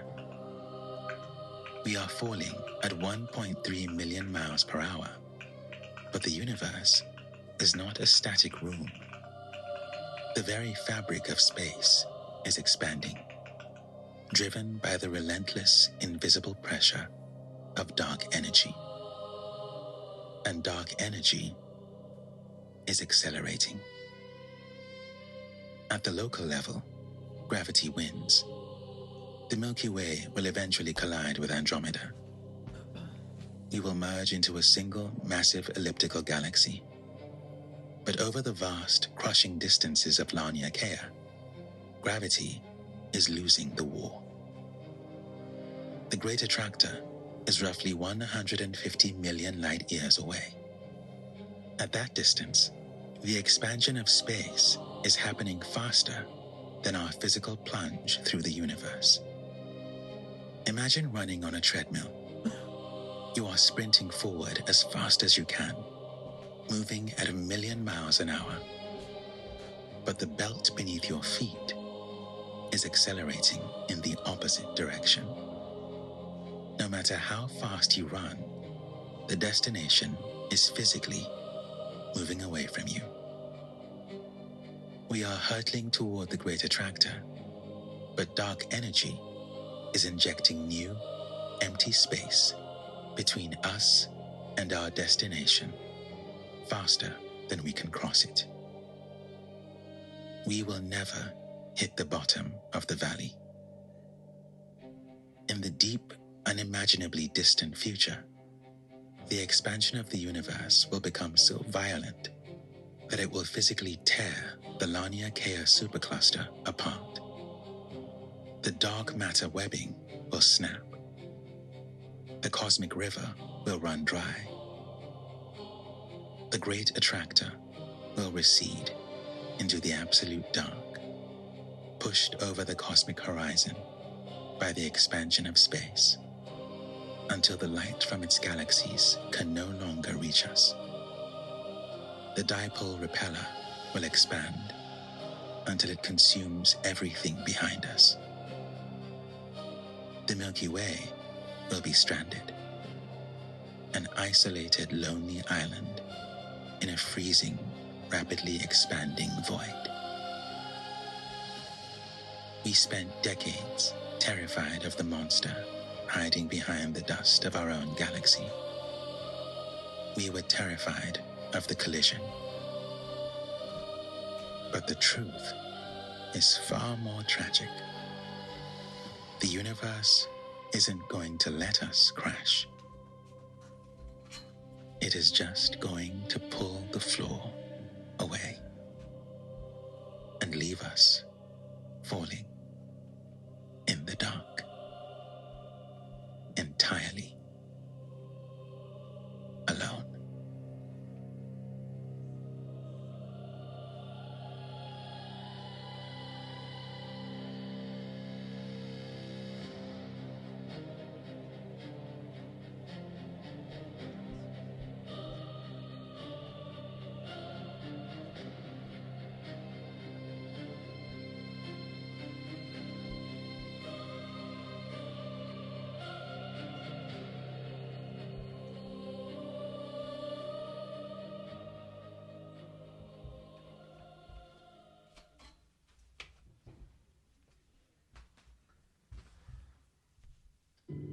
We watch it rise every morning, a quiet circle of light clearing the horizon. We build our days around it. We feel it on our skin and call it warmth. We treat it like a silent, gentle guardian.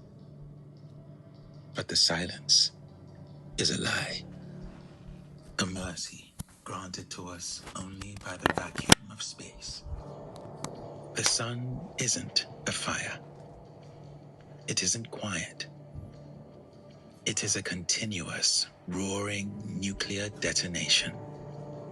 A leviathan of boiling plasma, so massive that it contains 99% of everything in the solar system.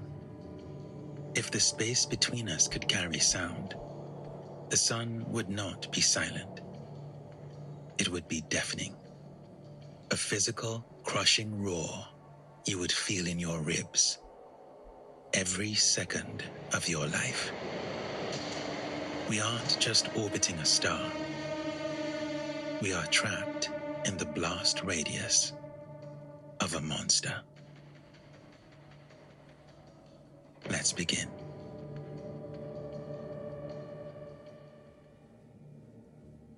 To understand the sun, you have to let go of the idea of a surface. There is no solid ground, no crust to stand on, just gas and plasma, crushed by its own unimaginable weight. Look at the Earth. Every ocean, every mountain, every human being who has ever lived. You could fit 1 million Earths inside the sun. It is so large that light itself, moving at 300,000 kilometers per second, takes 4.5 seconds just to cross its diameter. And we are falling toward it. Orbit isn't floating. Orbit is a state of perpetual falling. Earth is moving at 67,000 miles per hour, perpetually missing the sun just in time. We call it gravity. But at this scale, gravity is an iron tether, a leash holding us exactly 93 million miles away from a furnace that burns at 27 million degrees Fahrenheit at its core. We are kept the exact distance where water remains liquid, where atmospheres survive, where life is permitted to exist. For now.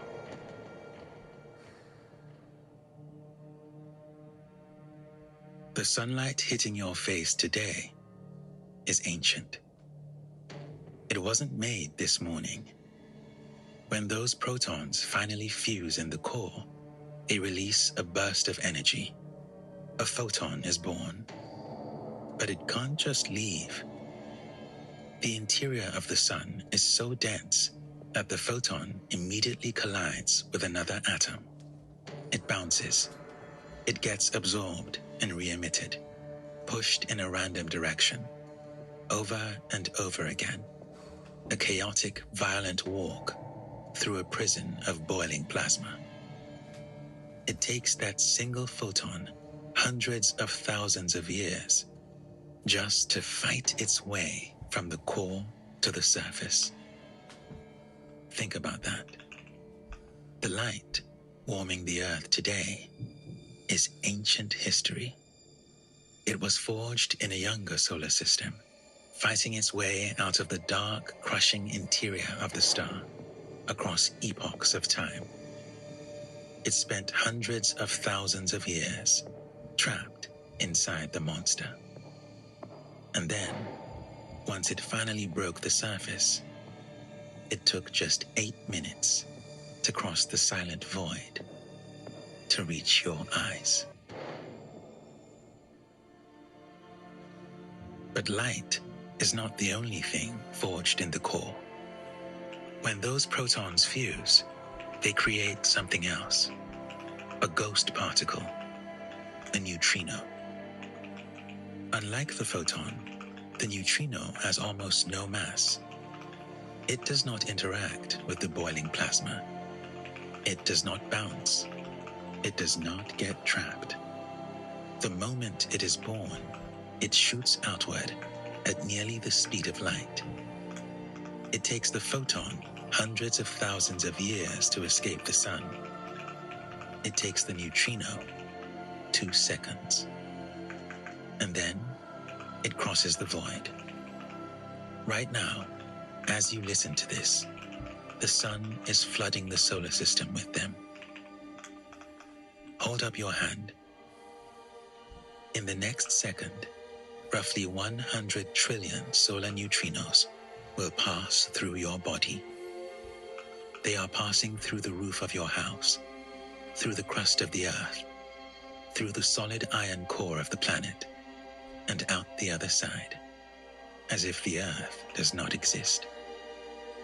You cannot feel them. You cannot see them. But they are the real-time broadcast of the nuclear furnace. The light warming your skin is ancient history. But the neutrinos passing through your bones right now were forged inside the core just 8 minutes ago. A constant, invisible flood. A reminder that you are physically connected to a continuous nuclear detonation, and you have absolutely no defense against it.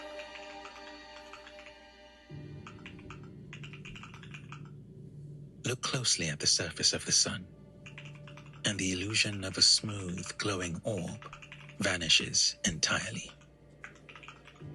It is a boiling ocean of plasma. Convection cells the size of Texas rising from the interior, bursting violently on the surface, cooling, and sinking back down into the dark. Millions of them. A chaotic, unending churn of superheated gas. And this violence produces sound. The science is called helioseismology, the study of how the sun rings like a bell. Acoustic waves generated by the boiling surface plunge deep into the star, bend, and bounce back up.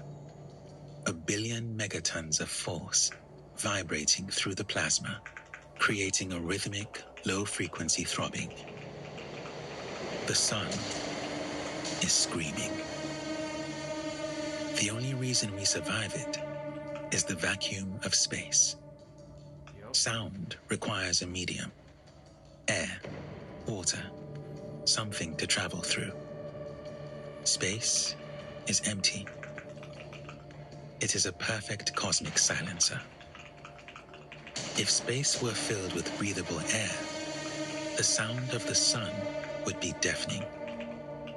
It would cross the 93 million miles and hit Earth's surface as a continuous physical roar. Every second, every hour, from the moment you were born until the day you die, it would drown out the world. You wouldn't be able to hear someone talking next to you. The dawn wouldn't be a peaceful breaking of the night. It would be the arrival of a siren. The silence of space is the only thing protecting our sanity.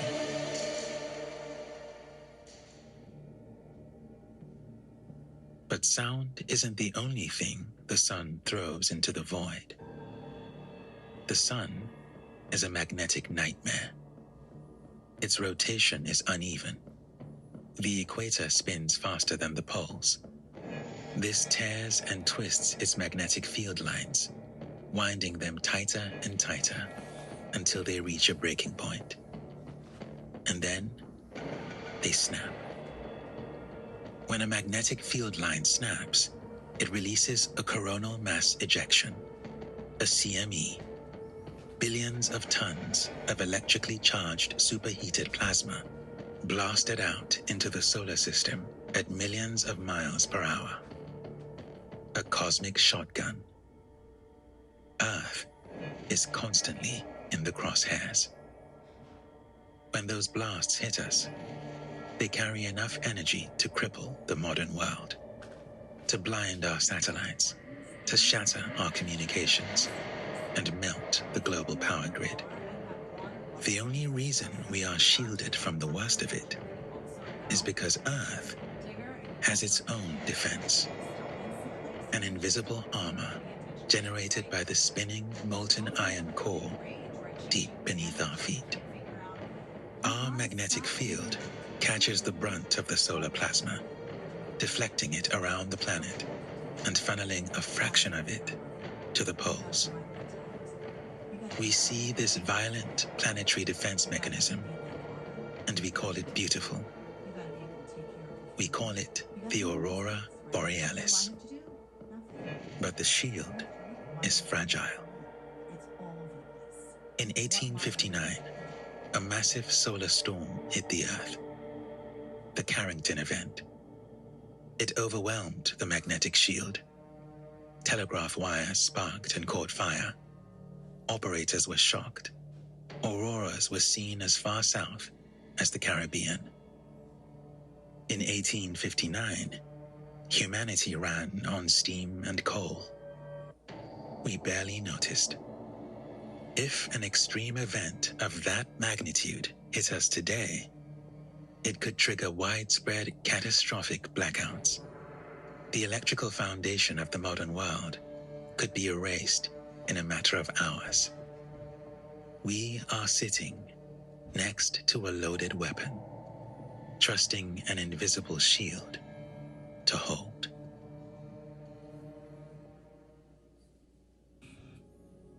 The sun's violence does not stop at Earth.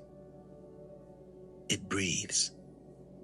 A constant million-mile-per-hour gale of charged particles pouring off the surface in every direction. The solar wind. It sweeps past Mars, past Jupiter, past the frozen orbits of Neptune and Pluto. It blows a massive, invisible bubble around the entire solar system. The heliosphere. For most of human history, we had no idea it was there. But this bubble is our atmosphere. The true atmosphere of our star. It pushes back against the interstellar medium, the colder, harsher radiation environment of the space between stars. The heliosphere acts as a shield, deflecting the galactic cosmic rays of dead, exploded stars from deep space. It extends roughly 11 billion miles out. That is the true edge of the sun's domain. The edge of the breath August 2012, Voyager 1 crossed that boundary. It left the bubble.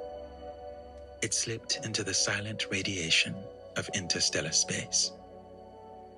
When Voyager crossed the heliopause, it showed us exactly what the sun had been protecting us from. We live our entire lives inside the atmosphere of a star. A localized pocket of warmth and pressure, floating in a galaxy that is infinitely more hostile than the world we know. We are trapped inside the monster, yes. But the monster is the only thing keeping the rest of the universe out.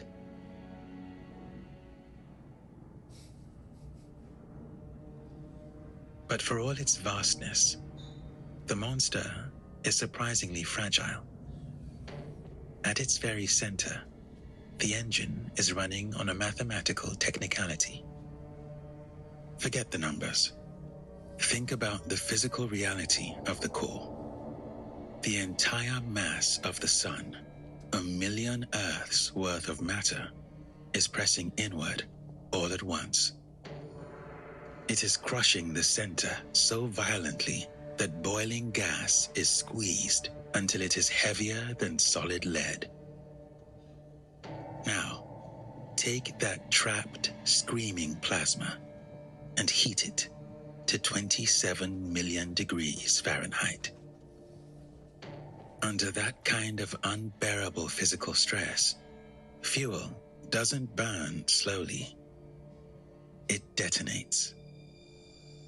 You have an ocean of volatile material squeezed to the breaking point. Nature demands a release. The entire star should go up in a single catastrophic flash, consuming itself in seconds. Instead, the engine is choking. The fuel of the sun is made of protons, but protons repel each other with a terrifying ferocity.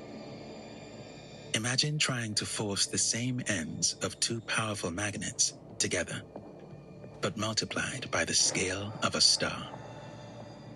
That magnetic repulsion acts like an invisible, impenetrable wall. Even at the center of the sun, the heat and pressure are not enough to force them to touch. They bounce off each other, refusing to fuse. By all the classical laws of physics, the sun is a dead machine. But physics leaves one tiny door open. A game of quantum chance. In the macroscopic world, a proton isn't exactly a solid object. It is a blur of probability. And occasionally, against astronomical odds, a proton finds itself on the other side of that magnetic wall without ever actually crossing it. It just teleports there, fused. It is a glitch in reality called quantum tunneling. And because winning this macroscopic lottery is so rare, the fusion is agonizingly slow. A cubic meter of the sun's core generates only about as much heat as a compost heap, or the body heat of a reptile. The sun is not intensely hot because its engine is efficient. It is hot because it is unfathomably huge. Billions of tons of matter burning at a crawl. A slow, grinding detonation that has lasted for 4.5 billion years, simply because the laws of probability allow a fraction of its atoms to cheat the rules. We exist on a glitch.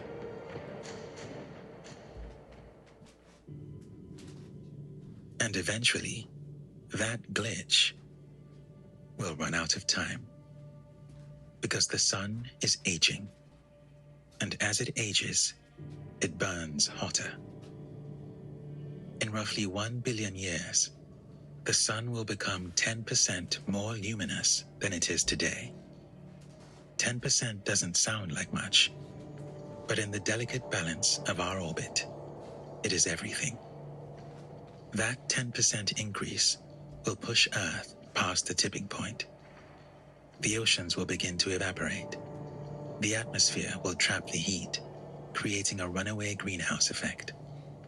Long before the sun actually dies, Earth will be a baked, dead cinder.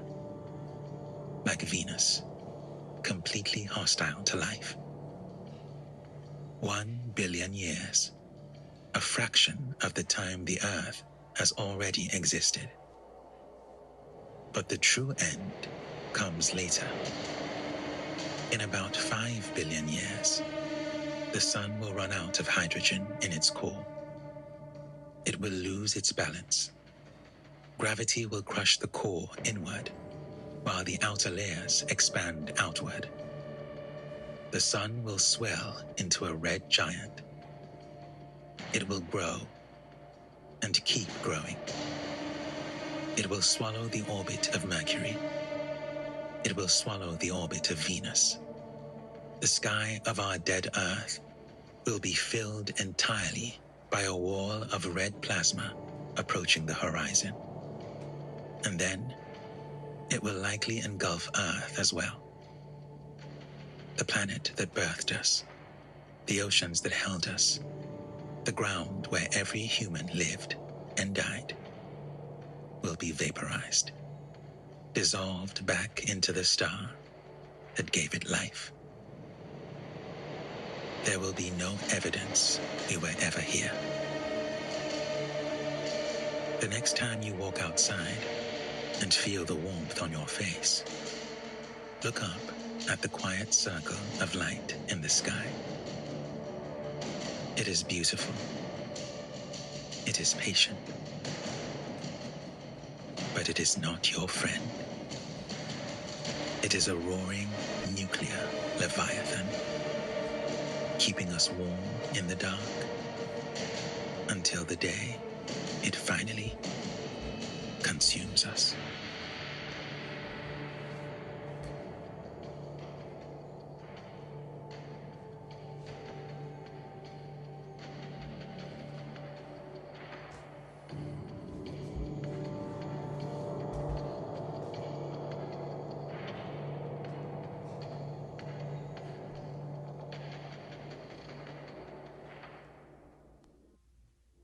Hello.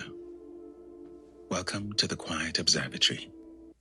There may be a planet in the solar system we've never seen. Massive, distant, hidden somewhere beyond Neptune, in the darkness at the edge of the sun's reach. We can't photograph it, can't observe it directly, can't point a telescope at it. But the math keeps pointing to something out there. Because at the edge of the solar system, something is wrong. Objects are orbiting in patterns that shouldn't exist. Clustered, tilted, aligned in ways that gravity alone can't explain. Unless something massive is pulling them, shepherding these distant objects into impossible orbits. The evidence is mounting. There may be a planet, and we're hunting for it. Tonight, we're following the search for Planet 9, the hidden world that might be lurking at the edge of everything we know. Let's begin.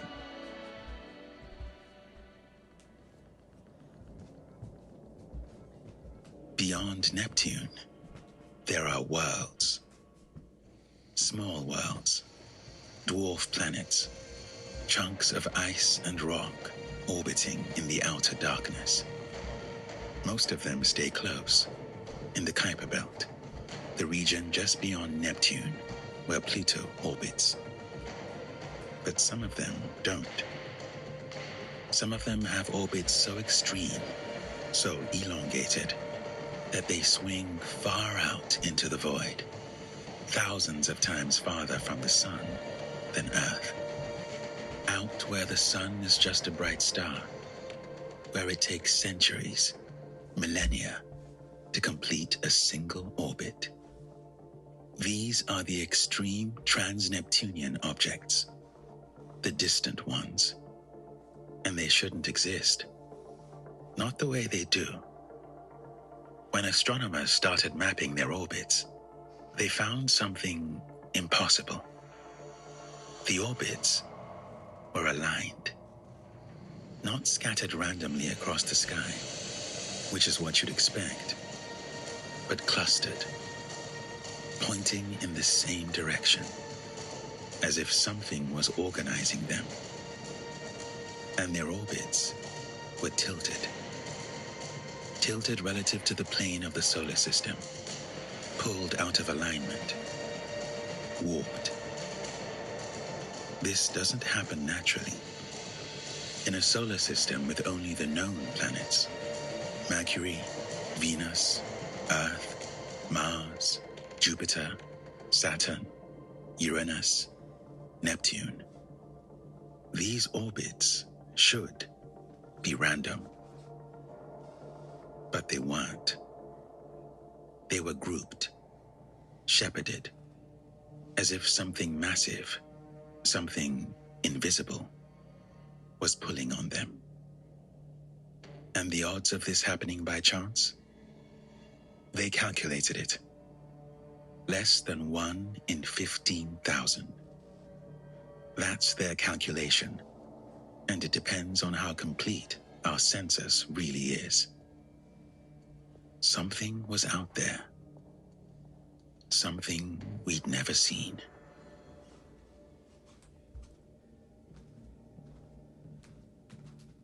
In 2016, 2 astronomers published a paper, Konstantin Batygin and Mike Brown. They'd been running simulations, testing models, trying to explain the strange orbits at the edge of the solar system. And they found the answer. A planet. Not a small one. A massive planet. 5 to 10 times the mass of Earth. A super-Earth, possibly edging into mini-Neptune territory. Orbiting on a long, elongated path far beyond Neptune. Its gravity would explain everything. The clustering, the tilting, the alignment, all of it.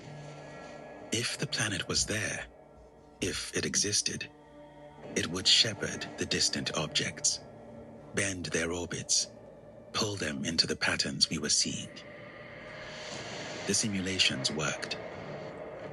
So they gave the hypothesis a name. Planet 9. In 2021, Brown and Batygin refined the likely range. A mass closer to 5 to 8 times Earth's. A super-Earth. And a search region somewhere between 300 and 520 astronomical units from the Sun. Roughly 28 to 48 billion miles. The evidence was indirect, circumstantial, but compelling. Like discovering a black hole. You can't see it directly, but you can see what it does. The orbits it warps, the stars it pulls. Planet 9 was the same. Invisible, but powerful enough to leave fingerprints in the dark. And if it was real, it had been out there the whole time. Since the solar system formed. Since before humans existed. Since before life. Orbiting in the darkness. Alone. Unseen. A hidden world. In our own backyard.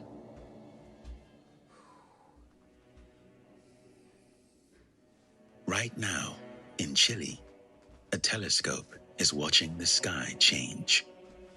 The Vera C. Rubin Observatory. First images in 2025.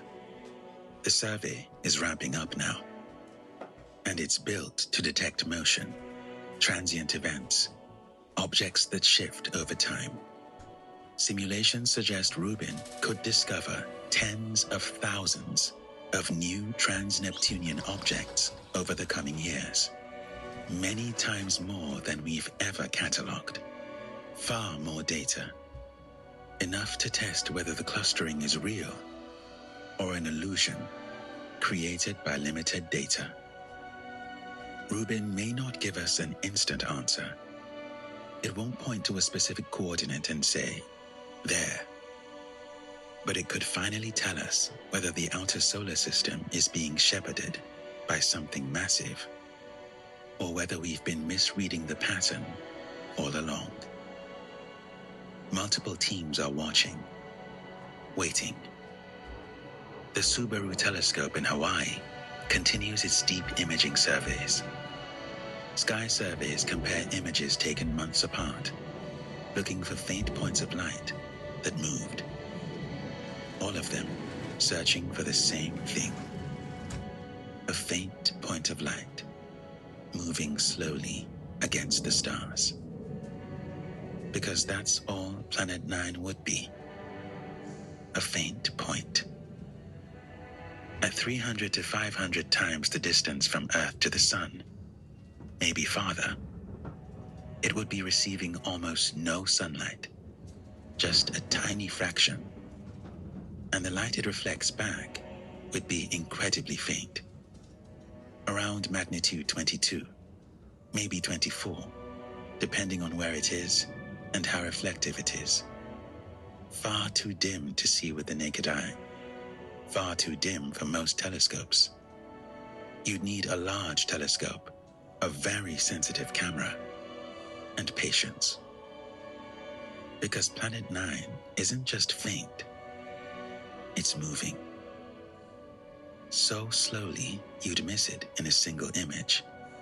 But with repeat visits, its motion, mostly from parallax, can reveal itself.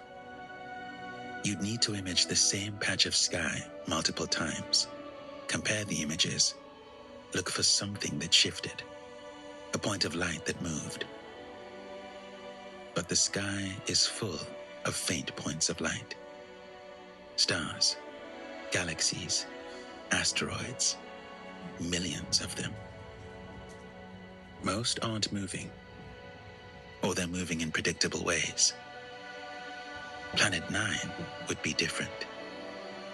It would be moving slowly, in a direction you wouldn't expect, in a region of sky you'd have to guess.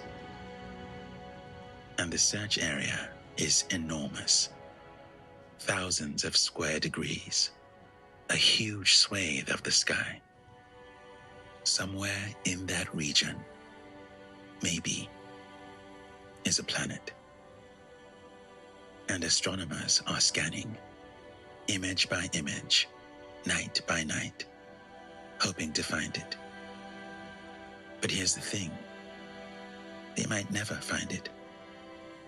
Not because it's not there, but because it's too far, too faint, too hidden.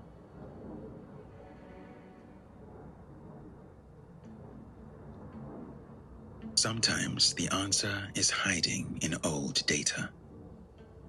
In 2025, researchers went back to archives from decades-old infrared sky surveys, catalogs that mapped heat signatures across the entire sky, looking for faint, cold objects. IRAS in 1983, Akari in 2006. 23 years apart. Both scanned the entire sky. Both catalogued faint infrared sources. And when they compared the two datasets, they found something. A candidate source. Faint, unidentified. And it appeared to shift. About 47 arc minutes in 23 years. The kind of slow drift you might expect from something extremely distant. It's not proof. It could be noise. a data artifact, a background galaxy misidentified. But it's a coordinate, a shadow in old data. Something follow-up telescopes can now test. A possible location for Planet 9. Or nothing at all.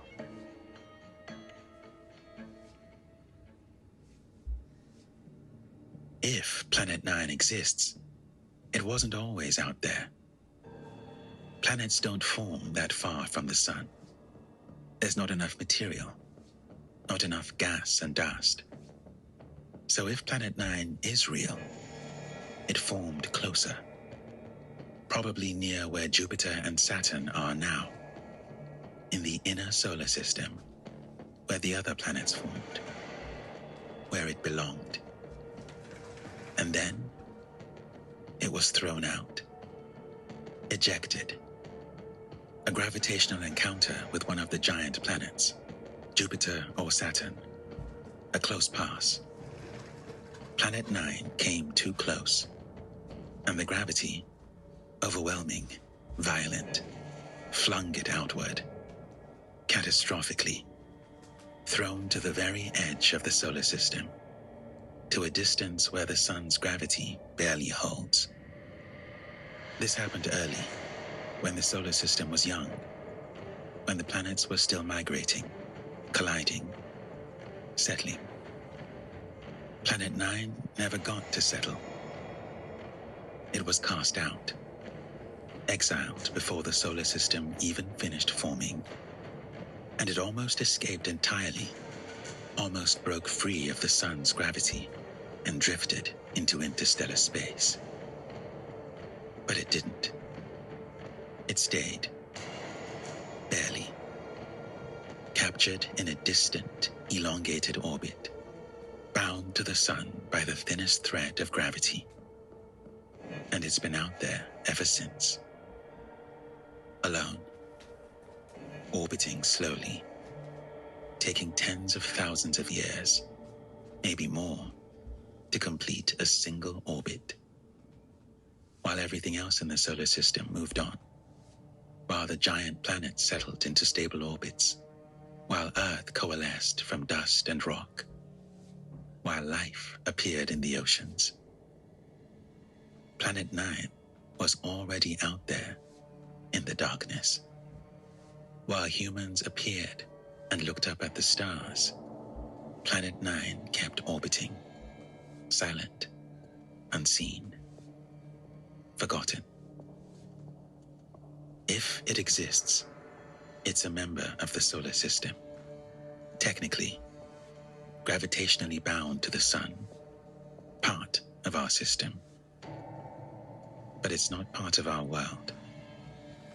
The inner planets, Mercury, Venus, Earth, Mars, orbit close to the sun, warm, visible, and known. The outer planets, Jupiter, Saturn, Uranus, Neptune, orbit farther, but still within reach, still observable, still part of the family. Planet 9 is different. It's so far that it doesn't belong to the inner solar system, doesn't interact with the planets, doesn't participate in the dynamics of the system it was born into. It's an exile. A world that was cast out before it had a chance to exist alongside the others. And the brutal truth is this: Planet 9 will never return. Its orbit is stable. It will keep circling the sun at that enormous distance for billions of years. A world that's part of the family, but forever on the outside. Forgotten. Cast out.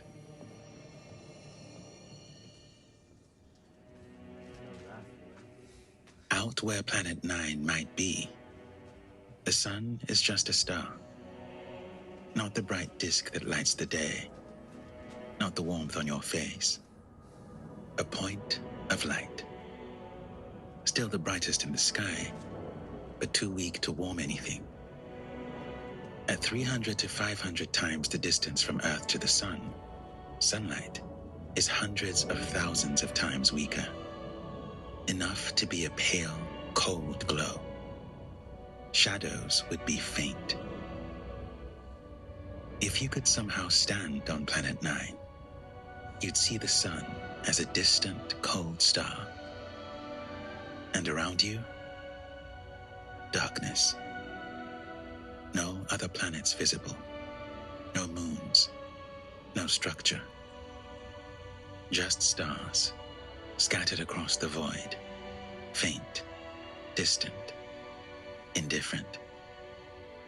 You'd be farther from the Sun than anything we've ever reached.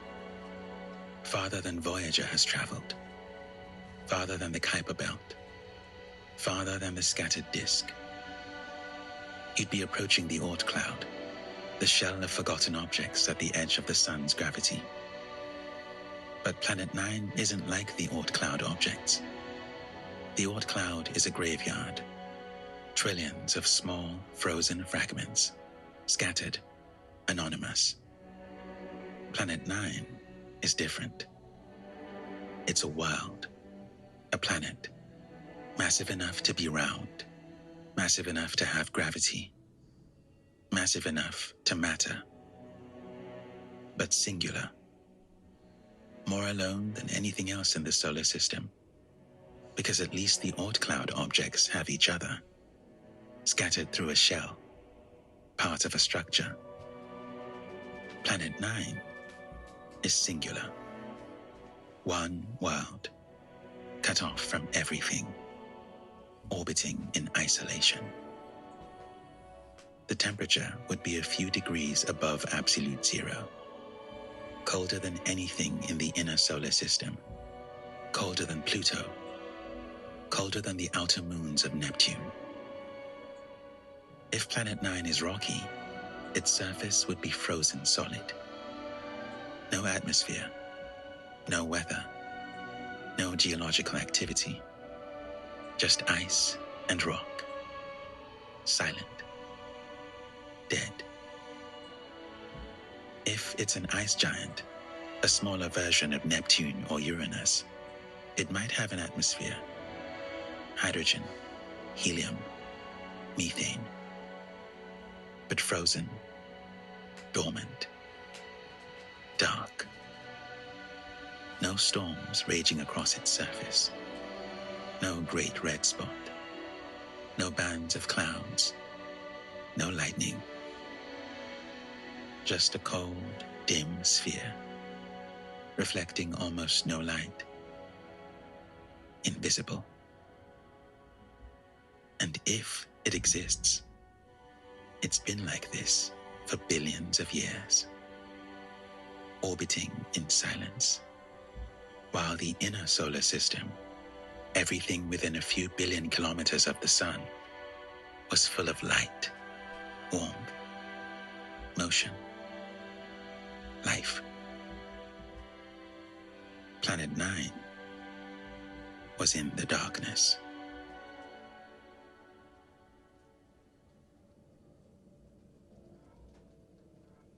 Here's why we can't find it. Planet 9, if it exists, may be near Aphelion right now, the farthest point in its orbit, which means it's as far from the Sun as it can be, and as dim as it can be. At that distance, it would be one of the faintest objects in the solar system, and it's moving slowly. Very slowly. To detect it, you'd need to image the same region of sky multiple times over months or years. Compare the images. Look for a faint point that shifted. But the search area is huge, thousands of square degrees, and most sky surveys aren't deep enough to detect something that faint. You'd need a large telescope, a long exposure, and you'd need to be looking at exactly the right patch of sky. And even then, you might miss it. Because Planet 9 might be behind the Milky Way, hidden in the dense star fields, invisible against the background. Or it might be in a region that hasn't been surveyed yet. Hey, Olga. Just doing my thing in the background. I'm just watching this space stuff. The solar system is vast. I like his voice. It's very cool. Like the way he speaks. And how he narrates this. For decades and come up empty. Because the universe doesn't owe us easy answers. Planet 9 could be out there right now, orbiting silently. And we might never see it.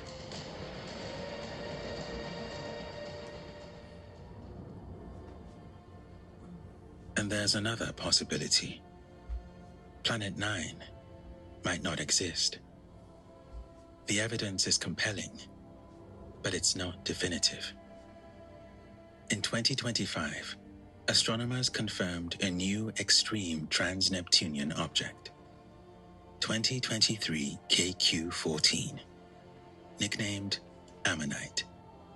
It's a sednoid, a world with a highly eccentric orbit, just like the objects that originally suggested Planet 9. But Ammonite doesn't follow the pattern. Its orbit isn't aligned with the others. It's tilted differently, clustered differently. One object, and it complicates everything. Some researchers argue this makes a single planet explanation less clean. That if Planet 9 exists, it may need to be farther out than many predictions suggest. Or that the outer solar system is simply more complex and varied than we thought. The clustering of the other distant objects is real. But maybe it's a coincidence. Maybe we haven't discovered enough objects yet to know if the pattern holds. Maybe it's observational bias. Maybe we're more likely to find objects in certain regions of the sky, creating the illusion of clustering. Or maybe there's another explanation. Some astronomers have suggested a primordial black hole, a tiny black hole left over from the early universe, wandering through the outer solar system. Others suggest a disk of debris, a massive ring of objects beyond Neptune, gravitationally influencing the distant worlds. All of these are possible. But the simplest explanation, the one that fits the most data, is a planet. A massive, distant planet, orbiting in the darkness. And until we find it, or prove it doesn't exist, Planet 9 remains a ghost, a mathematical prediction, a shadow in the data. And even if we find it, even if we photograph it and confirm it exists, we'll never reach it. At Voyager speeds, the journey would span centuries, lifetimes. We might photograph it, study its orbit, measure its mass, but we'll never touch it.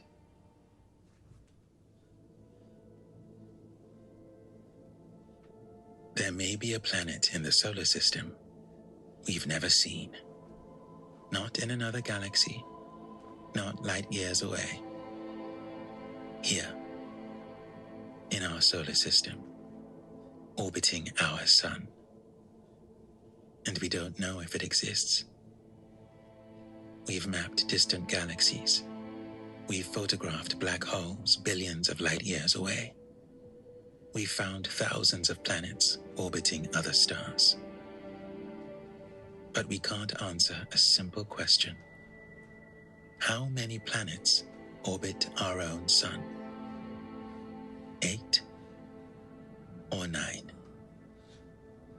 We're looking for it, right now. Telescopes scanning the sky, night by night, image by image, looking for a faint point of light that moved. We might find it tomorrow, or never. The search could end with a discovery, a coordinate, a photograph, proof that Planet 9 exists. that it's been there all along. Or it could end with nothing. Just the slow realization that the math was wrong, that there's nothing out there after all. And we'll never know which it is until we know. But we do know this.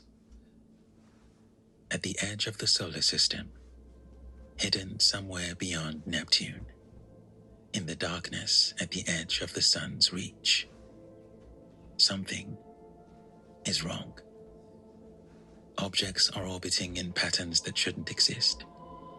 Clustered, tilted, aligned in ways that gravity alone can't explain. Unless something massive is pulling them. A planet orbiting in the darkness. Silent, invisible, waiting to be found.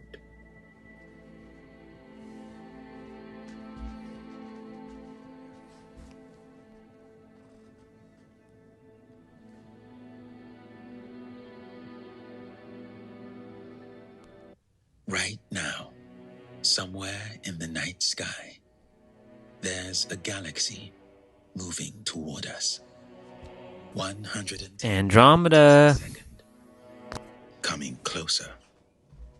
In about 5 billion years, it might collide with the Milky Way. Or it might miss. We don't know which. But you can see it coming. Tonight. With your naked eyes. On a clear, dark night. Away from city lights. Look toward the constellation Andromeda. There's a faint smudge of light. Easy to miss. Looks like a small cloud. That's Andromeda. 1 trillion stars. 2.5 million light years away. And it's moving toward us. Tonight, we are watching the slow motion fate of the Milky Way. Let's begin.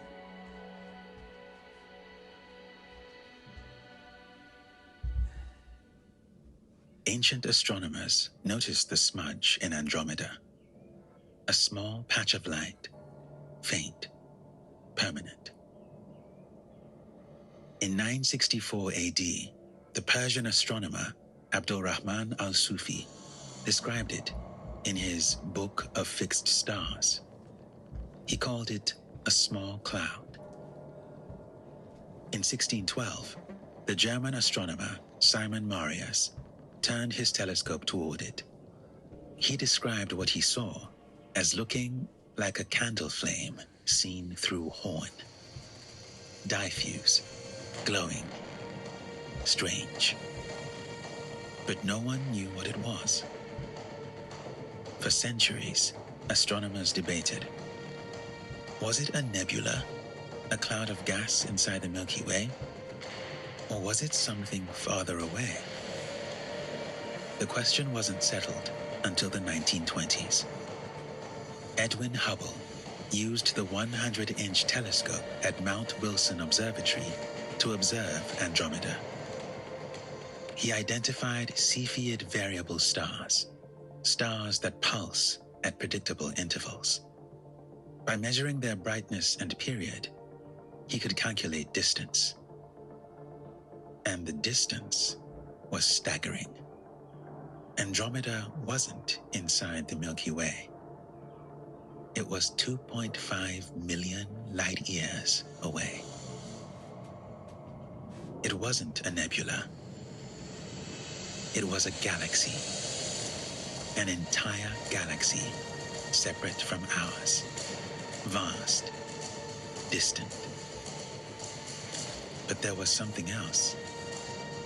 In 1913, before Hubble's measurements, astronomer Vesto Slipher had analyzed Andromeda's light.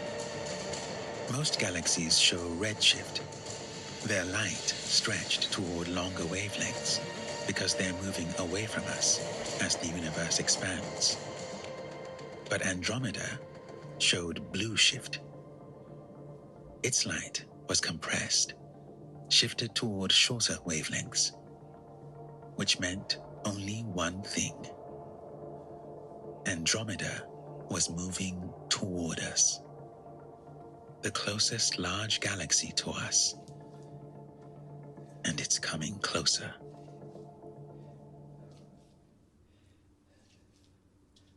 $2.5 million light years. That's the distance light travels in 2.5 million years. When the light we see from Andromeda left that galaxy, the first humans in our genus were only just beginning to appear on Earth. Homo sapiens, modern humans, were still a distant future. Early stone tools, small bands of hunter-gatherers in Africa. That light has been traveling through space ever since. For 2.5 million years, across the void, until it reached our telescopes. Andromeda contains roughly 1 trillion stars. The Milky Way has between 200 and 400 billion stars. Andromeda has more than twice as many. Its disk stretches over 200,000 light years across. The Milky Way's disk is roughly 100,000 light years across. Andromeda is more than twice as wide. And here's something most people don't realize. If you could see the full extent of Andromeda with your naked eyes, if your eyes were sensitive enough to detect all its faint outer light, it would appear about 6 times wider than the full moon in the night sky. 6 full moons side by side. That's how large Andromeda actually is in our sky. We just can't see most of it. The outer regions are too faint. What we see is only the bright core, a tiny fraction of the whole structure. But it's there, in our sky, every night. Vast, massive, approaching, and visible. But it's 2.5 million light years away. Even at that speed, crossing that distance takes an incomprehensible amount of time.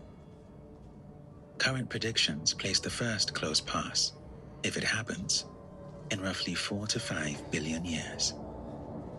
Can we stop it? No. Gravity doesn't negotiate. Both galaxies are massive. The Milky Way, 200 to 400 billion stars. Andromeda, about 1 trillion stars. Both have enormous gravitational fields pulling on each other. This has been happening for billions of years. Gravity has been pulling them together since they formed. We're just now noticing. The approach is patient, slow, inevitable. And the entire time, it's in our sky, approaching, visible, something you can point to and say, that's coming toward us. Every second, closing the distance. Every year, every million years, the gap shrinks. For billions of years, the distance closes. And then, contact. When you hear galactic collision, you might picture violence, explosions, stars smashing into each other, destruction. That's not what happens. Galaxies are mostly empty space. The distances between stars are enormous.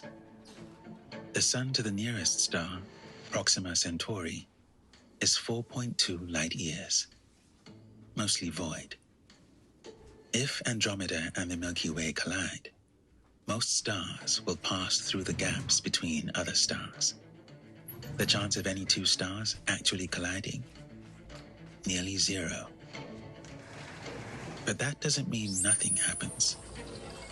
The gravitational fields interact. Stars get pulled off their orbits. Some are flung outward, ejected into intergalactic space, no longer part of any galaxy. Others are pulled inward, toward the new, merged center. The spiral structures of both galaxies, the beautiful arms we see in photographs, will be destroyed, torn apart by tidal forces, reformed into something else. Gas clouds collide. When gas clouds from two galaxies meet, they compress. Compression triggers star formation, massive bursts of new stars, thousands, millions, igniting across the merged structure, a starburst phase. And if you could watch this from Earth, if anyone were still there to watch, the night sky would transform. Andromeda would no longer be a faint smudge. It would fill half the sky, a vast spiral structure close enough that individual stars would be visible. Bright blue stars from the starburst phase scattered across the darkness. The Milky Way's own structure warping, distorting, as gravity pulls it apart.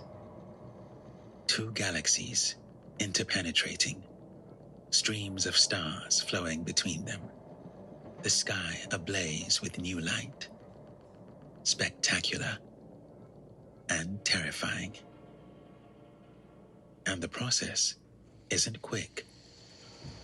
First pass, the two galaxies sweep through each other. Gravity pulls stars off course, distorts the spiral arms, but the galaxies remain somewhat intact. Then gravity pulls them back. Second pass, closer, more violent, more stars disrupted. The structures begin to blend.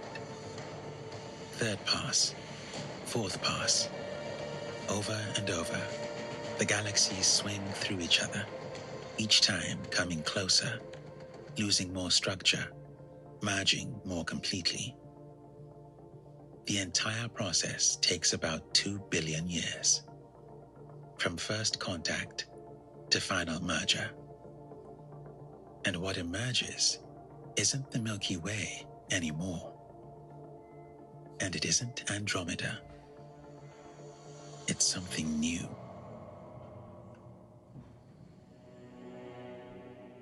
If they merge, the resulting galaxy has been called Milkomeda, or Milkdromeda, a new name for a new structure. It would no longer be a spiral galaxy. The collision disrupts the orderly spiral structure.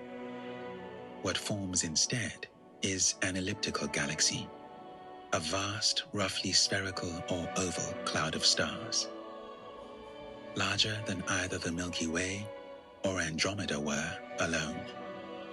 More massive, different structure entirely. The spiral arms we know, gone. The galactic plane, the flat disk where most stars orbit, disrupted, reformed, or gone. The Milky Way, as we understand it, will cease to exist.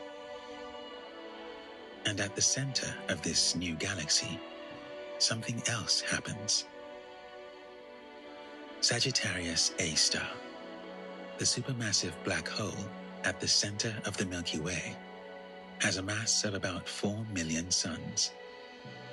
Andromeda's central black hole is much larger, around 100 million solar masses.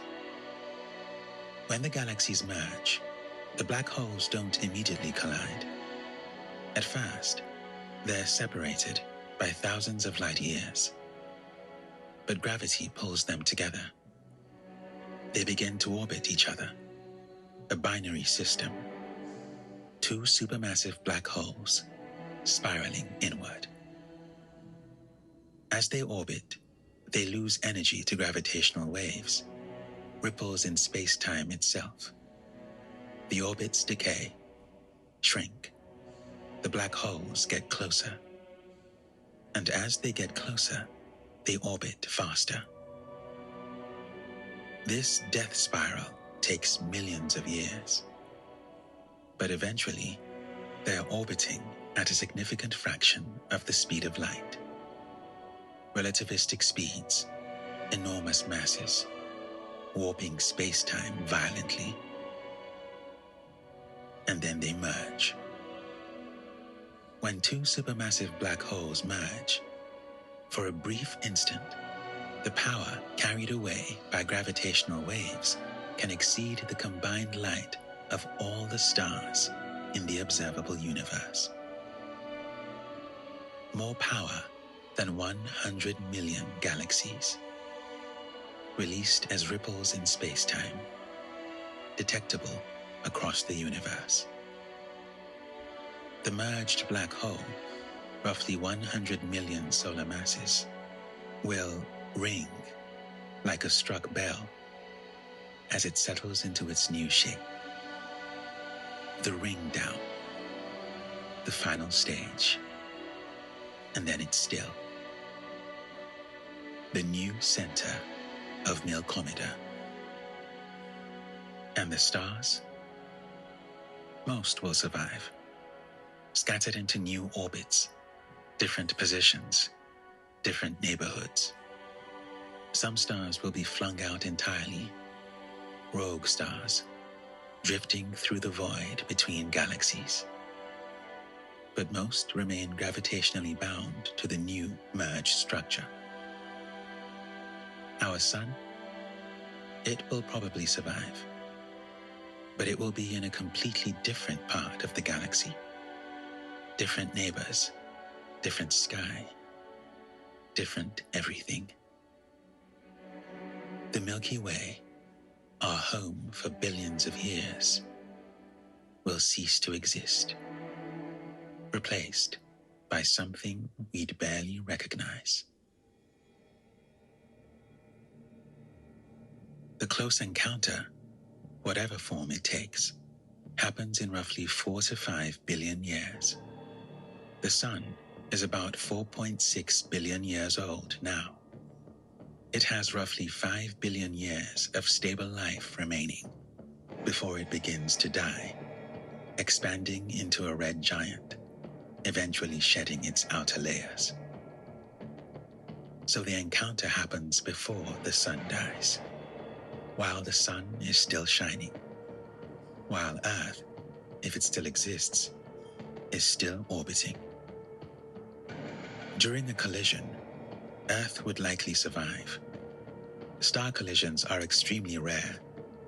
The chance of another star passing close enough to disrupt Earth's orbit is small. But everything around us changes. Our position in the galaxy, completely different. The sun might be flung toward the outer regions of the merged galaxy, or pulled inward toward the center. We don't know. The night sky? Unrecognizable. Stars move. Constellations drift apart. New stars appear. The familiar patterns, Orion, Ursa Major, Cassiopeia, gone. The galactic environment might become more dangerous. If we're pulled into a denser region, there might be more supernovae nearby, more radiation, more cosmic hazards. Or it might become safer if we're flung into a quieter region. We don't know. But here's the thing. 4 to 5 billion years is an incomprehensibly long time. It's longer than Earth has had complex life. Multicellular life appeared on Earth about 600 million years ago. 4 billion years is more than 6 times that span. By the time the encounter happens, humanity, if we still exist, will be unrecognizable. We might have spread across the galaxy. We might have evolved into something entirely different. We might be gone. 4 billion years ago, Earth was young. Life was only beginning, if it existed at all. 4 billion years from now, we can't even imagine what will exist. Galactic collisions aren't rare. They happen across the universe. We can see them right now. The antennae galaxies, the mice galaxies, galaxies in mid-merger. And the Milky Way has done this before. The Sagittarius dwarf elliptical galaxy is being consumed by us right now, slowly absorbed over hundreds of millions of years. This is how galaxies grow. The encounter won't affect us, but it will affect whatever comes after us. Right now, Andromeda is almost invisible. A dim glow you could cover with your thumbnail. But it's getting closer. In 1 billion years, it will be noticeably larger, brighter, no longer easy to miss. In 2 billion years, Andromeda will dominate the night sky. No longer a smudge, a vast spiral structure filling the darkness. The spiral arms visible, the core blazing, impossible to ignore.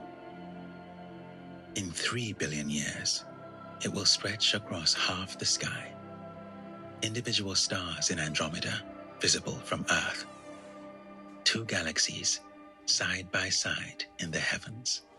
One familiar, one approaching. At first, Andromeda grows slowly. For hundreds of millions of years, the change is barely perceptible. But then, somewhere around 2 billion years from now, the growth becomes obvious. Andromeda no longer fits in the corner of your vision. It stretches, expands. The spiral arms resolve into visible structure. You can see the dust lanes, the star clusters, the bright core blazing at its center. And the Milky Way itself begins to change. The familiar band of light across the sky, the plane of our own galaxy, starts to warp. Tidal forces from Andromeda pull at the outer stars. The disk begins to show distortions, ripples, signs of the coming disruption. By 3 billion years, Andromeda fills half the sky.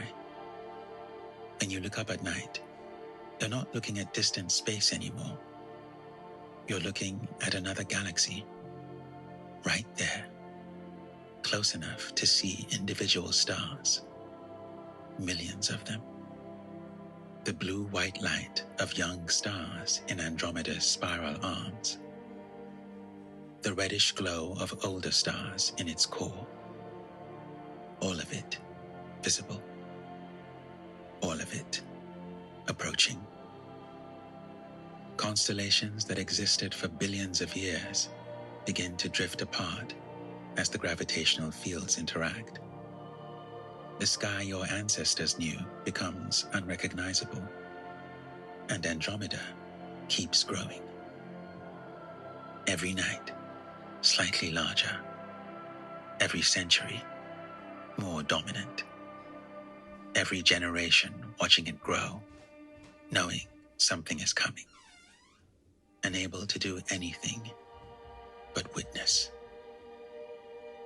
And whatever exists then, whatever life, whatever intelligence, whatever civilization, will watch.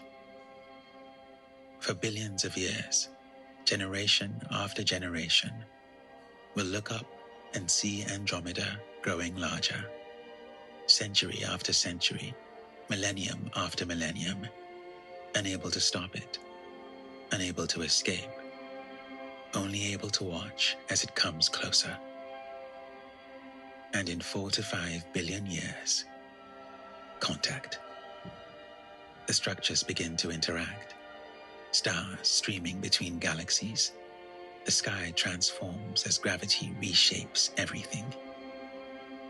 You can't look away, because it's not happening somewhere distant. It's happening in your sky, above you, around you. The slow, patient approach of 1 trillion stars. Visible, inevitable, unstoppable. Here's what we don't know. The exact trajectory, the precise timing, whether it's a direct collision or a near miss that sends both galaxies into a long gravitational dance. The newest simulations, using data from Gaia, from Hubble, suggest the odds aren't as certain as we thought. Collision, merger, or a close pass that disrupts both galaxies without a full merger. You won't know until it happens. But we know this: Andromeda is approaching. The sky will change.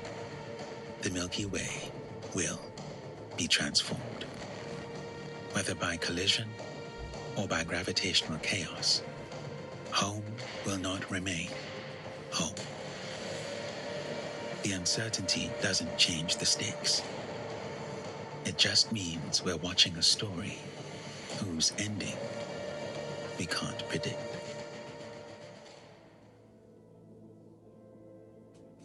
Right now, on a clear, dark night, you can see Andromeda. Just a faint smudge. Easy to miss. But it's there. 1 trillion stars moving toward us. Every second, every year, every millennium, closing the distance. In billions of years, it arrives. The Milky Way and Andromeda will meet. It won't be violent, no explosions, just gravity doing what gravity does. Slowly, inevitably, absolutely. And what emerges will be different. Larger, transformed, unrecognizable. Not the Milky Way, not Andromeda. Something new. You can see it right now, if you know where to look. That faint light in the constellation Andromeda. Our neighbor, coming closer. Slowly, inevitably, for billions of years. And then home stops being home.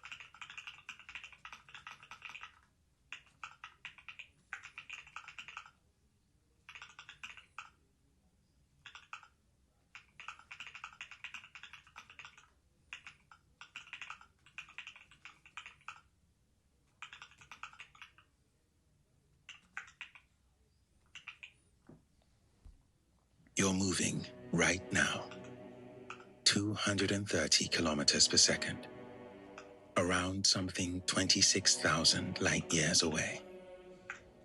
You've been doing this your entire life. Your parents did it. Every ancestor you've ever had. Every human who ever lived. Every star you've ever seen in the night sky. All of it. 200 billion stars, gas clouds, planets, everything in the Milky Way. Moving in vast, patient orbits around the same invisible center. At that center sits a supermassive black hole, 4 million times the mass of the sun. And for most of human history, we didn't know it was there. Tonight, we're tracing the story of Sagittarius A star, the invisible center of everything we know, the dark heart of the Milky Way. Let's begin.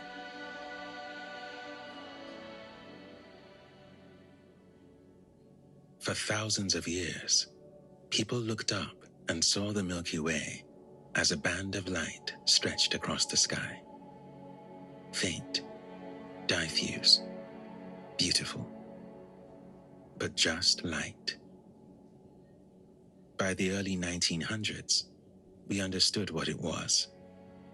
A galaxy, spiral, vast, with us off to one side, about 2/3 of the way out from the center. We assumed there was a center, some dense region where starlight pooled.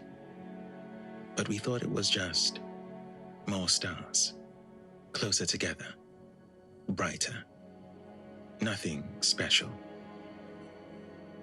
The problem was visibility. Between us and the galactic center, enormous clouds of gas and dust block optical light completely. When you look towards Sagittarius with a normal telescope, you see nothing but darkness. For centuries, the center of our own galaxy was hidden. Then, in the 1970s, radio telescopes began scanning the galactic center. Radio waves passed through dust, and they found something strange. A powerful, compact radio source, bright, concentrated, unmoving. Too bright to be starlight, too small to be a star cluster, too concentrated to be gas. They named it Sagittarius A star, after the constellation where it appeared in our sky. Something massive was there. Something invisible, pulling everything toward it. But you can't see a black hole. You can only see what it does.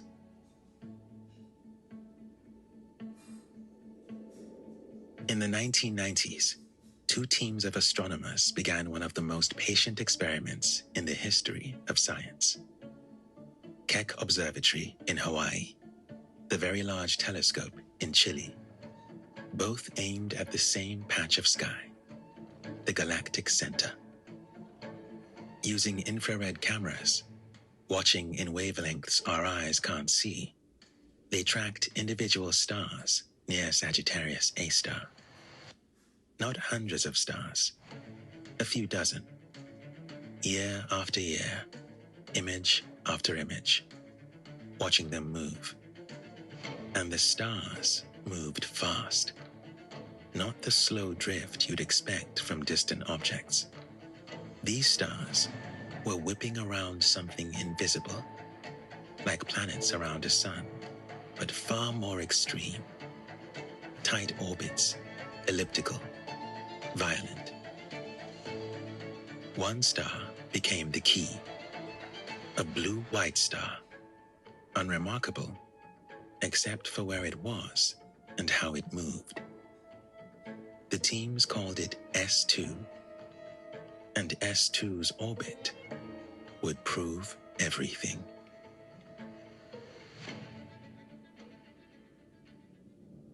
S2 orbits Sagittarius A star every 16 years. That's extraordinarily fast for something orbiting the center of a galaxy. Our sun takes 230 million years to complete one orbit. S2 does it in 16. At periapsis, the point where S2 comes closest to the black hole, it gets within 17 light hours of Sagittarius A star. Neptune is about 4 light hours from the sun. S2 gets that close to a black hole. And at that distance, it accelerates to about 2 to 3% the speed of light, around 7,000 to 8,000 kilometers per second. Fast enough to cross the distance from Earth to the Moon in less than a minute. Scientists followed S2 for decades, tracking its motion year after year. They watched it sweep past the black hole in 2002, and again in 2018. One full 16-year orbit, from close pass to close pass. And the next orbit is already underway. Frame by frame, year by year, they could see it accelerate as it approached periapsis. They could see it decelerate as it moved away. The path was perfect, Keplerian, exactly what you'd expect from an object orbiting a massive point source. And they did the math. To make a star move that fast in an orbit that tight, there has to be something incredibly massive at the center, concentrated in a space smaller than Mercury's orbit around the sun. The numbers were precise. Roughly 4 million solar masses. No star cluster could be that dense without collapsing. No gas cloud could stay together under that kind of gravity. No normal object could hide that much mass in that little space. Only one thing fit the evidence: a supermassive black hole. By 2002, the case was closed. Sagittarius A star wasn't just a radio source. It was a black hole. Our black hole. For decades, we knew it was there. We could measure its mass, track stars orbiting it, map its gravity. But we'd never seen it. In 2019, the Event Horizon Telescope, a planet-sized network of radio dishes working together, revealed the first ever image of a black hole. M87 star, at the center of a galaxy 55 million light years away. A glowing ring, a shadow, proof. And then, in May 2022, the EHT released a second image, this time closer to home. Sagittarius A star. It took longer than M87 star because Sagittarius A star is more difficult to photograph. M87 star is massive and stable. It changes slowly over days or weeks. Sagittarius A star is smaller, and it flickers. Gas swirls around it, on timescales of minutes to hours. Brightness shifts constantly, like trying to photograph a child who won't sit still, while the child is also 26,000 light years away. But the teams synchronized data from telescopes across the planet. Chile, Hawaii, Arizona, Mexico, Spain, and the South Pole. Multiple observatories working as one, combining signals, compensating for Earth's rotation, adjusting for atmospheric distortion, building an image pixel by pixel. And then they had it. A bright ring of hot gas, its light bent into a circle by gravity, circling the event horizon. And in the center, a shadow, a dark silhouette where light is captured. 52 micro-arc-seconds across, like seeing a donut on the surface of the moon from Earth, or reading a newspaper in New York from Los Angeles. For the first time, we saw the face of the thing we'd been orbiting our entire lives. And here's the strange part. Sagittarius A star is not a quasar. It's not blazing.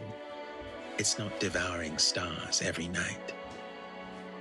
Most of the time, it's quiet, starved, a giant with its mouth closed. Which means we're looking at something even stranger than a monster. We're looking at a supermassive black hole at rest. And seeing it made us ask, what are we actually looking at? What does 4 million solar masses really mean?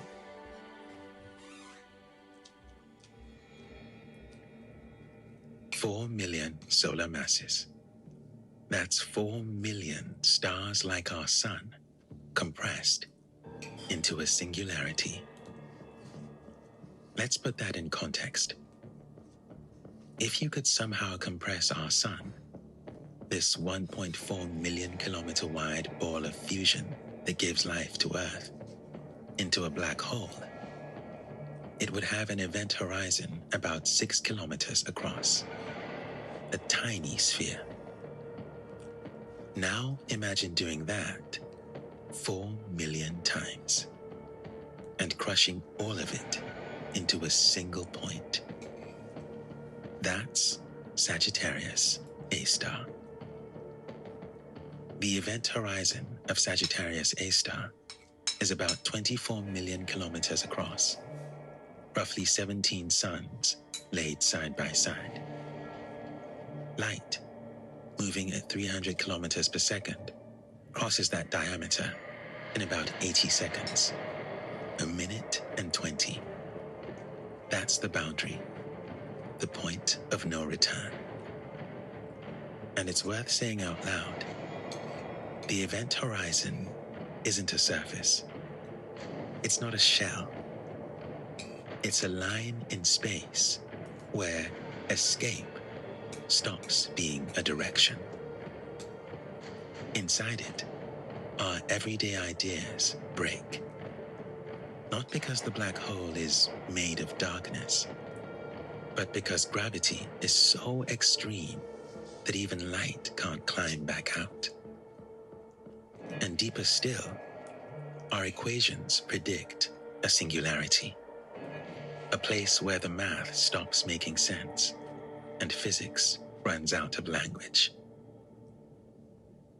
Now, if you put Sagittarius A star where the sun is, the horizon would still fit inside Mercury's orbit, but the mass would be 4 million suns. Earth, at our current distance, would not be able to orbit the way it does now. To stay in a stable orbit at 1 AU, astronomical unit, you'd need to travel at about 1/5 the speed of light, and your year would last just over 4 hours. So the horizon is small compared to the solar system, but the gravity is not. Now consider the mass itself. The sun weighs about 333,000 Earths. It's so massive that its gravity holds 8 planets in orbit across billions of kilometers. Sagittarius A star is 4 million times more massive than that. That's 1.3 trillion Earths.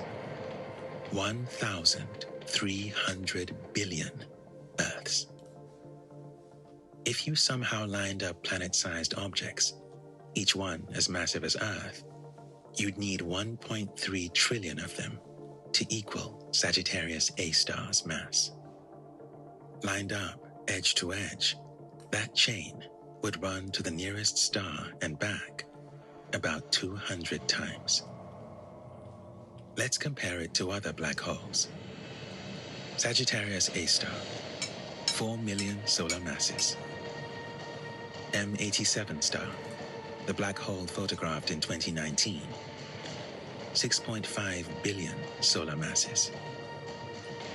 Ton 618, one of the largest black holes ever discovered, 66 billion solar masses. Ton 618 is 16,000 times more massive than Sagittarius A star. By comparison, Sagittarius A star is tiny. But tiny is a relative term. 4 million suns, 1.3 trillion Earths. Incomprehensible mass, crushed into infinite density. And Sagittarius A star is 26,000 light years away, the closest supermassive black hole to Earth. When we look at Sagittarius A star, we're not seeing it as it is now. We're seeing it as it was 26,000 years ago. Humans were living through the last ice age. Small bands, firelight, stone tools. The first cities were still 10,000 years in the future. Writing didn't exist. Agriculture hadn't begun. And those photons kept going. Through dust, through spiral arms, through the quiet lanes between stars, until they finally reached our telescopes. And Sagittarius A star is ancient. It likely formed in the early universe billions of years ago, when galaxies were young and still colliding and merging, when the first stars were just beginning to illuminate the cosmos. Sagittarius A star was already there when our solar system formed 4.6 billion years ago. Already massive, already ancient. It was there when life first appeared on Earth, when the dinosaurs ruled and died, when the first humans looked up at the night sky.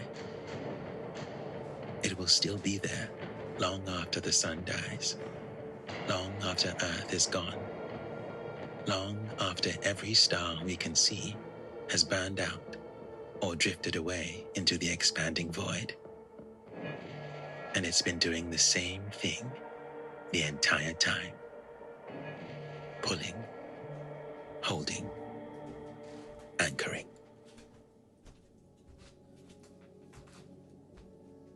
Right now, in this present moment, Just waiting for Mom to pack and wash some dishes so I can help her. Pulling gas in, And I'll be doing my thing in the background. flaring as a cloud drifts too close. Maybe quiet. Stars are orbiting it. S2 is somewhere in its 16-year path. Other stars are accelerating toward periapsis or drifting away. The event horizon is there. The ring of light is glowing. Something is happening. But we can't see it. The light that would show us Sagittarius A star as it is right now, in this exact moment, won't reach Earth for 26,000 years. Think about that. 26,000 years from now. Modern humans appeared roughly 300,000 years ago. 26,000 years is nearly 1/10 of the entire span of human existence. In 26,000 years, human civilization might be unrecognizable. We might have spread across the galaxy, or destroyed ourselves, or evolved into something we wouldn't recognize. Earth's climate will have shifted. Continents will have drifted. Species will have gone extinct. New species will have appeared. The stars in the night sky will have moved to different positions.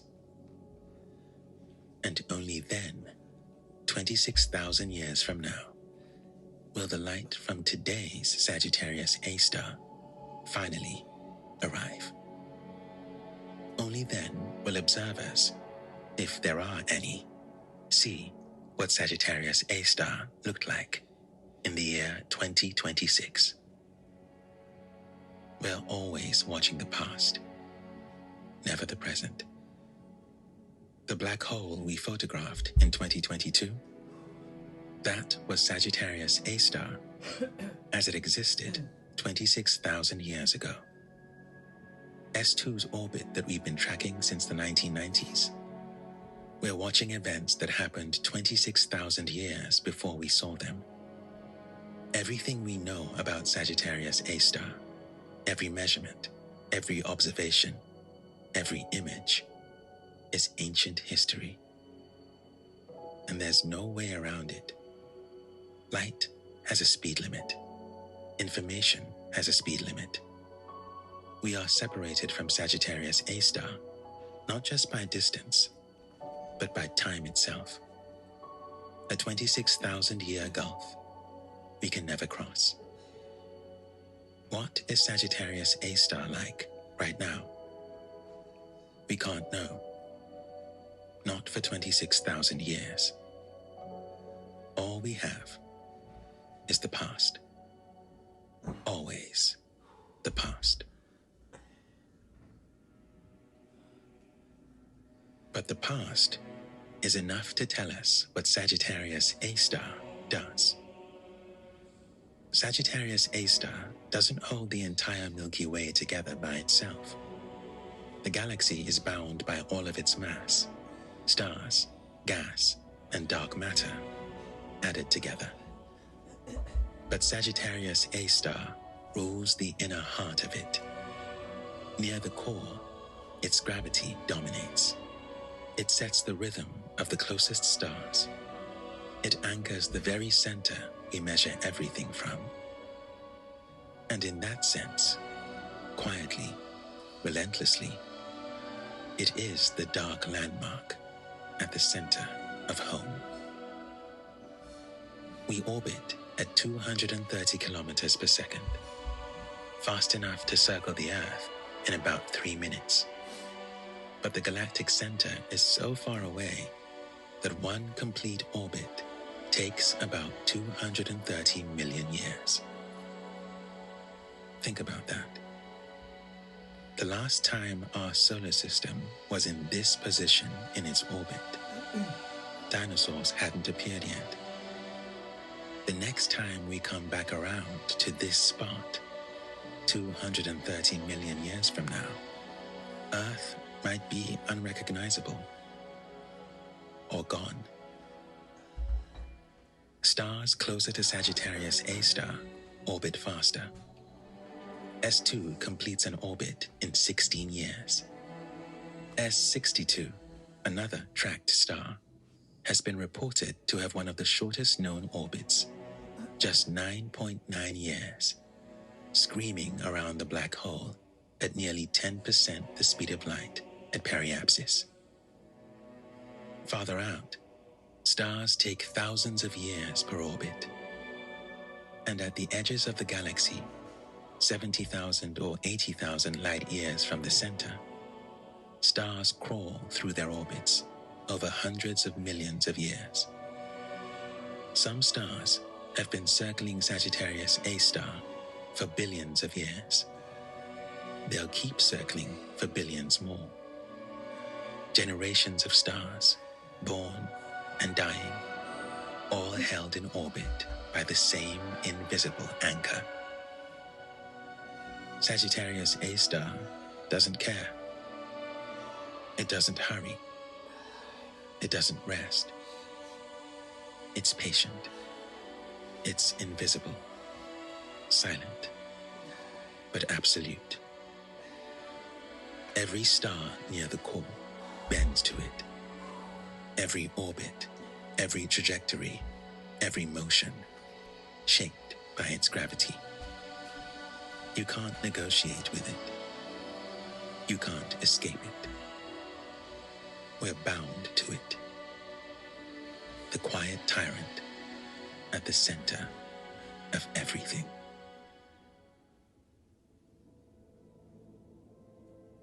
Right now, somewhere near the constellation Sagittarius, there's a black hole.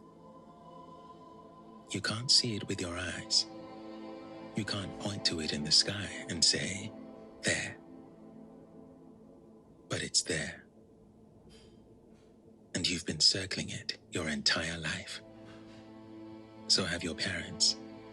So has every generation before you. So has every star you've ever seen. All of it held by something we couldn't even photograph until 2022. Something we still can't see as it is, only as it was 26,000 years ago. The dark heart of the Milky Way. Not the most massive black hole in the universe, not the farthest, not the brightest, but ours, the center of home. Patient, quiet, inescapable. You're orbiting it right now. You were orbiting it when you were born. You'll be orbiting it when you're gone. Always turning, never arriving. Always seeing it late, never seeing it now. The invisible thing at the center of everything. The thing you can't escape. The thing you've always been bound to. Sagittarius A star. The dark heart of the Milky Way.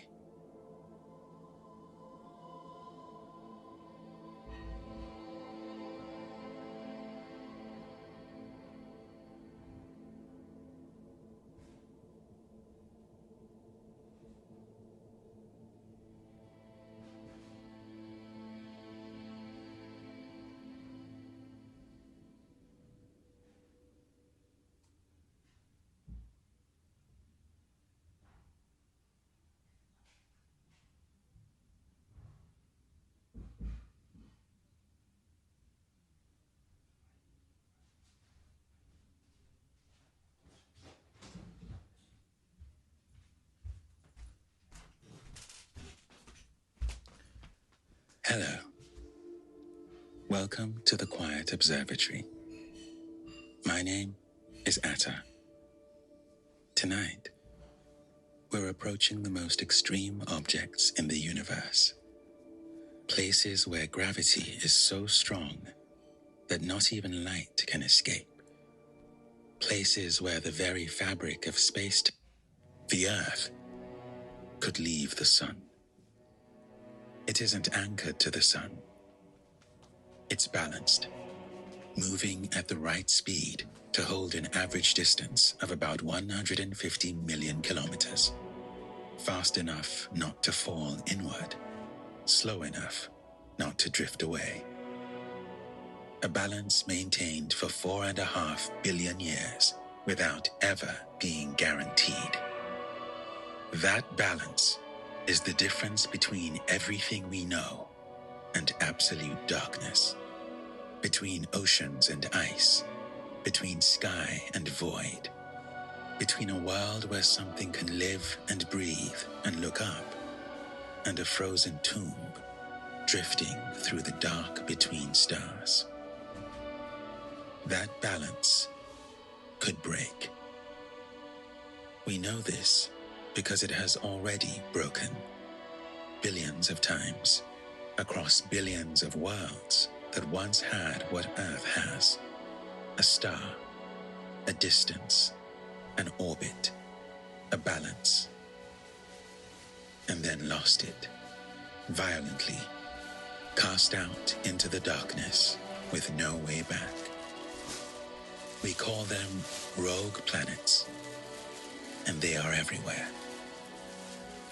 Tonight, we're following the worlds where the balance broke and asking the question no one really wants to ask. What if the balance broke here? Let's begin. A rogue planet from the outside looks like most planets, rocky or gaseous, roughly spherical, moving through space, except it isn't orbiting anything. A rogue planet has no star. It moves through interstellar space freely, following the gentle curve of the galaxy's gravity, but circling nothing, held by nothing. Some are small, Earth-sized, rocky. Some are enormous, Jupiter-class gas giants, hundreds of times our mass. All of them moving through the dark at tens or hundreds of kilometers per second. All of them cold, all of them lightless. But here's what matters about rogue planets. It isn't what they are now. It's what they were. They were planets, orbiting stars, receiving light and warmth. Some of them may have had liquid water, atmospheres, the conditions we associate with possibility. They had what Earth has, and then they lost it. That's what a rogue planet is. Not just a world without a star. A world that once had one.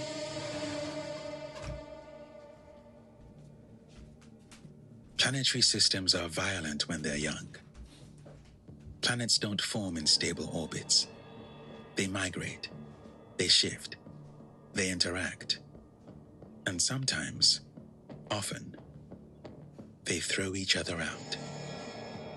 Here's how it happens. A young star system, planets still settling, orbits overlapping and shifting. Two planets drift too close. The larger one, usually a gas giant, exerts a sudden, overwhelming gravitational pull. A slingshot. The smaller planet accelerates, violently, until it crosses the threshold. Escape velocity. The speed at which the star's gravity can no longer hold it. And then it's gone. Imagine what that moment is like. You're a planet, orbiting a star, warm, stable, and in a matter of hours, days at most, everything changes. The encounter is brief, but the forces are overwhelming. You're pulled sideways, accelerated in a direction you've never traveled, flung outward at tens of kilometers per second. The star, your source of everything, begins to shrink behind you. At first, it's still a disk, still the brightest thing in the sky, still warm. You're moving fast, but it still feels present, still feels like home. Days pass. The disk shrinks to a point, but still the brightest thing in the sky, still the center of everything. Weeks pass. The point grows fainter. You're moving faster than anything in what was once your system. The star is just a star now, bright but distant, one among many. Months pass, years, and then, at some unmarked moment, with no ceremony, it happens. The star you orbited becomes indistinguishable from the background, lost among the billions. You can no longer tell which one it was. The sky looks the same in every direction. Points of light. None of them yours. And you keep moving. The star's gravity, which once held you in a perfect circle, is now too weak to pull you back. You crossed the threshold. There is no return. You'll never orbit a star again. You'll never feel warmth again. The balance is gone. The darkness from here is permanent. This isn't rare. Simulations suggest it happens in most planetary systems. For every stable system we see today, there were probably worlds that didn't survive the early chaos, thrown out before the violence ended, before everything settled. Our own solar system may have done this too. When Jupiter and Saturn were migrating in the early solar system, shifting inward and outward, pulling everything around them into new configurations, the chaos was enormous. Models of that period suggest other worlds may have formed alongside the planets we know. Ice giants, rocky bodies, worlds that began their existence in the same disk as Earth and were thrown out. They're out there now, somewhere in the galaxy, drifting, formed from the same material as Earth, born from the same star. Siblings, in a way. Separated before the solar system had even finished forming. While Earth stayed, held its balance, settled into its orbit, grew its oceans and its sky. They drifted into the dark. We don't know where they are. We will almost certainly never find them. But they exist. Orphans of our own sun. Moving through the galaxy right now. Carrying in their geology the same signature of elements as the ground beneath your feet. The balance broke for them. It held for us.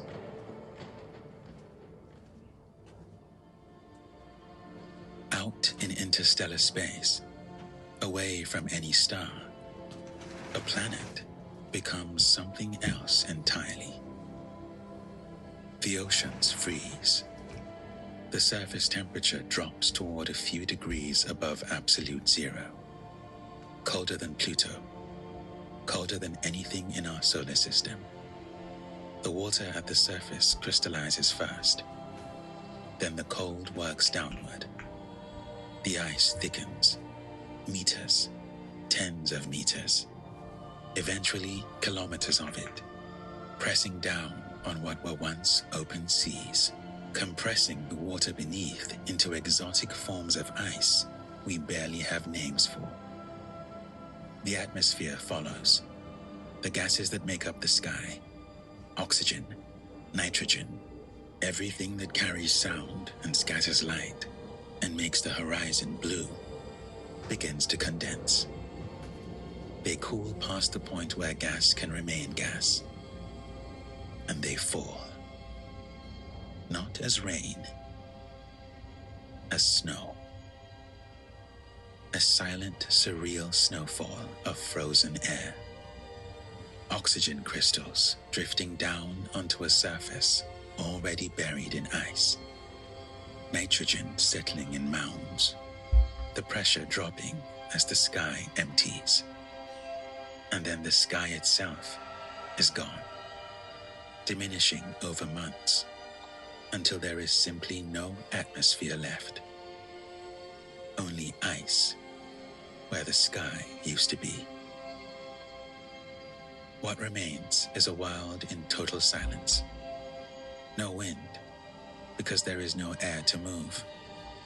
No weather, because there is no water cycle, no sound of any kind, not the movement of water, not the settling of rock, nothing. A world that perhaps once had storms and tides and the noise of living things, reduced to a dark sphere drifting through an absolute darkness. No light bright enough to cast a shadow, no star close enough to warm a single square meter of surface. Just void in every direction, forever. This is what most rogue planets have been for billions of years. While Earth had oceans and life and sky, they had this. And they'll have it for billions more. Long after the sun dies, long after every star we can see tonight has burned out and gone cold, rogue planets will still be drifting. Silent, dark. There is one exception worth holding on to. If a rogue planet kept a moon, if tidal forces kept flexing its interior, generating heat from within, a liquid ocean might survive beneath the ice. Enormous pressure, total darkness, but liquid. Warm enough, perhaps, for chemistry, for something. A hidden cradle in the dark, warmed by the planet itself. We don't know if that's happened. We may never know. But for most of these worlds, there is no exception. Just ice and silence and a drift through darkness that will never end.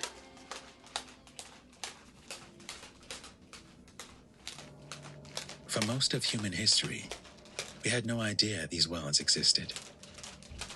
They're invisible, too cold to radiate heat, no starlight to reflect. They don't announce themselves. How do you find a ghost in the dark?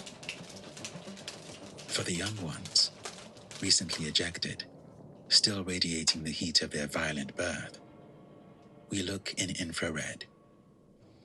PSO J318.522, a Jupiter-class wanderer, 80 light-years away, was found this way.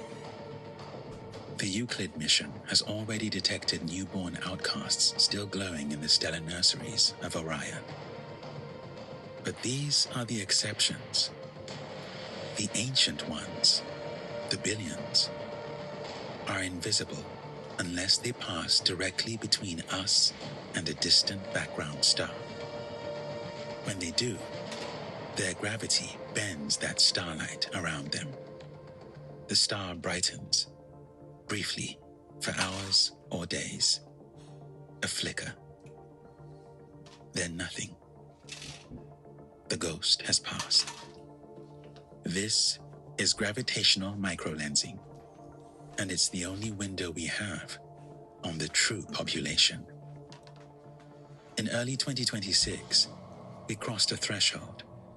By measuring the same microlensing flicker simultaneously from Earth and from the Gaia spacecraft, about 2 million kilometers apart, astronomers calculated a rogue planet's mass directly. For the first time, we didn't just detect a shadow, we weighed it. The Nancy Grace Roman Space Telescope, launching as early as late 2026, is designed to find thousands more. A census, finally, of the invisible population. Whatever numbers we have now, they're expected to rise dramatically when Roman begins its survey.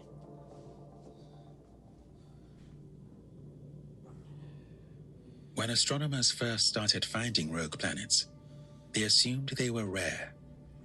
A few million scattered through the galaxy. Curiosities. The numbers kept changing. More surveys, more detections, better simulations. Hundreds of millions, billions. Some models now suggest rogue planets could rival stars in number, especially at Earth mass and below. 200 to 400 billion stars in the Milky Way. Possibly as many rogue planets. Possibly more. Let that settle for a moment. For every star burning in the night sky, every point of light we've ever named or navigated by, there may be a corresponding world drifting in the dark, invisible, moving through the space between stars with no warmth and no destination. The galaxy we thought we lived in, a cosmos of stars, of planets orbiting in warmth and order, is not the real galaxy. The real galaxy is mostly dark, mostly cold, mostly filled with worlds that have been expelled from their homes and will never return. We orbit a star. We have liquid water. We have sky. That makes us the anomaly. In a galaxy of orphans, Earth is the exception, not the rule.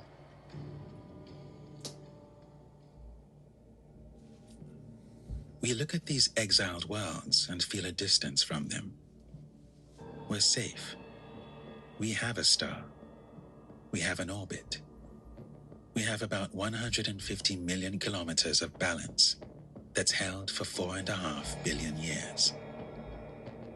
But we're not anchored. We're balanced. And those are different things.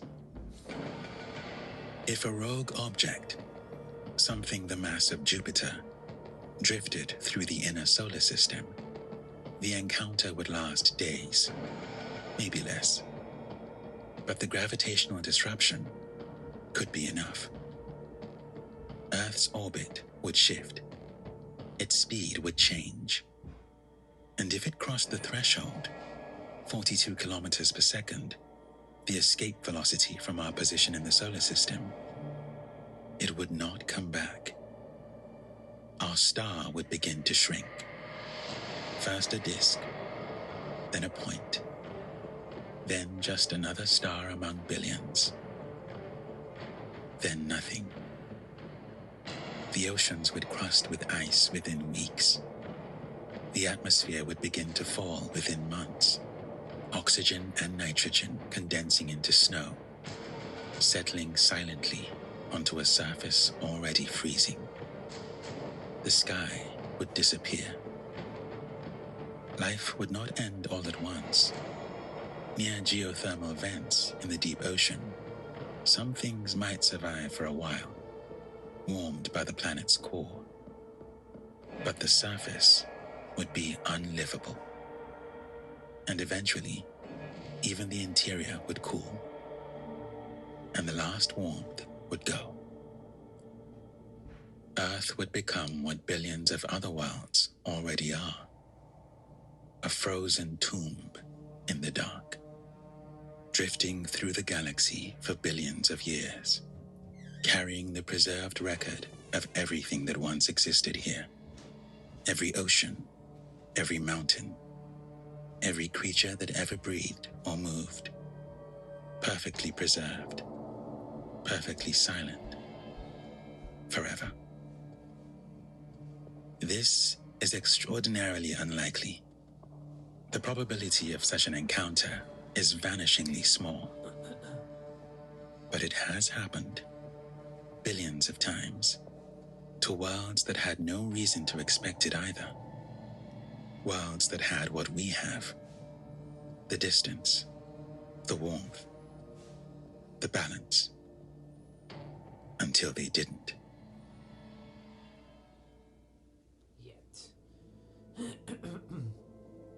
150 million kilometers. That's the distance. Earth to Sun. The balance point. The number that separates ocean from ice, sky from void, everything from nothing. It doesn't feel fragile. The sun rises every morning. The oceans hold. The air holds. We have no sensation of the speed we're traveling at, or the precise balance that makes it all possible. It feels permanent because it has always been there, because we have never known anything else. But out there, in the darkness between stars, are billions of worlds that once had a number too. A distance, a balance, an orbit maintained at the right speed. Some of them may have had oceans, skies, time, the conditions for something to begin. And then the balance broke, and everything froze. And they've been drifting ever since, carrying the record of what they were into a darkness that will never lift. They are what we could become, and we are surrounded by them. Right now, orphaned worlds are passing within light years of Earth, moving through the space we call empty, invisible, uncountable. Each one a world that lost its star and never found another. We are not one of them. Yet.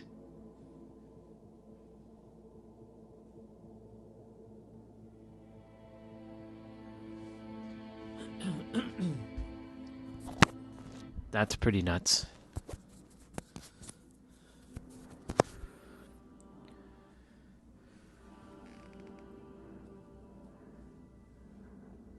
I like his channel a lot. Where gravity is so strong that not even...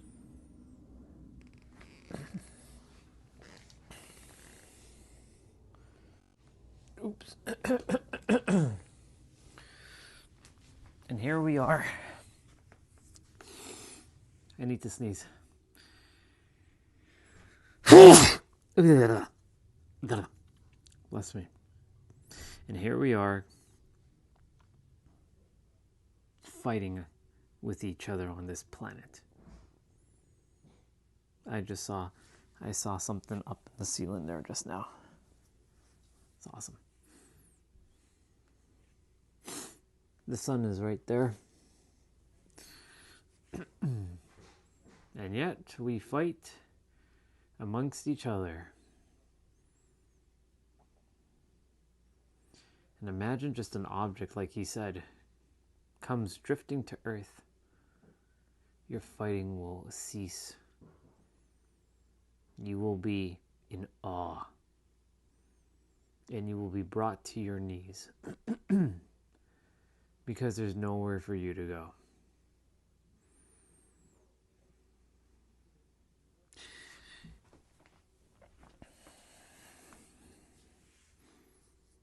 These are things I used to think about a lot. So I'm glad that I get to see space videos again. I think about, imagine the Earth, just the sun disappeared. The sun is right there. Was it 9 million miles away or whatever it is?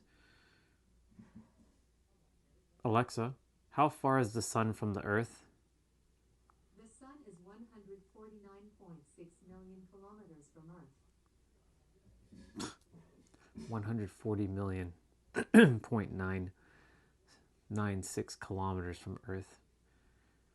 Let's call it what it is, 141 million miles away from Earth. Or kilometers. Alexa, how many miles is the sun away from the Earth? From Answers.com, the distance between Earth and the sun is about 93 million miles. 93 million miles. I knew the number 9 was in there. 93 million miles away. And yet, it's giving us life. Imagine the sun wasn't here. Even on the cloudiest days, the sun is still there.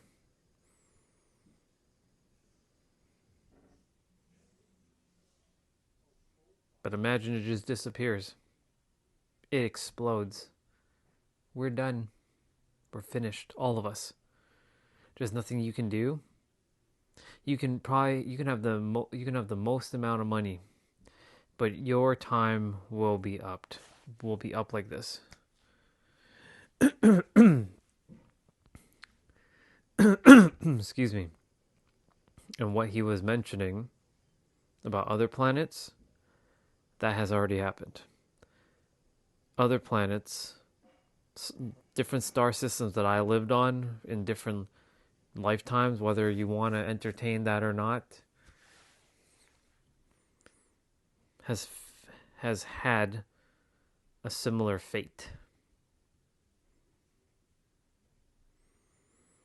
It hasn't happened to us yet. But if something comes hurling at us, like he said, the size of Jupiter, there is nothing on this planet that will be powerful enough to stop that. I think you can fit like, I don't know, 100,000 Earths or more into Jupiter. But the moment something like that comes, our gravity will be... So isn't it fascinating how everything just is? If they really wanted to, just like that. And here we are complaining about little minuscule things. This is why I like watching these videos. They give one thing: perspective.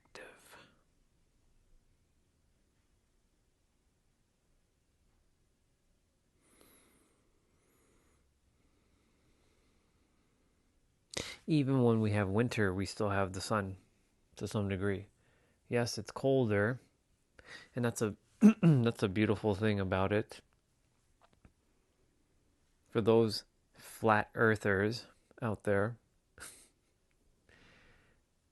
how do you talk about your season changes? I'm sure you'll come up with some ridiculous nonsense. But to you, it's not nonsense. It's very real.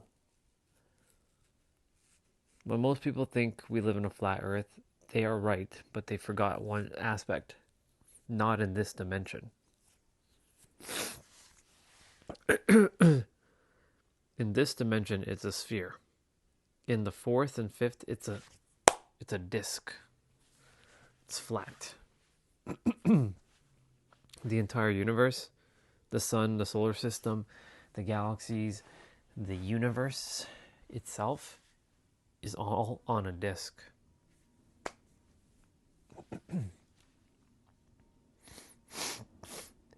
How do you know that, Orion? No other human knows all these things. How do you know it? No, we all have the same information. It's right here. I don't own this information. It's right here. The reason why I have access to it is because I chose to know, and I chose to listen. Whereas many others are choosing to fight.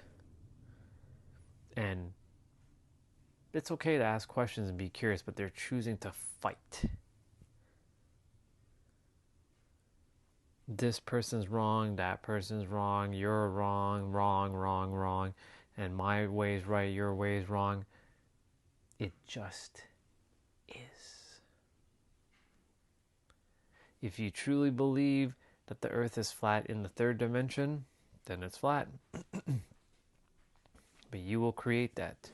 So that's your universe. If you believe that if you believe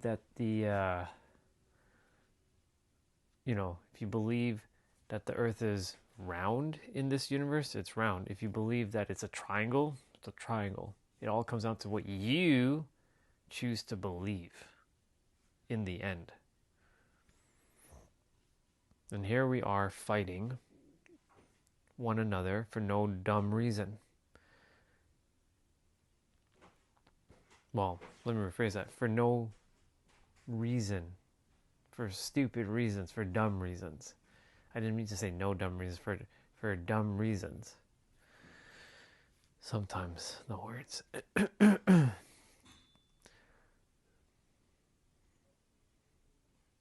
When will everyone stop?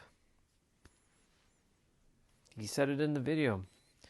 26,000 years from now, the Earth will be vastly different. Civilization will have taken a new form, or will have taken out each other.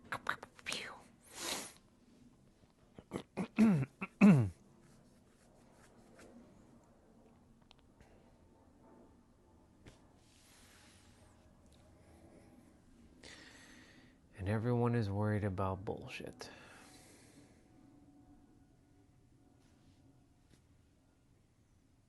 How about you stop and enjoy what you have? I know everyone's wanting more. There's nothing wrong with that. You are the infinite intelligence, and it wants to express itself through you to have whatever it is you want. Because if you have that desire, it is already yours. Otherwise, you wouldn't have that desire. Think about that. It's already yours. The infinite wants to express it through you. You have the infinite intelligence flowing through your veins. Oh, but I don't have that. I'm just a human. Fine, whatever.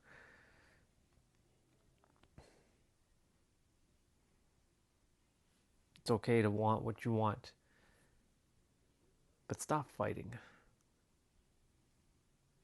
Look around. Enjoy. Enjoy. E word, by the way. Enjoy.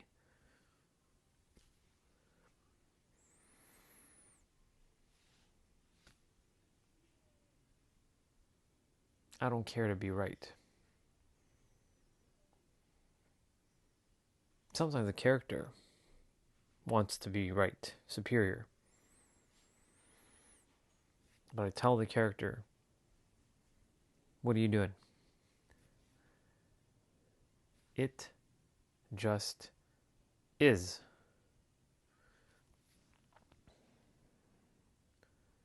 It can't be anything else but this.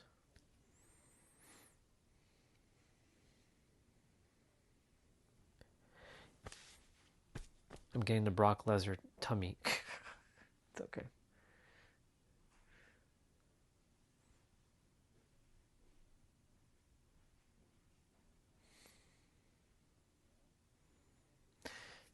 When I was watching those videos, even though I was going back and forth and doing whatever, I could feel all those black holes, all those galaxies instantly. I'm like, man, we are quite, he said it as well, we are the anomaly. How are we able to exist the way we are? Like, just think about the mathematics behind how we came to be. Yeah, I said the mathematics. We're the third planet from the sun. Not the first, not the second. Even the fourth doesn't have the ability to do what we have presently. Venus, once upon a time, had humans. If you didn't know that. We left. We had to go on a new planet. This one. They were called Venusians. Most people are not interested in knowing about Venus's history. But why is it that out of all the 8 planets, even though it's technically more than 8 in the solar system, out of the 8 planets, why are we the only ones here on this planet? But think about, like, even just going to another planet. Like, it's crazy. Like, we've been playing Rogue Galaxy, right? And it's so fascinating how we're playing a space-themed game.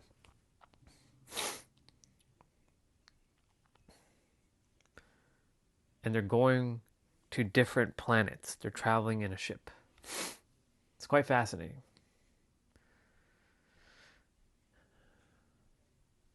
They're in a world that is only jungle based. There's a world that is technology based. There's a world that looks like Earth, mainly. There's other worlds that we're going to be visiting as I play through it. It's going to be a long game. Crazy. I can't believe I'm actually playing through this. I cannot believe this. That I'm actually sitting through and playing this. It's crazy. Who would have thought in 2024?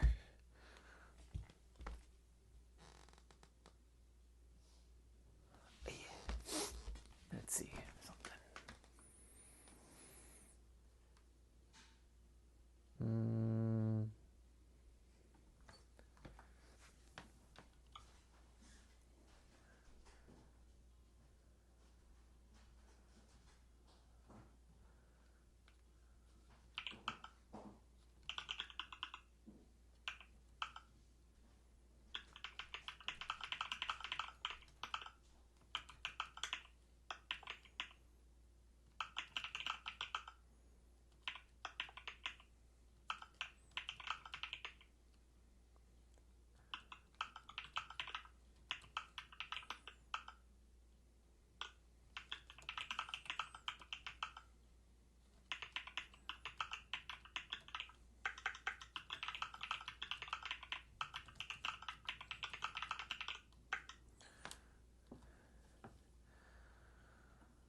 I was texting you actually,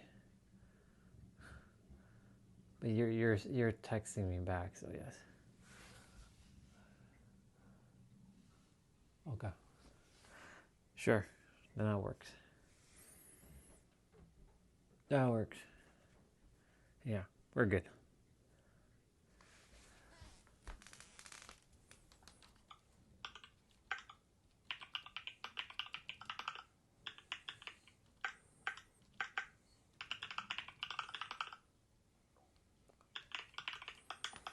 Okay. Oh, shizers. Almost dropped my... I thought I had more protein powder shake in there. Anyways, I was talking about how we are fighting each other for no... Why do I keep saying that? We keep fighting each other for stupid reasons. All of us.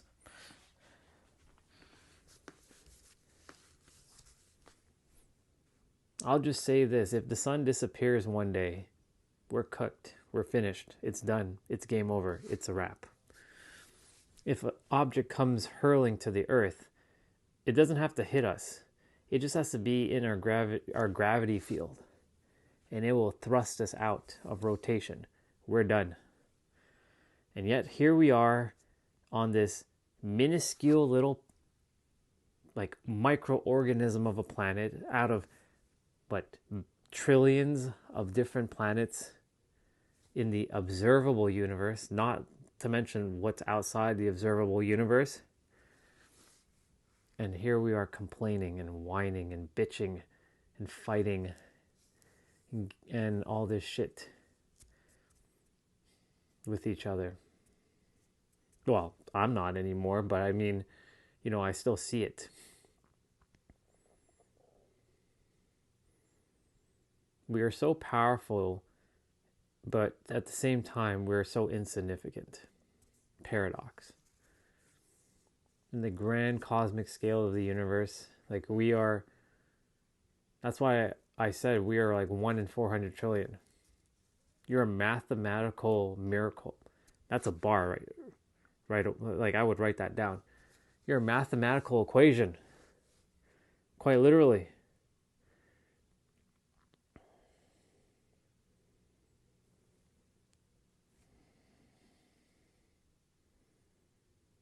And here we are fighting with each other. And when I say fighting, I'm talking about the stuff that's going on in the world. But Orion, we have to fight each other. We have to protect our borders. We have to protect ourselves. Yeah, that thinking is what's causing the problem in the first place. Why do you need to protect yourself? Because others are going to hurt. Well, what if they don't hurt and they know that they themselves don't need to protect? Then the fighting can cease. But we need to defend ourselves. We must have guns and knives and swords and bow and arrows and tanks and missiles. Again, if you eliminate that ideology from the humans of attacking another human, again, send a comet or a meteor that is so massive, that is 10 times the size of Earth. And then we're going to see, I'm just going to accept okay. Thank you so much for the time on Earth. I appreciate it, universe. All the best. All right. I just realized that the live stream is almost done. So thank you all for coming on today. I appreciate all of you. I'm going to jump off and I'm going to go make a hot chocolate and chill for a bit. So, yeah. It's already 7:23. My live stream started at 7:29 this morning, and at 7:24 is when it ends. So, thank you all for coming on. I appreciate you. But I'll leave it on for a little extra. So, yeah.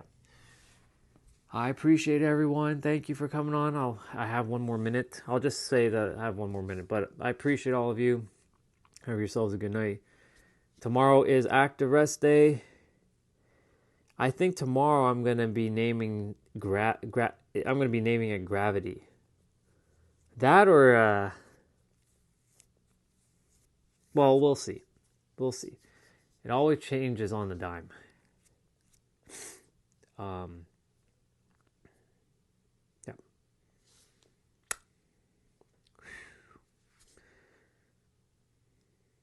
Remember how powerful and magical and wonderful you are. That's the best words I can say about you. That's how magical, wonderful, and miraculous. There we go. Powerful, wonderful, magical, and miraculous. And divine. And extraordinary. And awesome you are. All of you.